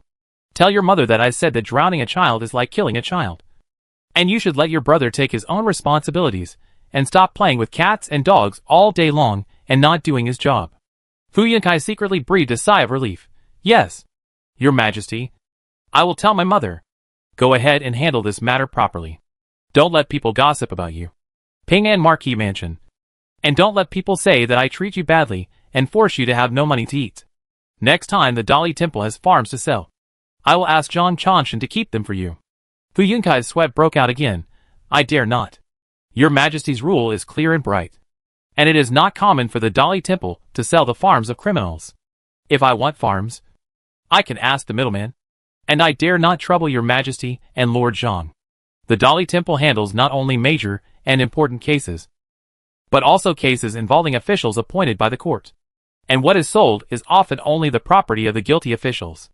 If the emperor's words just now spread, wouldn't the ministers in the court think that the Ping'an Marquis Mansion is hoping that everyone will get into trouble so that they can covet the land and houses under their names? The Ping'an Marquis Mansion can't bear this crime. Seeing Fu Yukai like this, Xiao He's anger subsided a little, and he smiled and said, Don't be nervous. I'm just talking casually. Okay. Go. Fu Yukai then bowed and left. When he walked out of the hall, Fu Yunkai realized that his clothes on his back were wet with sweat. He looked at the upturned eaves and exhaled lightly. Where is the second young master? Send someone to find him home. As soon as Fu Yunkai got on the carriage, he rubbed his eyebrows tiredly. He felt that being at home was more tiring than being at the border. Tired of heart. Yes, the follower agreed, quickly mounted the horse, and went to the Pingnan Marquis's mansion. He would go back to the mansion to inquire first. If the second young master was not at home, he would go to look for him somewhere else. In fact, Fu Yuanlang stayed at home after returning from the Dali Temple, and did not go out. His only action was to send someone to inquire about Zhao Rushi and Kong Shilin. He could not figure out how Zhao Rushi was related to Kong Shilin and Wu Zong, and became Wu Zong's junior sister. When Fu Yunkai's followers came to find him, Fu Yuanlang was listening to the servant's report and found out the news. It is said that Miss Zhao painted a portrait that was particularly like a real person, which was a portrait of Mr. Kumu. In the end, Mr. Kumu loved her so much that he accepted her as his disciple. Chapter 231 Whip. Fu Yuanlang was a little dazed. When did it happen? When the young master followed the fifth prince to Jiangyan. The servant said while looking at Fu Yuanlang's face. Fu Yuanlang sat there blankly, not moving for a long time. The only thing he wanted to think about now was whether there was a regret medicine in the world, and whether he could go back in time. Thinking about Wu Zong's attitude today, and Mr. Kumu's temper. His behavior was no less than stirring up a hornet's nest. He deeply felt that a dark cloud had covered his head. "Where is my brother?" he asked weakly. Before the attendant could speak, a cold voice rang out, "I'm here. Big brother." Fu Yuanlang jumped up as if he was stung by something. Fu Yukai stood in front of Fu Yuanlang. "I asked you to ask. But you didn't ask and just ran there? You didn't even talk properly when you ran there, but offended people instead? Do you really think our Pingnan Marquis mansion is a great family? Just now, the emperor asked me if we were short of food and clothes. Do you know how I felt at that time? I wish I could find a crack in the ground to crawl into. I, Fu Yuanlang stammered. I thought it would be more serious if I went there myself. When buying land and houses from the Dali Temple like this, people usually don't show up in person. If the deal can't be made, everyone will be embarrassed. So they ask someone else to ask. If it can be sold, everyone will be happy. If it can't be sold, it won't hurt the harmony between the two parties." "Serious? You are so serious. You asked Qin Chong about Wei's affairs the other day. But today you didn't ask him and went there yourself?" Fu Yunkai was so angry that he clenched his fists tightly, fearing that he would lose control and punch him a few times. "I say, what's in your head? You are willing to die for a woman, but you don't know anything when it comes to doing business. You have eaten for so many years in vain." Fu Yukai pointed outside and said, "Go. Kneel there. If you dare to lose face in the Dali Temple and then in front of the emperor, you will be punished by the family law." When he heard the word family law, Fu Yuanlang shuddered and quickly admitted his mistake. Brother, I dare not. I really don't dare. I will think twice before I act in the future, and I will never be so reckless again. Are you going or not?" Fu Yukai glared at him. "The elder brother is like a father. Father is not at home. I must discipline you for him." He pointed outside and said sternly, "Go and kneel. I will count to 3. If you don't go, I will add 10 more whips." After hearing this, Fu Yuanlang had no choice but to kneel in the yard. Their grandfather always believed that a good son is born under the stick, and he was willing to be cruel to his son. Their father was beaten like this, so the tradition of the Fu family was inherited and carried forward. Fu Daong felt that as the son of a military general, being beaten was a skill. Only by being able to withstand the beating can one bravely kill the enemy on the battlefield. So when children in other mansions made mistakes, they were either punished to copy books or kneel in the ancestral hall. But in the Pingnan Marquis mansion, they were whipped. Minor mistakes were 5 whips. Medium mistakes were 10 whips. And major mistakes were 15 whips. The whip was very painful. And if you were whipped 15 times, you could not get out of bed for half a month. Fu Yuanlang is the youngest son, and Lady Pingnan Marquis has always loved him. He has never been whipped since he was a child. Fu Yukai, on the other hand, was whipped a lot when he was a child because he was the eldest son and the crown prince, and his father had high hopes for him. So Fu Yukai felt that the reason he became successful was because he was whipped since he was a child. The reason why his younger brother still doesn't know anything at this age and repeatedly does stupid things is that he deserves to be whipped. Except that his mind is fascinated by women and his brain is muddled by shit. The whip is wet, and the skin and flesh will be torn apart when it is whipped. Fu Yuanlang screamed out. The guards had already held him down, preventing him from moving, and someone stuffed a wet cloth into his mouth to prevent him from biting his tongue. There were quite a few people in the yard, including the servants that Fu Yunkai brought in, as well as Fu Yunlang's servants and followers. As early as when Fu Yuanlang knelt in the yard, someone secretly ran out to report to the wife of Ping An Marquis. By the time the wife of Ping An Marquis arrived, Fu Yuanlang had been whipped 5 times and was about to faint from the pain. Yunkai, Yunkai, please spare your brother this time. You and your father have been at the border for several years and have not returned home. I have been relying on Yuanlang and his mother for survival. If you beat him to death, I will not live either. I will go with your brother so that I will not be an eyesore to you and make your life less carefree at the border. The wife of Ping An Marquis is very experienced. When Fu Yuanlang was a child, she often protected her son like this. As soon as she entered the yard, she threw herself on Fu Yuanlang, preventing Fu Yunkai's whip from landing again. Fu Yunkai looked at his mother expressionlessly and said calmly, "Mother, I just came back from His Majesty. His Majesty asked me to tell you a few words. Drowning a child is like killing him. If you don't let me punish him, I will kneel in front of the palace and let the imperial guards beat me with the remaining whips. Then I will ask His Majesty to give me calligraphy and hang these 5 words in your room to remind you how to be a good mother at all times." Mrs. Ping An stopped crying and looked at her eldest son in disbelief. In addition, when Yunlang's injury is healed, I will send him to the army. When Fu Yuanlang saw his mother coming, he wailed louder and louder. But when he heard his brother's words, his wailing stopped abruptly. "Brother, you are not serious. Are you?" He looked at his brother, then at his mother, and cried with real sadness, "Mom, please persuade my brother. You told me that I don't need to go to the border."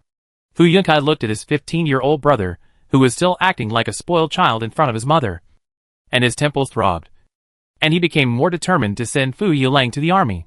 He spoke before Lady Ping An. "Mother, don't tell him that he went to the military camp, and you are lonely. Anyway, I have to wait until I get married before I can go to the army. During this time, I will accompany you and let Yuanlang go to the border to accompany Daddy. If you don't want him to suffer now, how can he support this family in the future if something happens to Daddy and I at the border? Dropping a child is like killing him. Your Majesty, you must remember this." As he said this, he said to the maidservants brought by Lady Ping An, "Pull the lady away to avoid hurting her by mistake." Although Fu Yunkai was young, he had been exposed to the wind and sun at the border, fought on the battlefield, and was a general who led troops. He looked more mature than the average young man of 17 or 18 years old, and his cold face gave him a solemn and cold aura. Even the wife of the Marquis of Ping An was shocked by his words, not to mention the maids and servants. The maids and servants hurried forward to help the wife of the Marquis of Ping An up. Chapter 232 Choose Your Own Marriage. As soon as Lady Ping An was helped up, Fu Yuanlang cried again as if a switch had been pressed. "Mother, it hurts so much." Lady Ping An's lips moved, and when she looked at her eldest son and was about to speak, she met his eyes full of murderous aura, and the words she wanted to say were stuck in her throat. "If Mother is going to plead for him because of his crying and begging, then I will punish him with 10 more lashes." Fu Yunkai's face was as gloomy as water, and his words were merciless. "If the body can't bear it, you can beat them separately. After the remaining 5 lashes, wait for his body to scab over. Then give him the next 10 lashes. In any case, it won't hurt his life." "No, no, no." When Mrs. Ping An heard this, she waved her hands repeatedly. "I'm not begging for mercy. You can beat him.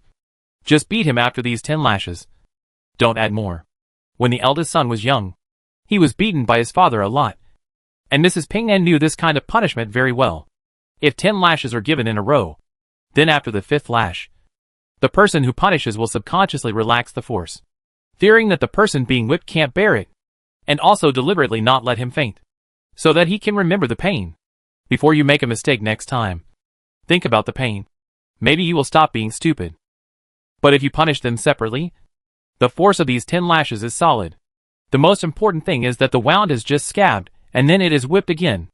The wound will split open, and 1 lash is equivalent to the pain of 2 lashes. And the suffering will only be greater. If she begs for mercy now, it will harm her youngest son. When Fu Yunkai heard his mother's words, he immediately ordered the servants, help the lady go back. The wife of Ping En-ho couldn't bear to watch her youngest son suffer here anymore. So she held the hands of the maid and the old woman and walked away slowly. Fu Yunkai looked at Fu Yulang expressionlessly, and when he saw him shut up, he raised the whip and continued to whip him on the back. Ah! Ah! Fu Yulang's screams floated in the air above the Ping En Marquis' mansion, spreading far and long. After the whipping was over, Fu Yunkai had someone apply gold-wound medicine to Fu Yunlang, helped him back to his room, and then went to the main courtyard and knelt straight in front of the Ping En Marquis' wife's room. After receiving the maid's report, Ping En Marquis' wife hurried out and said irritably, "You? What are you doing?" Fu Yunkai knelt straight and clasped his fist to his mother. "My son is unfilial. Please punish me, mother." Seeing that his eldest son looked and acted more and more like her husband, the wife of Ping En-ho felt very helpless. "Get up. Mother doesn't mean to blame you." She helped her eldest son up with her own hands, turned around and sat back in the house. Seeing that her eldest son also followed in, she slowly said, "I know that you and your father both blame me for spoiling Yunlang. How can children of our military generals not suffer?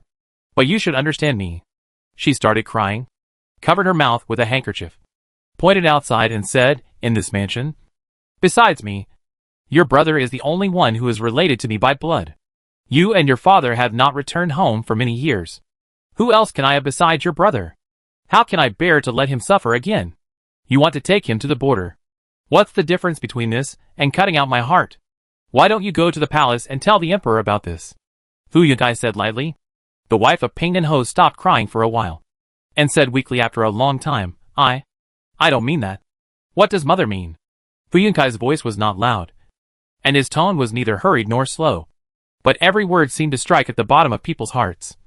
"Since the emperor has spoken, if our family does not show any response and does not give Yunlang a few whips, what do you think the emperor will think?" Mrs. Pingnet also knew that her husband and family could have the status they have today, in addition to her husband's military achievements, but also because of the emperor's appreciation. There are many soldiers on the border, but her husband is the first one who can catch the emperor's eye and be promoted by him. I don't mean to stop you. I'm just a little sad, and I want you to understand my difficulties. Thank you for your sympathy, mother." Fu Yunkai bowed to his mother. After a moment of silence, he said also, "Don't worry about my marriage, mother. I want to see for myself.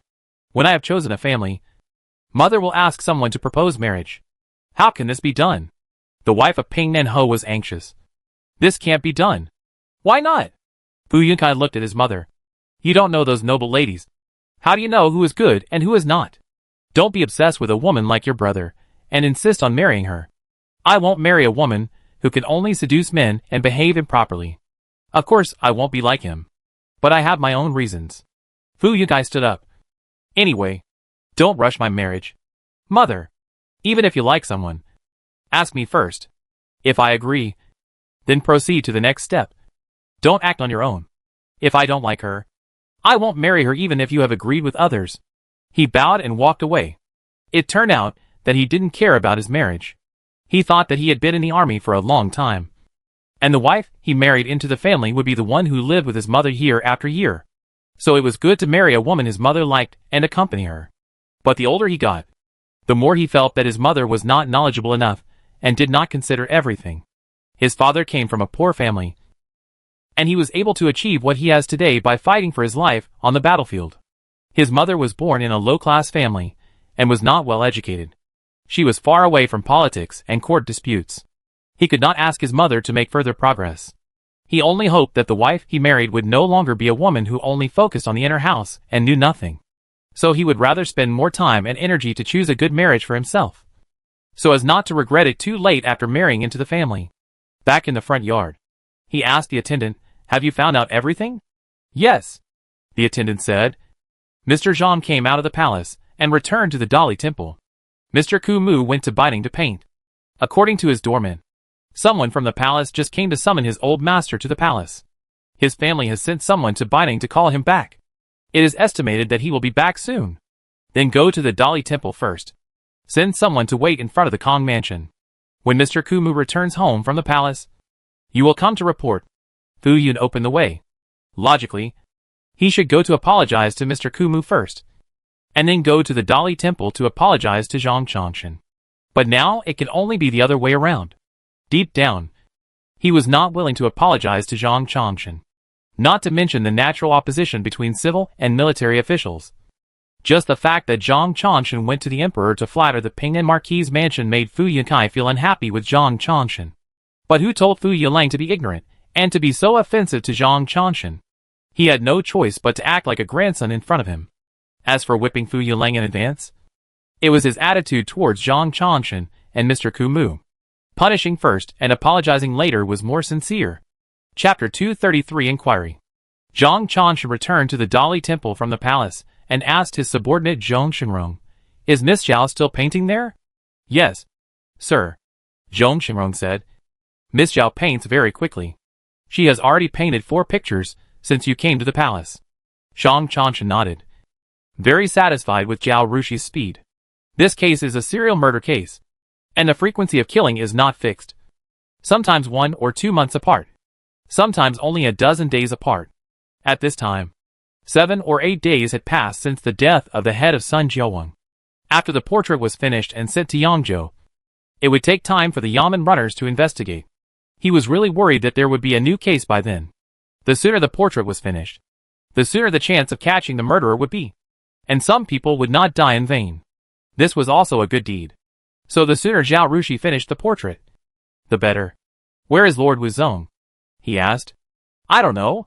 Lord Wu just said hello and said he had something to go out, and left with the servant. He did not tell his subordinates where to go." Zhang Yuanxun smiled. This kid, although young, has a lot of tricks. Zhong Shenrong did not know what his master meant by this, and did not dare to ask. Anyway, he just needed to know that his master admired Master Wu very much. "Okay, you go down," Zhang Yuanxun said. And when Zhong Shenrong walked to the door, he seemed to remember something and said, "If someone comes from Ping'an Marquis' mansion later, please stop him for me, and tell him that I have an important case to deal with, and ask him to wait a moment." "Yes." Zhong Shenrong bowed and left. After Zhang Yuanxun dealt with some things, Zhong Shenrong came to report, "Sir, the son of Ping'an Marquis is here." Zhang Yuanxun did not even raise his head. Let him wait. In the reception hall, Fu Yunkai was not surprised to hear that Zhang Yuanxun was busy dealing with a case. Zhang Yuanxun was very good at solving cases, and even the emperor was polite to him. Fu Yulang bumped into him without knowing whether to live or die, so it would be strange if he could treat him well. He sat down honestly and asked Zhong Shenrong, "I wonder if Lord Wuzong is in the Yamen. I want to see him." He felt that Fu Yulang had snatched the farm from Wuzong, and he should make amends to Zhang Yuanxun. But he should apologize to Wuzong and return the farm to him. "Mr. Wu is out on business, and is not in the government office." Zhong Shenrong smiled. "I still have things to do, and General Fu will wait here first. Our lord will come over after handling the case." "Thank you, Mr. Zhong. Go and do your work. I'll just wait here." Fu Yunkai bowed politely, and waited for Zhong Shenrong to leave before he sat down. As soon as Zhong Shenrong left, Fu Yunkai winked at his servant. The servant understood and walked out, saying to the Yamen runners outside, "How do I get to the Dali Temple's toilet?" "Turn left after leaving this courtyard, and walk 100 steps forward, and you'll see it. You can't walk around here. Can you accompany me?" "Okay." The servant went away for a while, then came back and whispered to Fu Yunkai, "Sir, I've asked around, and Lord Zhang is handling official business, and Lord Wu is definitely not in the Yamen." He hesitated for a moment. "I also heard something, not from this Yamen runner, but from the adults passing by, saying that Lord Wu's junior sister was painting in a backyard, saying that the painting was like a real person." Fu Yunkai was puzzled. "Lord Wu's junior sister? That is Miss Zhao Wu from Swaping Marquis' mansion? Why is she here?" The servant shook his head. "I was also puzzled. So I stuffed another dime into the Yamen runner, who took me to the toilet. But I don't know if this Yamen runner really didn't know or didn't want to say it, and said he didn't know about it." Fu Yunkai had several thoughts flashing through his mind. The first thought was that Zhang Yuanxun and Wuzong were partial to each other, and let Miss Zhao Wu go to the death row to torture Wei. But he dismissed this thought as soon as it came to his mind. If this was the case, Zhang Chanshan and Wu Zong would never let anyone know that Miss Zhao Wu had come to the Dali Temple and spread her whereabouts so that everyone knew about it. Besides, Zhang Chanshan was definitely not such a foolish person. Otherwise, he would not have stayed in the position of Dali Temple minister for 7 or 8 years. Could she really be painting here? Is it to paint portraits of criminals for the Dali Temple? Thinking of Mr. Kumu accepting Miss Zhao Wu as his apprentice, Fu Yunkai felt that his guess was closest to the truth. This Miss Zhao Wu must be a very capable person. Otherwise she would not have been invited to the Dali Temple to paint, let alone accepted as a disciple by Mr. Kumu. He sat here and waited for a long time, and was almost impatient. Then he saw Zhang Chanshan walk in, bowed to him and smiled. General Fu.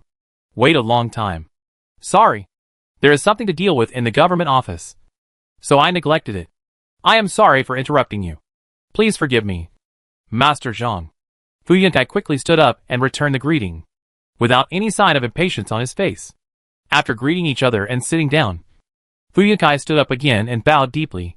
Yunkai is here to apologize to Master Zhang. My brother has offended Master Zhang many times when I came here today, and Yunkai has already whipped my brother. Here, Yunkai apologizes to Master Zhang on behalf of my brother. As he said this, he bowed again. Hey, there's no need to say that.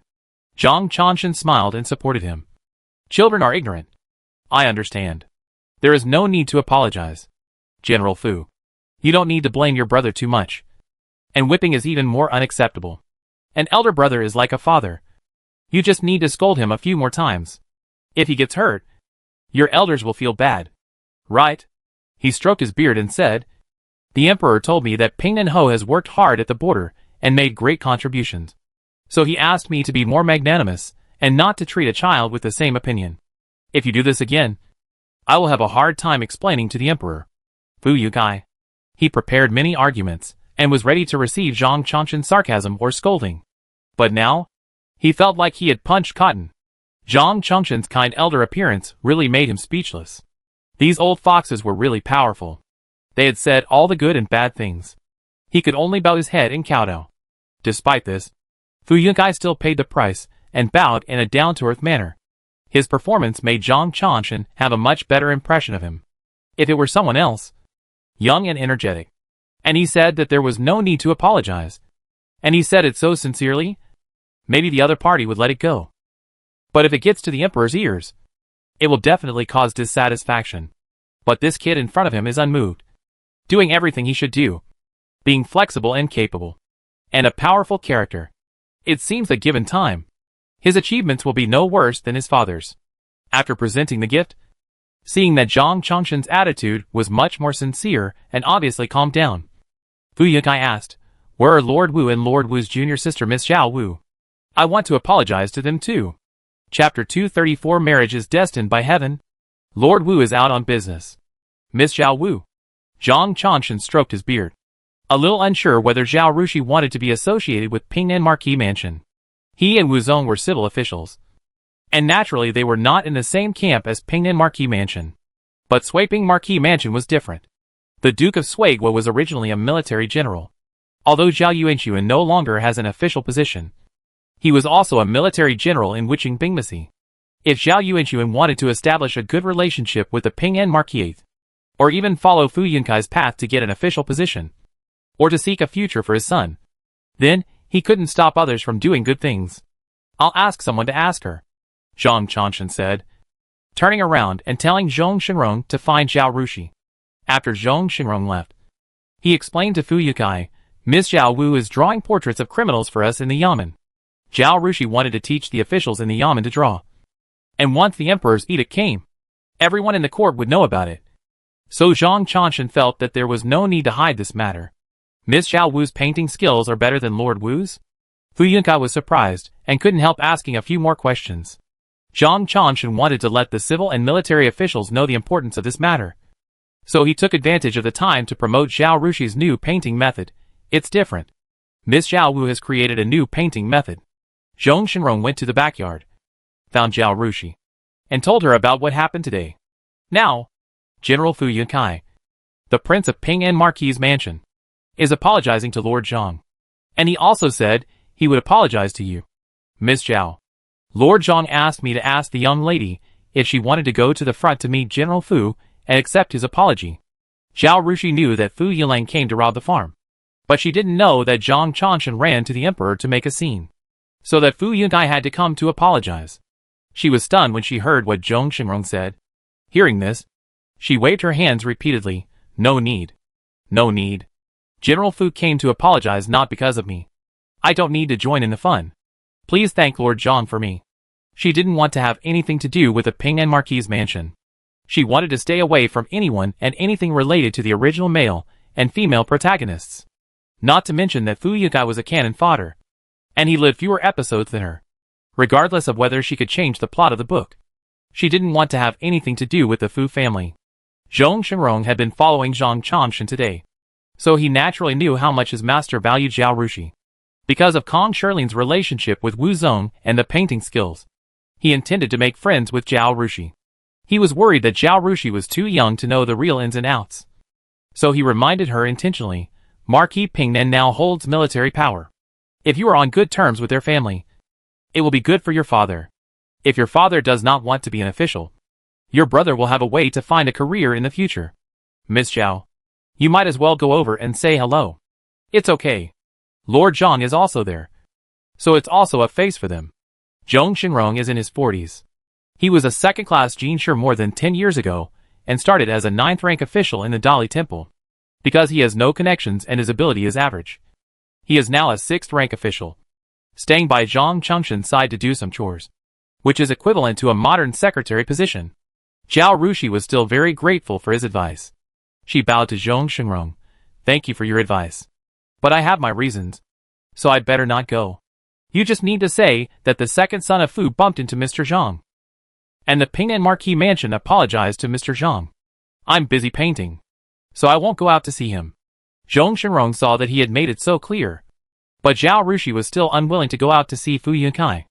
Everyone has their own ambitions, so he didn't persuade him anymore. Said goodbye to Zhao Rushi, and went back to the front.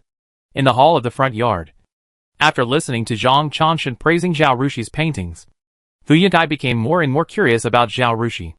As a person who is preparing to discuss marriage, Fu Yunkai still has a lot of thoughts. When he asked Fu Yilang about what happened today, he heard Fu Yulang's complaints about Zhao Rushi. In order to find out what happened, when he punished Fu Yulang, he also asked someone to inquire about it. And he also had a general understanding of Zhao Rushi's situation. Zhao Rushi was taken away by mistake and lived in the countryside and the market for 14 years.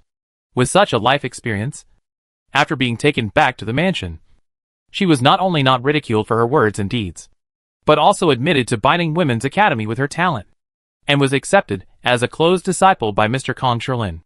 In addition, she was also employed by a silver shop to draw jewelry pictures for it.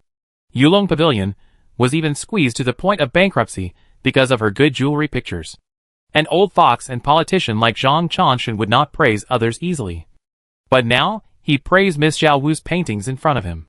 All these things, no matter from which aspect, proved that Miss Zhao Wu was a talented, noble, self-reliant and good girl. At this moment, Fu Yunkai suddenly felt that Miss Zhao Wu might be the one he was looking for.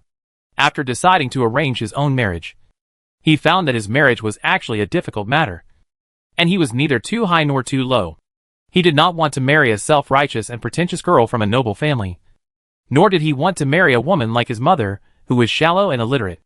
Unfortunately, he didn't have much time to stay at home to arrange a marriage for himself. He thought that he would spend a long time looking for someone who would not be suitable in the end, and would have to make do with marrying someone his mother wanted him to marry. But he didn't expect Miss Zhao Wu to appear in front of him. Could it be that this was a marriage destined by heaven? So he was very eager to meet Miss Zhao Wu now. If she was really the person he imagined, he would immediately send someone to Sweeping Bo's mansion to propose marriage. Seeing Zhong Xinrong coming back alone, Fu Yunkai was very disappointed. Sir. Zhong Xinrong bowed to Zhang Chanshan. Miss Zhao said that Mr. Fu had offended Mr. Zhang, and he only needed to apologize to Mr. Zhang. She was busy painting, so she didn't come out to greet General Fu. Zhang Chanshan was a little surprised by this, and his impression of Zhao Rushi became better. This little girl is very good at talking. Fu Yunkai was very disappointed. But after hearing this, his eyes suddenly lit up. From these words, we can see that Miss Zhao Wu is a person with a temper. But she knows her limits. And she loves herself and respects herself. And she does not seek to curry favor with the rich and powerful. He felt that Miss Zhao Wu was more to his liking. As long as she was not too ugly. He felt that he could send someone to propose marriage. Miss Zhao is indeed busy. She has to finish painting 30 portraits before tomorrow morning. It is not that she does not intend to come to pay respect to General Fu. General Fu. Please do not be offended. Zhang Chanshan liked the little girl Zhao Rushi. So he was willing to say a few more good words for her. As he said this, he happily picked up the tea and took a sip. This was to serve tea to see off the guests. Fu Yunkai had to get up and say goodbye. After coming out of the Dali temple, he got on the carriage and called the driver. Wait! I have someone to wait for. Chapter 235. Nothing is not to his liking. Seeing Fu Yunkai leave, Zhang Chanshan went to Zhao Rushi and told her that it was time to leave the court and she could pack up and leave. Okay. I'll leave after I finish this one. Zhao Rushi raised her head and smiled at Zhang Chanshan. Master Zhang, please go back first. I'll be done soon. Zhang Chanshan picked up the portrait that Zhao Rushi had painted, looked at it, and counted it, together with the one he showed to Xiao He. There were a total of 9. He couldn't help but praise, it's very fast. It looks like it will be finished tomorrow. Yes, Zhao Rushi said. Tomorrow is a 10-day holiday. I don't have to go to the academy. I can come to paint in the morning. I guess you can send someone to Yangzhou at noon. Okay. Zhang Chanshan bowed to Zhao Rushi. I thank Miss Zhao on behalf of the people of Yangzhou. By the way, he said, I have discussed with the emperor, and he will order you to teach painting. When he summons your master to the palace, he will send someone to find you and announce the decree with your master's consent. Zhao Rushi was happy to hear that. Thank you, sir. Zhao Rushi had almost finished the painting on hand. Zhang Chanshan went back to pack up. She also finished the last painting and handed it to Zhong Shenrong, who had been waiting there. Thank you, sir. This is my duty. Zhong Shenrong smiled and said, Your Excellency has ordered that I will come to the Yamen to wait for the girl tomorrow morning. The girl can come anytime. See you tomorrow. Zhao Rushi packed up her things and led Qi Feng and Ma Sheng out of the Dali temple. Ma Sheng had just gone out and told Lu Bo to drive the carriage out. And the carriage was parked not far from the gate of the Yamen. Zhao Rushi walked over and saw a man standing there talking to Lu Bo. Seeing her coming, Lu Bo hurriedly introduced, Miss. This is someone from Ping An Marquis's mansion. The man bowed to Zhao Rushi and said, Miss Zhao Wu. I am Chang'an, the servant of the prince of Ping An Marquis's mansion. My prince wants to talk to you for a few words. I wonder if you are convenient. Zhao Rushi frowned and wanted to say something. It's inconvenient. Then she saw a tall man coming down from a carriage not far away and walking towards this side. Seeing the brocade clothes he was wearing and the fact that there were no other carriages around, she guessed that this man should be Fu Yunkai, because he was a cannon fodder who would not survive more than 3 episodes. The original novel did not describe much about this Fu Yunkai, only saying that he was handsome, had joined the army since he was young, was brave and resourceful, and was good at fighting. For the male protagonist Fu Yunlang, his elder brother was in existence that he could not reach since he was born. When he was a child, he had always lived in the shadow of his elder brother. He even envied his elder brother because he was too outstanding. It was not until his elder brother died on the battlefield with his father that he realized the heavy responsibility his elder brother had. He blamed himself and was sad, and finally worked hard to grow up to be a responsible and capable person, just like his elder brother when he was alive. With these contents in the novel flashing through his mind, Zhao Rushi raised his head and glanced at Fu Yunkai, who was walking towards him. Fu Yunkai was indeed similar to the description in the novel. He is tall and handsome, with a pair of eyes like deep pools, which make people unable to see the bottom at a glance. He should be only 17 or 18 years old now, but because of his experience in the border, he looks very mature, and it is not an exaggeration to say that he is in his 20s. Such a person. It's a pity. Zhao Rushi sighed in his heart. Zhao Rushi looked at Fu Yunkai with a scrutinizing eye.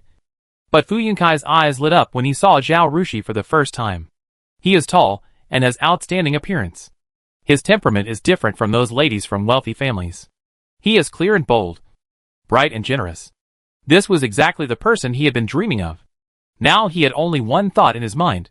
It was her. Miss Zhao Wu. He was still about 10 steps away, And he bowed. I am Fu Yukai, waiting here to apologize to the young lady. He had long legs and feet.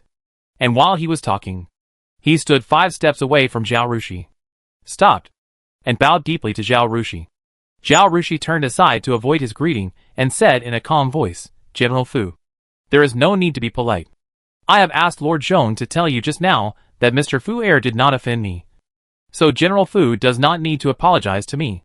The mansion just needs to get the forgiveness of Lord Zhong. Fu Yukai saw that she had changed direction as she was talking, as if she was going to get on the carriage, and hurriedly took over the conversation as soon as she finished speaking. No matter what, my brother is rude and makes the lady unhappy. I dare not ask for the lady's forgiveness. I just want to express my gratitude. As he said, he took the gift box handed over by the servant and handed it to Zhao Rushi with a sincere face, to express my apology. Yunkai brought some border customs to Lord Zhong and Miss Zhao. Lord Zhong has accepted it with a smile. And Miss Zhao Wu, please don't despise it. He opened the gift box and revealed the fabric inside. This is a kind of fabric from the border. It is not as exquisite and beautiful as the fabrics from the south of the Yangtze River, but it is rough and wild, and has a unique beauty. The girl is a painter, so I believe she will like it. It is a small gift, not worth much, but it is Yunkai's heart. If the girl doesn't mind what happened today, please accept it. Zhao Rushi listened to his long speech and looked at him strangely. General Fu is eloquent and has great eloquence. If I don't accept the gift, it will make me look too narrow-minded. Then I will accept this gift, she said, and gestured to Qi Feng. Qi Feng stepped forward and took the gift box from Fu Yunkai's hand. Fu Yunkai always felt that Zhao Rushi's words were not right, and it seemed that they were not good words. But he was still very happy that Zhao Rushi could accept his gift. He was about to say a few more words, but saw Zhao Rushi turn around and walk towards the carriage, with quick movements and no drag. Since his fiancée passed away, Fu Yunkai was often met by some women when he went out. These women were always shy when they saw him, secretly looking at him, but avoiding his gaze. She said goodbye and turned around, but her steps were so slow that it seemed as if something was sticking to the ground, and she could not walk a few steps in half a day. In contrast, Zhao Rushi's agility touched Fu Yunkai's heart. She was indeed worthy of being the one he liked, and he really liked the style of this Miss Zhao. Moreover, her voice was also very pleasant, and her words were very sophisticated, soft but firm, and even when she mocked him, it was not impolite, and her words were very wonderful. Alas, there is nothing that is not to his liking. Fu Yunkai's mouth curled up, and he was very happy. He suddenly felt grateful to his brother. If his brother hadn't made such a scene today, how could he have met Zhao Rushi? And how could he have known that this girl was so lovely, and so to his liking? It was indeed a marriage destined by heaven. Master, let's go back. Chang'an saw that the girl's carriage had already left, but his own prince was still standing here stupidly, with a smile on his face, and a perverted look on his face. He suddenly felt a little embarrassed to watch. His second son is fair-skinned and elegant, a handsome young man, and it is just right for him to act like this. But his master, who has a resolute and rough style, is quick and swift in chopping people's heads, fierce and decisive, and is really not suitable for such a little boy's infatuation. Fu Yukai came back to his senses, glared at his servant fiercely, turned around and got on the carriage, and ordered, "Go to Kong Mansion. If he wants to marry a beautiful woman, the biggest obstacle is not sweeping Earl Zhao Yuanxun, but Mr. Ku Mu, the new master of Miss Zhao Wu. The old gentleman has a strange temper and a pure face. He is a great talent and a true scholar. I am afraid he will look down on him. A crude soldier. He has to think carefully about how to please Mr. Ku Mu." Chapter 236. Acting is our specialty. 2 flowers bloom, each with its own beauty. Let's talk about Kong Sherlin. Back to the afternoon. Wu Zong told Zhang Chanshan that he would not go to look for his master. But as soon as Zhang Chanshan went to the palace, he went out and rode his horse straight to Baining. As soon as he entered the door, he shouted loudly, "Master." The voice was long. Kong Sherlin turned his head and looked at Wu Zong, frowning. "What's wrong? What happened?" "Master, I didn't do what you asked me to do." Wu Zong had a sad face and a hint of tears in his voice. Master and apprentice have been together for many years, and have played the same trick countless times. When Kong Sherlin saw Wu Zong like this, he knew that this kid was going to do it. He rolled his eyes, sternly scolded loudly, "If you can't do such a small thing, what do I need you as my apprentice for? Your little sister calls you brother. But you can't even buy her a farm or a shop. If it was another farm, it would be fine. The women of the Wei family threw your junior sister to the countryside to fend for herself. She was lucky to survive. Now that the Wei Chiu family property is being sold, shouldn't your junior sister, as the victim, be able to sell a farm or a shop?" Wu Zong hurriedly said, "No. There is only one farm left in Bining, and Master Zhang had agreed to it. But the second boy of Pingnan Ho came and accused us of partiality, saying that the junior sister was not a victim.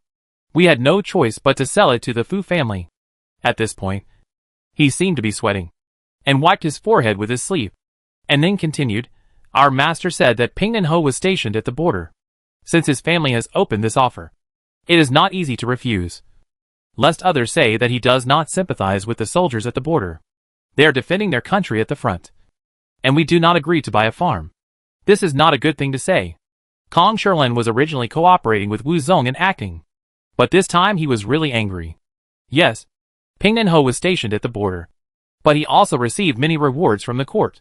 He was a military commander and received a salary from the court. To treat him well, the emperor gave him hundreds of hectares of fertile land and gold, silver and jewelry from time to time. He was not satisfied with this and acted as if the whole Jin owed him something. He wanted whatever he wanted, and whatever he pointed it was his. Is there such a reason in the world? Although Kong Sherlin was impatient, he was very shrewd and insightful. He was angry, but he knew that he couldn't say this. He looked up at the sky at a 45-degree angle and sighed sadly. "That's it. We are just painters, without power or influence, and are of little use to the court. Even if your junior sister's unique painting skills are of some use to the court, how can they compare with the soldiers stationed at the border? Forget about it." He blinked hard, but didn't squeeze out a tear. He had to wipe it with his sleeve and said, "Your junior sister didn't want to run this class at the beginning, saying that she was too young to accept disciples, and it was not appropriate to charge money, which would be criticized, and said that she was greedy for money. But I heard you say that this painting method is of great benefit to the court, whether in the capital or in the county offices. If someone understands this painting method, criminals will not be able to escape in the future. So I forced her to teach everyone. I originally wanted to buy her a farm to compensate her, but now, even this little thing can't be done." Alas! When he said the last sentence, his acting skills reached the peak of his career. The sigh, the tone of which took several turns, made people feel sad for no reason in this bleak autumn season. People who engage in art are often the most sentimental. Everyone present was more or less sympathetic, sighing and sad. "How about I give the farm under my name to Wei Jiusher? It's in Bining, and the area is not worse than Weiqiu's," Zhou Wabai said. After Zhou Wabai said this, everyone said yes. "Yes, yes. I also have 2 shops in the capital, with good locations, and I will give them to Wei Jiusher as a dowry. I will give a 2-story house and a shop. My farm is in Nanning County, although it is a little farther than Bining. The land is excellent." Wu Zongrao had cooperated with his master many times, but he couldn't help but be dumbfounded when he saw the scene. It was just to buy a farm for his junior sister, and he was not convinced that the Pingnan Marquis mansion was interfering. But the master's acting skills were so good that he helped the junior sister to gain so much property, and directly washed away the criticism of the junior sister, although they would definitely not accept the farms and shops from these people. The students of the painting class were embarrassed to learn other people's unique skills for nothing, and sincerely offered the farms and shops worth 10,000 taels. And the story that the master and the junior sister refused to accept the property, and had to accept only 3,000 taels, could spread throughout the whole Dajin. The relationship between the teacher and the student is so loving and touching. The painting method created by the junior sister, with the fire stick on the stove, was directly labeled as worth 10,000 taels. In the end, she only accepted the low price of 1,500 taels from the court, which was the contribution made by the junior sister to the Jin dynasty for free. In the future, if anyone dares to say that the junior sister is greedy for money by accepting money from the court, they can use today's incident to criticize him. It turns out that the old ginger is still spicy. The master's skills are still so profound, and he has not lost any of his past. It is really admirable. For a moment, Wu Zong's admiration for his master was like a surging river. Sure enough, When Kong Shilin saw everyone offering their own land, he glared and said angrily, "What do you think of us? Who wants your land? Are you trying to put us, the master and the apprentice, in an unfair position? Okay. Go back and don't say anything. This class won't be held anymore. I will take my little apprentice to travel in 2 days. Go. Go. Go. Go away." He drove people out. Everyone got angry when they saw that Kong Shilin was not just talking in anger, but was serious. If they hadn't learned it before, it would be fine. Now that they have just tasted the meat and have just tasted the taste, they are addicted to it. But he said he would not teach them anymore. They were so upset that they couldn't sleep for several nights. Isn't this a matter of life and death? Everyone go back first. I will persuade my master. He is angry. So he said some angry words. Wu Zong started to play the good guy, winking at everyone and urging them to leave first. After everyone left, Wu Zong returned to the painting academy, gave his master a thumbs up, and praised him with a smile. "Master, you are awesome." "Humph. Compared to me, you are still a big green." Yes. Yes. You are definitely an old hand." Wu Zong flattered his master to the utmost, and flattered his master until he was happy. But he was afraid that the old man would be really angry and feel depressed. "Where is your junior sister?" Kong Shilin asked. "She is in the Dali Temple. She has already painted a portrait that looks very much like the criminal, and is planning to paint more and post them everywhere." "Oh, master, you don't know how amazing your new disciple is." Chapter 237 Xiaohe. Wu Zong recounted the process of Zhao Rushi's portrait painting, saying, "Before I went, I was worried that she would be scared after hearing about the case. But the little apprentice sister didn't even blink, and her expression didn't change at all. She is much more capable than those guys who just entered the Dali Temple." Kong Shilin's beard curled up. "That's right. Don't you see whose apprentice you are? Master, you have a good eye." Wu Zong's rainbow farts popped out like money. Master Zhang wanted to let Junior Sister enter the Dali Temple right away. Junior Sister also understood the situation and refused immediately. "You didn't see our master's expression. What a pity." Kong Shilin was amused by this. "By the way, Master, I have already agreed with Master Zhang about teaching painting to various government offices. I also asked him to ask the Emperor for an imperial edict to prevent anyone from saying anything about Junior Sister taking money. Master Zhang has already gone to the palace. Maybe someone from the palace or your home will come to look for you soon." Kong Shilin nodded and said, "You must come to me then, now that Zhao Rushi is his apprentice." Xiaohe would never dare to issue an imperial decree to Zhao Rushi without his consent. That would be asking for trouble. Sure enough, just as the two of them ordered the servants to move the easel into the house, the housekeeper of the Kong family came. "Old master, the emperor summoned you to the palace, and I am here to take you back to Beijing." "Okay, let's go."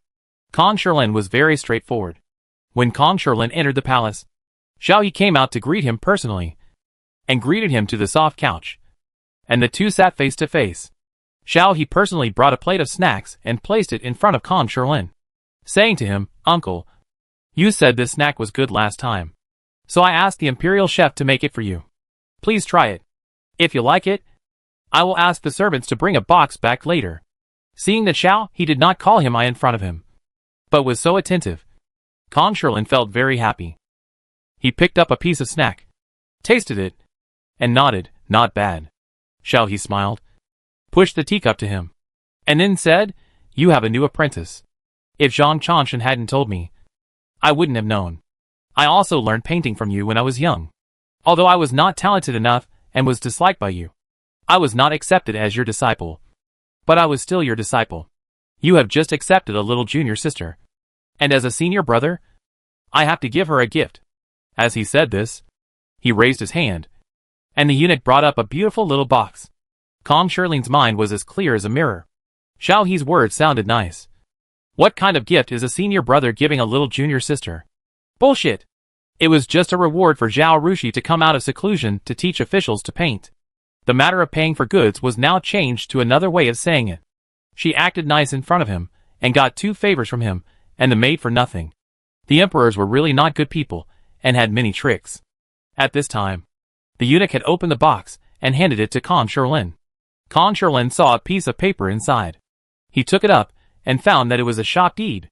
He nodded with satisfaction and smiled. "Not bad. Your junior sister will definitely like this gift, he said. If the box contained gold and silver jewelry or jade antiques, he would definitely have a falling out with Zhao. Who are you trying to fool by giving that thing? All the things given by the palace are marked and registered. No matter how valuable these things are, they cannot be bought or sold. No matter what it is. Once it cannot be converted into cash, it is a dead thing and worthless. And you have to keep it carefully. If it is dropped, knocked, or stolen, you will be punished. It is really troublesome. That thing is useless except for the honor. Anyway, Kong Sherlin hates this kind of thing the most. The shop is good, even if it cannot be sold. And he does not do business. He can make money every month just by renting it out. This is a gift full of sincerity.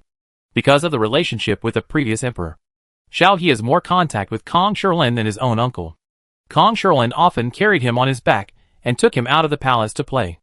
The most important thing is that Kong Sherlin's character is particularly satisfactory to the emperor. He never acts recklessly by relying on his status, and never points fingers at things in the court. But if you really do something stupid, he can give you a wake-up call. So not only did the late emperor like to chat and drink with Kong Sherlin, but Zhao He also felt close to this cousin from the bottom of his heart. Now seeing that Kong Sherlin was satisfied, Zhao He was also very happy.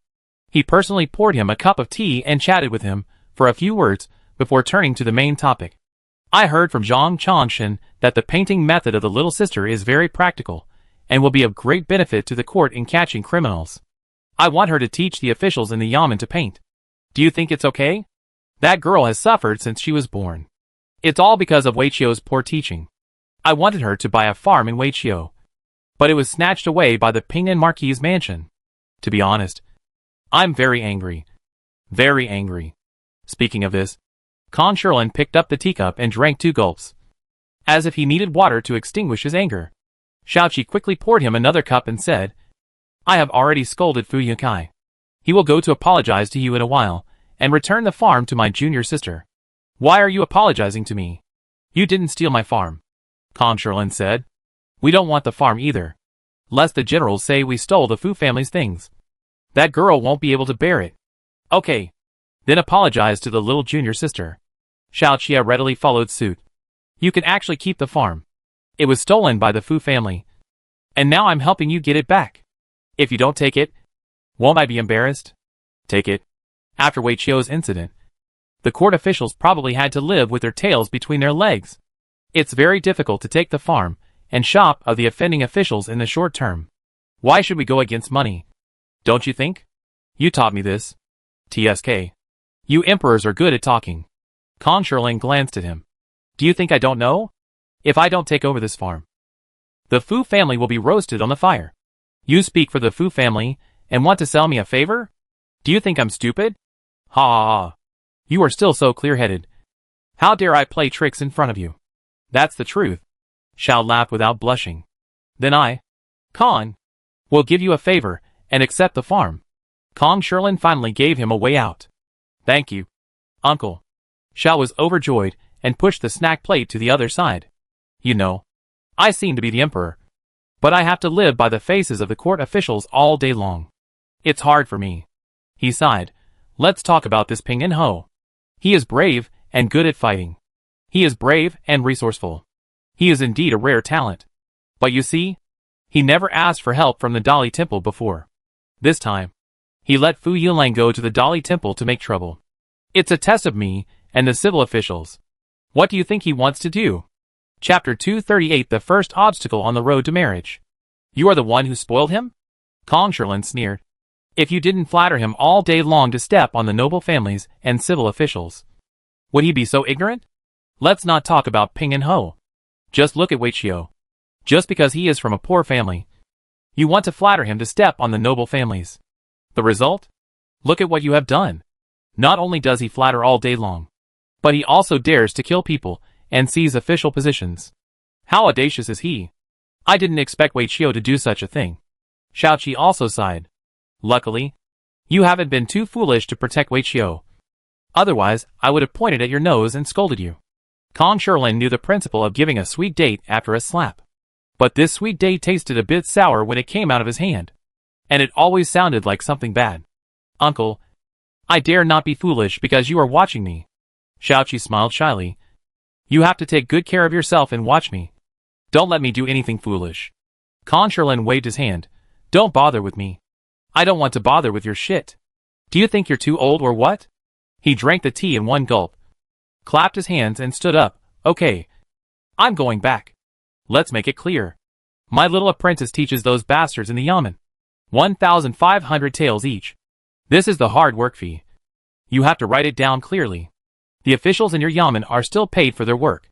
Don't let people gossip about my girl because of this little money. Also, don't let the people from Ping'an Marquis's mansion come to the girl's house. My little disciple is not blessed enough to bear it. Throwing down these words, he went back leisurely. After coming out of the palace and returning to the Kong family, Kong Shilin saw a young man standing at the door of his house as soon as he got off the carriage.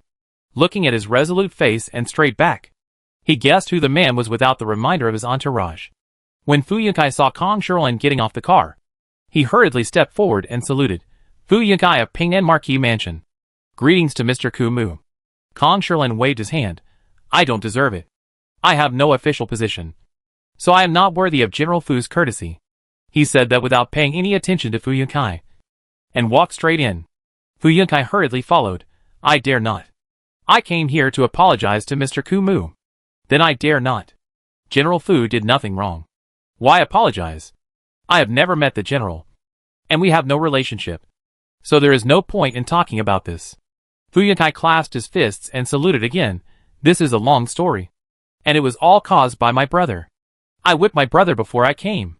Please give me a chance to apologize. Mr. Kurumu. Kong Shilin stopped and looked at Fu Yunkai. Fu Yunkai stood there, lowering his head slightly, letting Kong Shilin look at him. But his heart was beating like a drum. As long as Mr. Kuruma was willing to let him in, he would have a chance to gain Mr. Kuruma's favor. Kong Shilin nodded. Your father raised a good son.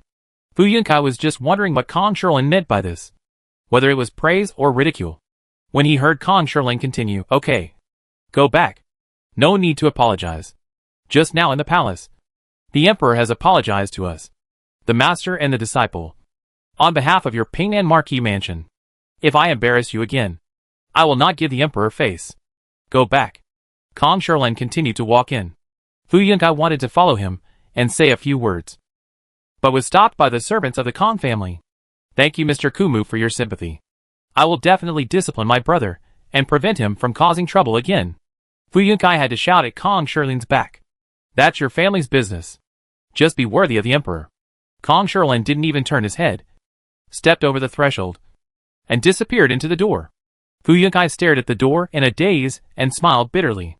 His father wanted to compete with these civil servants from aristocratic families to test his weight in the emperor's heart, which was simply a foolish dream and too naive.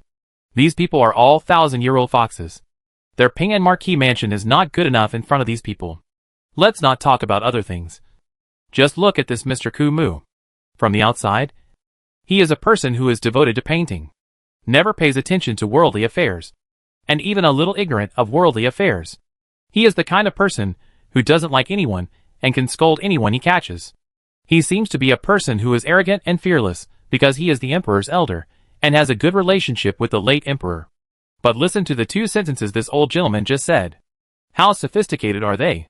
The meaning of the words is nothing more than saying that the Ping'an Marquis mansion bullies others by relying on their military achievements and the emperor's favor.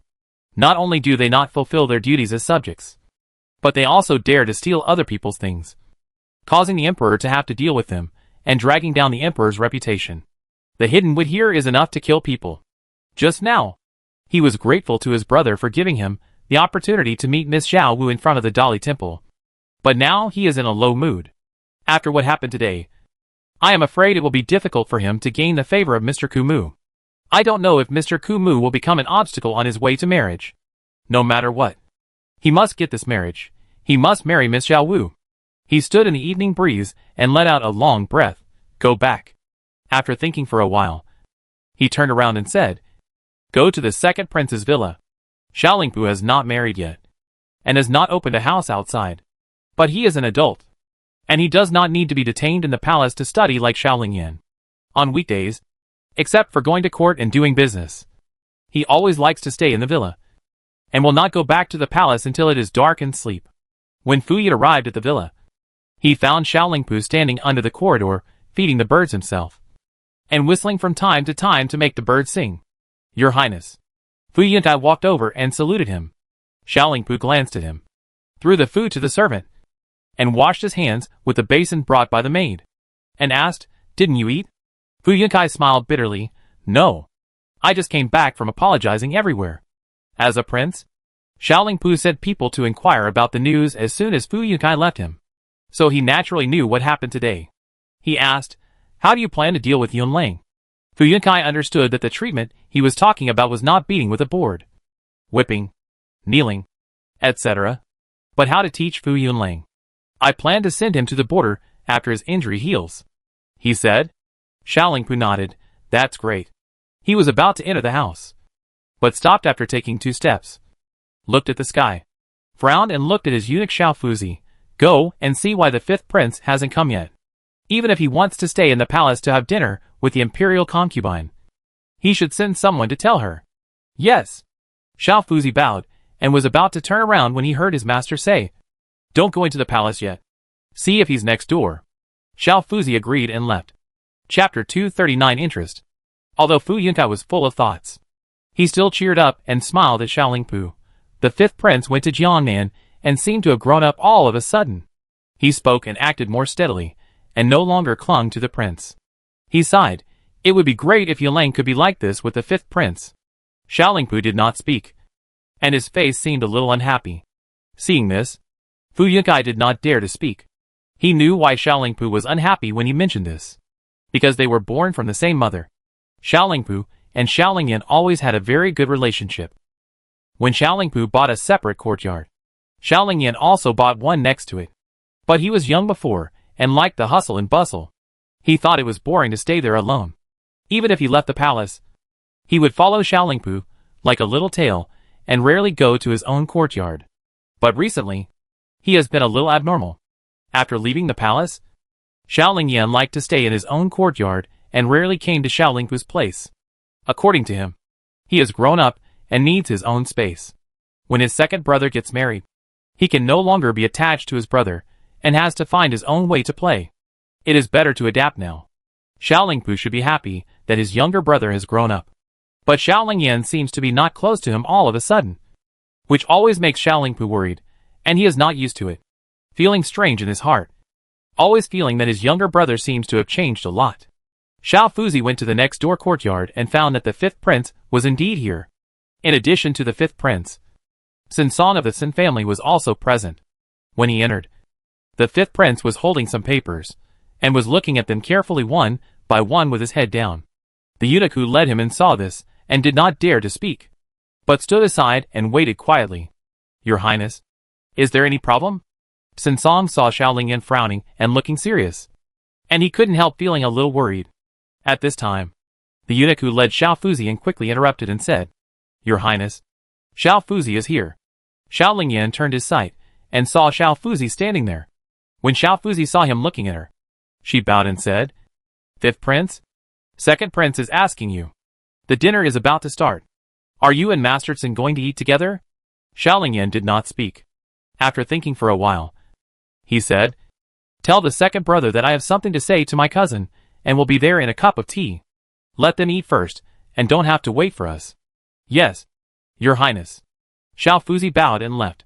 Only then did Xiaolingyan turn around, raise the sketch in his hand, and looked at Sinsong. Tell me everything about Miss Zhao, no matter how big or small. Sinsong scratched his head, wondering if the 5th prince was suddenly interested in this kind of painting because of the trouble caused by Fu Yunlang. Although the 5th prince was his cousin, and they had known each other since childhood, he was a member of the royal family after all, so he couldn't lie to Xiaolingyan. And Xiaolingyan asked him just for convenience. If he needed to know anything, he only needed to ask the imperial guards to check, and he would know everything. Although Xiaolingyan was not yet 16 years old, he was not old enough to start a government office, and did not have his own independent staff. But the prince is the prince, and no matter his ability or skill, he is not comparable to them. So he did not hide anything, and told Xiaolingyan everything he knew. In fact, he did not know Zhao Rushi very well, but only knew some general information, most of which he heard from others. But Xiaolingyan still listened with great interest and asked a few questions from time to time. When Sinsong had almost finished speaking, the servant came to report, "Your Highness, Masterson, the second prince and General Fu are here." Xiaolingyan stopped talking helplessly and stood up. Then Xiaolingpu and Fu Yagai walked in. "What are you talking about? You don't even want to eat?" Xiaolingpu frowned and asked. Then he walked to the table, picked up the sketch on the table and looked at it, and asked, "What is this?" "It's a painting by Cousin Song. I'm very interested and I'm asking him about it." Xiaolingyan sat back down. Fu Yagai also picked it up and looked at it. Suddenly, he had an idea and asked Sinsong, "Where did Mr. Sun learn to paint this? Why is it different from the paintings we usually see?" Sinsong was a little embarrassed. When he was at the Binding Art Academy, he heard Kong Shirlin and Wu Zong sing the same tune and talk about the Ping and Marquis mansion robbing the farm, and finally said that the painting class would not be held. Originally, Kong Shirlin didn't let them talk about Zhao Rushi teaching them painting. Now that such a thing happened, it was even more difficult for him to tell Fu Yakai.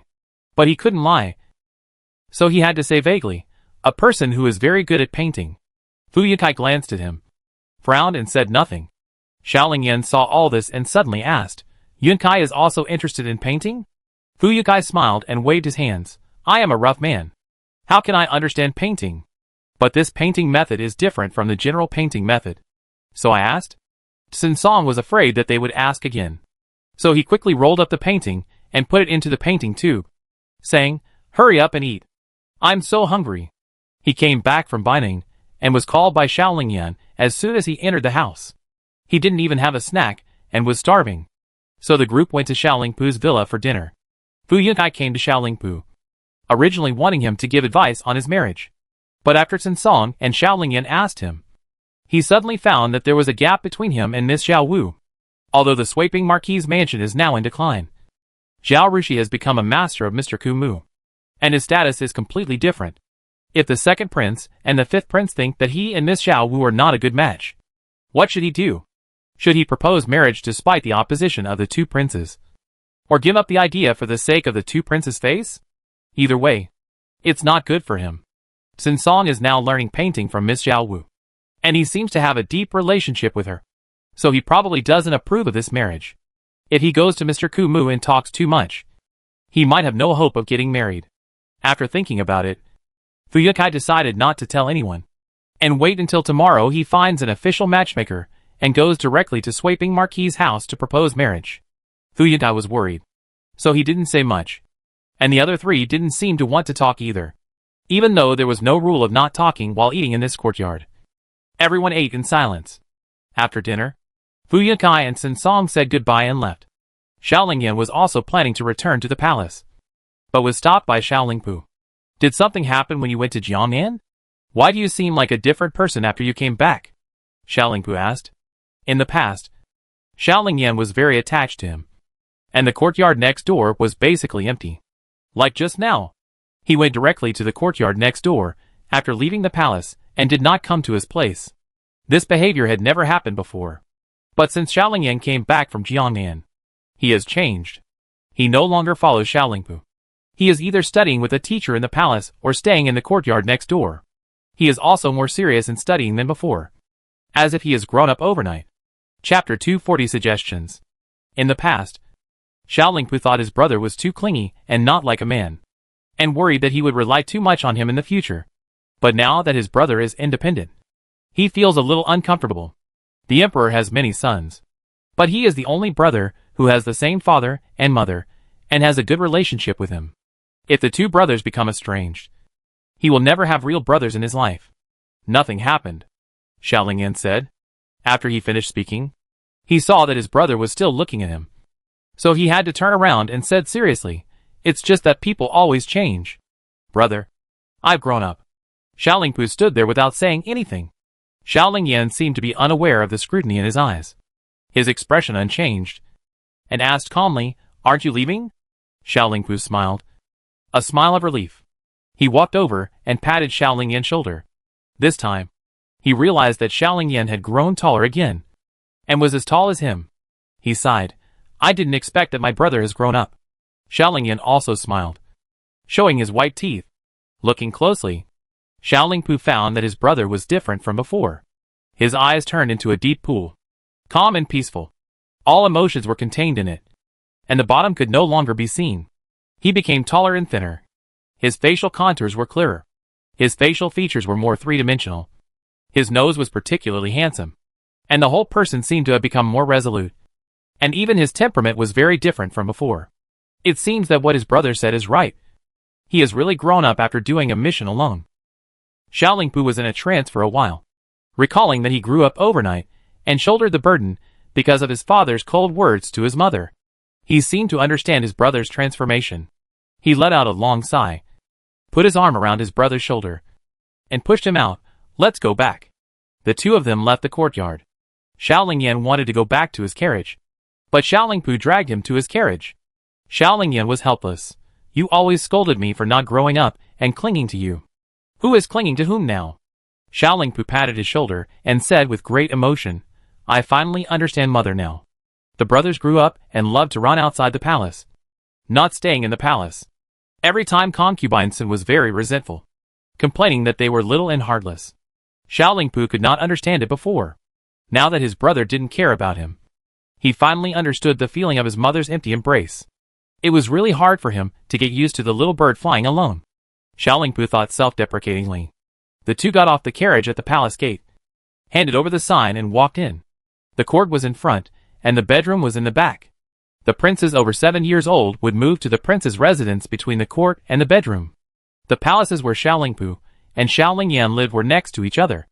Xiaolingpu lived in Yuni Palace, and Xiaolingyan lived in Yunhua Palace. At the intersection, Xiaolingyan stopped and said to his brother, I want to go to mother. What for? Xiaolingpu was puzzled. There are many concubines and maids in the harem, and it is getting dark now. To avoid taboos, adult princes like them usually don't go to the harem at this time. Do you remember? At the beginning, mother knew that someone painted like a real person, and she said she wanted to ask that person to paint her portrait. Today, I saw cousin Song's painting, and I thought of this matter. So I wanted to ask mother if she still has this idea. I will send someone to invite Miss Zhao to paint a portrait of my mother. There is no rush to go tomorrow. Xiaolingpu could not understand. Xiaolingyan seemed not to want to discuss this issue with him. He waved his hand and walked straight towards the harem. Xiaolingyan's eunuch Xiao Liuzi hurriedly followed. He walked beside Xiaolingyan, accompanied by 2 imperial guards, his eyes wide open and his nerves tense. You should know that the 5th prince's previous personal eunuch was not him, but a man named Xiao Shunzi. It was because when the 5th prince entered the harem to visit his mother, he was almost hit by a palace maid. The 5th prince was furious and felt that Xiao Shunzi was not a good guard, so he transferred him away. Xiao Liuzi was able to take the throne. With a previous experience in mind, Xiao Liuzi naturally had to be extremely alert to prevent such bad things from happening. Fortunately, they were quite smooth. Although they met people along the way, they were all very well behaved. They would stay away from them and bow their heads to pay their respects, not daring to overstep their bounds. Seeing her youngest son coming at this time, concubine Sun was very surprised. What happened? Nothing. After hearing what Xiaolingyan had just said to Xiaolingpu, concubine Sun laughed and said angrily, You kid. I thought it was something important. I just heard someone talk about it. And you took it seriously? Is it so easy to enter the palace? She sighed quietly. Xiaolingyan also understood what concubine Sun meant. His father, Emperor Xiao, favored concubine Jean and rarely came to concubine Sun. He occasionally came here to sit. Just because the Sun family was powerful, concubine Sun was in a high position and had 2 adult sons. Concubine Sun had nothing to do except for palace affairs. She had no husband to accompany her, nor could she go out for a walk or chat with relatives and friends.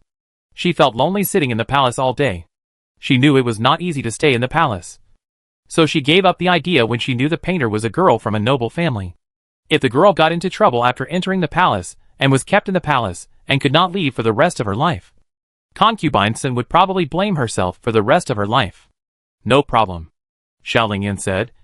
That person has been accepted as a close disciple by Mr. Kumu, and there will be no trouble for him to enter the palace. Besides, we will be careful and will not cause trouble for her. Oh! Concubine Sun was curious when she heard it. After thinking for a while, she smiled and said, I would like to meet this child. I heard that she is only 14 years old, and she was taken away by mistake when she was young, and grew up in the countryside, to be favored by Mr. Kumu. I think she must be a very smart and spiritual child. The deep palace is boring, so any gossip outside will soon be passed into the palace for the concubines and palace maids to gossip about.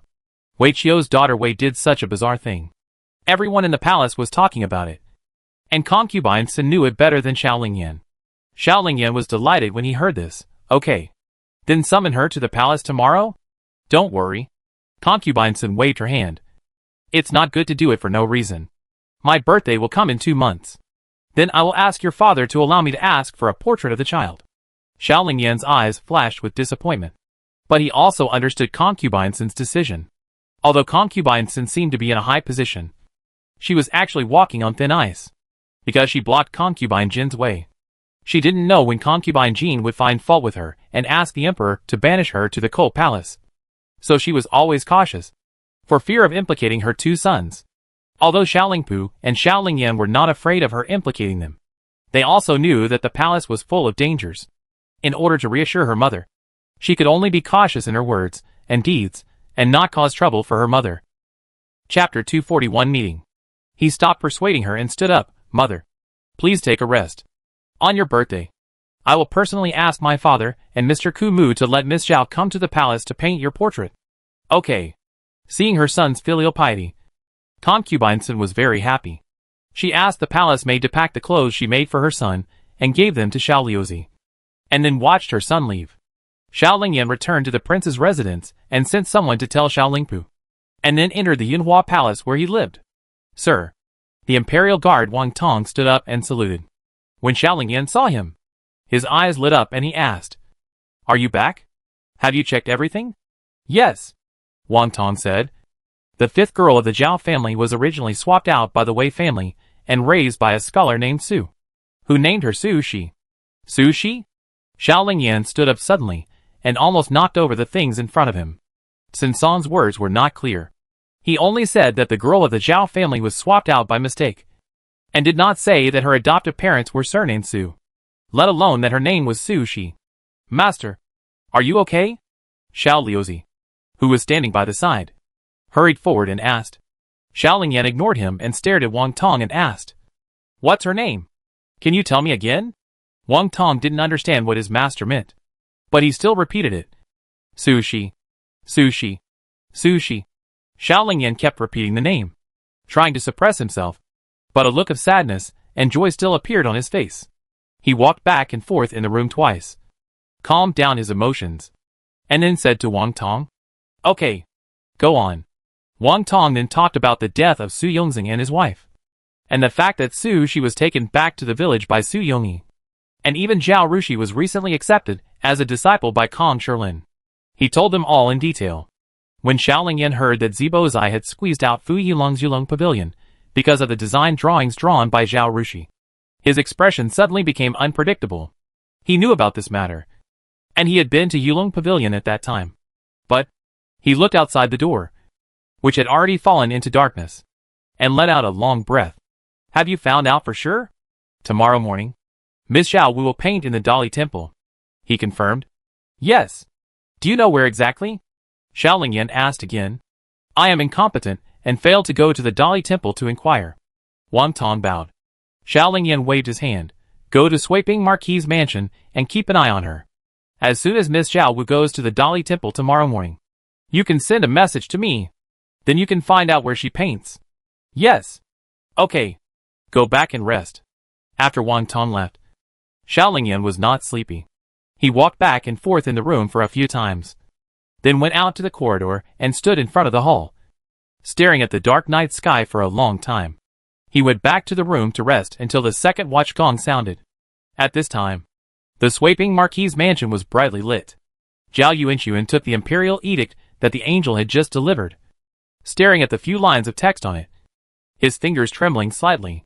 The old lady cried with joy, holding Zhao Rushi's hand, and said, Shijie, Grandma is so happy. As she spoke, she wiped away her tears again. Zhao Rushi was helpless. Isn't it just an imperial edict? It's not like she hasn't received one before. although the last time she received an imperial edict to demote her rank and punish her with the stick. It's a little different from this time. But it's still an imperial edict. Right? She wasn't given an official title. Nor was she rewarded. Although the imperial edict said that she would be paid 1,500 taels of silver for each person she taught. Isn't that what she should do? She even charged 3,000 taels of silver per person for teaching Zhou Wenba and the others. Shijie, you don't know that? Except for the last time.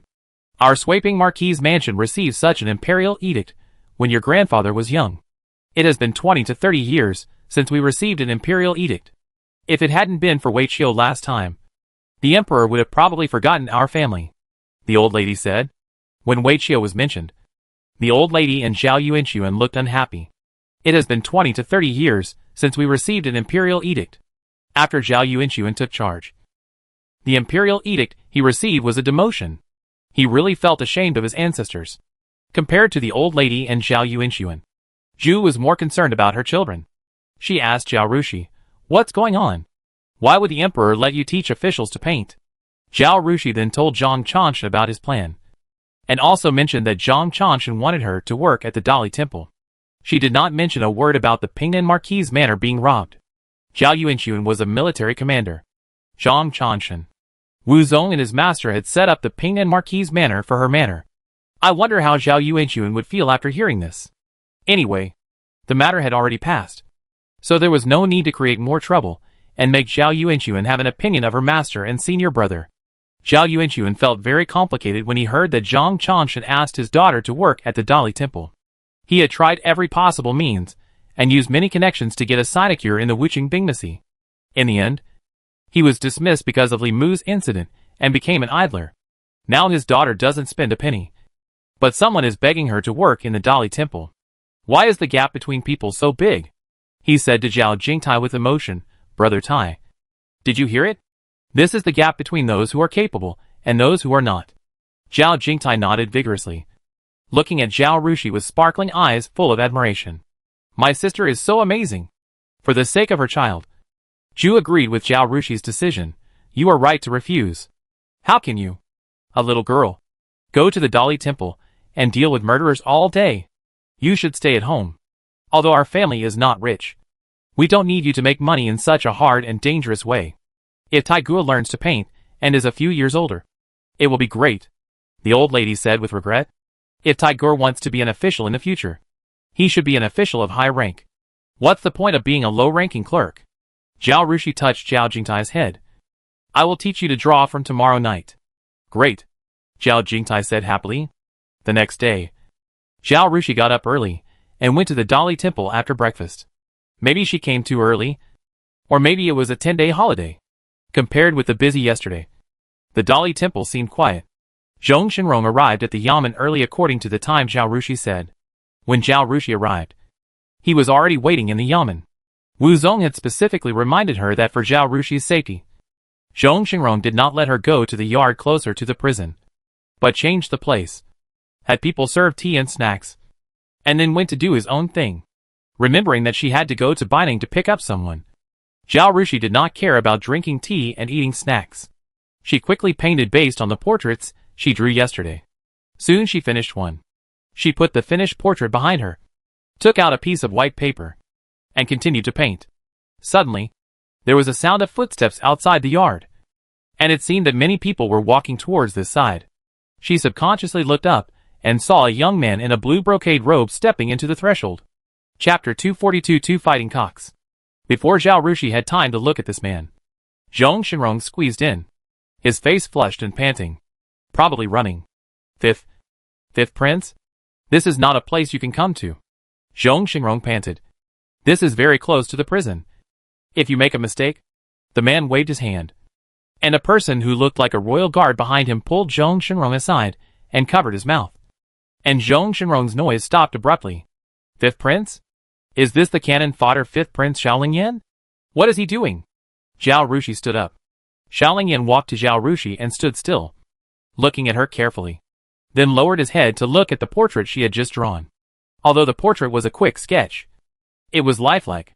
Xiaolingyan stood up, raised his hand, and ordered, "All of you get out." Xiao Liuzi wanted to persuade him, Your Highness. This place is close to the prison. It is not safe. Xiao Lingyan did not speak, but just looked at him quietly. Yes. Xiao Liuzi was so shocked by his gaze that he stammered and took 2 steps back. Wang Tong pulled Zhong Xinrong outside. Zhong Xinrong screamed and struggled desperately. Zhao Rushi saw this and quickly said, Fifth Prince? What are you going to do? Xiao Lingyan looked down at Zhao Rushi and saw that the woman's eyes were calm and she didn't look panicked at all. She didn't feel surprised, scared, or any other emotions when she heard about her identity as a prince. She was completely different from the reaction of ordinary women. The corners of his mouth couldn't help but curl up. He took a step closer and whispered, Sushi. I'm Xiao Ke. His voice was low, and Zhong Xinrong made various noises over there. No one except Zhao Rushi could hear what he said, but this whisper was like a thunderclap, which made Zhao Rushi's eyes widen instantly, and she couldn't speak with her mouth half open, looking at Zhao Rushi's eyes that were as round as cat's eyes. Xiao Lingyan's lips couldn't help but bend again, and his expression was very happy. He looked back and found that Wang Tong had dragged Zhong Xinrong and Xiao Liuzi out of the yard together. Now, besides him and Zhao Rushi, there were only Qi Feng and Ma Sheng in the courtyard. He gestured with his head and said, Do you still want them to stay here? Zhao Rushi glanced at Qi Feng and Ma Sheng and said to them, You two should go out. Girl. Qi Feng hesitated. She thought more than Ma Sheng. Not only did she have to consider Zhao Rushi's safety, but also her reputation. If the news of her staying alone in this courtyard with the 5th prince spread out, it would not be a good thing for her daughter. I'll be fine. Zhao Rushi smiled at Qi Feng. Don't worry. She turned to Ma Sheng and said, Uncle Ma, you should go out too. Qi Feng and Ma Sheng looked at each other and left. Only Zhao Rushi and Xiao Lingyan were left in the yard. Xiao Lingyan pulled out the chair that Zhao Rushi had just sat on, and sat down on his own. His legs were so long that they almost stretched in front of Zhao Rushi. Zhao Rushi was now sure that this guy was Xiao Ke. He had a bad personality, and was not a gentleman at all. She glared at him fiercely, walked to the chair where Qi Feng had sat and sat down. When she left, she pretended to accidentally step on Xiao Lingyan's foot, feeling sorry for not wearing high heels. Seeing her like this, Xiao Lingyan sneered and retracted his foot, saying, Su Shi, you are in a different place. Why are you still so bad? Same here, Zhao Rushi said coldly. Since you are sitting so far away, do we have to shout to talk? You can talk if you want. It's not me who is talking to you. Xiao Lingyan looked at her for a while, moved his chair closer to Zhao Rushi, and sighed. People say that when fellow villagers meet, their eyes are filled with tears. Why don't we hug each other? At least be a little more affectionate? Why do you have to be cross-eyed when you meet? Who told you to be a fighting cock in your past and present lives? Zhao Rushi rolled her eyes at him, and raised her chin towards the portrait she drew. Did you find me based on that thing? Xiao Lingyan nodded, yes. Then he added, You made such a big noise. It's hard for me not to notice it. Zhao Rushi stood up to leave, but Xiao Lingyan quickly held her down. Okay. I won't say anything. Let's talk. Zhao Rushi sat back down, but she still had a cold face and didn't say anything. Just looked at Xiao Lingyan silently. This guy's original body was only 16 years old, and he was a teenager whose hair hadn't grown yet. But the prince probably ate well, and he was almost 1.78 meters tall. Xiao Lingyan's soul was so strong that he made a little boy mature. At first glance, he looked like a mature young man instead of a teenager. Are you using a ripening agent? She couldn't help but complain. Xiao Lingyan looked at her helplessly. I say, can we talk properly? He couldn't help but retort. Do you think you look like a 14-year-old girl? Zhao Rushi. Okay. You say. She stretched out her hand, full of gentlemanly demeanor. But what was inconsistent with her gentlemanly demeanor was her stern face, which was completely expressionless. Xiao Lingyan didn't bother with her, leaned back lazily on the chair, and said, Do you remember when you had an accident? I wanted to pull you, but we were hit by a car together.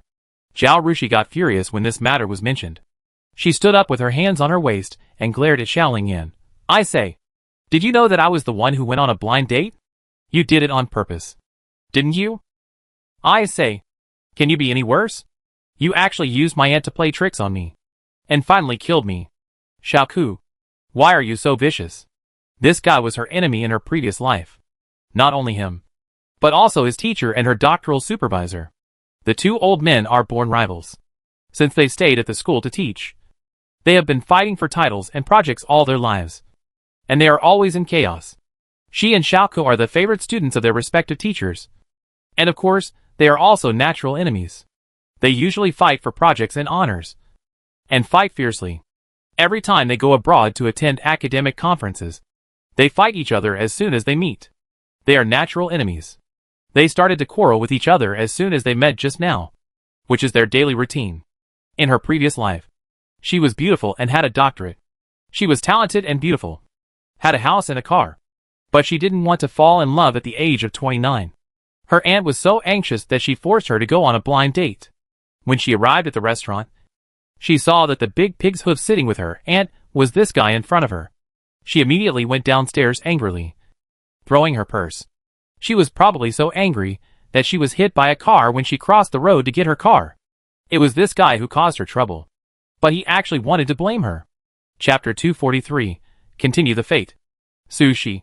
Can we be reasonable? Xiaolingyan also glared at her. You were walking alone. You crossed the road without looking. I wanted to pull you, but we were knocked away. I haven't complained yet. You blame me? Do you have any conscience? No. My conscience has been eaten by a dog. Zhao Rushi answered very straightforwardly, pointing at him. It's you. The dog. Xiaolingyan glared at her, speechless for a long time. Okay. I won't argue with you. He wiped his face. Let me ask you. What's going on between us? Why are we here together? To continue our past relationship. Zhao Rushi had a stern face. Bad fate. Xiaolingyan was so angry that he laughed. Little girl. Can we not argue? He raised his eyebrows and said helplessly. Not impossible. Zhao Rushi rolled her eyes and finally looked at him with her beautiful eyes. Do you want to know what's going on? I want to. Xiaolingyan nodded vigorously. But he was extremely alert in his heart. This woman's eyes turned. And she must have some evil ideas. And they were very deceptive. He was fooled by her many times in modern times. Later, he learned his lesson and fought back.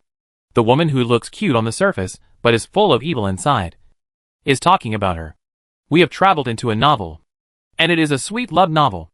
Zhao Rushi smiled sweetly at Xiaolingyan. And her smile was so harmless. She pointed at Xiaolingyan with her white and tender fingers. You are the cannon fodder in the book. The kind that won't survive more than 3 episodes. Xiaolingyan's tense expression suddenly cracked. What? Want to know the inside story? Please name your price. Zhao Rushi raised her eyebrows proudly and stretched out her sinful little hand in front of Xiaolingyan. Xiaolingyan looked at her white and tender palm, then looked up at Zhao Rushi with a sweet smile on her face, and asked with gritted teeth, What do you want? Zhao Rushi was about to speak when she heard a noise outside the courtyard door. And then, the door was pushed open.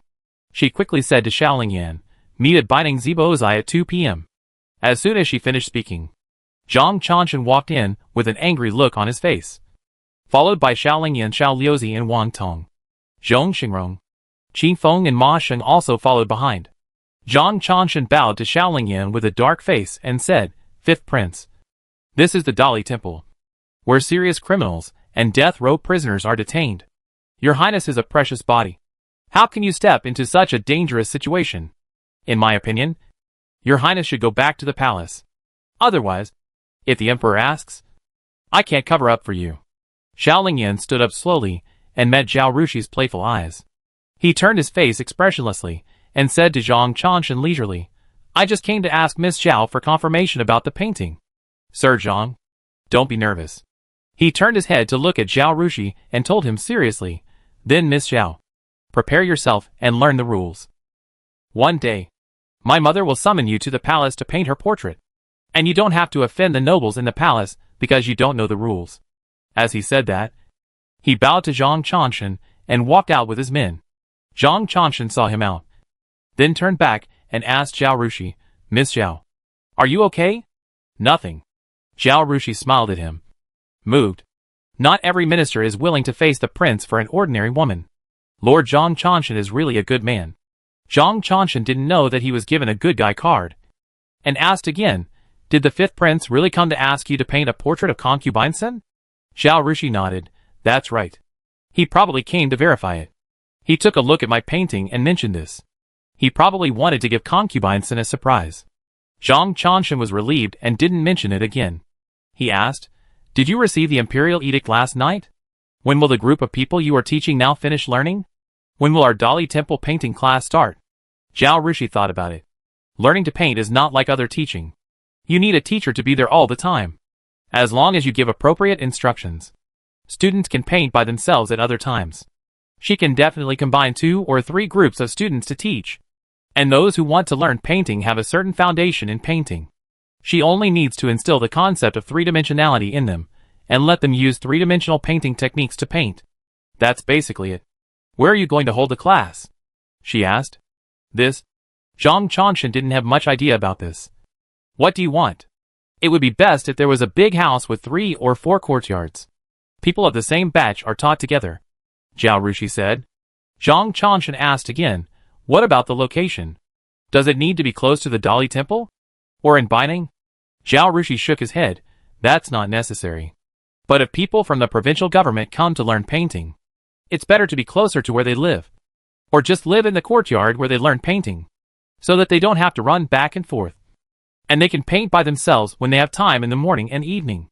They need to spend time to study this painting." She thought for a while. It will probably take a month to learn. 3 groups of people can learn at the same time and be placed in different courtyards. It would be better if each group were staggered for about 10 days.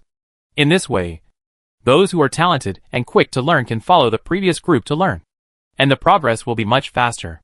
The sooner you finish learning, the sooner you can go back, and it won't delay too much work in the government. That's not difficult. Zhao Yuanxun smiled.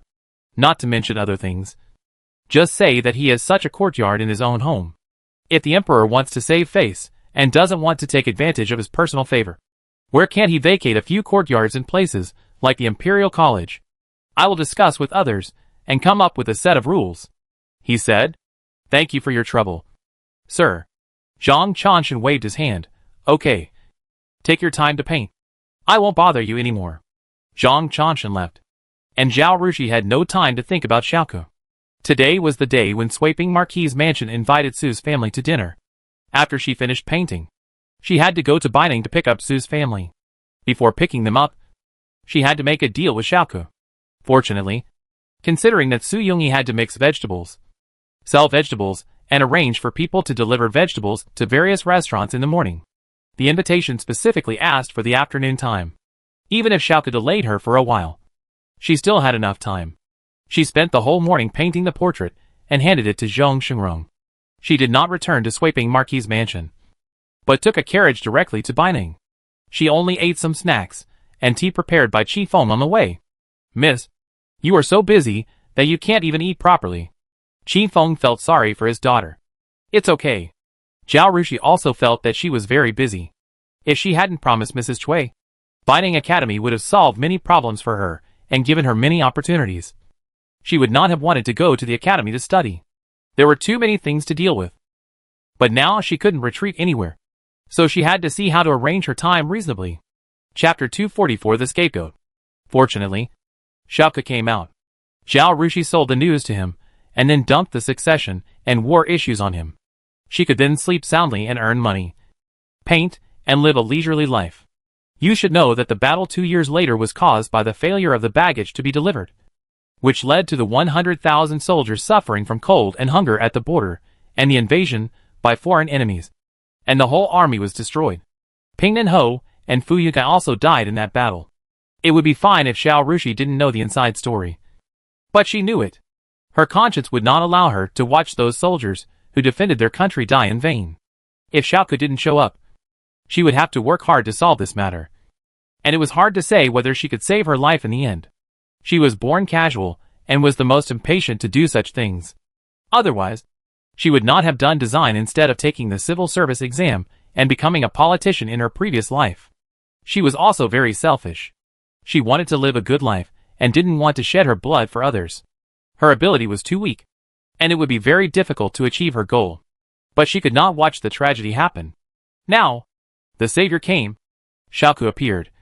The natural scapegoat, thinking of passing the heavy pot on her shoulders to Xiaoke, and enjoying life with ease. Zhao Rushi felt that the sky was blue. The water was clear. The wildflowers on the roadside were so bright. And the air was so fresh. Alas, life is so beautiful. The most important thing is that while passing the pot, you can also make a lot of money. Which is really great. Especially when the one who is pitted is Xiaoke, your mortal enemy. God really loves her. And it's true love. Zhao Rushi was in a good mood and took a carriage to Baining. Lu Bo drove the carriage to Zibozai with familiarity. The gatekeeper was very happy when he saw Zhao Rushi. He saluted her attentively and said with a smile, "Our shopkeeper talks about you every day and said that if you don't come, he will send someone to the academy to look for you. Coincidentally, you came today." Zhao Rushi drew a lot of jewelry pictures during the days when she was imprisoned in Sipingbo Mansion after the incident in Weiqiu. After returning to school, she said Qin Feng to give them to shopkeeper Wang. Shopkeeper Wang also took her advice. In addition to putting out a batch of new jewelry at the opening, he put out a few pieces every month. Therefore, she estimated that the jewelry drawings she drew would be enough for Zibozai to use for a long time. She was busy during this period and did not come again. Hearing the clerk say this, she hurriedly asked, "Is there something wrong?" Before the clerk could speak, shopkeeper Wang heard the report and came out. He smiled at Zhao Rushi. "Nothing. Just missed you because I haven't seen you for a long time. Our Zibozai is so prosperous now, thanks to the jewelry pictures drawn by the girl. You are busy now. But don't forget our Zibozai." Zhao Rushi praised the way manager Wang dealt with things. He is indeed the gold medal manager of the Jinan Palace. And his words and deeds are very pleasant. "Has a man named Wu Yi come to your place?" she asked. Manager Wang was stunned for a moment, then nodded yes. He has been here for a while. After going upstairs, he asked the waiter to show him the jewelry designed by you. And he just bought 2 pieces of jewelry worth 3,000 taels. If it weren't for this, he would have thought he had met a bad guy. The truth is that when the man came to the silver shop, he wore a hooded cloak and covered his face with a scarf, leaving only a pair of eyes. If this was a female customer, it would be fine. Some women are particularly concerned about these things and don't want to show their faces in front of outsiders. But this man, looking at his figure and the way he walked, you can tell that he is a big man. The way he dressed made Wang, the shopkeeper, feel suspicious. For this reason, he specially asked the shop assistants to call the resting shop assistants and guards to strengthen the defense of the silver shop, and told the shop assistants at the door to call the patrolling yamen runners to guard the door. As a result, the man entered the house, still without showing his face, and asked him to take the jewelry in. After looking at it, he took out the silver note and bought 2 high-end jewelry. However, he did not leave immediately after buying it, but sat in the house to drink tea and eat snacks, and took out the jewelry he bought from time to time to play with it, which made Wang the shopkeeper's heart always hanging, thinking about the fear he had during the meal. Wang the shopkeeper looked at Zhao Rushi, considered the words, and asked carefully, "Is this an acquaintance of the girl? Did you introduce him to buy jewelry?" "I guess so. I know him," Zhao Rushi said. "I have something to discuss with him. Please ask the clerk to keep an eye on him, and don't let anyone disturb us." Manager Wang finally put down his worry. Since the man was someone Zhao Rushi knew, he couldn't be a bad guy. "Okay." His smile became more sincere. "Don't worry. I will never let anyone disturb the girl while she's talking." He asked the clerk to prepare the best tea and snacks in the store, and personally led Zhao Rushi upstairs and knocked on the door of the room. Wang Tong came to open the door, and when he saw shopkeeper Wang and Zhao Rushi following behind him, he stepped aside to reveal his sitting figure in the room. Seeing Xiao Lingyan covered tightly, Zhao Rushi almost laughed out loud. "Qi Feng, Ma Sheng, you just stay outside," she ordered. Although Xiao Lingyan was covered tightly, Qi Feng and Ma Sheng knew what was going on and recognized him at a glance, although they didn't know how their daughter was related to the 5th prince. And their meeting in the morning didn't seem to be pleasant, and it was not a good influence for a man and a woman to stay in the same room alone now. Qi Feng and Ma Sheng were not nosy people. They agreed and stood guard at the door. When Zhao Rushi entered, Wang Tong and Xiao Liuzi took the initiative to leave. Shopkeeper Wang wanted to ask the waiter to brew new tea and replace the snacks. Seeing this, he was very smart and did not say anything and quietly left. But he did not go far, but stayed nearby to prevent people from disturbing Zhao Rushi. In the past, although shopkeeper Wang respected Zhao Rushi very much, he would not let her meet the mysterious person here without asking anything. But the princess of Jinan called him in 2 days ago, and asked him to give Zhao Rushi enough respect, and treat her like her own daughter. Shopkeeper Wang did not ask anything today, and provided Zhao Rushi with all conveniences. After Zhao Rushi closed the door, Xiao Lingyan took off the scarf covering his face, and took off his cloak. Huh? He couldn't help but let out a long sigh of relief. Zhao Rushi couldn't help but laugh. For you? It's not easy for me. Xiao Lingyan glanced at her with a resentful tone. Don't. It's not for me. Zhao Rushi waved her hand quickly. Don't blame me. Xiao Lingyan snorted. If it weren't for you, how could I? A prince? Disguise myself like this? I don't need to avoid people wherever I go. It's almost the same as if people avoid me. Is being a prince so great? Zhao Rushi rolled her eyes. Is it so great to be a cannon fodder, who can't survive more than 3 episodes? Chapter 245 Righteousness. Hearing this, Xiao Lingyan became serious. He sat up straight and looked at Zhao Rushi. What's going on? Zhao Rushi didn't say anything, but took a piece of snack and started eating. You woman. Xiao Lingyan was very suffocated. Zhao Rushi ignored him, finished the snack, took a sip of tea, and then glanced at him. Is there a free lunch in the world? Also, what's your attitude? Do you believe that I will run away and never talk to you again? Xiao Lingyan stared at her, but after looking at her for a while, he waved his hands like a deflated ball and said, Okay. Now I'm begging you. What do you want? Didn't you set up any business when you went to Jiangnan this time? Zhao Rushi asked. Xiao Lingyan. He looked at Zhao Rushi as if she were a monster. Zhao Rushi said that sentence just out of delusion. Now seeing his expression, she knew that she had made the right bet. She laughed. We are not opponents for nothing. How does that saying go? The one who knows you best is your enemy. You went to Jiangnan as soon as you came here. I don't believe you won't take this opportunity to make a backup plan for yourself. Humph. Xiao Lingyan laughed sarcastically. You are guessing with your own thinking. Right. I am in a hurry. I won't argue with you about this. Just tell me whether to give it or not, and how much to give. If the price cannot be negotiated, I will leave directly. Don't be like this. Xiao Lingyan changed his face and showed a warm smile. We are fellow villagers after all, and we know each other well. So let's not be so unfamiliar. Okay? Look, I am a prince now, with a thick golden thigh, which can completely protect you. If you want to seek fame and profit for your swiping marquis mansion, it's no problem. If you want to make a lot of money in business, I can also partner with you. No, I refuse. Zhao Rushi stood up. If you think so, then we can't talk anymore. I tell you, the people I don't want to be associated with the most are you princes. After walking out of this door, neither of us will know each other. Xiao Lingyan stared at her without speaking. It was not until Zhao Rushi walked to the door and opened it to go out that he said, Okay, I promise you. Zhao Rushi turned around and looked at him quietly without saying anything. Xiao Lingyan said, I have been here for a short time, and I don't have much money. Although there are many things in the palace, they cannot be taken out and sold. Seeing that Zhao Rushi showed an impatient look and seemed to be turning around again, he hurriedly said, So I only bought 2 shops and a farm, and I bought them in the name of a distant relative of the Sin family. Zhao Rushi frowned and looked at him suspiciously. So poor. Xiao Lingyan spread his hands helplessly. Zhao Rushi looked at him and had to go back and sit down, saying, I won't take all your things. You give me a shop. And the rest? She pondered for a moment. Just give me another 20,000 taels of silver. If you don't have it now, you can put it on the account. Although you are not a good person, you still have a good reputation. I am not afraid that you will default on the debt. Xiao Lingyan looked at her without saying a word.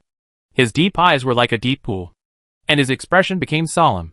He said in a deep voice, Okay. He had been a rival of Zhao Rushi for many years, and he knew very well that the woman in front of him was a person who would take advantage of others, especially for people like him who she didn't like. She would take as much as she could, but the price she wanted was completely beyond his expectations. He now felt that the matter seemed to be more serious than he thought. If she wasn't afraid that he couldn't handle the situation, she wouldn't have left him anything. She had many faults, but she had one great advantage, which was her loyalty. When her mentor was accused of plagiarizing the works of international masters, other students left him for fear of being affected in their future. Only she stayed with him and ran around, trying her best to clear her mentor's name. Finally, the truth came out. After the mentor's reputation was restored, he said in public that he only recognized Su Shi as a student. Now she did not blackmail him to the utmost, but only took away a little symbolically, leaving him with a little capital so that he could make money from it. It can only be said that what she said was true, and not alarmist. The final miserable end of this body might be worse than he imagined. She yelled loudly, but her heart was soft after all. If he asked her for help, she would help him in the end. Right? If, he said seriously, if I can survive the disaster, I will promise you two things. As long as it does not involve my personal safety and moral bottom line, I will promise you.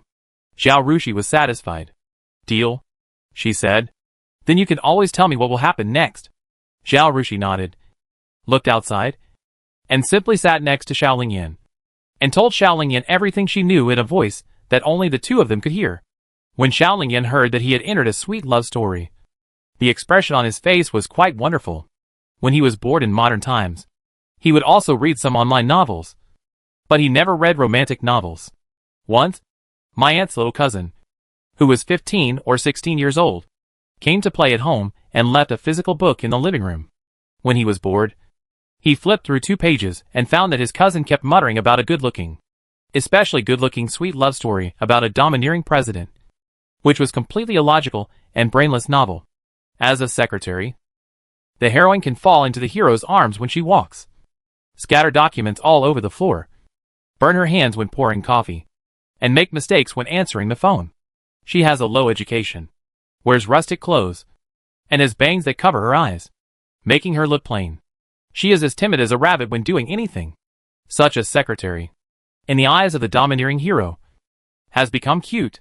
He almost forgot the word cute at that time. You mean?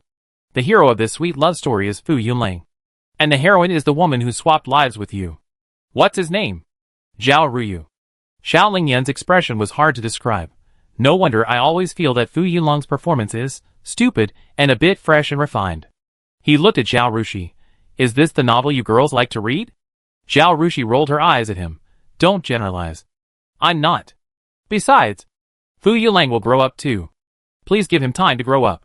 Xiao Lingyan. Okay. That's not the point. He waved his hand. The point is that Xiao Lingpu, Fu Yukai and I all have to die? Yes. And the crown prince and the 4th prince, Zhao Rushi said. Xiao Lingyan touched his chin. So it was all done by the 3rd prince. That's your family's business. You can go back and think about it slowly, Zhao Rushi said. Chapter 246. The crow lands on the pig. Su Shi, you are too ruthless. Xiao Lingyan looked at her, speechless. Don't forget, in the novel, you seem to be cannon fodder, right? Besides, we are from the same hometown. You won't be ruthless at all, right? Zhao Rushi wanted to save face and didn't tell him about the experience of her original body. However, Xiao Lingyan could guess that as the control group of the heroine Zhao Ruyu, Zhao Rushi in the original novel would definitely not have a good ending. Although he had never read sweet romance novels, the routines of male-oriented books were similar. Isn't it the protagonist's halo? As a supporting role, there is no other role except to highlight the protagonist's intelligence and success. He and Su Shi traveled through time at the same time, and he traveled to the body of a cannon fodder. Could Su Shi have a good ending? It's impossible to be so partial, right? As a traveler, who is not God's biological baby, the original body was just married to a not-so-good person by way. Zhao Rushi continued with a blank expression. But the problem is, I'm here, and I killed way early now. My parents love me now. Do you think I can still marry a scumbag? Besides, with my personality, even if I marry a scumbag, can I let myself live a bad life and let the scumbag abuse me? Xiao Lingyan. He looked at Zhao Rushi with a strange look. I find that you have a very deep understanding of yourself. Get lost. Zhao Rushi wanted to kick him to death. But don't forget, woman, Xiao Lingyan said in a tone that deserves to be beaten. When the nest is overturned, how can the eggs remain intact? In addition to your family, you also have a master and a senior brother. With 2 such big political disasters, will your master and your senior brother not be affected?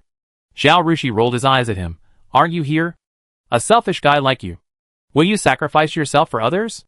You must have struggled to save yourself. You won't die so quickly. Besides, my master and my senior brother are both painters. I found a reason for them to go to the south at that time. And this disaster could have been avoided. How stupid would I have to be to interfere in such a matter? Zhao Yuanxun sighed, shook his head and sighed. So, it's not good for women to be too smart, too unlovable. It's because you men think so. So the silly and sweet heroine is so popular. Because the existence of smart women can only highlight your stupidity.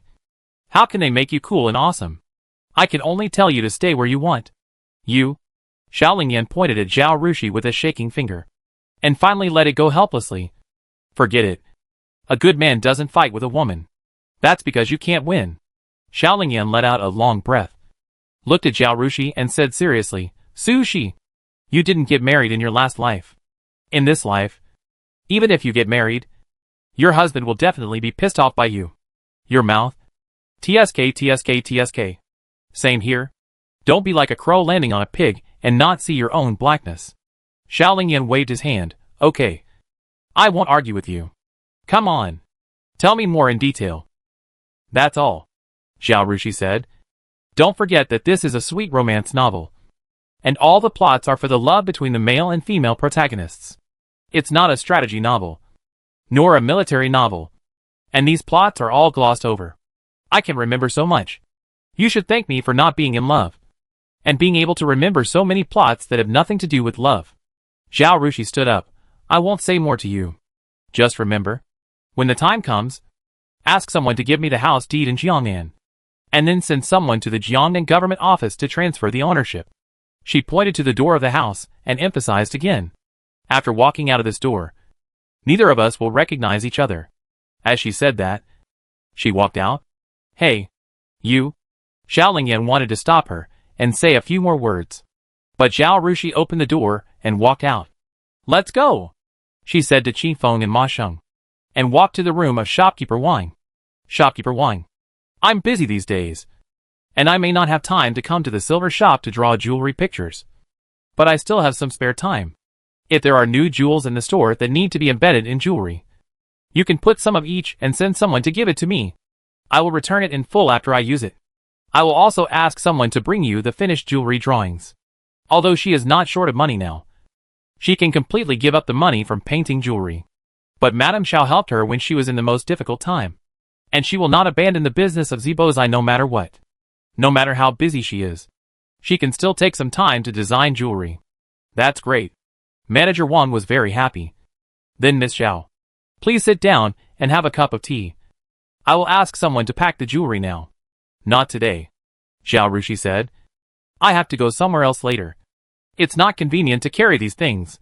Tomorrow morning, you pack it up, and I'll ask Qi Feng to pick it up. Okay. Shopkeeper Wang naturally had no objection. After leaving Zibozai, Zhao Rushi went directly to Su's house. Zhao Yuanxun waited for Zhao Rushi to leave for a long time before leaving in disguise. From beginning to end, Shopkeeper Wang didn't know that the person who came was the fifth prince. Xiao Liuzi and Wang Tong were also in disguise, and people who were not particularly familiar with them could not recognize them. Zhao Yuanxun went downstairs and got on the carriage. After the carriage drove a distance away from Zibozai, several of his imperial guards rode over from different places to catch up. One of them, Lu Mian, rode up and said to Zhao Yuanxun, Sir, I just saw General Fu's men inquiring about something in Baining. Zhao Yuanxun asked, What are you inquiring about? Lu Mian was the head of Zhao Yuanxun's guards, and he knew the importance of doing things. Without Zhao Yuanxun's order, he would not take the initiative to investigate Fu Yunkai's affairs. After all, Fu Yunkai was in the same trench with him. He said, We didn't dare to get close to him for fear of causing General Fu's dissatisfaction. And it was not easy to inquire. Zhao Yuanxun pondered and said nothing. It would be fine if it was normal. At that time, the Sun family played a game with the emperor and let Fu Yunkai, the son of Ping and Marquis, be Zhao Lingpu's companion. The two grew up together and had a good relationship. The Fu family was naturally tied to their boat. Fu Yunkai had his freedom to do what he wanted. Even though Zhao Yuanxun was a prince, he could not interfere or ask too much, so as not to cause the Fu family's disgust and lead to the breakdown of the cooperation between the two parties. But Zhao Yuanxun's mind was full of the two political disasters that she had just mentioned. The strings were always tense, and the slightest disturbance made him sensitive. He ordered, "Go check and see what he is asking about. Don't alarm his men." "Yes." Lu Mian clasped his fists and led the two guards away. Xiaolingyan wanted to wait for their news, so he let the carriage drive aimlessly on the street. The carriage he took was not the usual one, but an ordinary turmoil carriage, which was not very eye-catching. Not only the carriage, but also the horses ridden by Wang Tong and other guards were very ordinary horses, and some even rode mules. Everyone was in disguise and scattered around, and the group was not very eye-catching. Chapter 247 provoked a bad love affair? Xiaolingyan sat in the carriage, thinking about what Zhao Rushi said, comparing each one with the situation he knew now, analyzing the power of the third prince and the degree of control over the court, analyzing the advantages and disadvantages of his own faction, and thinking about what he should do next. "Master." Not long after, Lu Mian came back. "I have checked. General Fu is investigating a girl named Su Shi and a girl named Zhao Rushi." Xiaolingyan was startled. "Su Shi?" He lifted the cloth on the car window and looked at Lu Mian. "What is his purpose?" He sent a servant to ask the neighbors of the Su family about Miss Su's character. He also sent a woman to ask the gatekeeper of the women's academy. The woman told the academy's mother that her master had taken a fancy to Miss Zhao and wanted to come to ask for her hand in marriage. So he wanted to find out about Miss Zhao's character. He was still confused as he said this. He didn't know that Su Shi and Zhao Rushi were the same person. Xiaolingyan, shocked. He gritted his teeth immediately.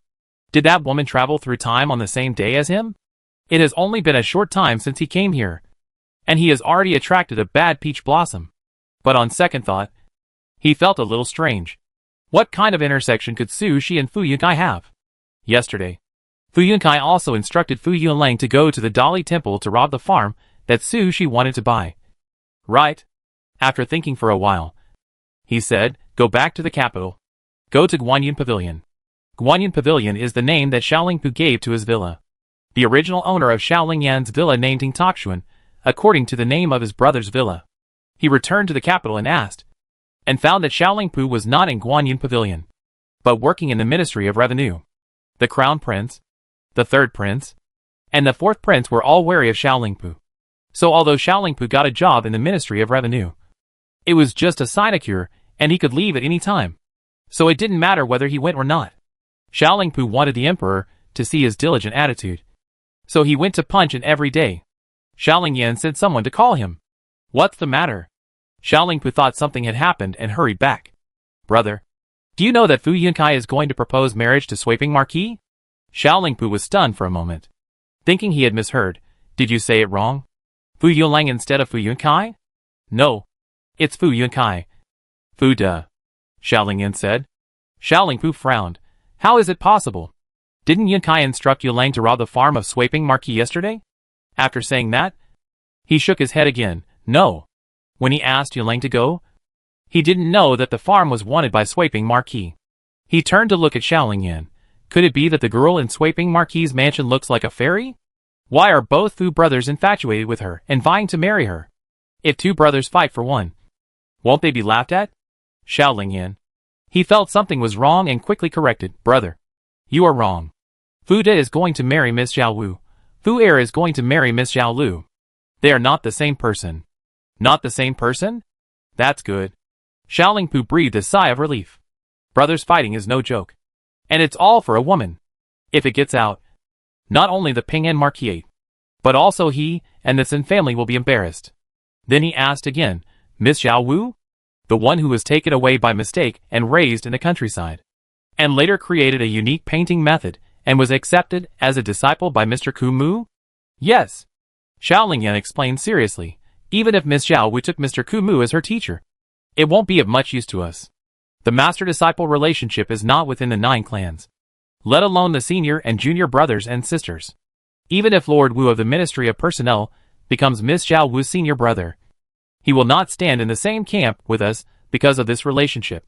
So I think it is better for Fu Yunkai to marry a girl from another family." After a pause, he added, "If nothing else, just look at the wife of the Marquis of Ping'an. This lady even looks down on the girl of the Sweeping Marquis's mansion and thinks that her girl is not worthy of Fu Yunling. Isn't Fu Da's popularity better than Fu Er's?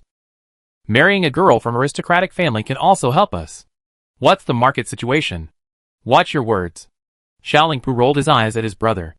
Although he scolded him, he felt that his brother's words made sense. But if he likes her, we can't stop him. Right?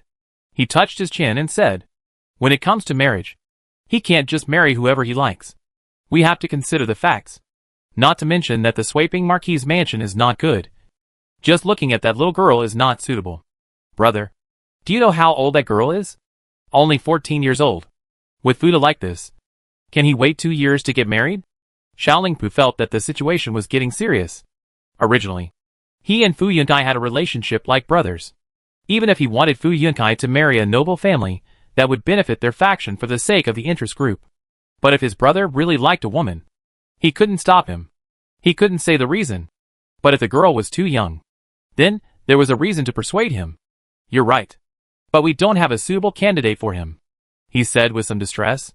It has been a while since Fu Yunkai returned from the border. During this period, not only was Mrs. Ping An worried about him, but Xiaolingpu himself was also worried about Fu Yunkai's marriage. There are many girls from noble families in the capital, but it is a bit difficult to marry a girl who is beneficial to them, can help them, and also suits Fu Yunkai's wishes. Xiaoling Yan thought of this replacement on the way back. He suggested, didn't the lady of Ping An Marquis want to ask for the 8th daughter of the Mu family to marry Fu Yulang the other day? I think this lady is a bit too ambitious. Fu Yulang seems to be doing nothing, and he is still involved with the 6th daughter of the Swaping Marquis. The Mu family must be crazy to promise him a legitimate daughter. I think it would be better to let Fu Yunkai marry the 8th daughter of Mu. The 8th daughter of Mu is the legitimate granddaughter of Lord Mu, the left assistant minister of the Ministry of Revenue, and she seems to be studying at Biting Women's Academy. If Fu Yunkai marries her, it will be good for us, and we won't owe him anything. Xiaolingpu considered the position and power of the Mu family, and nodded in agreement. You are right. I will ask someone to call Fu Yunkai. Fu Yunkai was busy with his marriage at this time. He didn't sleep for half the night last night, and thought a lot about his marriage. For the sake of prudence, he sent someone to Biting early in the morning to further inquire about Zhao Rushi's character. He also instructed the housekeeper, go and call the famous official matchmaker in the capital. I want to find out how to propose marriage most appropriately, because he had to prepare the betrothal gifts. He told the housekeeper about the marriage proposal last night, and asked him to make a list of the valuables in the mansion. So the housekeeper knew about this. The housekeeper had a lot of things to say to Fu Yunkai, and he hurriedly said, my lord, you have made up your mind about your marriage, and it is reasonable for me not to interfere. But I think it is not good for you to come to propose marriage, and not tell madam. Chapter 248 Military Style. Speaking of this, the housekeeper looked at Fu Yunkai's face, and saw that he was keeping his mouth shut.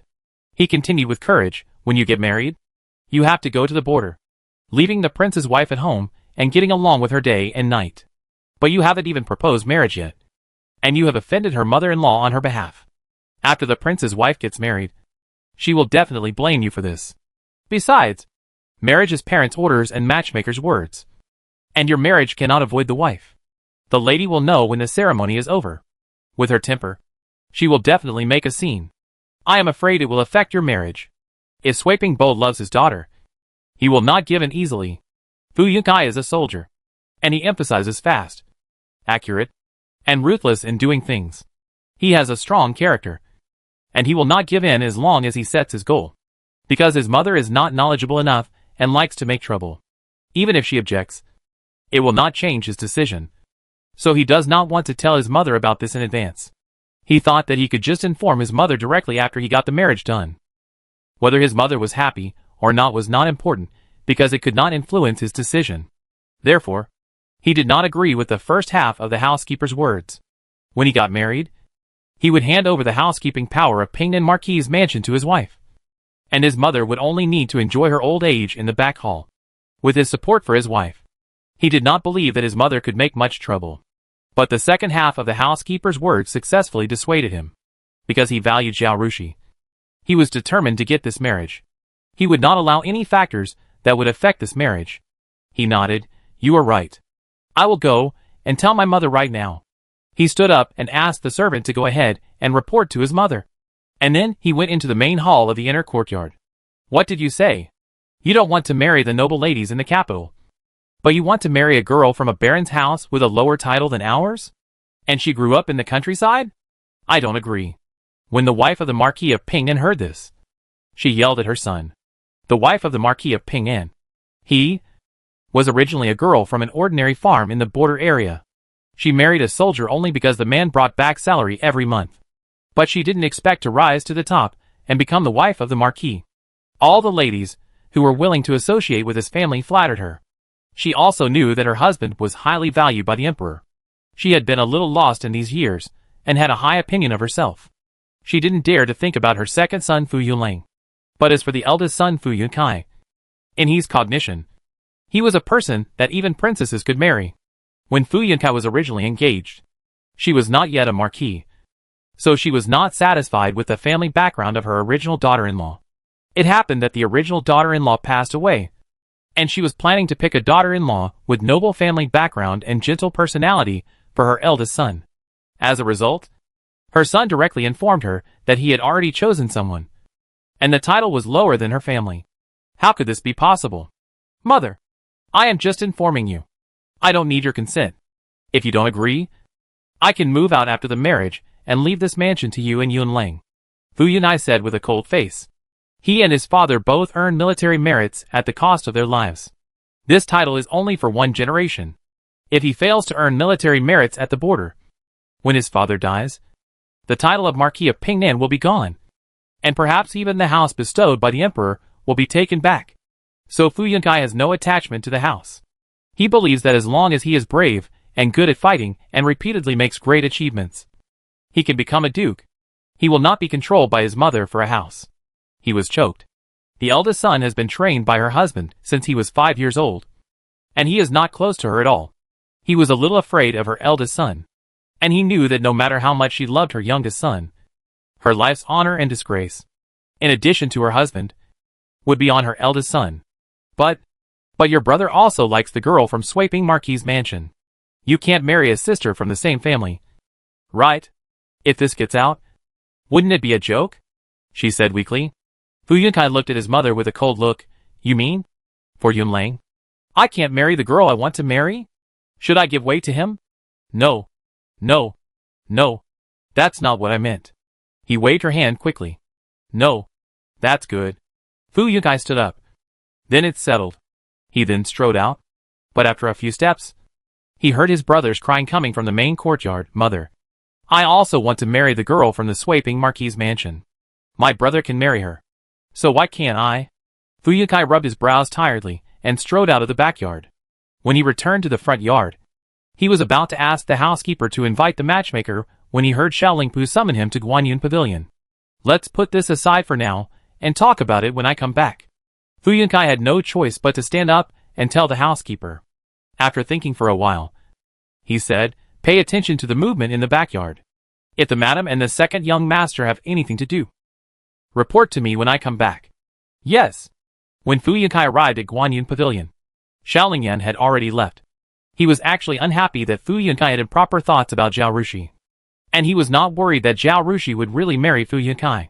You should know that Fu Yunkai died even earlier than his original body. Among this group of cannon fodder, Fu Yunkai was the first to die.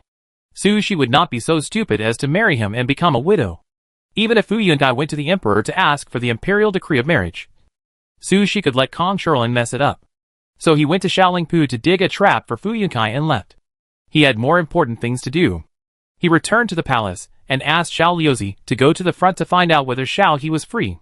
When Xiao He just finished his work, he went to the front hall. Father, I am already 16 years old. I want to learn how to do work in the government office like my brothers. He entered the palace and said straight to the point. Because Xiao He favored concubine Jean, he paid more attention to the third prince born by concubine Jean. He also paid no attention to the crown prince, who was the heir to the throne. He treated the other princes indifferently. He hadn't seen Xiaolingyan for a while. If this son hadn't taken the initiative to ask to go to Jiangnan to do work, and did a good job, and was praised by the old ministers, he would not have thought much of this son. Xiaoqi stared at his son, who had grown up a lot after his trip to Jiangnan, and asked, which government office do you want to go to? Emperor Shengyao had set a rule since then that the princes could go to the government office to learn to do their work from the age of 16.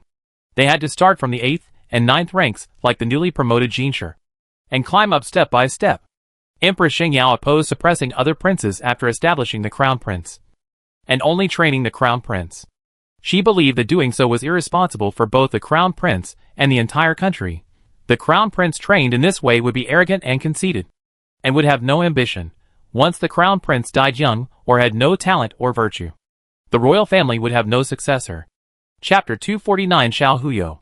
On the contrary, if all the princes are carefully cultivated, the prince will be promoted, because the prince is better than all the princes. If the prince is immoral or dies young, the emperor can quickly find a suitable prince to take the throne among the princes. The royal family has such a rule, and Xiao Hu did it. Every prince receives education from the imperial tutors in the palace before the age of 16. After the age of 16, he can automatically request to work in the government office. But every emperor has his own selfish desires. Xiao He also had his own ideas about the succession of the throne. He established a prince and had high hopes for him. But since the death of the queen, the prince was instigated by others, and became more and more distant from him. His talent and character gradually revealed unsatisfactory aspects. Xiao He was disappointed with the prince, and had the idea of establishing another prince. If he had to choose from the remaining princes, Xiao He hoped that the son of his favorite concubine Jin, the third prince Xiao Lingheng, would succeed him. So he couldn't let concubines since two sons be too capable. At least not better than Xiao Lingheng. Xiao Lingpu was particularly interested in fighting. When he turned 16, he wanted to join the Ministry of War, but was flatly rejected by Xiao He. Finally, under the pressure of the Sun family, everyone backed down, and he had to let Xiao Lingpu join the Ministry of Revenue. Now it was Xiao Lingyan's turn to work in the government office. Xiao He was determined not to let him join the important government offices such as the Ministry of Personnel, the Ministry of Revenue, and the Ministry of War. Today, Xiao Lingyan came alone, and the old man Sun Taifu did not come, which made Xiao He secretly happy. "Father, I want to go to the Ministry of Personnel," Xiao Lingyan said with a pair of clear eyes, his expression innocent. The royal family has been improving from generation to generation, and the princes and princesses are all very beautiful. The original body was only 16 years old, very good-looking and handsome. Xiao Lingyan looked in the mirror and made this expression, and found that there was no sense of disobedience. He just needed to restrain his own aura. Xiao He was very unhappy when he heard it. "The Ministry of Personnel cannot go. Your third brother is already there. If you two brothers stay there, it will easily cause trouble to the ministers. You can choose from the government offices that your brothers have never been to." He then quickly added, "You can't go to the Ministry of War either. That place is important, and you can't give orders blindly. I didn't let your second brother go when he wanted to go. The prince is the crown prince and the key training target. So since he was 16 years old, he has been studying and familiarizing himself with various departments for a period of time. Others, the second prince Xiao Lingpu went to the Ministry of Revenue. The third prince Xiao Lingheng went to the Ministry of Personnel. And the fourth prince Xiao Lingzhan went to the Ministry of Rights. The Ministry of War cannot be selected. So only the Ministry of Justice and the Ministry of Works are left. The 6 ministries of the Shangshu province are ranked in order of importance, namely the Ministry of Personnel, the Ministry of Revenue, the Ministry of Rights, the Ministry of War, the Ministry of Punishment, and the Ministry of Works. The only ones left for Xiao Lingyan are the 2 at the bottom. In order to comfort him, Xiao He said, "After you choose, your 6th brother will have no choice but to go to the one you choose. There is no way. Younger brothers have to suffer some grievances." Xiao Lingyan sneered inwardly. Ever since he, the 5th child, was born, concubine Jean began to consolidate her favor, and Xiao He rarely called other concubines. The 6th brother, who was born unexpectedly, is only 2 years old now. By the time he was 16 and could do his job, the throne was no longer for Xiao He. "But I just want to go to the Ministry of Personnel, or the Ministry of War. I don't want to go anywhere else," he said.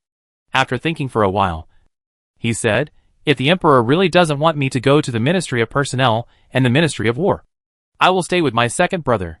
I like doing business, and am very interested in accounting." Xiao He was a little troubled, and a little happy about Xiao Lingyan's ignorance of the world.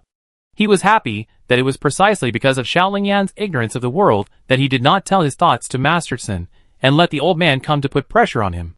"It's better to fool the kid than to compete with the old man," he said. In fact, the Ministry of Justice is very interesting. There are many cases to investigate every day. shouted Yin. You are smart and must be better than those veterans in solving cases. The Ministry of Industry is not bad either. You can ask craftsmen to make various things for you. You like to do business. If they make new things, as long as they are not confidential, you can ask craftsmen outside to make them and sell them.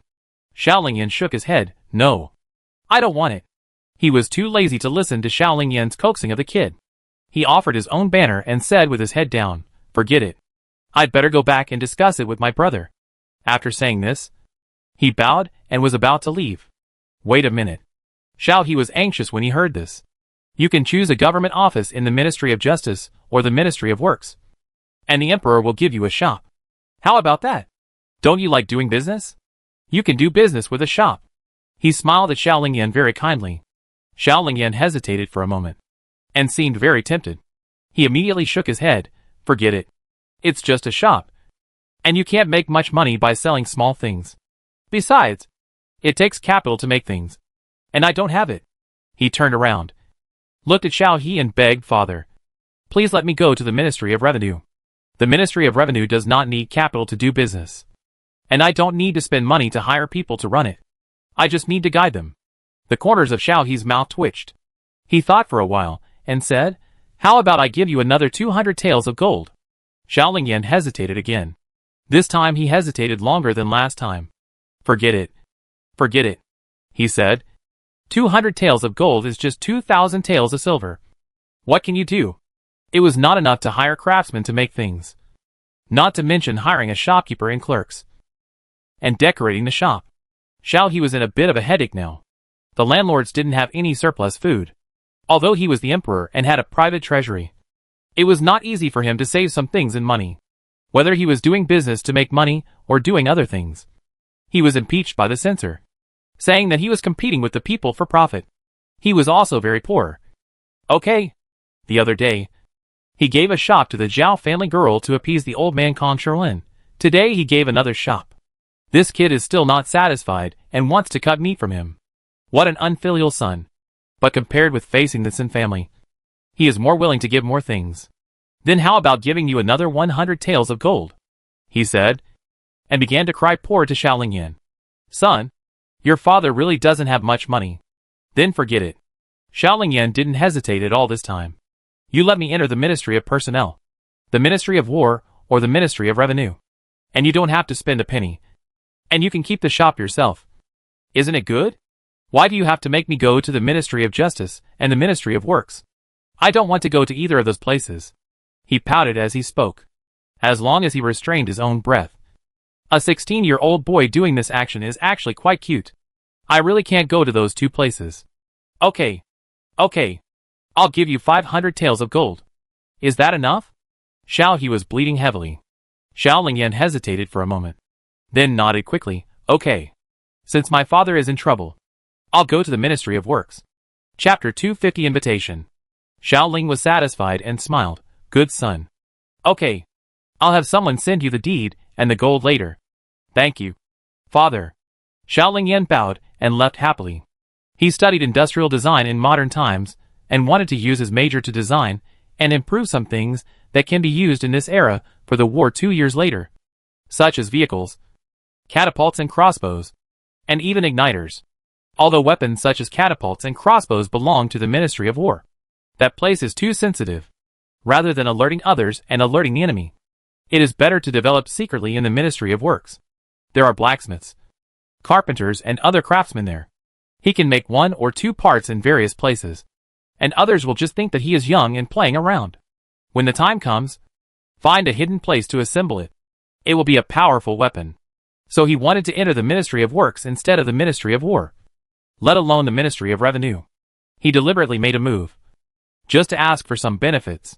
He lost money today, but he gave a shop to Su Shi, and he made up for it in less than 2 hours. He must be in a good mood. Su Shi didn't know that her fellow villager had already started to plan. Not long after she broke up with Xiao Yin and Zibozai, she got off the carriage in front of the Su family's house, in the yard, in order to attend the banquet today. Su Yongyi specially canceled the supply of various stalls. He got up early in the morning to mix the cold dishes needed by the major restaurants. took a bath, and changed into the new silk gown that Su Shui had made for him at the embroidery shop. This dress is nice. This dress is nice. When Mrs. Xie saw her husband, son, and daughter all wearing new clothes, they all looked brand new. She could not help but nod and praise them. Xiaoxue is still a good judge. Su Yongyi looked at his daughter with relief in his eyes. Fortunately, he listened to Xiaoxi's advice and let Xiaoxue go with him to take the entrance exam for the Women's Academy. When his daughter was studying in the Women's Academy, the teachers and classmates she met were all from wealthier families than his family and had higher status than him. There, Su Shui not only learned a lot of things and wrote a book that could be sold, but her temperament changed. She was no longer the timid and self-abased little village girl. Her self-confidence and vision were greatly improved. For example, this time, when she accompanied them to the embroidery shop, she no longer huddled behind her mother as before, afraid of being eaten.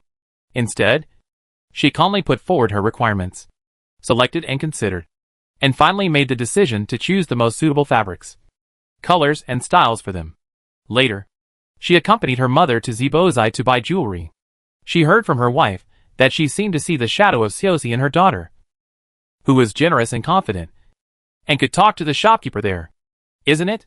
The jewelry Xiaoxue picked for me is beautiful and not expensive. Xie smiled. The shopkeeper Wang of Zibozai was generous. Su Shui often went to the silver shop with Zhao Rushi, so the jewelry sold to them was sold at a big discount, almost at cost price. Although Xie had to work hard every day to supervise those people picking and washing vegetables, she didn't have to work in the fields, exposed to the sun and rain, and worked hard, so her skin became much whiter. She also used the cream Zhao Rushi gave her, and her skin became smoother and less rough than before. Now she put on the new clothes. Xiaoxue combed her hair into a bun, and put on jewelry, and she seemed to be 10 years younger. Su Yongyi's eyes stayed on his wife's face. His eyes were gentle. He said, "Now we have so much income every day. My wife, don't be so frugal. You should go buy more clothes and jewelry with Xiaoxue. What others can have, you can also have. You have suffered so much with me for so many years. Now that life is better, you should eat and wear. Don't save." Mrs. Xie scolded, "You say it lightly. Money is hard to earn, so don't spend it too easily. I work in the workshop all day. Why should I wear so good clothes? With such a new set of clothes, I can wear it when I go out to visit guests." Chongwen and Xiaoxue, on the other hand, need to make a few more new clothes to avoid being looked down upon by others while they are studying in the school. Su Yongyi looked at his two children and nodded. "That's right. But I can still afford to buy you some new clothes. Mother, don't save money. I also make money. The shopkeeper paid 6 taels of silver for the storybooks I wrote. But my sister signed a long-term contract for my own good, and I will give my share of the money after a while. I can make more money by writing storybooks in the future. I can take care of myself, so you don't have to save money for me." Speaking of this, Su Yongyi and Xie's faces were full of pride when they saw Xiaoxi and Xiaoxue tinkering with some storybooks. They thought it was a little girl's game. Anyway, writing and painting are both elegant and good things, so they didn't care. They didn't expect Xiaoxue to write a storybook that could sell. So many educated people couldn't do it. For example, the teacher in Su Chengwen's private school couldn't write a storybook that could sell. Otherwise, spending half a month writing a storybook and earning a few taels of silver would be better than working hard to teach these kids to read. Unexpectedly, Xiaoxue not only wrote a storybook, but also sold it for money. When they heard about it, they couldn't believe their ears. Hearing what Su Shui said, Su Chengwen felt the most complicated. In the whole family, he was the one who could not make money, and spent the most money. He was almost 16 years old this year. According to his mother, he was about to get married, but he could not make a penny, and spent so much money on studying. He was ashamed and depressed. Su Shui had been observing everyone carefully according to the method her sister taught her. She was a smart child. After doing this for a while, she found that if the person was not intentionally hiding his emotions, she could guess what he was thinking just by looking at his expression. Although Su Chengwen tried his best to control his emotions at this time, Su Shui could still see his thoughts at a glance. "Brother, sister said that your current task is to study hard and strive to pass the imperial examination. Although our family is rich now, didn't you listen to what Dad said? Some time ago, someone wanted to take advantage of our business, and wanted to buy our prescriptions at a low price. If Dad hadn't told people that I was studying in a women's academy and had a relationship with the sweeping marquee mansion, I don't know what tricks that person would use. If you pass the exam to become a scholar, a juror, or even a genshur and become an official, would those people dare to target our family? So our family's greatest hope is on you.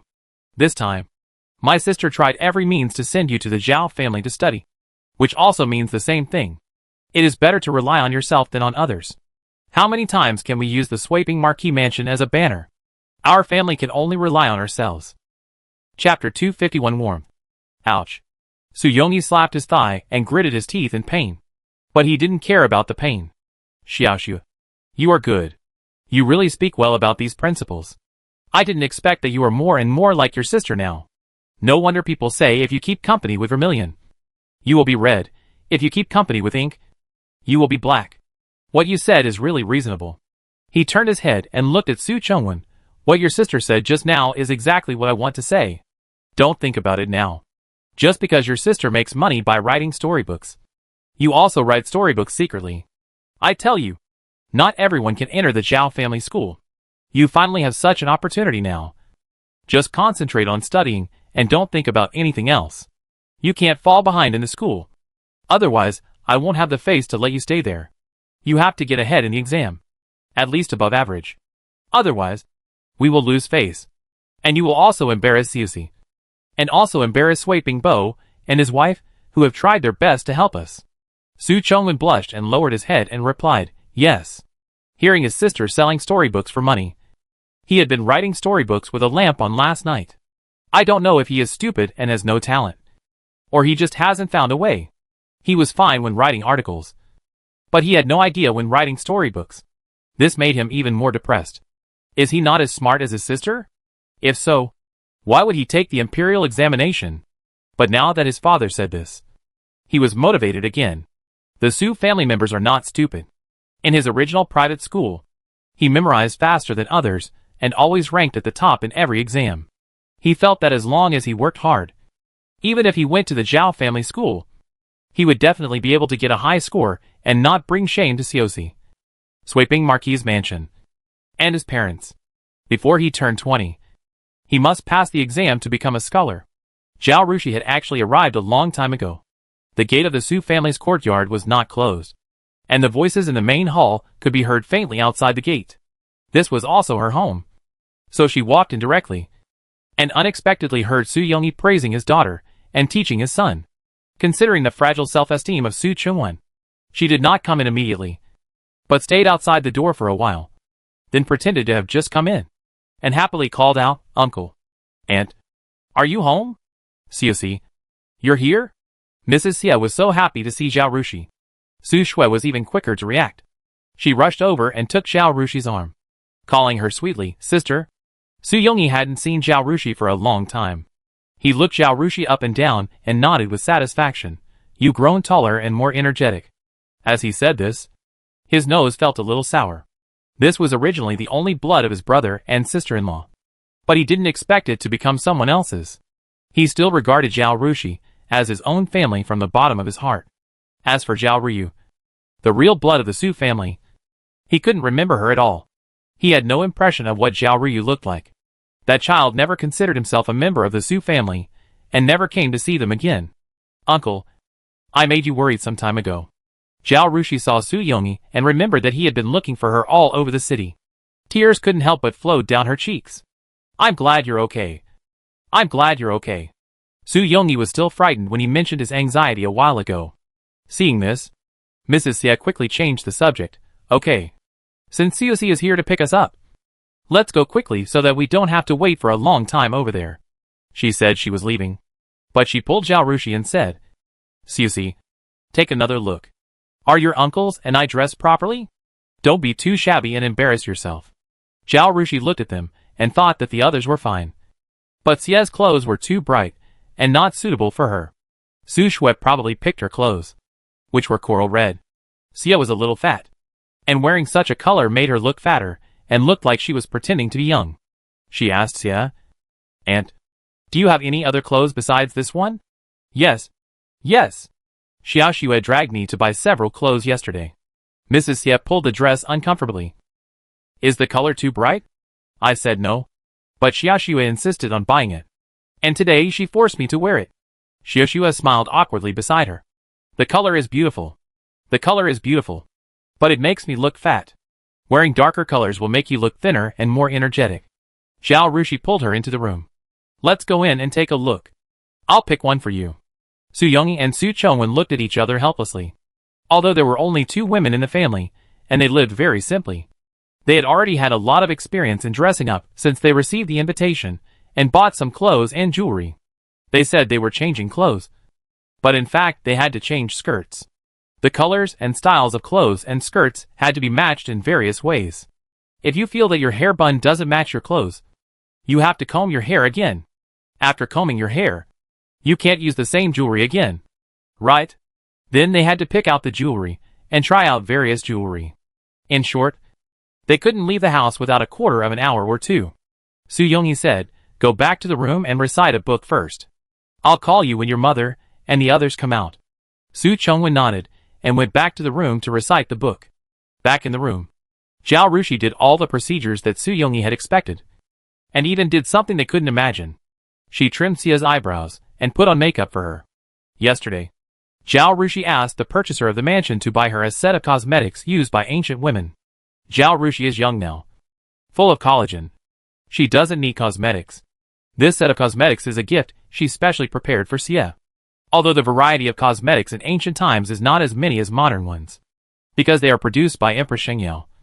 The quality is still good, and the variety is also complete. After changing into the clothes picked by Zhao Rushi and putting on makeup, even Su Shui stared at her mother in a daze. It's not that Xia's beauty made her unable to recover. She was completely stunned by the magical method of makeup. Xia can be described as a completely different person. She was originally just an ordinary village woman with slightly good facial features. But now she has become a dignified woman with a good temperament. And she is much more beautiful than before, which fully highlights the advantages of her facial features and covers up the flaws. Zhao Rushi looked at Xia's jewelry again, and only picked a jade hairpin to insert into her bun, and inserted a light purple pearl flower next to it, and then took off her original earrings and replaced them with a pair of purple pearl earrings she brought with her. Jewelry should be exquisite, and not too much. The most taboo is to wear jewelry all over your head and body. That is what the most tasteless nouveau riche wives do, she said to Su Shui. While she was doing it just now, she told Su Shui some theories about dressing up. And Su Shui learned a lot. Now hearing her words, she nodded quickly. Sister, I remember it. Chapter 252 Suggestions. Mrs. Xie had been listening to her daughter talk about how great her elder sister was all day at home. And she was afraid that she would always call her elder sister. Elder sister. Now she heard Zhao Rushi's teachings to her daughter with her own ears. And her eyes were filled with tears. When her brother and sister-in-law passed away, they took Su Shi back to the village. Who would have thought that they would have such an experience in the future? Now she was sincerely grateful to the gods for allowing her family to treat Xiao Shi well, and receive such a blessing. Now the blessing has been reported to her 2 children. And Mrs. Xie is grateful and in tears. Although it was a struggle, Zhao Rushi acted decisively. She picked out the most suitable clothes and jewelry at a glance, and put on makeup very quickly. Therefore, Su Chongwen only recited an article twice before he was called out. Zhao Rushi brought 2 carriages when she came, one for women and one for men, and they went to the capital together. After getting on the carriage and sitting down, Xia felt the sound of horse hooves and wheels. It was difficult for the driver in front to hear them talking. So she whispered to Zhao Rushi, I heard from Xiaoxue that your mother rented a house with 2 entrances and more than a dozen rooms. But she only charged 1 or 2 taels of silver. Zhao Rushi nodded, yes. How is that possible? The courtyard in the capital is at least twice as expensive as ours in Baining. And the house is twice as big as ours. So, the house must cost at least 8 taels of silver. A newer house would cost 10 taels or more. You said it only cost 1 tael. Are you lying to me? She stared at Zhao Rushi. Tell me, is your mother trying to make up for us? Zhao Rushi shook her head. I don't know. I didn't go to see what the house looked like. I will tell you what my mother said. As she spoke, she blinked at Xia innocently. That night, when she heard Zhu say that the 2-story house only cost 1 or 2 taels of silver, she knew that Zhu wanted to help the Su family privately. or that the family had something to ask Shu for. So she lowered the rent to such a low level. My mother was willing to be nice to the Su family because they were nice to me, and she wanted to repay their kindness on her behalf. If I refused on behalf of the Su family, Shu would seem ungrateful. So she didn't say anything at the time, since Shu wanted to conceal it. She naturally couldn't admit it. You? Xia tapped her forehead with her finger, and then said firmly, "We can't rent this house. How can we take advantage of your family? Besides, it's a waste for your brother Chongwen to live alone in such a big yard. We only need to rent a small house for 200 or 300 coins. Tell your mother not to go to see this house. Just return it." "Aunt," Zhao Rushi said seriously, "do you think your business is bigger in Binding or in the capital?" Xia didn't expect Zhao Rushi to jump to the topic so quickly. She was stunned for a moment before she said, "Of course, the capital's business is bigger. Although they have only supplied dishes to restaurants in the capital these 2 days, and the stalls they plan to set up have not been set up yet. It is clear without calculation that the business in the capital is definitely bigger. The population of the capital is more than 10 times that of Binding, and the people in the capital are rich and willing to spend money on food and clothing.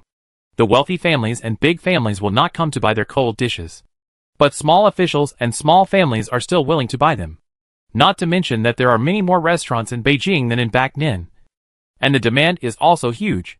Although their cold dishes can be made almost the same by the chefs in the restaurants after a few attempts.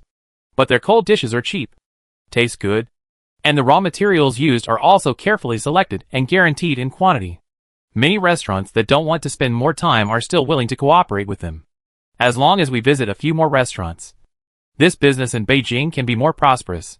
Zhao Rushi nodded and said, "That's it.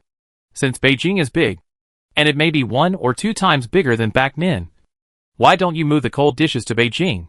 This way, the amount sent back to Backnin will be smaller. The other day I advised you to hire someone. You said you had no place to put them.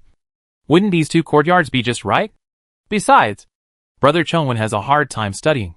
Do you want him to go home after school without even a cup of hot tea, and have to cook for himself? I know you are used to saving money, and you always think that if you can do something, you don't need to hire anyone. But money is not saved, but earned. As long as we set up a few more stalls and add more varieties, the money for renting the house will be earned back." Xia frowned in thought, without saying anything. "Yes, mother. Just listen to my sister. Think about it. If it weren't for the recipe my sister gave us, we wouldn't be able to do this business. If it weren't for my sister's advice to you and Dad, you would still want to set up a small stall and earn a little hard-earned money, just waiting for others to learn and take our business away. If it weren't for my sister's advice, Dad wouldn't have brought the business to the capital to make more money. So don't think too much. Just listen to my sister. Sister won't harm us." Su Shui's little mouth chattered. Zhao Rushi couldn't help laughing after hearing that. She stretched out her hand and pinched Su Shui's tender face, and said to Xia, "Aunt, I'm not a god, so I can't say everything is right. I just want to say that you see that Brother Chongwen wants to take the exam for a scholar. And he will definitely go further and further in the imperial examination in the future. Xiaxue is also so promising. The family business is getting bigger and bigger, and you can't look at things with the old ideas you used in the village. You have to calculate whether it is cost-effective to wear a piece of clothing or eat a meal. Look at your outfit today.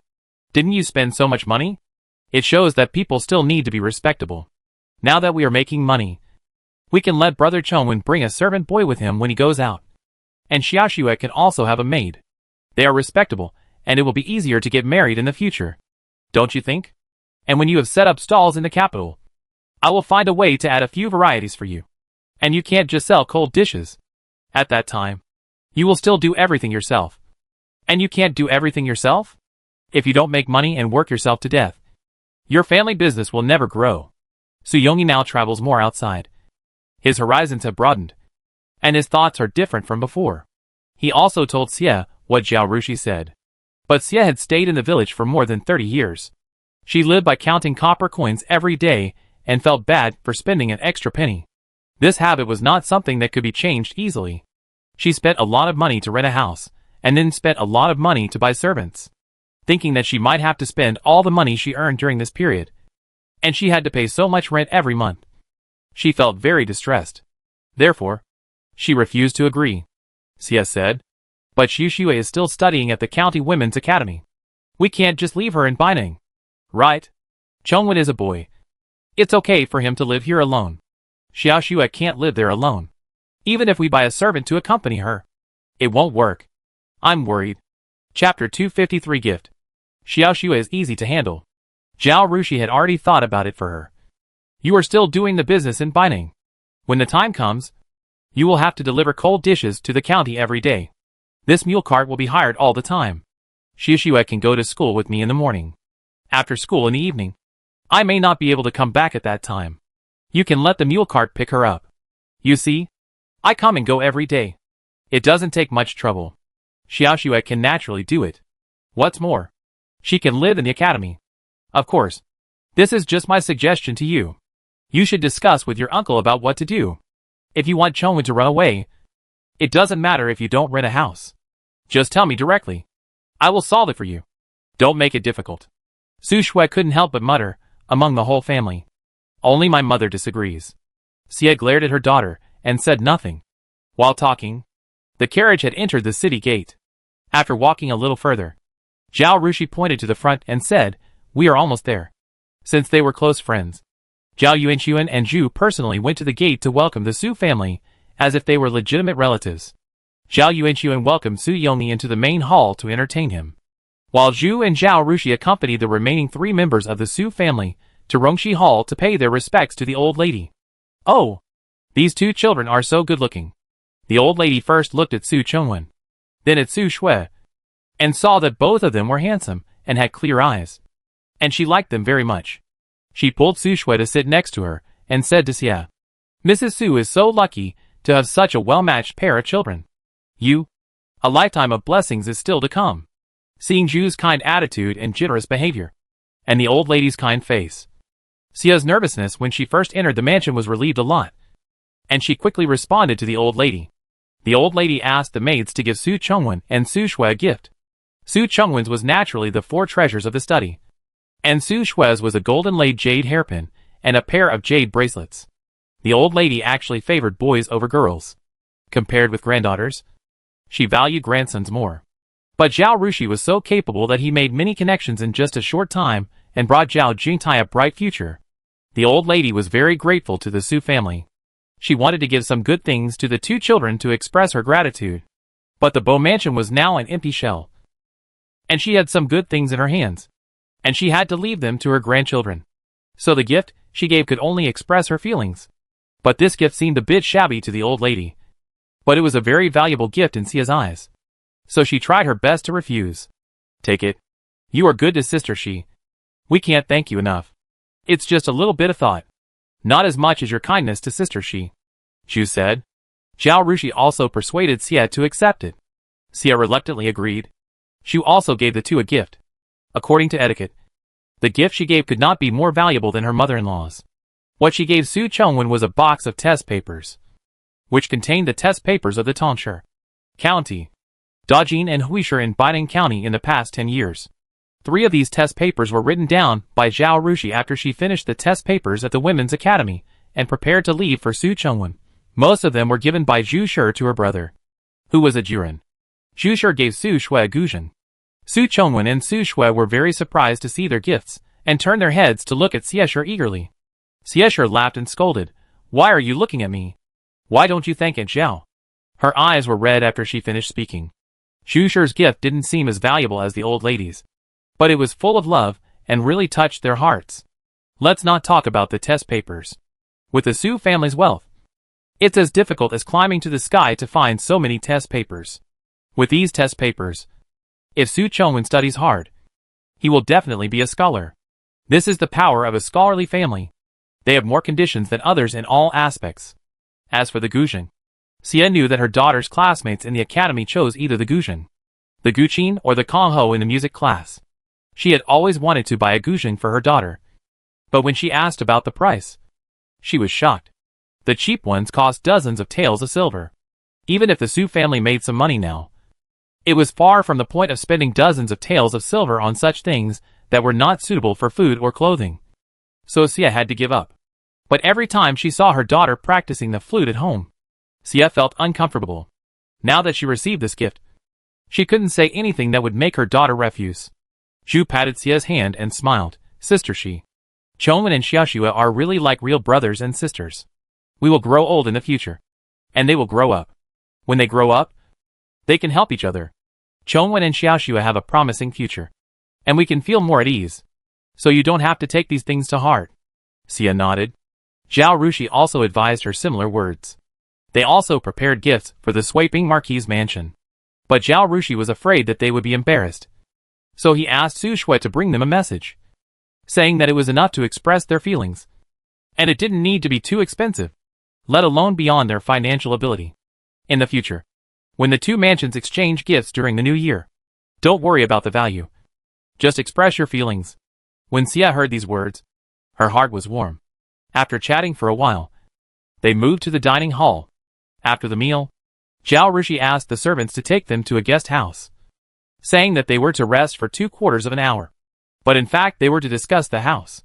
After 2/4 of an hour, Zhao Yuanxun, Zhu and Zhao Rushi accompanied the Su family to the place where the Zhao family lived. Brother Su, Chongwen and I will go to see the clan school teacher, and you go to see the house, Zhao Yuanxun said. Okay, Zhu replied. So the two groups separated, and Zhu led a few people to a house.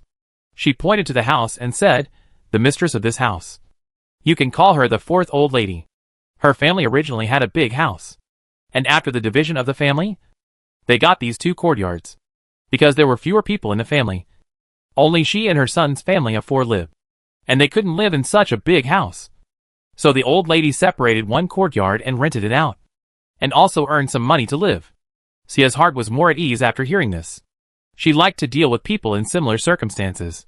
Madame Zhou went up to knock on the door. And Madame Zhaoshi, the daughter-in-law of the 4th wife, came out to greet them personally, and led them to the hall. Zhao Rushi looked around the house where they lived. This was also a 2-story house. And the house was neither new nor old. But it was clean. They also had slaves. But not many. Zhao Rushi saw the male servant chopping wood in the backyard, and the woman and maid serving tea. It seemed that they were a family.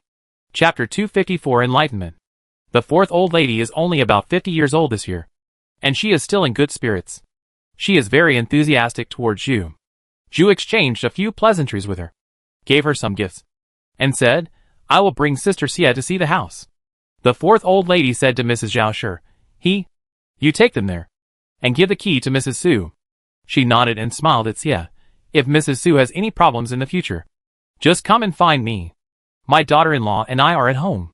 If your son has nowhere to eat, he can come to my house to eat. Just don't complain about the poor food. Mrs. Xia hurriedly thanked her, and exchanged a few more pleasantries, before leaving with Mrs. Zhu. The rented house was next door. Mrs. He opened the door and smiled. This is the same layout as ours. It was built together, and the new and old are the same. Everyone went in and took a look. It was indeed the same as Mr. He's. And it was also cleaned very cleanly. It was obvious that they came here often to clean it. What Mrs. Xia was most satisfied with was that there was a well in the yard, and a vegetable garden in the backyard. It's just that there are a lot of houses here, with a total of more than 10 rooms in the front and backyards. More houses means higher rent. Mrs. Zhaoshi, how much do you plan to charge for this yard per month? She asked. Mrs. Zhaoshi glanced at Shu and smiled at Xia. 1 tael of silver. Why is it so cheap? Even a small house in our county, with only a yard and few houses, is rented for 2 taels. Xia wanted to know how much rent Zhu paid for her family. Baining County is close to the capital. Going north from the capital, you have to pass through Baining. And the rich and powerful in the capital all have manors there.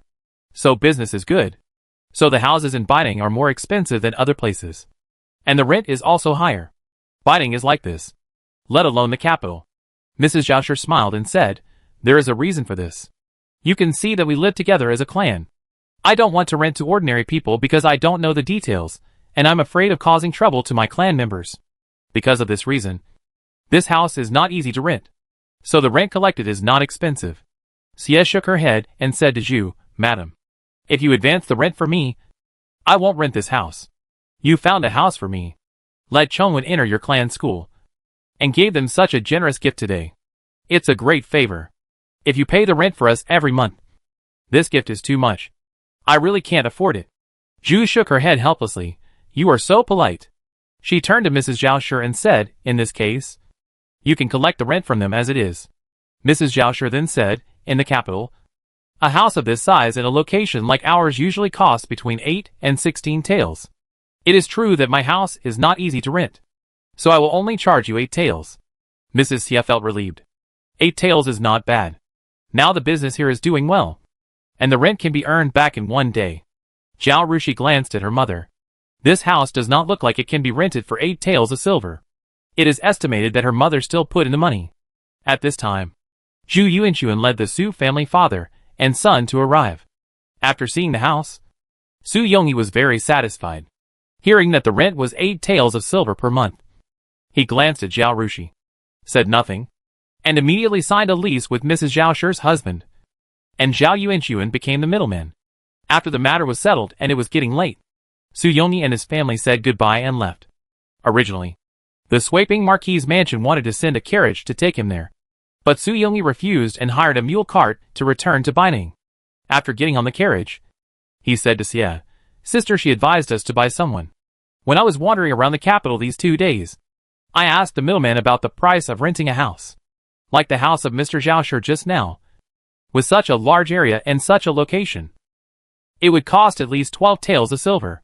If you find a suitable one, there are people who will rent it for 16 or 20 taels. Mrs. Xie was surprised. So expensive? Of course, Su Yongyi said. Those who passed the imperial examination and stayed in the capital to work as officials. Those who came to the capital to do business. Those who came to the capital to take the imperial examination and rented a house for 1 or 2 years to wait for the exam. Or those who went to the imperial college to study. Most of them are from other places, who want to rent a house. There are only so many houses in the capital, and they are all limited. The supply is in short supply. So isn't it expensive? Think about it. Our Baining is close to the capital, and it is convenient to go back and forth. How much higher is the rent than other places? Otherwise, how can our small courtyard be rented at a high price of 2 taels? Thinking about the last tenant who rented her county house. He was a businessman who transported goods to the capital to do business. He lived there for a few months and sold all the goods before leaving. The previous tenant was a scholar who was preparing for an imperial examination. He lived there with 3 servants for a year. Xie understood. Then we will make a fortune. Won't we? His house is big, clean, and new. If it weren't for the fact that it was in the family, we really couldn't rent it for 8 taels of silver. Xie said happily, seeing his wife's happy expression. Su Yongyi couldn't bear to tell the truth. But in the end, he said, this house is definitely worth more than 8 taels. I guess the extra part was paid by sweeping Marquis's mansion for us. A basin of cold water was poured down on Xie. What should we do? After we move in, we will slowly persuade Mr. Zhao and Mrs. Zhao to talk. I think they are also honest people and should understand our ideas. Mrs. Xie nodded and sighed. But if they say this house is 16 or 20 taels, should we rent it? Sister, she wants to rent this house for us. Do you know why? She wants to protect us from being bullied. If we rent a house outside, and someone comes to us every month to ask for protection money, how much money will you give out? If someone comes to our door and forces us to buy our prescription with 200 taels of silver, what will you do? Su Yongyi patted the back of his wife's hand. Don't think about the old days when I went through wind and rain, and couldn't save much money all year round. You only need to spend 2 days, or even 1 day's income to rent such a house. We can make more money by staying here. You will feel more comfortable if you think this way. Our family is different now. Don't always think about the past. Mom, Dad is right. And I can make money too. When I sell my book, I will also pay part of the rent. So you won't feel so bad. Xie laughed at this and tapped Su Shue's head and said, isn't your money still mine?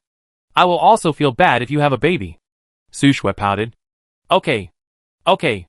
I get it. I won't worry about it anymore.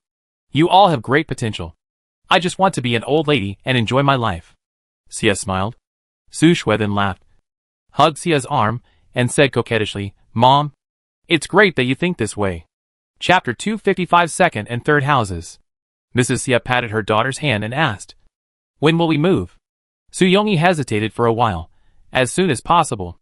I will go back and find a middleman to ask him to pick a family of servants for us. Preferably a middle-aged couple with a 13 or 14-year-old child. The boy can follow Chengwen. And the girl can be Shishu as maid. The couple can help us mix the vegetables. He turned his head and glanced at Su Chongwen. But buying people is not a rush. If you don't find the right one, you have to wait. Chongwen can't be delayed. I will deliver the food to the Jingcheng restaurant tomorrow morning and send him here. I will let him hire a mule cart to go back in the evening. Let's run like this first. When we hire someone, let someone come with us to cook. Then he won't have to run back and forth. Su Shui looked at her brother and suggested, Dad, I saw that Mrs. Zhao Shi was very kind just now. The old lady also asked us to eat together. Why not let my brother discuss with his family? Give them some money. And let them help my brother cook.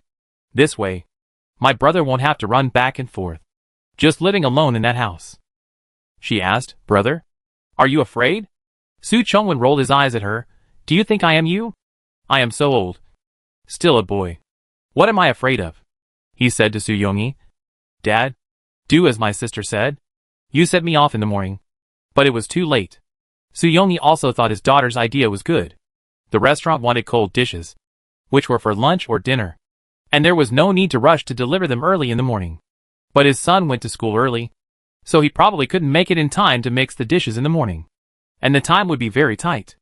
If Su Chongwen lives and eats in the capital, they won't interfere with each other. As for whether Su Chongwen is afraid of living alone in a big house in the capital, and whether he eats well at Mrs. Zhao's house, he won't consider it for the time being. Boys should have a spirit of hardship. Moreover, this is only temporary, and the whole family will move up in half a month at most. He won't be cold or hungry. So it's really nothing. Let's do it this way. As he said this, he touched his daughter's head with emotion, and was more grateful to Zhao Rushi for persuading him to send Su Shui to the academy to study. At the Swiping Marquis' mansion, after seeing off the Su family, Zhao Rushi followed Zhu into her courtyard and asked, Mother, did anything happen in the mansion today? She always felt that the atmosphere at home was a little off today. Alas, Wei was executed. Zhu said, Your second uncle took 4 children to collect her body at noon, and hastily took her to a temporary graveyard bought in the suburbs to bury her. After returning, he kowtowed to your grandmother and then went back. Jing'an was not well to begin with, and now he is feverish again. Talking nonsense. Although Zhao Rushi went to the Dali temple today, Zhang Chanshan probably didn't want to disturb her mind with such things. So he specifically told Zhong Xingrong not to tell her about it. Therefore, Zhao Rushi didn't know. Zhao Rushi's heart suddenly became heavy. No matter how hateful Wei was, a person who was still making a fuss a few days ago was suddenly beheaded. I always feel uncomfortable thinking about it. She herself still has this feeling. Not to mention the old lady, Zhu and others who have been with Wei for many years, and those people in the second house. She looked up at Zhao Yuanxun and asked, Dad, has there been any movement in the third house recently? Zhao Yuanxun never had a good impression of Wei. This woman was making trouble in the mansion all day long, causing so much trouble for his mother and wife. Thinking about the suffering of his daughter, he lost all sympathy. He didn't have any contact with Wei, so he didn't feel anything about her death. Speaking of Zhao Yuanxun, he snorted coldly, as you said, your third uncle has flattered the prince and sought an official position in the Zhanshe mansion. He also got your second uncle an official position, but not in the Zhanshe mansion, but in the Beijing Military Commission. He also wanted your third aunt to match your second uncle with the widowed daughter of a colleague in the Zhanshe mansion. In this way, your second uncle is firmly in his control. Zhao Rushi immediately became excited. What are you going to do, Dad? She knew that Zhao Yuanxun was a person that she didn't need to destroy herself. Although the old lady was a little confused sometimes, she was able to suppress Zhao Yuanxun for so many years. Not without means. Although Zhao Yuanxun was sickly, he was also very clear-headed. He was able to survive until now without being killed by the scheming Zhao Yuanxun, not to mention controlling him. At least, he had the ability to protect himself. Not to mention the methods Zhao Yuanxun and Zhu used to deal with Wei. There must be more than one spy around Zhao Yuanliang and Zhao Yuanxun, who was the old lady and Zhao Yuanxun's spy. Even if the family was divided, the second and third branches could not cultivate confidence for a while, and they didn't know who was the traitor around them, so they could only use them. In this way, their every move will not escape the eyes of the people in the first house. Moreover, the incident in the Marquis' mansion happened 3 years later. How much can she do in 3 years?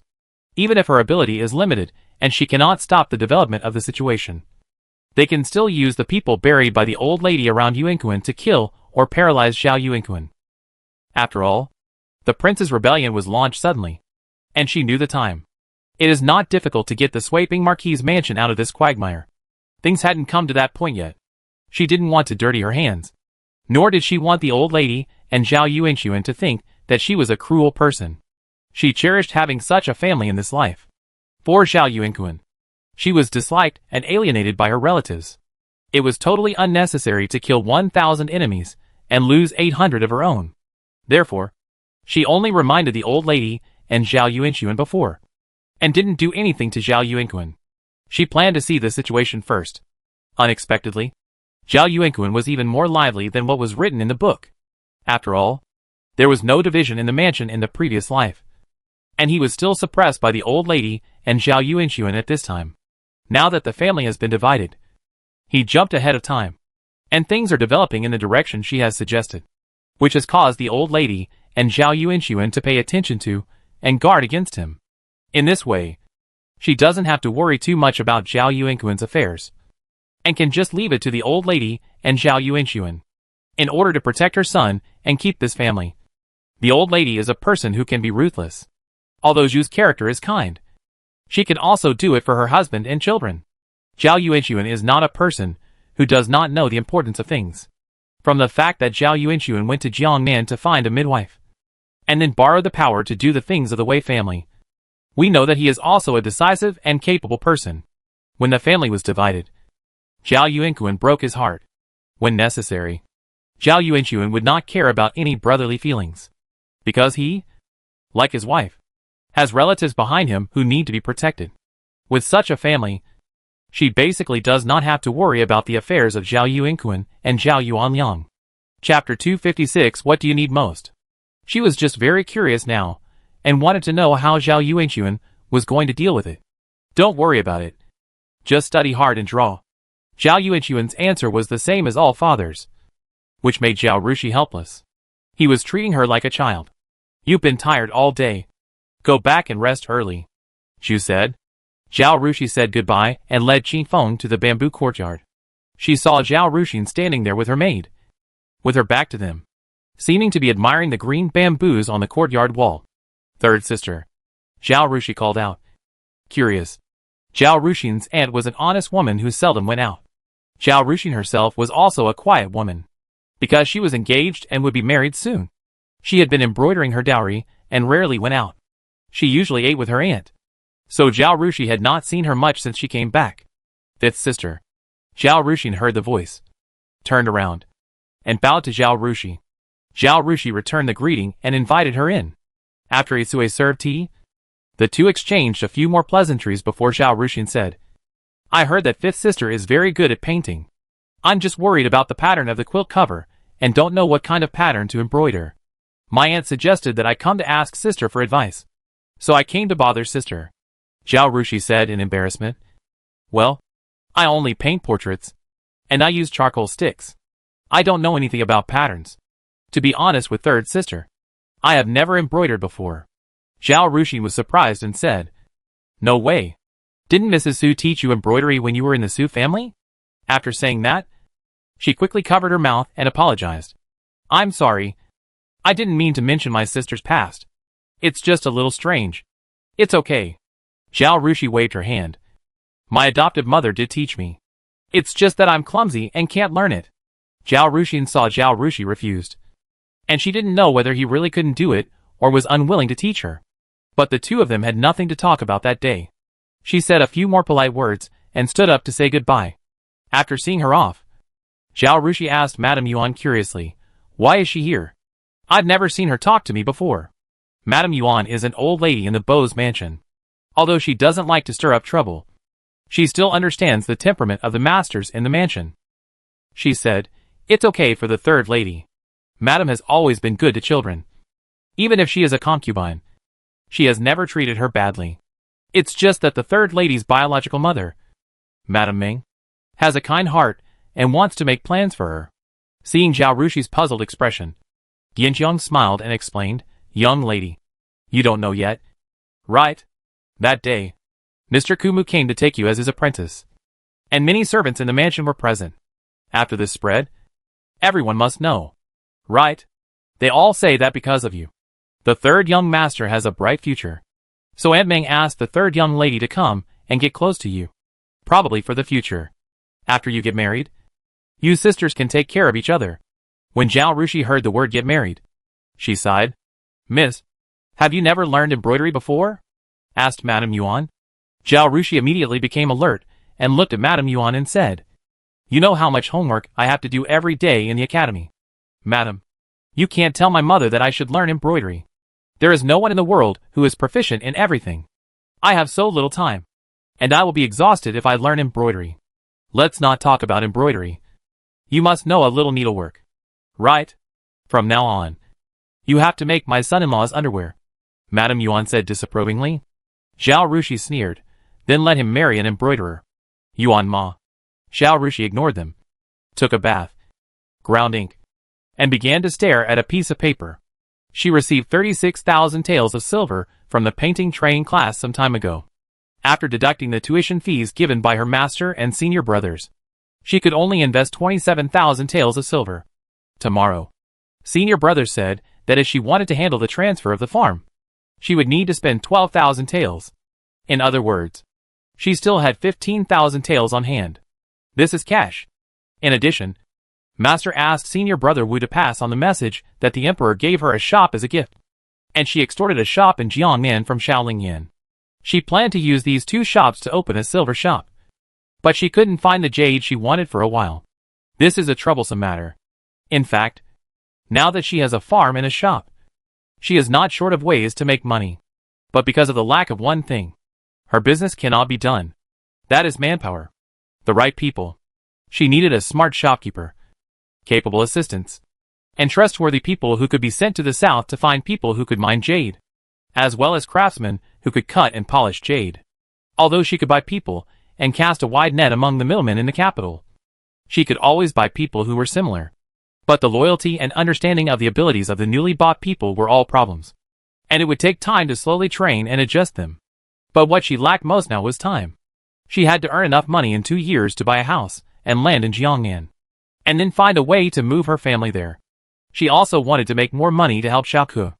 Although she didn't want to care about him, she couldn't really throw all the burdens to him and run away alone.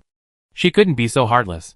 While protecting her own life and the lives of her family, she hoped to help him as much as possible. 2 years was very tense for her, and even more tense for Xiaoke. He had to plan. He had to mobilize all his forces to prevent the defeat in 2 years. And he had to deal with a series of targeting and conspiracy that followed. All of this requires money. She couldn't help him politically, but she could solve his worries in this regard financially. So she had to make money. A lot of money. But the problem came back again. She couldn't make money alone. She needed help. She picked up the pen and faced the white paper. But she didn't write a single word. She put down the pen and sighed heavily. Go to sleep. The next morning she still got up early to go to the academy. As soon as she arrived at the gate of the academy, the gatekeeper said, Miss Zhao, congratulations. I heard that you got the first place in the academy. Madame Cui told me to tell the girl to go to her directly after she came to the academy. Thank you, madam. Zhao Rushi took the package of snacks from Qi Feng and handed it to the gatekeeper. Then she entered the academy and went to the courtyard where Madame Cui was staying. Madame Cui was not a particularly friendly and enthusiastic person. She was always cold and indifferent. But when she saw Zhao Rushi, she smiled warmly. I didn't expect you to do so well in this exam. Chapter 257 Brush Up. It's all thanks to your encouragement and the teachings of other teachers. The social animal Zhao Rushi gave a timely commercial compliment. Mrs. Cui was obviously not a smooth person. She was a little stunned by Zhao Rushi's smooth and exquisite rainbow fart. She looked at Zhao Rushi for a long time before she changed the subject abruptly. I called you here to take you to Class A. You know the situation of Class A, right? Zhao Rushi shook her head. I don't know. Mrs. Cui was silent again. She had been in the academy for many years, and had met countless students. But Zhao Rushi was the one she could not understand the most. Look at the flattering words she just said. She was really smooth and skilled. Just like those old officials, who have been in the officialdom for many years. But you say she is smooth. She has been in the North Courtyard for so long. And she doesn't even seem to know people from other classes. Mu Qingqiang, the least sociable person in Class D, has become familiar with people from other classes. Not to mention the others, who are keen on making friends. Zhao Rushi is simply an outlier. Okay. Let me introduce you, she said. The number of people in Class A is about the same as your Class D. Also 6. Including you. There are 7. 3 of them have already participated in a round of imperial examinations. And you can communicate with them when the time comes. Okay. Zhao Rushi nodded. Looking at Zhao Rushi, who seemed very well behaved, Mrs. Cui simply stood up. I'll take you to the teaching house. Master. Zhao Rushi hurriedly called her. I received an imperial decree last night to teach people in the Dali Temple and the provincial, prefectural and county governments to draw. She roughly told Mrs. Cui the reason for teaching drawing. Because this matter involves the issue of catching criminals. It is better to do it sooner rather than later. So I will focus a lot of energy on it in the near future. If I feel it is necessary, I will come to the morning class. If I feel I can master it, I may study on my own and not come to the academy. If the teacher can tell me the teaching plan and content of each subject, I will arrange my study time more reasonably and will not delay my study because of teaching painting. Mrs. Cui did not say anything for a long time. She naturally did not approve of Zhao Rushi's behavior. Although Zhao Rushi was very smart, once her mind was mixed, it would definitely affect the imperial examination. After so many years, Fighting Women's Academy has produced such a smart student who is as smart as a demon. She does not want her to be lost in the crowd. But the emperor has issued an imperial decree. Even Princess Shangda cannot make a comment on this matter, let alone her. After a long silence, she said, No, Susie, although you are smart. If you are like this, can you pass the child exam next year? There is no way. Zhao Rushi spread her hands. This is the emperor's imperial decree. I can't disobey it. She paused. Besides, taking the imperial examination is also to become an official and work for the court. Now the court needs me to contribute my meager strength. I can't just take the imperial examination and not work for the court. Right? Isn't this putting the cart before the horse? Mrs. Cui was a little ashamed of what she said. You have a point. She was narrow-minded. Teacher, don't worry. Even if I am not sitting in the academy, I will use other time to read and recite books. You can see the results in the next exam, Zhao Rushi said. Since she promised Mrs. Cui that she would take the imperial examination, she would definitely do it well. Since studying in the academy took up her time, she would complete this task in the shortest time. If she could pass the imperial examination, it would not be a shame for Mrs. Cui's high hopes for her. Right? After hearing what Zhao Rushi said, Mrs. Cui's depressed mood was calmed down. Perhaps she could see how far this child could go. Then let's go to Class A, she said. The two went to the North Courtyard, and Mrs. Cui led her into the classroom of Class A. It was still early for class, and there was still about half an hour left. But there were already 6 people sitting in the classroom. It's really worthy of being the top student class for the college entrance examination sprint. Everyone is working so hard. Zhao Rushi sighed. This is Zhao Rushi. She got the first place in the 10-day exam this time. So she jumped directly from Class D to Class A. Mrs. Cui briefly introduced her and pointed to a table at the back and said, This is what I asked someone to move for you last night. You can sit here. Thank you, Mrs. Cui. Zhao Rushi walked over and put down her things. Zhao Rushi, do you want to sit here? A girl sitting in the middle of the first row suddenly stood up and smiled at Zhao Rushi. Zhao Rushi was stunned for a moment and quickly waved her hand. No. No. There were only 7 people in the class, so it didn't matter where she sat. Besides, she had little time for class, and the middle seat in the first row was often empty. Wouldn't this challenge the nerves of the teacher and classmates? Mrs. Cui probably thought of this, and seeing that the girl seemed to want to talk, she quickly said, No need to change. Zhao Rushi can sit there. She nodded to everyone. Then you guys read well. I won't disturb you. Then she led the maid out. As soon as she left, everyone gathered around and asked Zhao Rushi, How did you study? How did you do so well in the exam? Yes. Do you have any secrets? Can you teach us? Seeing these classmates, Zhao Rushi seemed to have returned to the modern era, and inexplicably felt very familiar. She did not hide her own little tricks and taught everyone some of her learning tips, saying, Since you are in Class A, I think you have read all the 4 books and 5 classics. I think you should practice more questions. By practicing questions, you will find your weak points, fill in the gaps, and focus on what you haven't learned or understood, so that you can achieve twice the result with half the effort. Everyone's eyes lit up. Is that so? Zhao Rushi nodded. I will talk to Mrs. Cui. When the teacher doesn't come to class in the afternoon, let you read books by yourself. And ask the academy to bring some test questions for everyone to do. 5 years of college entrance examination and 3 years of simulation. Everyone practiced. Mrs. Cui also wanted to exchange learning experiences with Zhao Rushi. After school in the morning, she found Zhao Rushi and chatted with him for a long time before letting him go.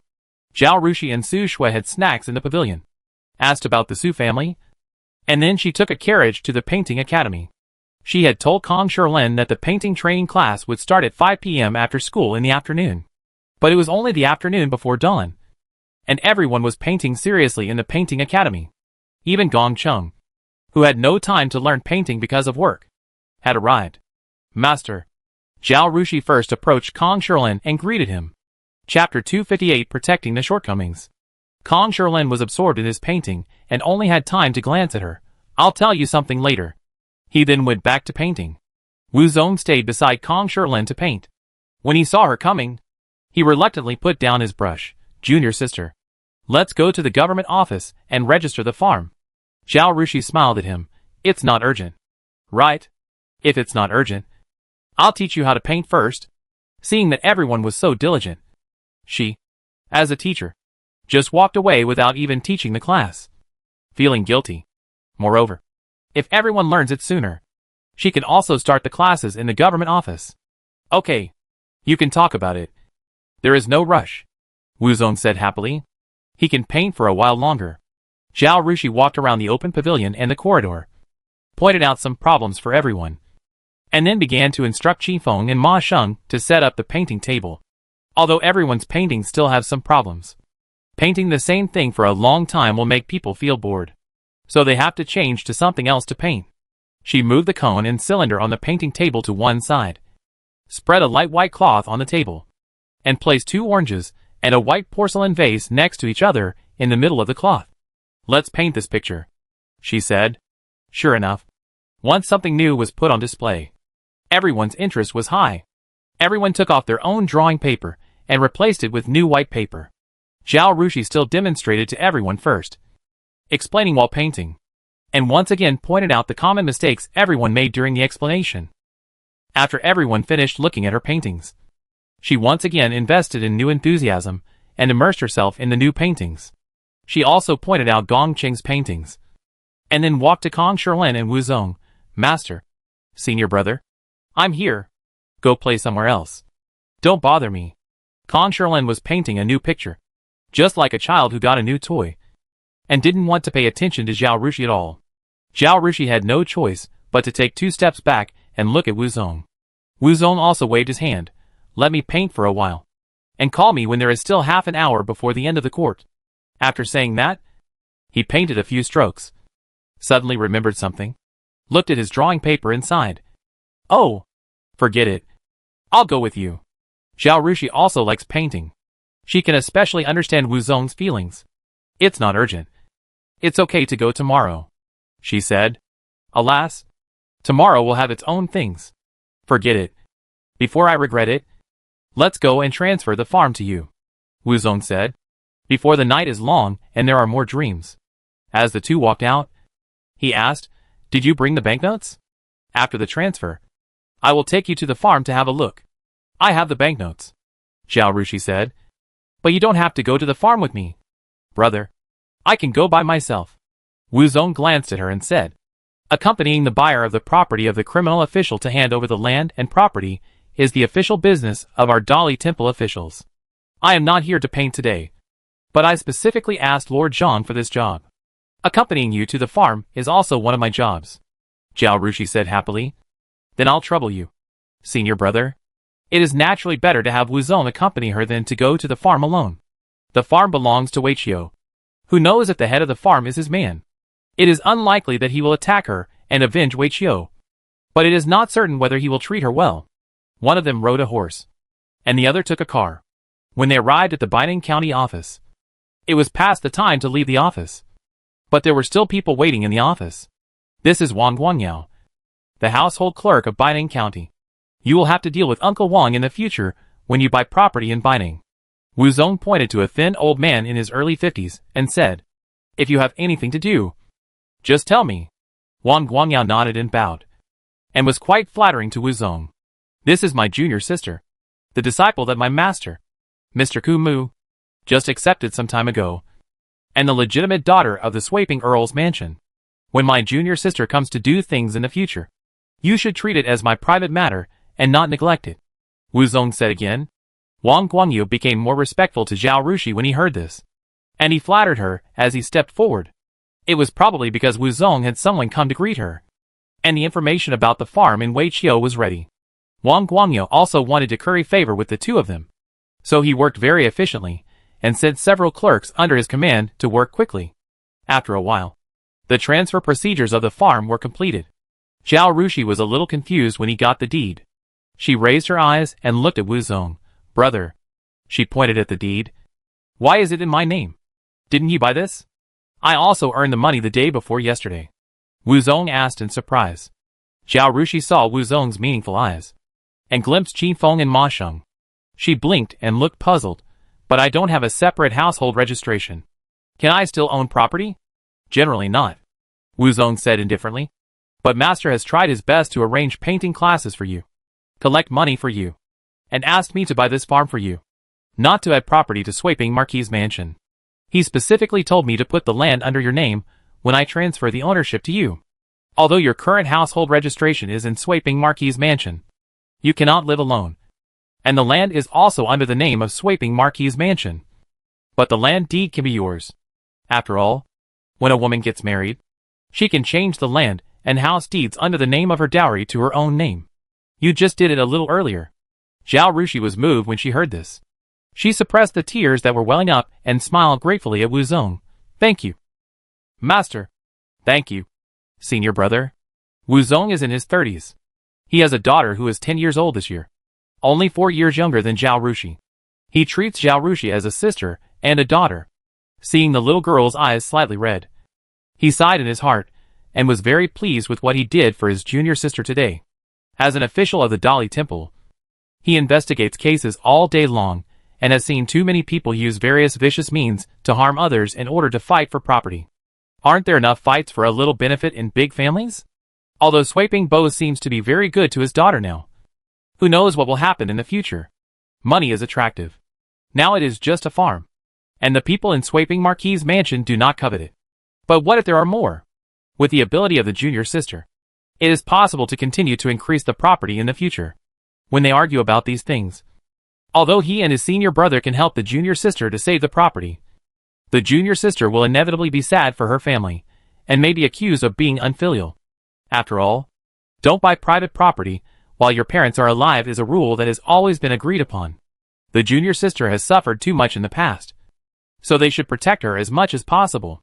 Since he is in the Dali Temple and has the convenience of his position, he will naturally use it to provide some protection for the junior sister. Chapter 259 Qinghai Manor.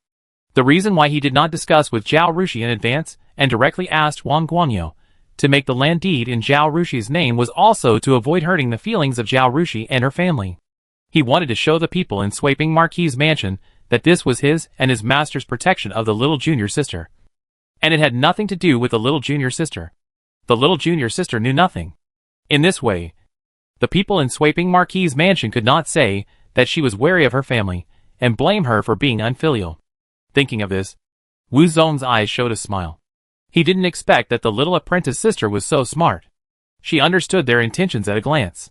She asked him in front of the guards and maids of Swaping Marquis' mansion, clearing her relationship.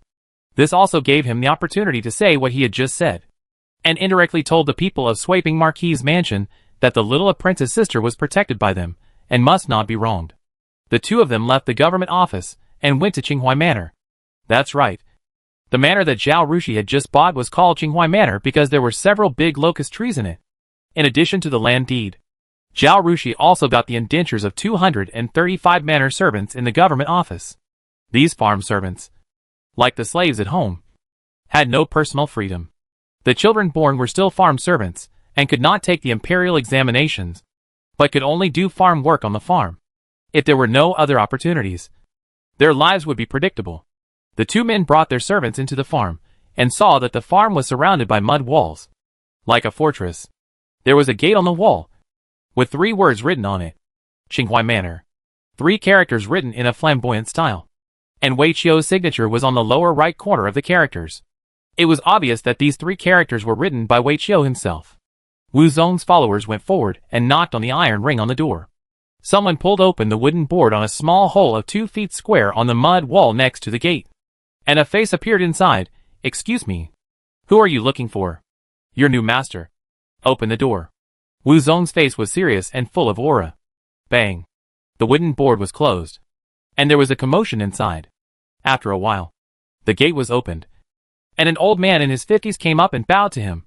"I am Qian Duoduo, the head of Qinghai Manor. I am honored to meet the master and the lady, Zhao Rushi." This sentence shocked her. Qian Duoduo. What a cute name.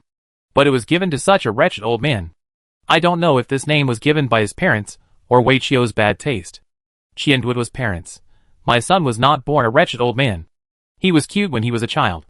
Also, although Wu Zong is over 30 years old, he doesn't look old at all. He is still handsome. When she stands with Wu Zong, they are obviously brother and sister. Okay. Is it really okay to say that she is Wu Zong's daughter? Please find the psychological shadow area of Wu Zong. Zhao Rushi's thoughts were flying around.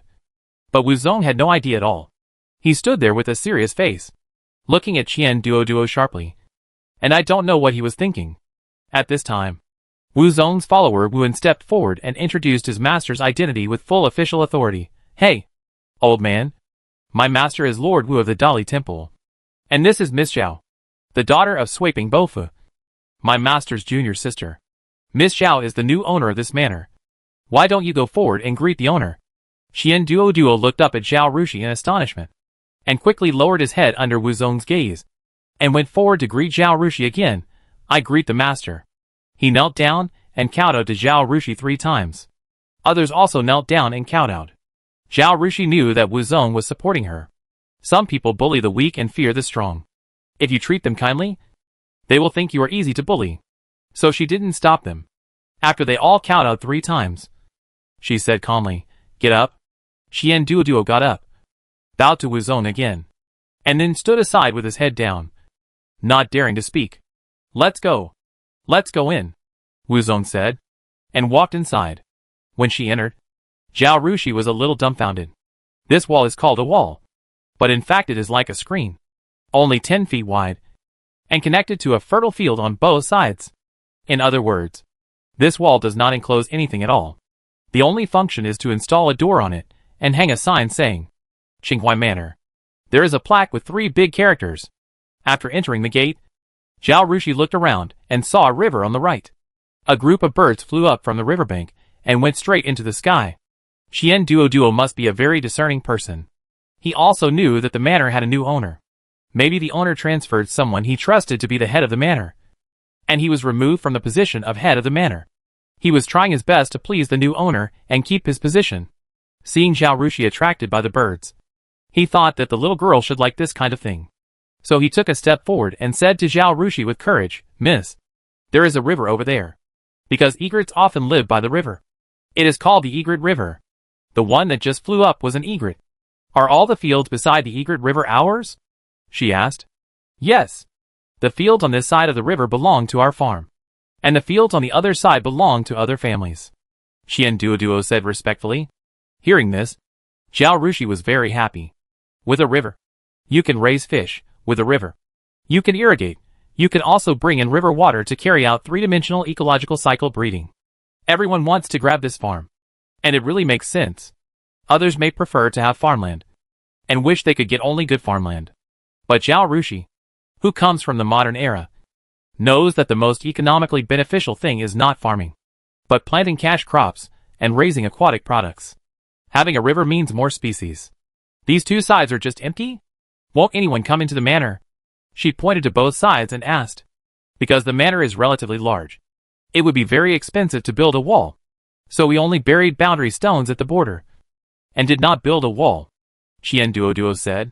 He had already defined Zhao Rushi, the new owner. In his heart, this is just a little girl who knows nothing. Thinking of this, he became even more worried. It would be fine if the new owner did not interfere with them. But if he interfered and gave blind orders, their life would be even more difficult. Qian Duoduo's father was the village head, and their village had experienced many masters. Some masters only exploited, while others pretended to know and gave random orders. If they met an unreliable master, their life would be very difficult. After entering from the main gate and walking about 10 feet inside, there is a large house with high walls and a wide area. The door of the house was also wide open. Everyone walked in and found that it was a 2-story courtyard. The backyard was divided into 2 courtyards, with about 20 rooms. The house was very clean, and it was obvious that someone cleaned it regularly. Chapter 260 Bailu Manor. Seeing such a house just sitting there empty, because it is located in the manor, it cannot be rented out, and it is impossible for you to live there. Zhao Rushi was immediately heartbroken. People who are house slaves in modern times hate to see the house empty. Was this house built by the Wei family? She asked. To answer the young lady. No. It was built by the Qin family in the past. At that time, his old man lived here, so he built so many houses. Qian Duoduo said. Just call me Miss from now on. Zhao Rushi was not interested in the title of Miss. After correcting the title, she asked curiously, what about the Qin family? Miss, they have fallen. Zhao Rushi understood when she heard the word fallen. They must be like Wei Qiu, who committed some crime and was confiscated and sold. Otherwise, such a good manor would not be sold. Qian Duoduo said this because she was afraid of breaking taboos. After all, in just over a decade, it has changed 2 owners. This place does not seem to be very auspicious. There was nothing in the house except some necessary furniture. The group walked around the house briefly, and then sat down in the front hall. Wu Zong said to Zhao Rushi, first, you should give the manor a new name and replace the plaque. Okay. Zhao Rushi thought about it, and remembered the group of egrets she saw when she came in just now. She said, let's call it Egret Manor. Okay. Very good. This name is more elegant. Wu Zong praised. They are engaged in art. So even if they give the manor a name that is not too vulgar, otherwise it will not bring bad reputation. Qian Duoduo was also very happy. It was because he told the young lady about Bai Lu that the young lady named the manor. It can be said that the manor was named because of him. This was definitely an affirmation of him. He asked attentively, young lady? No. There are 4 treasures of the study in the room. Do you want to write down your name now? I will ask someone to make a plaque for you. If you pay more and do it faster, I estimate that the plaque can be brought back and replaced in half an hour. Take out the 4 treasures of the study.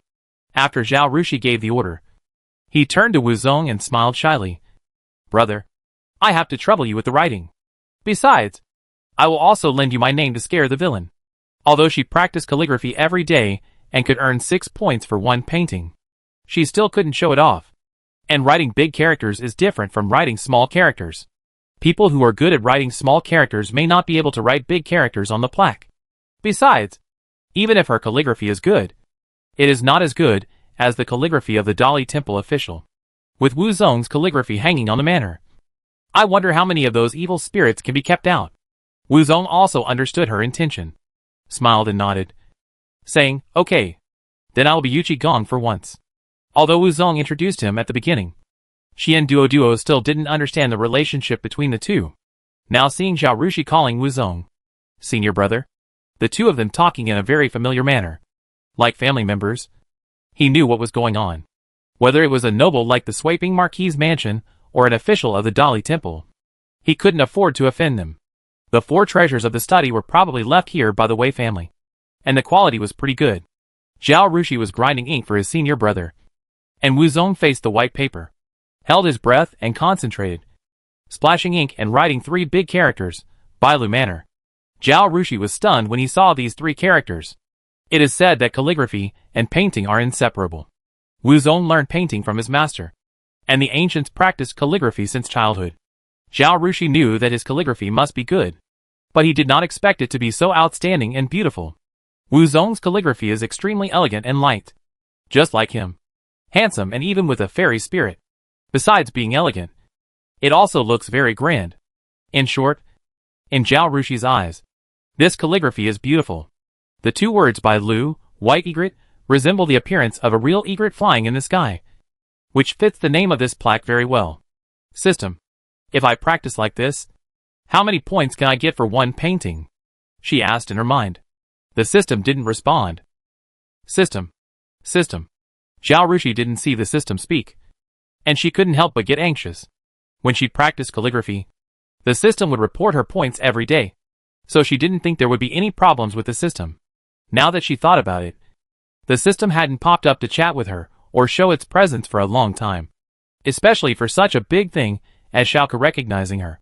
The system would definitely come out and chatter, but it remained silent. Zhao Rushi has been so busy lately that she didn't notice this. Now she realizes something is wrong. Although she often dislikes this system for being stupid and full of feudal remnants, but it is undeniable that it is still good to have it around. It makes her feel that she is still connected to the modern world, and she also covets the things in its mall. By learning to earn points, you can buy good things such as agility pills, strength pills, and beauty pills that are beyond the scope of science. This kind of good thing is not something that everyone can encounter, especially for a studious student like her. It was more like a reward. System. Seeing that the system hadn't responded yet, she didn't care about Wuzong anymore. She was just about to find an excuse to go to a place with no one around to make crazy calls. And then she heard a little noise in her head. The sound of someone moving a stool. She immediately focused and called out softly in her heart. System. Are you there? No. Finally, the system's answer rang in her mind. And judging from the tone, it seemed quite angry. Don't get close to me. Holding a grudge. Zhao Rushi. She finally realized that her idiot was angry, and the consequences were serious. Baby, don't be angry. She remembered that the system liked this name, so she quickly coaxed. Wasn't I busy at the Dali temple? I didn't have time to pay attention to you. It was my fault. Can you forgive me? Humph. The system responded with a nasal sound. Don't be angry. Don't be angry. Look, I'm asking you for advice now. Aren't I? When my writing reaches a higher level, I'll give you more points. I really like your agility pill, and I want to save my points to buy it. Anyway, these points will be yours in the future. It's just a matter of whether they are given to you sooner or later. Right? The system finally spoke, with a very aggrieved tone. When there is something wrong, you call me little sweetie. When there is nothing wrong, you call me idiot. And you can ignore me if you want to. Zhao Rushi. It's not okay not to call me idiot. Little sweetie is fine. Then I will call you little sweetie more often in the future? Let's not do that. Anyway, you can't ignore him in the future. Hearing this awkward remark, Zhao Rushi couldn't help laughing and agreed. Okay. At this time, Wuzong had already signed the plaque, took out a seal from his purse and stamped it with ink. And Wuzong's servant Wu brought a basin of water for him to wash his hands. Zhao Rushi hurried forward and flattered him, expressing his admiration for him.